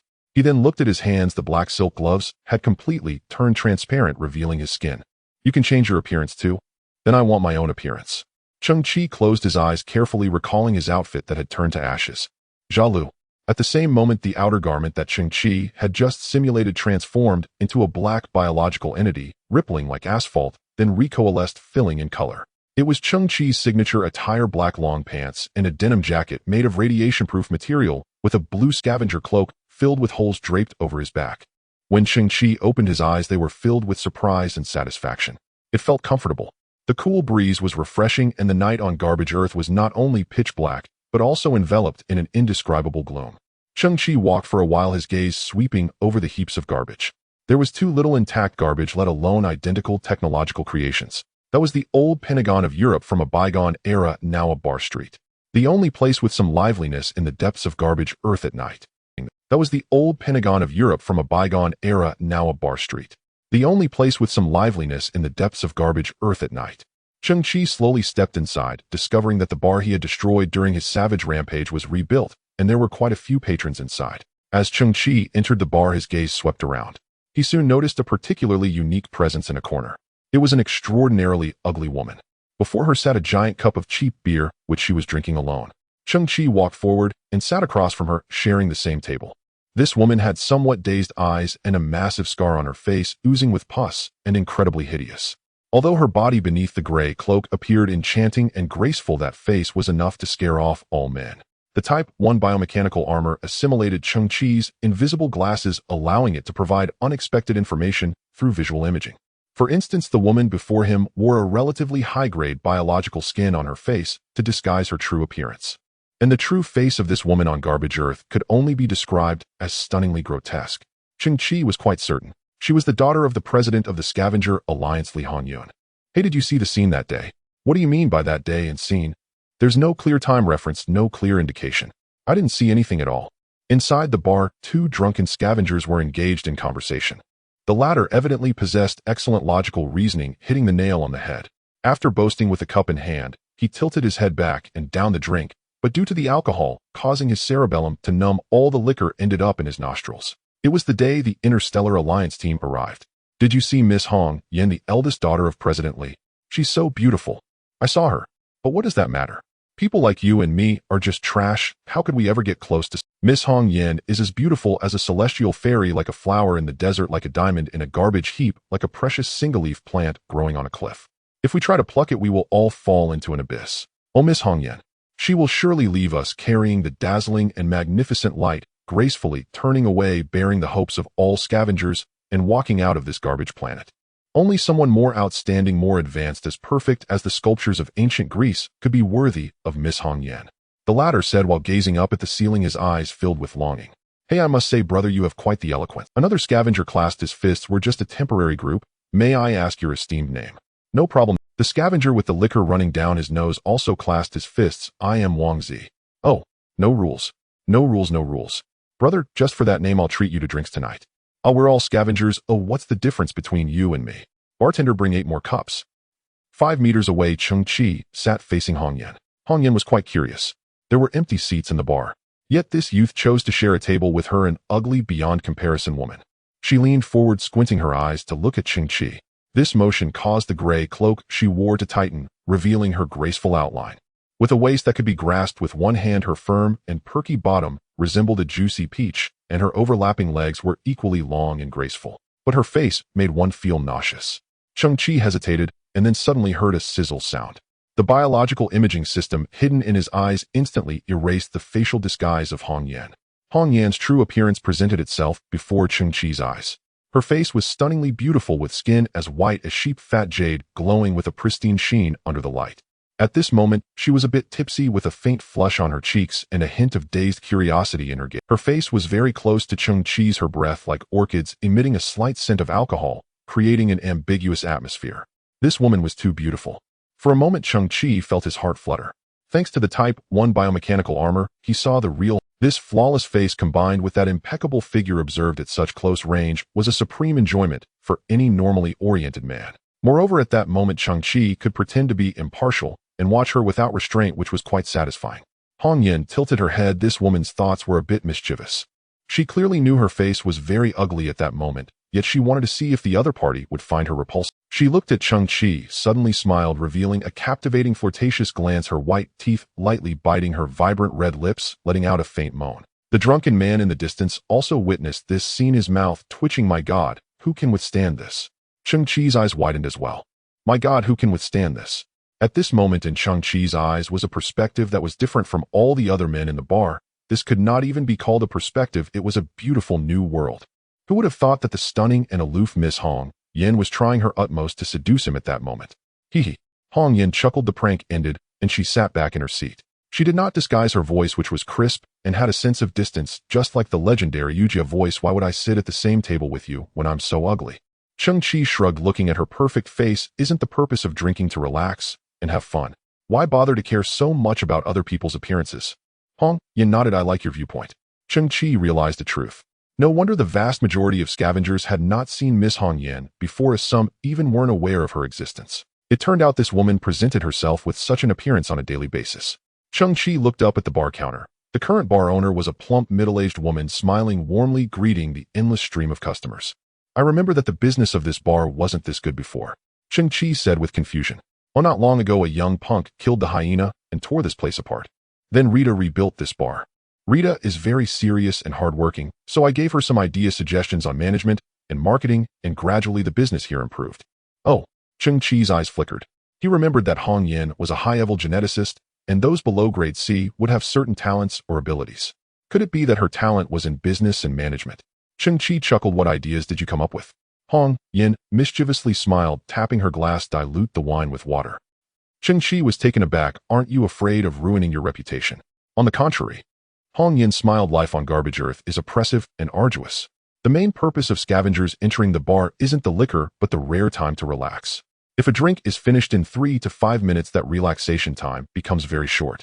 So originally a small cup of liquor when diluted with water becomes a large cup, which lasts much longer. Absolutely correct. Hong Yin blinked. This is an unspoken secret among the patrons, while other bars never understand this principle, even driving away people who have finished their drinks for the sake of revenue. So Rita's bar gradually became the most popular establishment on the bar street. Cheng Qi gently clapped his hands. Smart. What is your name? My name is Cheng Qi. And yours? I am Yun. Oh, Miss Yun, it's a... Hong Yun held her wine glass, lightly leaning back in her chair as she swept her gaze across the entire bar. Thanks to the nameless heroes of the Interstellar Alliance Task Force, we sit here unharmed, healthy, safe, and free from mortal peril. Cheng Qi clicked his tongue thoughtfully and replied slowly, yes, our safety is indeed owed to the protection of those nameless heroes. Before long, the human traitor Kunlun will be apprehended. All of this will return to order. A glimmer of hope shimmered in Hong Yun's eyes. When that day comes, I intend to act boldly. Cheng Qi paused, then suddenly asked, but have you ever considered that Kunlun might be wrongfully accused, and that this task force may not be quite as legitimate as it seems? As legitimate as it seems. Hong Yun lowered the wine glass, hovering near her lips. Friend, you haven't even taken a sip yet. Remember, some topics are perilous even to utter aloud. Cheng Qi shrugged lightly and changed the subject. You mentioned earlier you'd act boldly. How exactly do you plan to do that? Now that reminds me. Hong Yun suddenly brightened, her face alight with unrestrained excitement. My spirits are high today. We've just received a massive shipment of relief supplies. So I declare today is the scavenger's dream day. Cheng Qi blinked, stunned. Then he watched as Hong Yun lifted the hem of her garment and with one graceful stride stepped up onto the table. She raised her wineglass high. Listen well. Today is everyone's dream day. The patrons, they gazed at the young woman standing atop the table. Her features plain, her posture unsteady, clearly intoxicated. What's this dream day? She's completely drunk. Just staying alive is miracle enough. We don't have dreams. Ignoring them, Hong Yun spun elegantly on the tabletop, completing a full 360-degree turn. Silence. Let me speak. Tonight, every single bill in this bar is on me. What a... At first no one believed her. But then they saw Rita, the bar owner, wiping her hands with a towel and smiling warmly. Very well. Whatever Miss Yun says goes. No way. Truly. Miss Yun is magnanimous. Long live Miss Yun. Hong Yun beamed, swaying slightly as she extended a single finger. But there's a condition. Each of you must voice your deepest dream aloud. Loudly. Because today is the scavenger's dream day. No problem. My dream is to marry Hong Yun. My dream is to save 20,000 credit points. My dream is to ascend to an E-class genome. My dream is that I'm not dreaming right now. My dream is a brand new second limb. Cheng Qi froze, then turned toward the bar's shadowed corner where his underling Xiongzi sat drinking, already glassy-eyed and oblivious to his presence. Xiongzi polished his mechanical arm and muttered, don't misunderstand. My second limb is an arm. I pledge myself to you, Miss Yun. Hong Yun raised her wineglass once more. My dream is to govern all of low-Earth junk space. I will establish a fair commercial system, institute a rigorous judicial framework, recruit talent, pioneer new energy sources, and advance agricultural cultivation techniques. Her words echoed through the bar, silencing every scavenger. All eyes fixed upon the girl atop the table, her vision blurred by intoxication, yet her presence undimmed. Do you know something? Hong Yun lifted her glass high, gazing upward at the ceiling, as if her eyes could pierce the grimy, lightless atmosphere and behold the sun itself. We were born here. We grew up here. That is beyond our control. This place is backward, barren, despised by the elite. Yet I believe we must not abandon ourselves, not wallow in self-pity or despair. Do you know? Perhaps intoxicated, a faint sheen of tears glistened in Hong Yun's eyes as she spoke, low and resonant, self-reliance, the magic of the weak. I believe each of us carries unimaginable power within our hearts. I believe we can reshape everything within our sight, using only our own hands. I believe a beautiful future, a radiant tomorrow, awaits us just beyond the horizon. Hong Yun's voice reverberated throughout the bar. Silence fell, but beneath it every fist clenched unseen. Yes, why must we passively accept this fate? Why must we remain forever shrouded in isolation and despair? Why not resist? Why not rebel against that so-called fate? Hong Yun raised her wineglass again, the liquid inside churning violently. When that time comes, Miss Yun will need each of you. Your support, your aid. No problem. We stand fully behind Miss Yun. We'll follow Miss Yun to shatter fate's chains. Flushed with alcohol, the crowd roared in unison. Wang Zai, the scavenger who claimed that name, surged with fervor. downing an entire mug of beer in one breath before collapsing headfirst onto the floor. Cheng Qi observed it all in quiet stillness. It was late night in the bar. Everyone to varying degrees was intoxicated. None truly knew what they said, or to whom they spoke. Miss Yun was Li Hanyun, elder daughter of the Scavengers Association president, and with the aging president nearing retirement, the mantle would inevitably fall to her. Only then would the scavengers realize these drunken declarations were no jest. Cheng Qi's gaze flickered with calculation. Li Hanyun was different from all other scavengers. An elite genome individual, her brief remarks revealed genuine aptitude for leadership and administration. Could she truly transform all this? Perhaps, perhaps not, but she would certainly need a catalyst. Cheng Qi studied Han Zai's eyes, pitch black, surely concealed behind crude biometric disguise lenses. Yet her lenses were substandard. His Type I bioarmor instantly pierced the illusion. Within her irises glowed only a single concentric ring, the hallmark of a foundationally classed genome. That day before Lieutenant Ning had been mere theater, a reckless, calculated facade. Hey, Cheng Qi. Han Yun, still standing atop the table, suddenly looked down. What's your dream? All eyes turned toward him. My dream. Cheng Qi smiled faintly, then rose to his feet. My dream seems trivial beside yours, hardly worth speaking aloud. Come on, today is dream day. Speak freely, what you dream, say it. No one will mock you, no matter what you say. The crowd cheered, the air electric with mirth. Caught up in the fervor, Cheng Qi planted one foot atop his stool and shouted, fine, I'll say it. My name is Cheng Qi. Qi, as in beggar.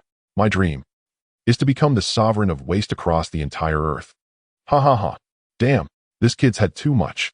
Well then, admirable spirit. Ha ha ha. Han Yun laughed until she swayed, her mirth infectious. Ha ha, Cheng Qi. Your dream sounds even harder to fulfill than mine. Cheng Qi smirked. Wasn't it you who said it? Self-reliance, the magic of the weak. Ha ha, true. We all wield magic. Han Yun's sincerity shone through. Rita, bring everyone another round. The plump bartender smiled broadly, pouring glass after glass of frothing ale. Rita placed a brimming mug before Cheng Qi. Just as he reached for it, a warning flashed across his ocular feed from Qianyan Kanjing, the thousand-eyed fly. Lieutenant Ning had dispatched 3 additional squads, slender figures clad in black nocturnal gear, moving with feline swiftness. Clearly reconnaissance operatives. Ning, growing impatient, had escalated surveillance. Cheng Qi drew a slow, steady breath. Miss Yun, I've urgent work to attend to. I must leave. Han Yun turned, her expression dimmed with quiet disappointment. But, Cheng Qi grinned. You bought me a drink. As reciprocity, I'll buy you one in return. With that, he withdrew from his inner coat a slender vial filled with pale aquamarine liquid and set it gently upon the table. Then with a casual wave, he turned and vanished into the dim, starless night. The bar buzzed with raucous energy. Yet with unlimited alcohol flowing freely, revelers quickly succumbed to intoxication. Han Yun sat alone in the corner, growing ever more lucid. She carefully replayed Cheng Qi's words in her mind. Then, have you ever considered that Hua Kunlun might be innocent, and that squad in truth is far from legitimate? As if drawn by some unseen force, Han Yun suddenly rose and vanished into the night. Using mounds of refuse as cover, she crept steadily toward the precise underside of the 2 Yaoshi starships. She sought only a vague confirmation were the 2 starships hovering silently and motionlessly in midair, unchanged, unguarded. Suddenly, she spotted a small team clad in black tactical gear. She instantly shrank behind a towering heap of scrap metal, and as she watched in silence, her eyes widened slightly. They wielded military-grade particle-cutting daggers. Were they Interstellar Alliance operatives? Then why were they no uniforms? What could they possibly be doing at this hour? Searching for Kunlun. Yet why send only a single squad? Han Yun puzzled over it, until her foot struck a piece of metallic debris, releasing a sharp, ringing clink. Far away, the squad reacted with uncanny sensitivity. The instant the sound echoed, they turned in unison. Night vision visors glowed with eerie blood-red light across their eyes. Their movements were lightning quick. In the next breath, they converged upon Han Yun's position, her body instantly exposed beneath a dozen crimson predatory gazes. Han Yun trembled, but before she could utter a word, one of the squad members spoke. First, a scavenger. How grotesque she is. All scavengers look like this. Ugly or not, the hunt hasn't ended. Women still earn 1 point. Kill her on the way. Without hesitation, a squad member stepped forward and drew his particle-cutting dagger, a flash of cold light arcing toward Han Yun's ear. And the hunt points were awarded for scavenger's ears. A sharp hiss. Panicked Han Yun raised her arm to block. The blade sliced a half-finger-long gash across her forearm. Impatient, the killer twisted his wrist, leveling the dagger sideways. A flash of lethal intent aimed at her throat. Kill first, then collect the ear. At that very moment, an indistinct force field shimmered into existence around them, pale green wave-like appearing from nowhere. The killer's eyes flared wide, his dagger froze mid-swing, unable to advance even a millimeter. Gravity itself seemed to warp, chaotically distorting every motion. What's happening? Someone nearby is interfering. They tried to turn, but under the distorted gravity, each movement became agonizingly labored. An immense downward pressure bore down upon them, vertebrae cracked, knees ground inward, and their bodies involuntarily collapsed, kneeling then bowing toward the earth. Another surge of turbulent gravity hurled the entire squad backward, tumbling and daverned for over 10 meters. Hong Yun stared in disbelief. She alone remained untouched. At that instant, a figure descended from above, his soles wreathed in dark green bioflame, drifting slowly downward. Hong Yun's eyes widened in shock. But fate dealt her an irony. She stood directly behind him. Encloaked in deep night, his face remained hidden. All she saw was a tattered scavenger's cloak, and his outstretched palm pulsing with concentric waves of pale green energy, rippling relentlessly toward the fallen squad. Her heart raced faster. What kind of device was that? Utterly unprecedented. And how had he descended from the sky? On garbage-ridden Earth, anti-aircraft ordinances forbade all flight tech. None could be scavenged. And such equipment surely wasn't something one simply found lying about. The figure was Cheng Qi, fresh from eliminating another scout squad. His gravitic regulation gauntlets and jet turbine boots, fully integrated into his Type I biocombat armor, had undergone radical functional transformation. Both the emitted gravity fields and the jet flames now manifested as signature biotech green. Performance surged nearly 50%, and Cheng Qi moved with effortless mastery, more intuitive and precise than ever before. The green ripples from his gauntlets intensified, thickening, gravity swelling to crushing density. The scout squad lay flattened in sprawling positions, faces contorted in silent, guttural snarls, unable even to lift their heads. Squelch. Crack. Gravity exceeded their physiological limits. Bones shattered in an instant, skin split open like overripe tomatoes, splattering thick arcs of crimson. Whole human forms compressed into grotesque, pulpy discs, annihilated before they glimpsed their exit. Cheng Qi flicked his wrist. The squad's signal jammers and particle-cutting daggers floated upward, enshrouded in emerald ripples. Then his bioturbine boots ignited, green flame roaring beneath him, as he folded his arms and ascended smoothly into the air. The confiscated gear hovered, likewise suspended, as if guided by invisible hands, gliding in formation behind him.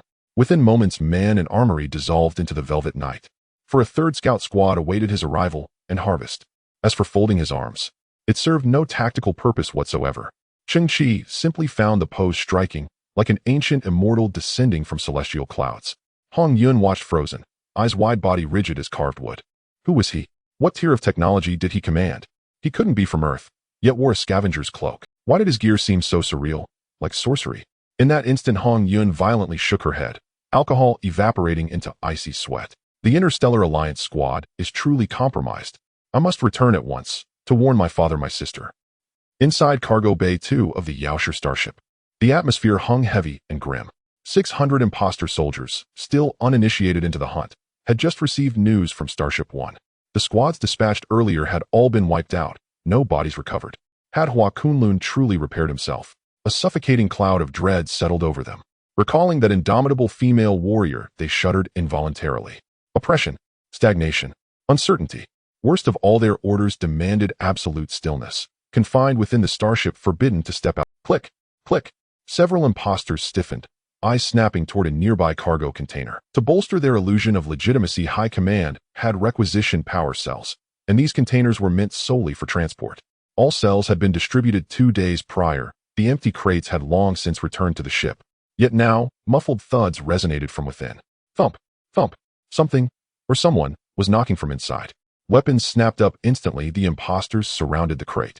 One bold soldier stepped forward, fingers trembling as he unlatched the crate and yanked the door wide open, rifle instantly leveled inward. In the next second, every imposter froze. Inside sat a stunning woman draped in a crimson gown. Her hand trembled slightly as she smoothed her long hair. "Hello, everyone. I'm Hina, a scavenger woman." "My apologies," Hina murmured, lips pressed together. "I hid inside this crate aboard the supply shuttle. I assure you I mean no harm. I only wish to meet your Colonel Ning. I've been hiding here for 2 days, unable to slip away unnoticed. Right now I'd greatly appreciate food and water." She tilted her shoulder, offering a practiced, beguiling smile.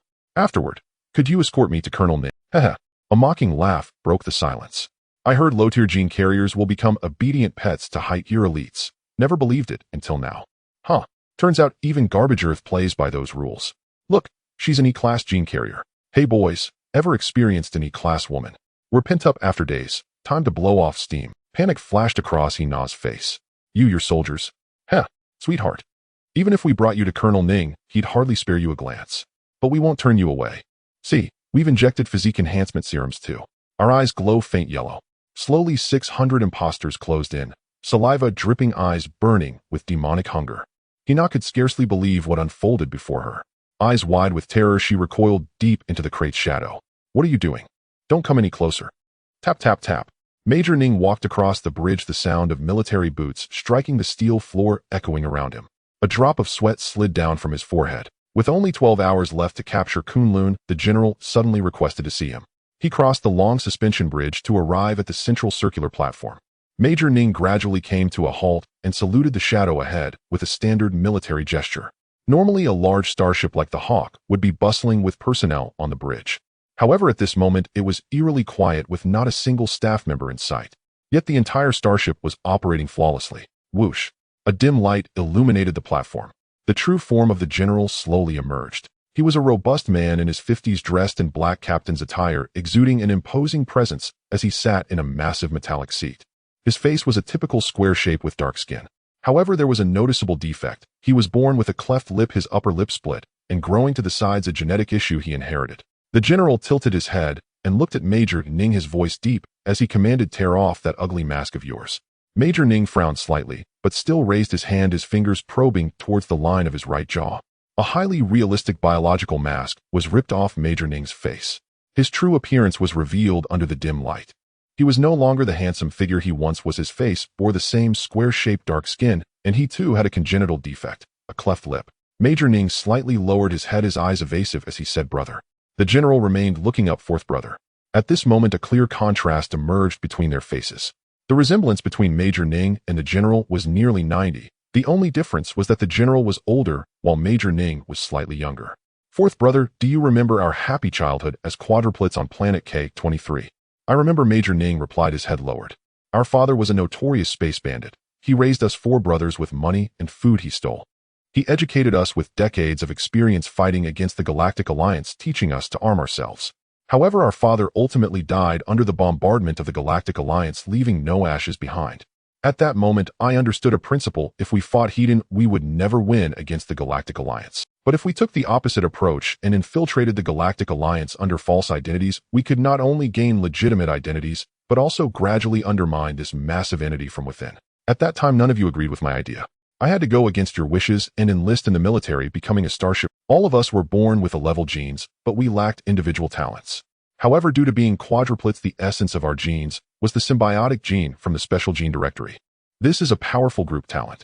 Among us brothers, we possess abilities like telepathy and coordinated movements. In the most exaggerated cases, one person's perceptions could be fully known by another. After years of struggling in the army, I finally worked my way up to being the captain of a small attack ship.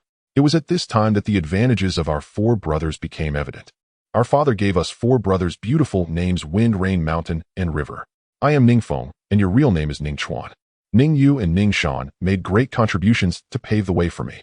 The general leaned slightly forward. Only then did he notice that a huge helmet was on his head and countless metal wires linked to the back of the helmet, resembling the dreadlocks of an African woman. These wires extended and connected to the main control console of the Hawk starship. Inside the main control console was a transparent glass cabinet. Inside the cabinet was a fully exposed pink brain with specialized tubes providing nutrients from below, while the surface of the brain was embedded with thousands of thin silver needles serving as signal sensors. That is my second brother, Ningyu. The general clasped his hands, looking at the brain with a loving gaze. I linked him with the entire Hawk starship, and through our brother's symbiotic gene talent, I connected with him. This method can only be accomplished by us brothers. Only in this way can the starship exhibit the strongest combat power and response speed, allowing it and its commander to form the most perfect and harmonious unity. It hasn't been easy for us to come this far. Ning Yu and Ning Shan have always been by my side, constantly moving, installed on one starship after another. From small warships to today's super large warships. With them, I can perform the highest difficulty maneuvers. Oh, no one has a faster reaction speed than me, nor is anyone more familiar with their own starship. My eyes widened as I saw the 4 rings of light flickering in my pupils. Thanks to their help, I gradually became the most brilliant genius commander in the entire Galactic Alliance, and one of the top 20 generals of the Galactic Alliance. And it was I who transformed you, the one who became a space bandit, into Major Ning. Major Ning's body trembled uncontrollably. Yes, his elder brother was one of the top 20 generals. His current achievements were due to the sacrifices of his second and third brothers. The brain of the second brother was on this starship. Meanwhile, the brain of the third brother, Ning Shan, was on another Hawk starship. Thus, the elder brother could perfectly control 2 Alpha-class battleships by himself. Once the elder brother even considered extracting his own brain to transform it into his third puppet, allowing him to control an additional large starship. But the elder brother also needed some people around him, which is why he could stand here today. This explains why the elder brother once said, "If you can't find Kunlun's brain within 72 hours, you won't deserve to have your own brain." Fourth brother, is it so difficult to capture a battered Kunlun? The general looked down, gazing at Major Ning from his massive metal seat. You disappoint me somewhat. Lieutenant Colonel Ning's legs trembled violently. A faint stain of urine darkened his crotch. He was consumed by terror. He refused to become a mere brain, a captive, enslaved organ aboard the starship, condemned to eternal darkness and absolute subjugation. That would be the cruelest, most inhumane punishment imaginable, far worse than death. In the dead of night, he had once heard human wails echoing through the ship's neural comlink. He could not be certain whether those agonized cries belonged to his second or third elder brothers. Ning Chuan. General Ning shook his head with weary resignation. Father doted on you since childhood. I will not lay a hand on you unless absolutely necessary. My physical prowess pales beside yours. Someone must carry forward our family's legacy. Do you still remember our goal? To ascend step by step to the very apex of the interstellar alliance. Then launch a coup d'etat. We shall become the galaxy's true sovereign power. We shall reign unchallenged here. No force shall dare impede us. Yet we are not yet strong enough, and Kunlun has uncovered our secret. She must not be allowed to transmit this intelligence. Lieutenant Colonel Ning continued to shiver uncontrollably. Though his elder brother's tone had softened, his gaze remained that of a predator fixated on fresh, pulsing flesh. Faced with this dire predicament, Ning could not fathom what course to take. Let me show you something. The general shook his head, disappointment etched deep into his features.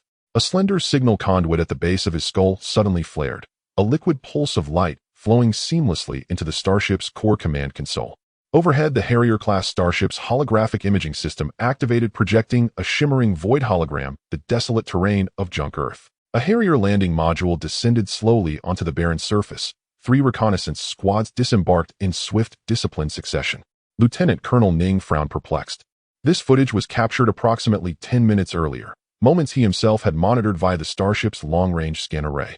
These squads had been dispatched under his direct orders to locate the elite warrior team. As of now, the recon teams remained deep in search. No reports had reached him. Then the general's voice cut through the silence. What you see is illusion. Ning's eyes snapped wide open. What a...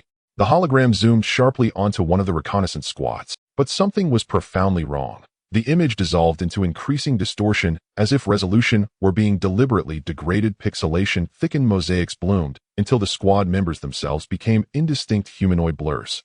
Suddenly, another figure descended from the sky, its entire form obscured beneath cascading digital noise.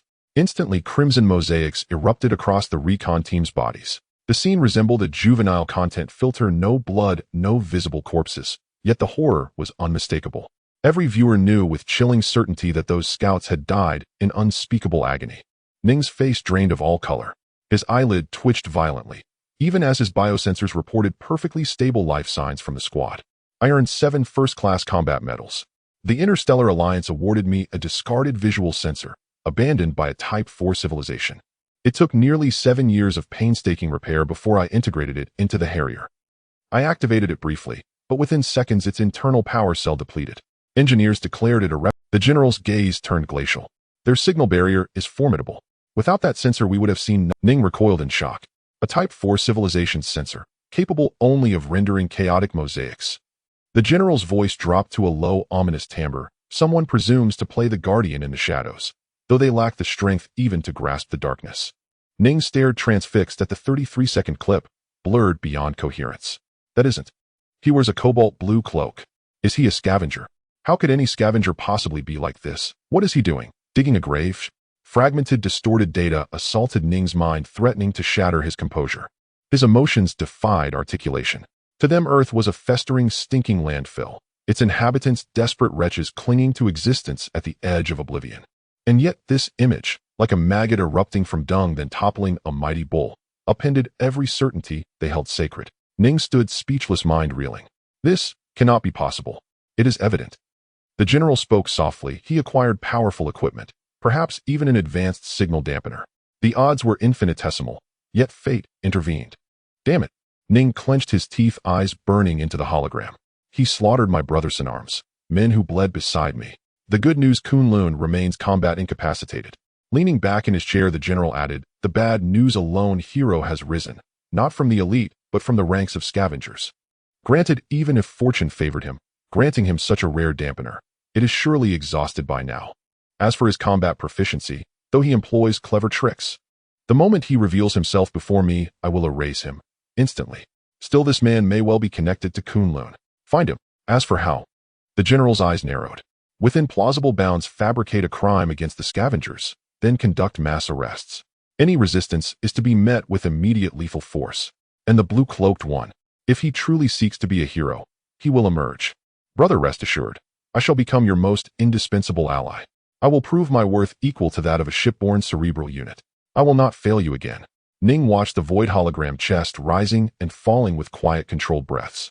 Obedience, perfect, unwavering obedience, was his sole path to survival. Below, the cobalt-cloaked figure stood motionless upon the cracked earth, gazing upward at the two Harrier-class vessels suspended in the bruised twilight sky. Behind him, scattered like dying embers, the feeble lights of the scavenger encampments. A hero.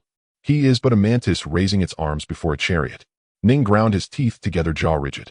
No one, no force in heaven or hell, shall stand in brother's way. Lieutenant Colonel Ning strode swiftly through the Harrier's corridors, brow furrowed in thought. His aide hurried to keep pace. Sir, framing the scavengers, that may prove difficult. Difficult. Ning had already donned his polished, handsome mask, yet his eyes smoldered with cold malice. Do you recall Counselor Li's eldest daughter? The woman named Hong Yun. The aide nodded. Striking appearance and class genetics. I remember her distinctly. Class. Ning smiled thinly. I underwent countless gene therapies, many failures, before attaining my own class genome. It was hard won. Yet that woman. I recognized it instantly. The telltale signs of failed genetic enhancement. The aide blinked. Then why did you forbid the gene screening protocol? Because if she were truly class, her genetic profile would auto-sync to Interstellar Alliance Central Command upon testing. A high-tier genome appearing on junk Earth would trigger immediate scrutiny from above. Ning gave a low, humorless chuckle. Though the probability was near zero, I refused to risk it. I promised my men a hunting game. So long as the prey were deemed trash, no alarm would sound at Alliance headquarters. Understood. The aide nodded gravely. You no longer wish to indulge their charade. You intend to expose them outright. Fraudulent gene identity and deception of Alliance officers constitute capital offenses. The hazy morning sun slowly rises. At last, a glimmer of light breaks through the polluted air of the garbage planet. The headquarters of the Scavenger Alliance. President Li's face flushed. Hong Yin, do you even realize what you are saying? I am fully aware. Hong Yin raised her arm, revealing a somewhat charred wound. Only a particle-cutting dagger, standard issue for the Interstellar Alliance teams, can inflict such an injury. President Li stared wide-eyed. But what if some bandits found a particle-cutting dagger? Hong Yin also lifted her head. What if the Interstellar Alliance team itself is a bandit? You. President Li trembled. Hidden beneath his anger was a deep-seated fear. Where did these horrific thoughts of yours come from? Hong Yin, neither humble nor arrogant. A scavenger named Cheng Qi reminded me. Cheng Qi. A scavenger? President Li on the verge of tears. You trust a scavenger instead of the regular military. Hong Yin, have you lost your mind? Do you not realize we have always lived in the cracks of society? If the team truly disregards the lives of scavengers as mere weeds, then why are we still alive? And President Li pounded the table. And why do they send us food? Hong Yan's gaze flickered. Someone is... President Li stared wide-eyed. Who? Hong Yan frowned. I'm not sure, but he is also a scavenger and could very well be Cheng Qi. What about this Cheng Qi? President Li was increasingly helpless. Daughter, open your eyes and look. Our location is merely a garbage dump. Can a scavenger emerge from here to oppose the Interstellar Alliance team? Our huge Scavenger Alliance possesses only 7 makeshift beam pistols with a total of merely 110 rounds combined. Under such conditions, how can an ordinary scavenger contend with an Interstellar Alliance team? Can he secretly thwart the Interstellar Alliance team? I was almost led astray by you. The Interstellar Alliance team could never harm us. President Li emphasized every word. I cannot believe what you are saying, nor can I afford to believe it. At that moment, a member of the Scavenger Alliance rushed into the room. President Colonel Ning has unexpectedly visited. What? President Li's expression stiffened, hurriedly adjusting his attire while urging Hong Yin to stand up and prepare to greet their guest. Where did that girl Hina run off to? Forget it, forget it. Prepare the best filtered water and bring out my treasured tea leaves. Just as President Li was filled with trepidation, Colonel Ning entered the room slowly, accompanied by a group of soldiers. President Li, there's no need for such formalities. Colonel Ning smiled. This conversation will be quite brief, and is the tea you treasure even suitable for... President Li was momentarily taken aback. As Colonel Ning gradually sat down, gazing at Hong Yan's eyes, which bore the marks of a grade gene. President Li. Colonel Ning slowly crossed his legs. Do you know what the consequences of falsifying genetic identity are? With these words, the atmosphere shifted. A layer of white seemed to wash over President Li's face. His hands began to tremble uncontrollably, but he struggled to conceal them behind his back. Mid-level crime, grade 35. Hong Yin slowly continued. Both the forger and all accomplices will be arrested, facing up to 10 years in prison. Miss Hong Yin is well versed in the regulations. But you're not being entirely comprehensive. Colonel Ning smiled. Let me add something. Assuming, and I emphasize assuming, that Miss Hong Yan's grade gene is a fabrication, merely deceiving some scavengers on the garbage planet to gain respect, then that crime is indeed a mid-level offense. But if you deceived someone like me, an officer of the Interstellar Alliance combat team, and demanded resource subsidies worth millions of credit points under the guise of being a grade gene holder, then that would be deceiving the entire Galactic Alliance. That is a grade 9 felony. 60 years in prison, and even the death penalty. Colonel Ning glanced around the room, and this scope includes not just the dozens of people in your Scavenger Alliance, but also those scavengers snatching energy blocks in the square. They are either complicit or participated in the redistribution. Not one will escape. Colonel Ning suddenly gritted his teeth, his voice icy. If that is indeed the case, I will suppress the entire garbage planet. Do you understand what suppression means? Any resistors have the right to be shot on the spot. President Li was already trembling like a leaf, forcing out a smile. Colonel Ning, you are truly joking. How could we dare deceive you? Perhaps it is heaven's favor. Hong Yin has extraordinary talent. However, Colonel Ning interrupted President Li with a wave of his hand. Behind him, 4 soldiers entered carrying a massive genetic testing device. President Li felt his heart racing, instantly turning cold, as if he had plunged into a deep winter lake. At that moment, one thought dominated his mind. It's over. It's all over. Miss Hong Yin. Colonel Ning extended his hand, pointing at the genetic testing device, with a smile. Please. The genetic testing device had been activated, its surface opening to reveal a humanoid space inside. The reason for its massive size is due to its comprehensive detection capabilities. Genetic level is a major issue, and the entire Galactic Alliance approaches it with caution. Once the subject enters the device, it will conduct 12 tests, including blood DNA and pupil recognition, to ensure 100% accuracy. Hong Yin, however, remained calm, stepping into the testing device, one step at a time. As the hatch slowly closed, she cast one last glance at her father. Meanwhile, President Li had become completely rigid, his heart deadened. The casing of the genetic testing device pulsed with blue technological light, rapidly collecting samples and generating a vast amount of data. The display screen began to show groups of characters. Eventually, those characters converged into 2 lines of Chinese characters. Test complete. Tester has a high-level gene. President Li could no longer control his weak legs, collapsing to the... Hong Yin was originally an A-grade gene, indeed falling within the realm of high-level gene holders, so the machine's assessment was expected. But this was just preliminary information. The specific level that followed would be the real deadly blow. I didn't expect you to have such a solid foundation. Colonel Ning sneered, his gaze fixed on the display screen. A grade gene masquerading as a grade gene is still a significant deception. Ding. The tester's precise genetic level is grade. The genetic testing machine delivered its final. President Li slapped his forehead, wailing. It's over, it's over. My daughter is actually a grade gene. Oh, we have indeed deceived. Wait. Grade. President Li suddenly widened his eyes, jumping to his feet. He approached the testing machine screen, rubbing his murky eyes vigorously. Gasp. President Li took a sharp breath, stumbling back 3 steps. Grade. It really is grade. How could this be? Thankfully, he quickly regained his composure, swallowing back the words that followed. The hatch of the testing machine slowly opened. The first thing that caught everyone's eye was the 2 azure circles in Hong Yan's eyes. Her face was already stunningly beautiful, but now paired with the 2 mysterious and noble circles. Her aura became even more aloof and proud. Colonel Ning was completely frozen in his seat, his eyes filled with disbelief. Did I see wrong? How could this be? Her appearance that day was clearly a result of the backlash from the potion. She even used makeup to cover it. But the genetic testing machine cannot be mistaken. Colonel Ning's mouth hung slightly open, his head tilting slightly, blankly staring at Hong Yan. How could there be a grade gene holder on the garbage planet? They couldn't have obtained high-efficiency drugs. They lacked the strength and the financial means. But the truth was laid bare, and Colonel Ning was left speechless. At that moment, a service member from the Scavenger Alliance brought in a pot of brewed tea, placing it beside Colonel Ning. Hong Yan gently adjusted her clothing, stepping out of the testing machine and walking slowly across the floor. This stunning woman walked with her head held high, her enchanting eyes sparkling. She recalled the bar from the previous night, recalled the dream day of last night, recalled the scavenger boy in the blue cloak. Additionally, she remembered the light blue potion left by that boy when he departed. Last night, she had also diligently searched for the origins of this potion. It seemed to be the work of the genius pharmacist Valente, yet among all the traceable information, there was never a mention of this form of Valente's potion. In the morning, as the hazy sun rose, she leaned against the window, reminiscing about the pure gaze of the boy in the blue cloak, feeling an inexplicable trust blossom within her. Finally, facing the distant and dim sun, she drank the potion. At this moment, Hong Yan stood before Colonel Ning. Her graceful figure extended a delicate and fair hand, gently picking up the teapot to pour Colonel Ning. Then Hong Yan stood to one side, tilting her pristine chin. Colonel Ning, this tea indeed comes from the garbage planet and has been dusty for a long time. But truth cannot be false and falsehood cannot be true. At this moment, under new assistance and nourishment, it has magically awakened to a second life. Authentic and fragrant. Would you like to taste it? Colonel Ning's arm even showed a slight tremor. He instinctively took the teacup, gazing into Hong Yan's eyes, still wearing an expression of disbelief. How could this be? Lieutenant Colonel Ning led his entourage away from the Scavenger Alliance headquarters. After walking several hundred meters across the plaza, he could not resist turning back once more to gaze upon the headquarters building.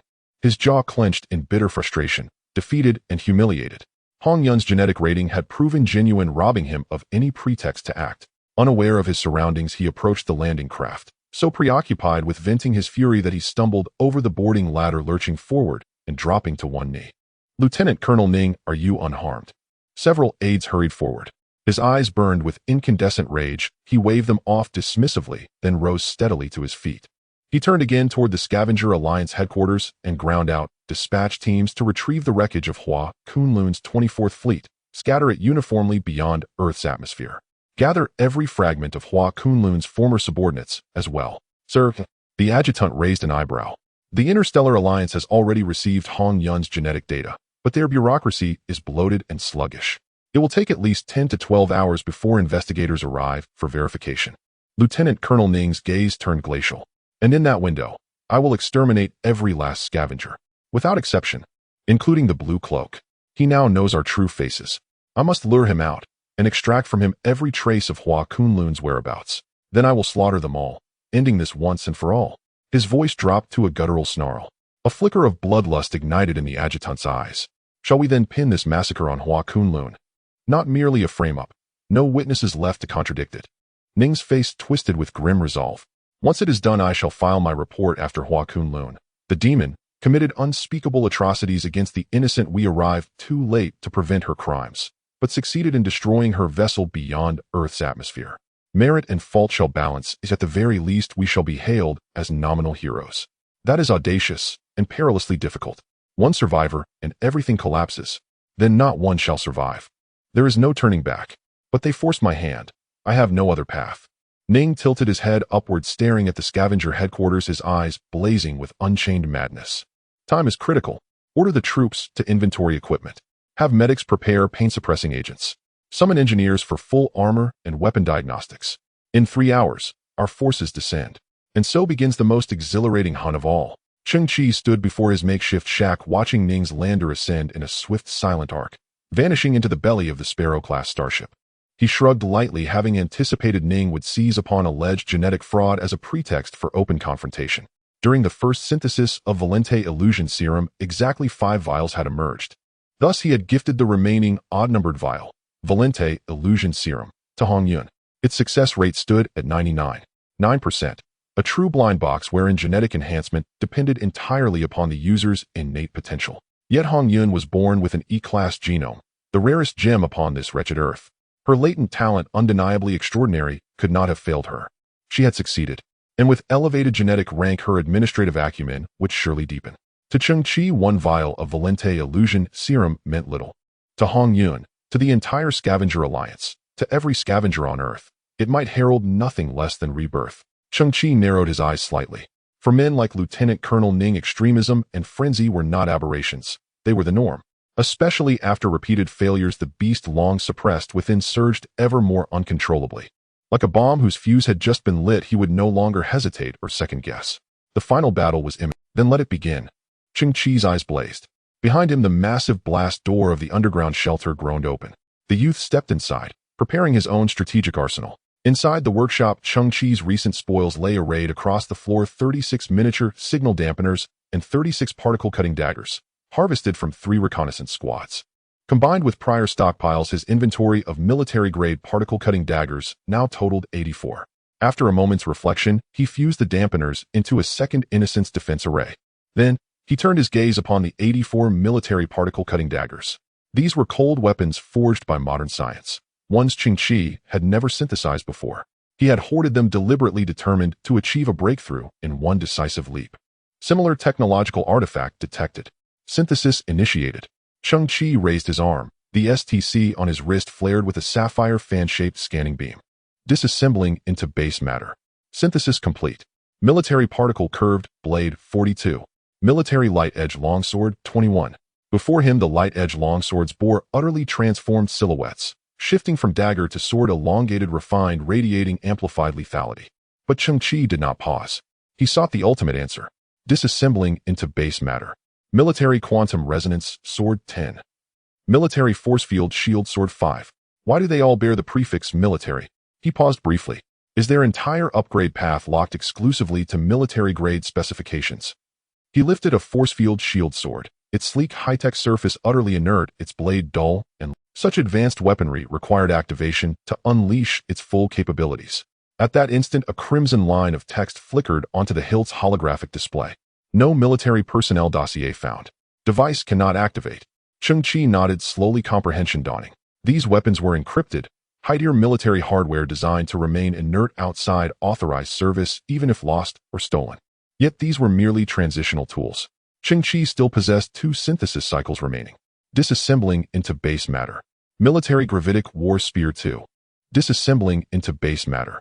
Exclusive military weapon Lotus Flame, Divine Warrior 1. Forged 120 years, hence this weapon belongs to humanity's legendary indomitable era, a singularly customized future artifact. Equipped with biometric authentication, force field, shielding, gravitational flight, particle resonance penetration, antimatter flame projection, and a holographic Lotus Totem interface. Integrates multiple technologies spanning Tier 2, 9 to Tier 4, 0 civilization stand. Though melee arms have long since faded from frontline utility amid the cosmic expanse, this weapon transcends mere function. It embodies the immortal spirit of the divine warrior, the ceaseless war drum echoing in every soldier's soul. Cheng Qi's eyes widened. Before him stood a crimson spear coiled with golden filigree. Its built-in force field activated autonomously, rising upright in solemn silence. 2 meters tall, towering over Cheng Qi himself. At first glance, it exuded an aura of absolute, unassailable martial dread. Scarlet luminescence coursed along its length like inverted celestial currents, flowing upward from base to tip, converging in radiant intensity. At its apex, the gleaming blade rang with a sharp, resonant chime, projecting a piercing starlight that struck directly into Cheng Qi's eyes. A sharp intake of breath. Cheng Qi inhaled sharply. The sensation was akin to gazing upon a galactic battlefield strewn with fallen stars and shattered hulls. And the wielder of this spear would forever stand victorious, unbroken, eternal, its piercing resonance and peerless edge rallying every blood-smeared warrior to rise anew. It is truly a weapon of humanity's future, integrating such vast systems, even antimatter technology long deemed unattainable. This is an unparalleled windfall, yet exclusively customized. Could it be what I suspect? His eyes flickered. Slowly he rose and reached, palm extended, toward the awe-inspiring spear. VVVV. A tangible force field erupted from the spear, a transparent wall that hurled Cheng Qi backward 2 meters. This weapon recognizes only the Lotus Flame Divine Warrior, the title bestowed upon its creator, a genius mechanist enshrined in legend. Damn it! Cheng Qi understood instantly, exactly as he feared. Even if he seized the weapon by force, its biometric lock would render it permanently dormant. This is deeply inconvenient. Cheng Qi clicked his tongue. Who is the Lotus Flame? Dad, if I install those components, will I truly become the most powerful soldier across the entire galaxy? Absolutely. You won't just be the strongest in the galaxy. You'll ascend to become the mightiest warrior in the entire cosmos. Inside the underground shelter, Hua Kunlun, battered and broken, was strapped onto a metal frame, her systems in chaos, her eyes flickering with fragmented, disjointed imagery. On an endless emerald grassland, a little girl with a crimson ponytail sat quietly beside a broad-shouldered man. The scenery was serene and tender. A single discordant element would shatter its fragile perfection. Suddenly the image blurred. A searing flash erupted. Screams and explosions tore through the silence, overlapping in violent cacophony. In the ink-black void of space, hundreds of sniper beams struck the adult Hua Kunlun. Her body, like a puppet with severed strings, was riddled with bullet wounds, torn apart by relentless fire. Back in the shelter, Hua Kunlun's head trembled violently. From her throat rose a low, guttural growl, fueled by fury and fear. Cheng Qi stood arms crossed at the workshop doorway, watching her in silence, his expression tinged with quiet sorrow. Cheng Qi sighed. The monkey squads arrived. After holding back for so many days, they've erupted like a volcano, dumping heaps of scrap our way. Han Zai appeared at the shelter entrance, cradling a colossal mound of refuse, over 6 meters tall. Scrap was his dialectal term for garbage. 80% of the debris Han Zai carried consisted of shattered cybernetic prosthetics, limbs, joints, torsos, every component imaginable. Cheng Qi surveyed the towering heap and nodded in quiet satisfaction. He mentally awarded the monkey squad full marks. These people moved with astonishing speed and possessed extraordinary skill. Hua Kunlun strained to turn her head. Damaged control chips left her with only one eye fully open. The other lid twitched mechanically, frozen mid-lift. You truly intend to help me? That will place you at immense risk. Hua Kunlun gazed at Cheng Qi. I know, on this junkyard Earth, suitable replacement parts simply don't exist. I harbor no unreasonable expectations. Asking you to restore my full functionality would be utterly unrealistic.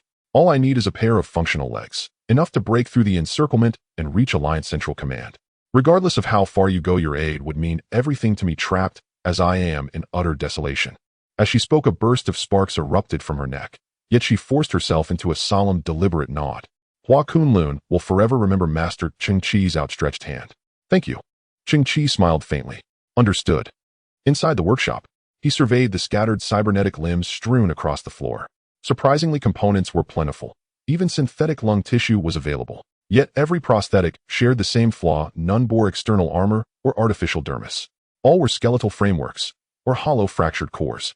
Cheng Qi picked up a cybernetic arm, now reduced to nothing but a charred obsidian metal humerus marked with strange, jagged tooth impressions, perhaps gnawed by one of Gigi's feral kin, who discarded it upon realizing it wasn't edible. He rolled his shoulders, his gaze sharpening. Then, let's begin. Inside Hua Kunlun's body, only a faint ember of residual energy remained. She refused to enter standby. Her beautiful crimson irises remained wide open, fixed unblinkingly on Cheng Qi's workshop. Within that humble structure, cobbled together from weathered planks and salvaged metal, blue light pulsed rhythmically as if welding arcs danced beneath its roof. She clung to hope that this teenage mechanic, armed only with refuse, could forge her a body capable of motion. Though under such conditions the task bordered on the miraculous. Yet this was Hua Kunlun's sole chance. Within her a silent prayer echoed, just let me move. Just let me act. 20 minutes later, Cheng Qi emerged from the workshop cradling a bundle of pitch-black cybernetic bones. Due to module damage, Hua Kunlun's vision swam hazily. She was stunned. How could he have assembled them so swiftly? But as he drew nearer, her sight clarified, sharpening with each step. Her one functioning eye widened sharply.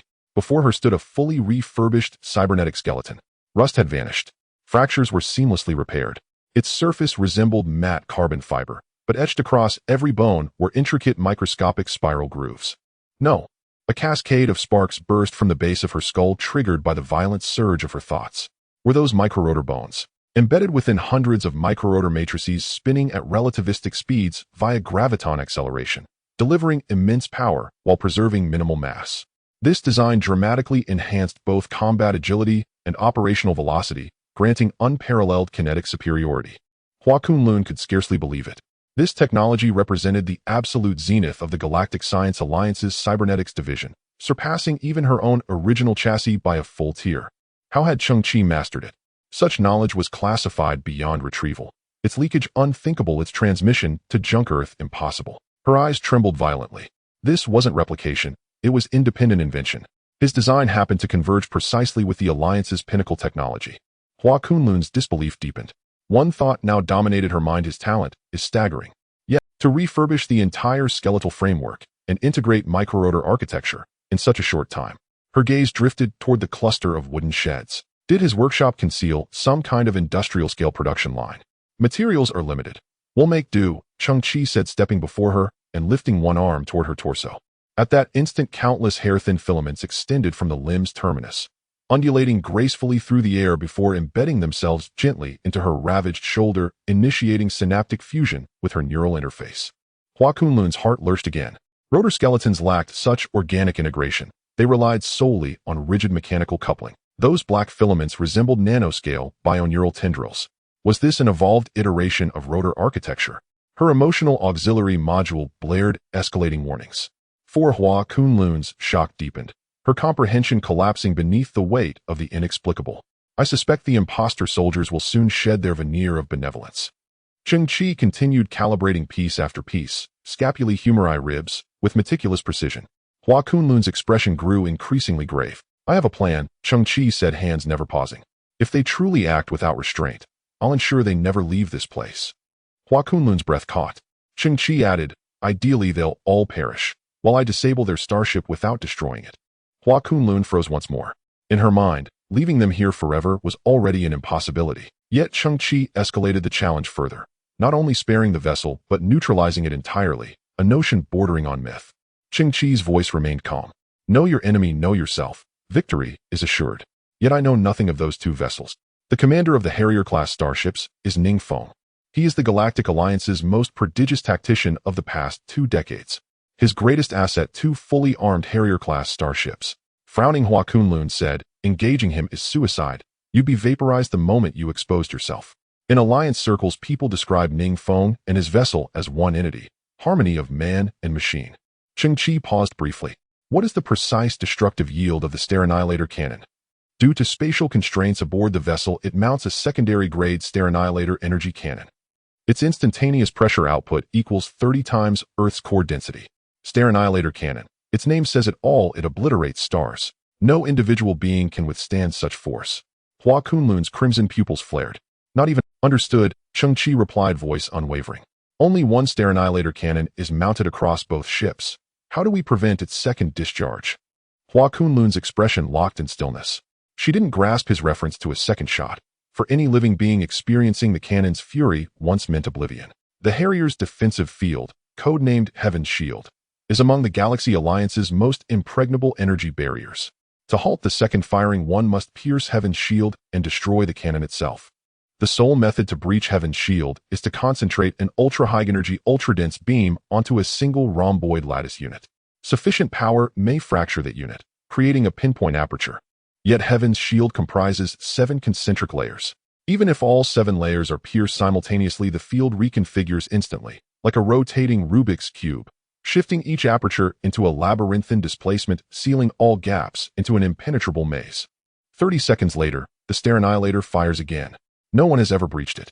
Hua Kunlun's face darkened with complexity. You alone, attempting to penetrate Heaven's Shield, is not realistic. Understood, Cheng Qi murmured, his eyes gleaming with quiet intensity. Hua Kunlun was baffled. She'd just described Ning Feng's overwhelming supremacy, yet Cheng Qi, preparing for war, responded only with a tranquil, understated acknowledgement.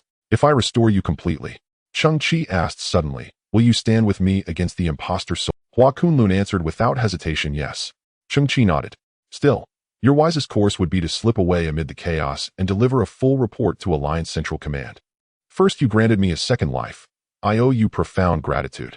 Second, scavengers are citizens of the Galactic Alliance, and I am a soldier. To stand idle while they face slaughter would torment me endlessly. I must act. Truth be told, this pitch-black, skinless skeleton hardly matches the legendary stature of Cheng the Prophet. At that moment, Hua Kunlun suddenly realized. After all this dialogue, Cheng Qi had merely laid out the microrotor skeleton on the floor. He hadn't installed it yet. Instead, he gathered the pieces in his arms and offered a faint, knowing smile. Just a moment longer.